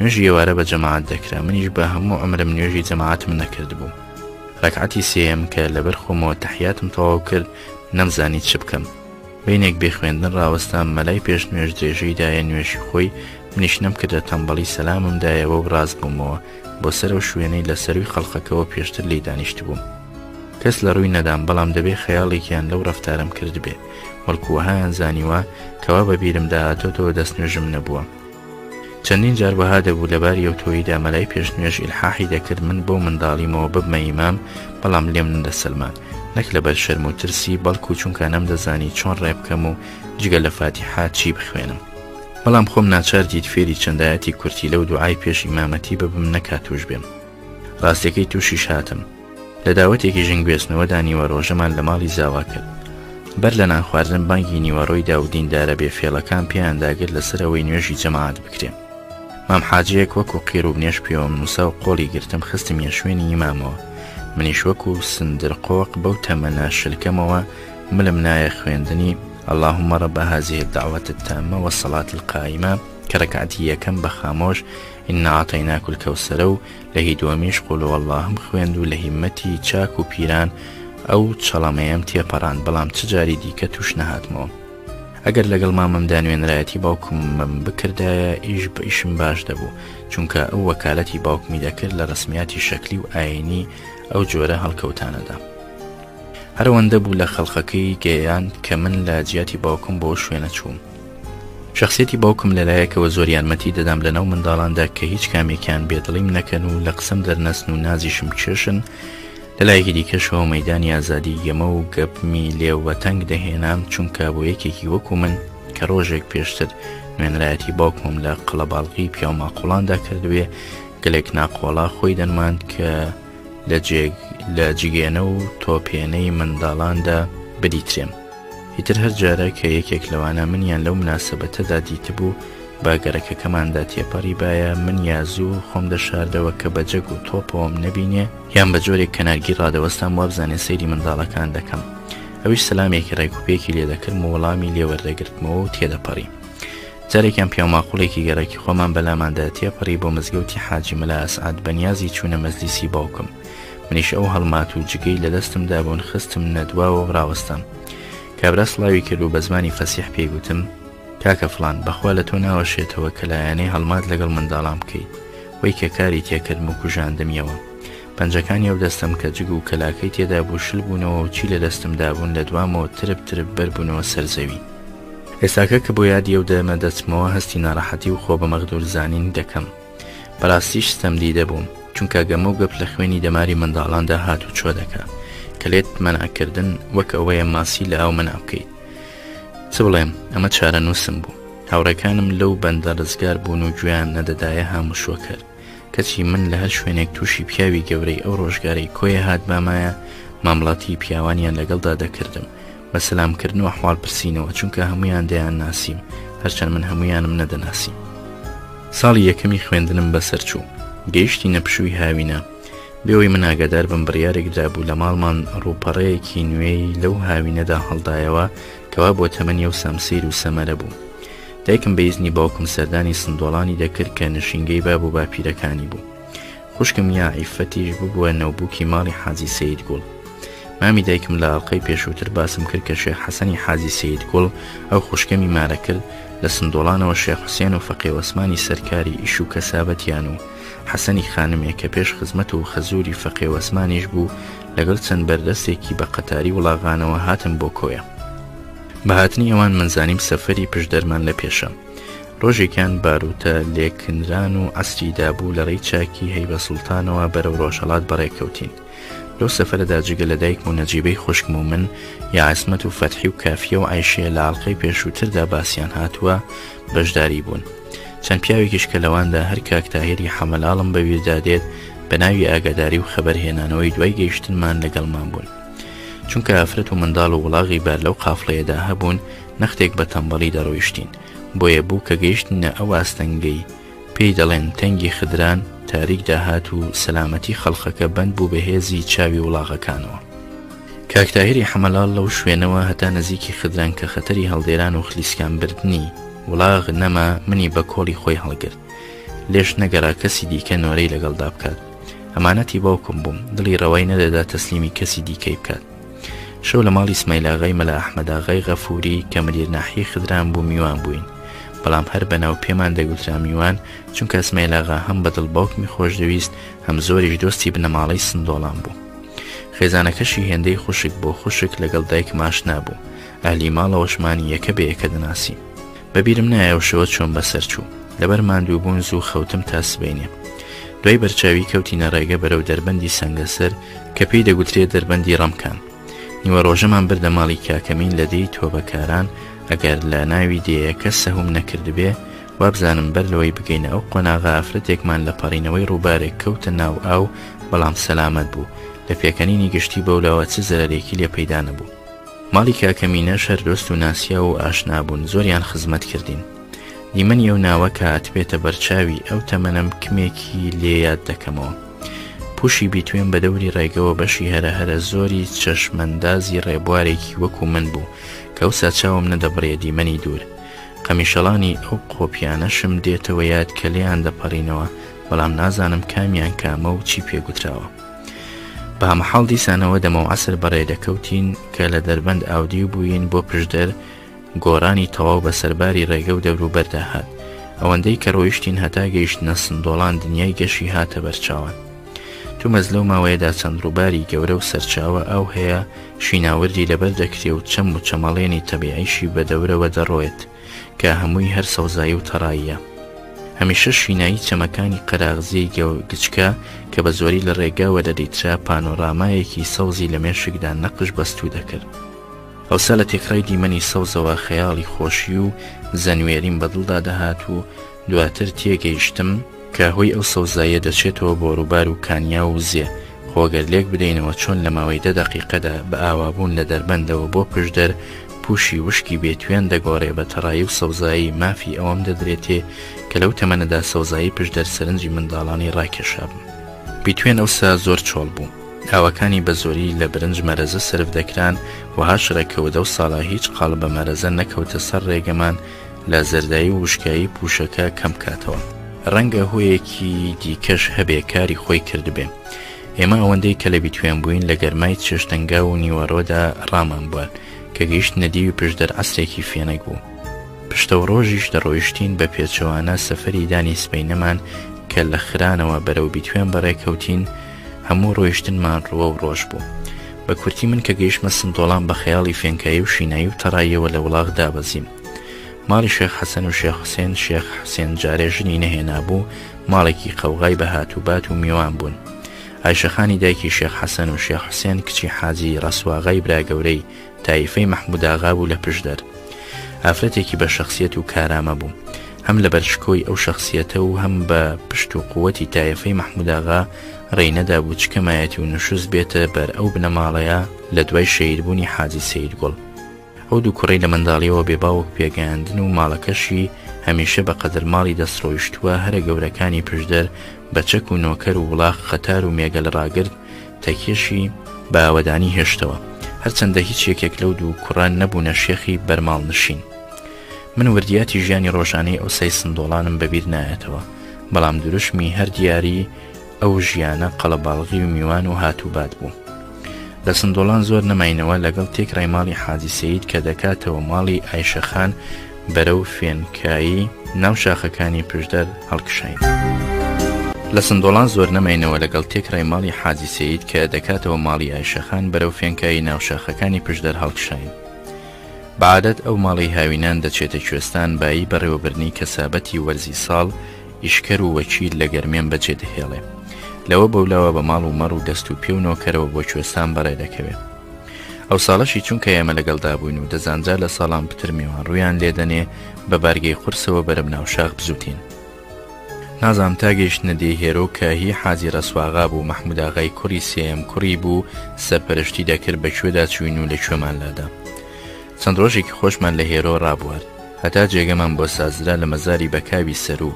ئەم بەکاوە بە پاڵشاخی لای ڕۆژهەڵاتی هێرۆوە لە بەرزایی 150 مەترێک دەشتاییەکی درێژۆکەیە بەسەر پشدەردا دەنۆڕێ و بەشێکی بیتوێن و بەو لاترەوە ڕیزە شاخی هەی بە سوڵتانیشی لێوە دیارە. تەنانەت بە دووربین هەموو گردۆلکەکانی هاوینە هەوارەکانی خۆمان چنارۆکی مەلایەنیشی دەخوێندەوە. ئاوی سار و سازگار و لەوەڕی چاکی هەبوو، کەپر و ساباتی ماڵەوە و دیوەخانە بە تێر و پڕی بای ئەوەی لە هەموو پێویستیەک زیاد بێ هەڵنرابوون. هەتا لە هێرەوە بووین ماڵی مەحموود ئاغای حاجی ڕەسواغا زۆرمان پێوە خەریک بوون. دێیەکەش بە دار و بار و ئاوی سازگار و قەڵەباڵغیشە. چاکێکی لێیە مەرقەدی بۆ دروستکراوە پێی دەگوترێ شێخ باوەمەر. خەڵقەکەی ئەو ناوە و هەموو پشدەریان زۆریان بەلاوە مقەدەس بوو. کەس بیری لەوە نەدەکردەوە دەستی نائەمینی بۆ ئەو ناوماڵە جۆرا و جۆرەی کوێستانیەکان بە دەوری مەرقەدەکەوە جێی دەهێڵن درێژ بکات. سوێندی گەورەی خەڵقی دەیهێرۆ ئەوە بوو دەیانگوت بە دۆڵی بەومەری. هەروەندە لە بەکەونی شتەجێبووین میوان سەری کرد، بە تایبەتی لە تایەفەی مەحموود ئاغا و ئەو تایەفانەی دۆست بوون بەو تایەفەوە کە حاجی ڕەسواغای باوکی ئایشەخان هات بە دەنگی بڵند لە دیبەخانەوە ڕایگەیاند و گوتی: ئایش، ئەمن بەکەوم نەداوە بە تۆ دایمە بە حەبەخان، مەبەستی داکەم بوو. کوڕانی حاجی ڕەسواغا، پیرۆتاغا، خدراغا، مەحموود ئاغا، سەلیماغا و حەمەد ئاغا بە زۆری لە خزمەت باوکیاندا سەریان لێدەداین وەهاش دەبوو یەک و دویان بە جودا دەهات نەلامان. سەلیماغا و سازی حێڵ بوو، ڕەنگە زارێژنیشی نەهێنابێ. خۆی فێری ناڵبەندی کردبوو، جێگەیەکی ئەو لێبایە پێویستی بە ناڵبەند نەدەما. ڕۆژێکیان هەندێک لەو ئاغا و بەچکە ئاغایانە دەیاندواندم و لەگەڵمدا دەکەوتنە دەمەتەقە لەسەر بەراوردکردن لە نێوان پشدەر و کۆیە. ئەوان بۆ پشدەریاندا دەشکاند، منیش بایی توانم لەسەر کۆیم دەکردەوە. سەلیماغا وستی لەو توێژەدا بەڕی خۆی باوێتە مزگەوت، گورج پێم گوت: ئەتۆ حەقی قسانت نییە، ناڵبەندیەکەت بکە. لەو ئەمرەدا قسەکە خۆش هات، خەڵقەکە پێیان خۆش بوو، بەر لە هەمووان سەلیماغا خۆی. من هۆشی ئەوەم نەبوو بزانم باری گوزەرانی تێکرای ناوچەی پشدەر چۆنە و یا ئەرکی مسکێنەکان لە چ ڕادەیەکدایە، بەڵام دەمدیت ئاغاکانیان پۆشتە و پەرداغن و هەر قۆناغێکی بۆی چوبین تێر و بەتاقم و تەدارەک بوو. خۆ لەلایەن چەک و وڵاغە باشەوە پشدەری ئەوسا دەتگوت قشڵەی عسکەرە. تیب ئەو سوارانە بە سەردانە یەکدیان بۆ ئیش و کاری عاشرەتی و حکوومەتی لە ڕێگە و بانان چریسکەی سیلاحیان دەهات و بەدەم ڕێگاوە بە تاژی ڕاوەکە وێشکیان دەکرد. دەتگوت لە خەمی دنیا ڕەهان. ئەو بینەی لە بەکاو بووین ڕۆژانە نیشاندا دەکراوت فەنکچیە جەحێڵەکان دەست و قامی خۆیانیان تاقی دەکردەوە، یان چەند سوارێک هەر جارە بە مەیداندا هاتندا بزانن چێگرۆ دەباتەوە. لەبیرمە ڕۆژێکیان 3 جاران وڵاغیان بە مەیدان هێنا، هەر 3 جاران مەحموودی عەباساغای مەحموود ئاغا پێشکەوتەوە. عەباساغای مەحموود ئاغا براگچکەی حاجی ڕەسواغا بوو، بەڵام سەرۆکایەتی تایەفەی مەحموود ئاغای بەو سپێردرا بوو. کاروباری ئیدارەی تایەفەکە و بەشداریکردن لە هەڵسوڕاندنی چەرخ و بازاری تێکرای عەشیرەتی میراودەلی و ناوچەی پشدەر ئەو باستۆیەوە گرت بوو. لەو ماوەیەدا هاتە لامان، پێشتریش ناوم بیست بوو، بای ئەوەی کە بزانم یەکێکە لە 2 سەرۆکە هەرە بەرچاوەکانی پشدەر. ئەوی دیکەیان بابەکراغای سەلیماغا بوو. تایەفەکەش هەر بە ناوی سەلیماغاوە مەشهور بوو. کە عەباساغام دیت و لێم بیست، هەر ئەوە دەرچوو کە پێشتر لە بارەیەوە زانی بووم، تا بڵێ بەرچاو بە شەخسیەت و قسە خۆش و ڕووکراوە بوو. ئەو لەگەڵ خەڵقەکە خەریکی قسە و گەپ و سوحبەت بوو. منیش بەتەنی شێخ حەسەنەوە دانیشت بووم. بەدەنگی نەرمەوە لە شێخ حەسەنم پرسی: ئایا عەباساغا ئازادترین جەمیلاغای کۆیە؟ لەو تەمەنە عیارەی گرنگی و بایەخ بۆ پیاوان بەلامەوە ئازایی بوو. شێخ حەسەن پێکەنی. عەباساغا گوتی: شێخ حەسەن، کاک مەکودی چی گوت؟ ئەویش پرسیارەکەمی بۆ گێڕایەوە. عەباساغاش بەو ڕاوێژە نوکتە سازە و ڕەوان و پاراویەوە گوتی: کاک مەسعودی، تەمایەتی بە شەڕم بێنێ، وشەیەکی لەگەڵ و شەڕەدا بەکارهێنا، من لێرەدا ڕێ بە خۆم نادەم دووپاتی بکەمەوە، بەڵام لەو نەمەدا خەڵقەکەی خستە سەرپشت لەبەر شیدەتی پێکەنین. ئەمما بابە، کۆیە ئەوەندە دۆڵمە و کفتە و شفتە و سڵقان دەخۆن، چێ پێیان دەوەستێ؟ لە نێوان عەشرەتەکانی و ناوەدا کۆیە مەشهورن بە سڵقا و خۆر.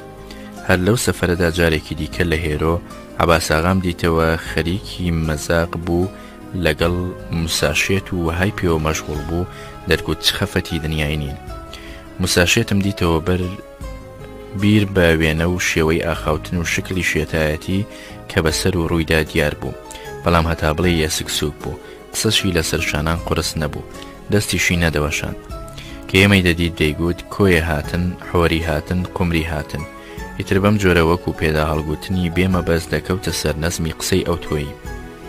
ڕۆژێک لە بەکاووا ڕێککەوت لە دەمی بێمیوانیدا ڕێویەک ڕای کرد. شێخ حەسەن دەنگی تاژیانیدا و کەوت و شوێن ڕێوی، من و نەجیبەی خوشکم و فەتحیش بەگەڵ کەوتین. ڕێوی لە پێشەوە و تاژی بەدواوە و ئێمەش لە دوا ئەوانەوە. ماوەیەکی باش تاژیەکان ڕێویان هەڵبڕی هەتا دەستی شاخی گرت و لە نێو تاشە بەردام بزر بوو. هەرچەند لەو هەڕاکردنە بە پشوەدا هەر شەکەتیمان بۆ مایەوە، بەڵام دواتر کە لە کۆیە فەتحی بە زمانە شڕمپڕمەکەی خۆی مناسبەی دۆزیەوە بۆ باسی ڕاوەڕێوی وهای تێک هەڵشێلا تا ئێستاش لە کرانەوەیدا پێکەنین دەمانگرێ. فەتحی ڕووی لە برادەرەکانی گەپی ئێوارانەی کرد و بە مەبەستی خۆڵکێشان لێی پرسین ئەنگۆ دەزانن ڕاوی ماوی کو دەبێ؟ گوتیان کو دەبێ. گوتی هەر تاژی دیت و غاری دێ. خەڵقەکە وها لە قاقایاندا کوردی گوتەنی دەست و پێت بڕی بانایەوە بەخۆ نەدەهاتنەوە. هەرچەند تێشی نەگەیشتن چ دەڵێ، بەڵام من و ئەوی وەکو من لە ئەهلی ماڵەوە شارەزای بووین، زانیمان مەبەستێتی بڵێ دەزانن ڕاوی ڕێوی کو دەبێ، هەر ڕێوی دیت و تاژی تێبەردا. نابێ لە بیرکەم ئێمە دوو ماڵی حاجی سەیدگوڵی و میوانەکانیان کە خۆمان بووین لە گوێستنەوەمان بەرەو شاخەکان بە خوایشتی ئایشەخانی حاجی سەیدگوڵ هەرچی ئافرەتێکی لە قافڵەکەدا بوو چەندێکی خشلی زێڕ و زیوی هەبوو بێ بەخۆیەوە کردبوو تا ئەوەی لە دوورەوە تریسکیان دەهات. منیش لەو جارەدا وەهام پێخۆش بوو سواری بارگەی گوێدرێژێک ببم بە تەنها، نەک لە پاشکۆی سوارێکیان لە بەردەمی یا عسمەت پرچ و کاکۆڵێکی درێژیشم هەبوو کە لە ناو عەشیرەتدا بەبڕای بە هیچ منداڵێکەوە نەدەدیترا. ئەم وەزعی من کە بە پرچ و کاکۆڵەوە سواری بارگەی کرد بووم وهای لە خەڵکی هێندێ دەی سەرڕێگەمان کردبوو کە ئێمە بە دۆم و خەرات بزانن. ئیتر بێەوەی ئێمە خەبەرمان هەبێ بەناو خەڵقدا بڵاو ببەوە کە هۆبەیەکی خەراتی زۆر بەزێر و تاقمی ڕێکەوە هاتووم بەرەو ناو شاخەکان ڕۆیشتن. ڕۆژێک لە بەکەو چەند ئافرەتێک پەیدا بوون هاتم بەرەو ساباتی دیوەخانە و ماڵێ هەتا گەیشتنە ناو خەڵقەکە. دیار بوو دوو دڵیان لێ پەیدا بوو چونکە ئەو هەموو وڵاغ و نۆکەر و تفەنگ و چەکی باش بابەتی دۆم و خەرات نییە. لە دەمی کەپرەکان سڵامیان لەو پیاوانە کرد کە ڕاوەستا بوون و لیان پرسین ئاخۆ ئەوەندە دەمێننەوە چەند کاسە و کۆتک و کەخکیان بۆ دروست بکەن. فەقیوەسمان زووتیان گەیشت بە ماڵە خەراتمان تێگەیشتون پێیگوتبوون ئەو سوئالە داکوەستا دەتوانێت جوابی بداتەوە. پرسیان داکوەستا لەکوێیە؟ ئەویش ڕێی ساباتی ماڵەوەی نیشاندان. ئافرەتەکان هاتنە بن ساباتەکە و دەستێک لە پێش قاچێک لە پاش سڵاویان کرد و معلوم بوو بۆچی هاتوون. ئیترەوە ئافرەتانەی لای عایشەخان و دایکم لیان کەوتنە فێڵبازی و بەدەم مامڵەتکردنەوە بە پرسیاران وەهایان سەرشێتکردن نەیان دەزانی چۆن و چۆنی مامڵەتی کەچێک لە هی کۆتک جیا بکەنەوە. لە دوایی کە تێگەیشتن ئەمە ماڵی حاجی سەیدگوڵی سندۆڵان و مەلای کۆیەیە وشک بوون، وەک قانگەلا چک بەدەم ڕەشەباوە پەرتەوازەیان کرد و هەتا دیار بوون بەغار ڕۆیشتن و ئاوریان نەداوە. بینێکە و مەسەلەیە لە بەکاو بەسەر زارانەوە بوو. عایشەخانیان بانگ دەکرد بە داکوەستا و دۆمانە و خەراتانە لەگەڵ یەکدی و توێژیان دەکرد. کاکۆڵ و پرچم ئەو هاوینە دەورێکی مێژوویان جێرا. لەلایەن عادەتی خواردنەوە عەشایری ئەو ناوەدا بوو دەستورێکی قەراردادەیان هەیە زۆرم بەلاوە شیرینە. جەمی نیوەڕۆ بۆ میوان چێشلێنان بە هێلکە و ڕۆنیان ماست و پەنیر هەندێ نیوە ڕۆژ بە کەباب جەم بەڕێ دەکەن. کەباب بە گۆشتی برژاو دەگوتێ کە دەکاتەوە تکە. لە ڕاستیشدا وشەی کەباب بەواتای گۆشتی برژاو دێت، هەر بۆیەشە لە تەمسیلی میسریەکان دەبینین لە وشەی کەباب مەبەستیان تکەیە. پشدەر بۆەوەی شارەکان پێی دەڵێن کەباب، وشەی کەبابی کوت واتە کوترا و بەکاردەهێنن. میسریش پێی دەڵێن کفتە کە هەر دەکاتەوە کوتەکەی پشدەر. لە دیوەخانەی بەکاو لەبەر ئێمە عادەتەکە گۆڕا بوو، ئەگەر میوان نەبایە چێش لێدەنرا دەنا هەمیشە ئەو کەبابە جەمی نیوەڕۆ بوو. لەبیر مەحازی ڕەسواغا کە دەهات بەکاو و نەرمۆک و دوندگی بەرخێکیان بۆ دەکردە کەباب تکە. تەنها منیشی لەگەڵدا شەریک دەبووم چونکە لە نێو عەشیرەتدا یەک سینی دوو کەسی بەسەرەوە دەبێ. حازی ڕەسواغا بەدەنێکی زلەی هەبوو، بەر و گەدیشی بۆ خواردن بە بەریانەوە هەبوو. لە هەر کەسێک میوان بایە حسابی حازی ڕەسواغای دەکرد. لەبەر قورسایی لەشی هەمیشە بە سواری ئێستر سەفەری دەکرد. ئەو ئێسترەی کە سواریشی پێدەکرد شتێکی هەڵکەوتوو بوو، هەم لەلایەن هێزەوە و هەم لەلایەن دامەزراوی و بێ ساتمەی و معلانیشەوە. مەجلیسی حازی ڕەسواغا ئەو خۆش و بەتامە بوو کە هیچ پەیوەندێکی بەلەش ئەستوریەوە نەبێ.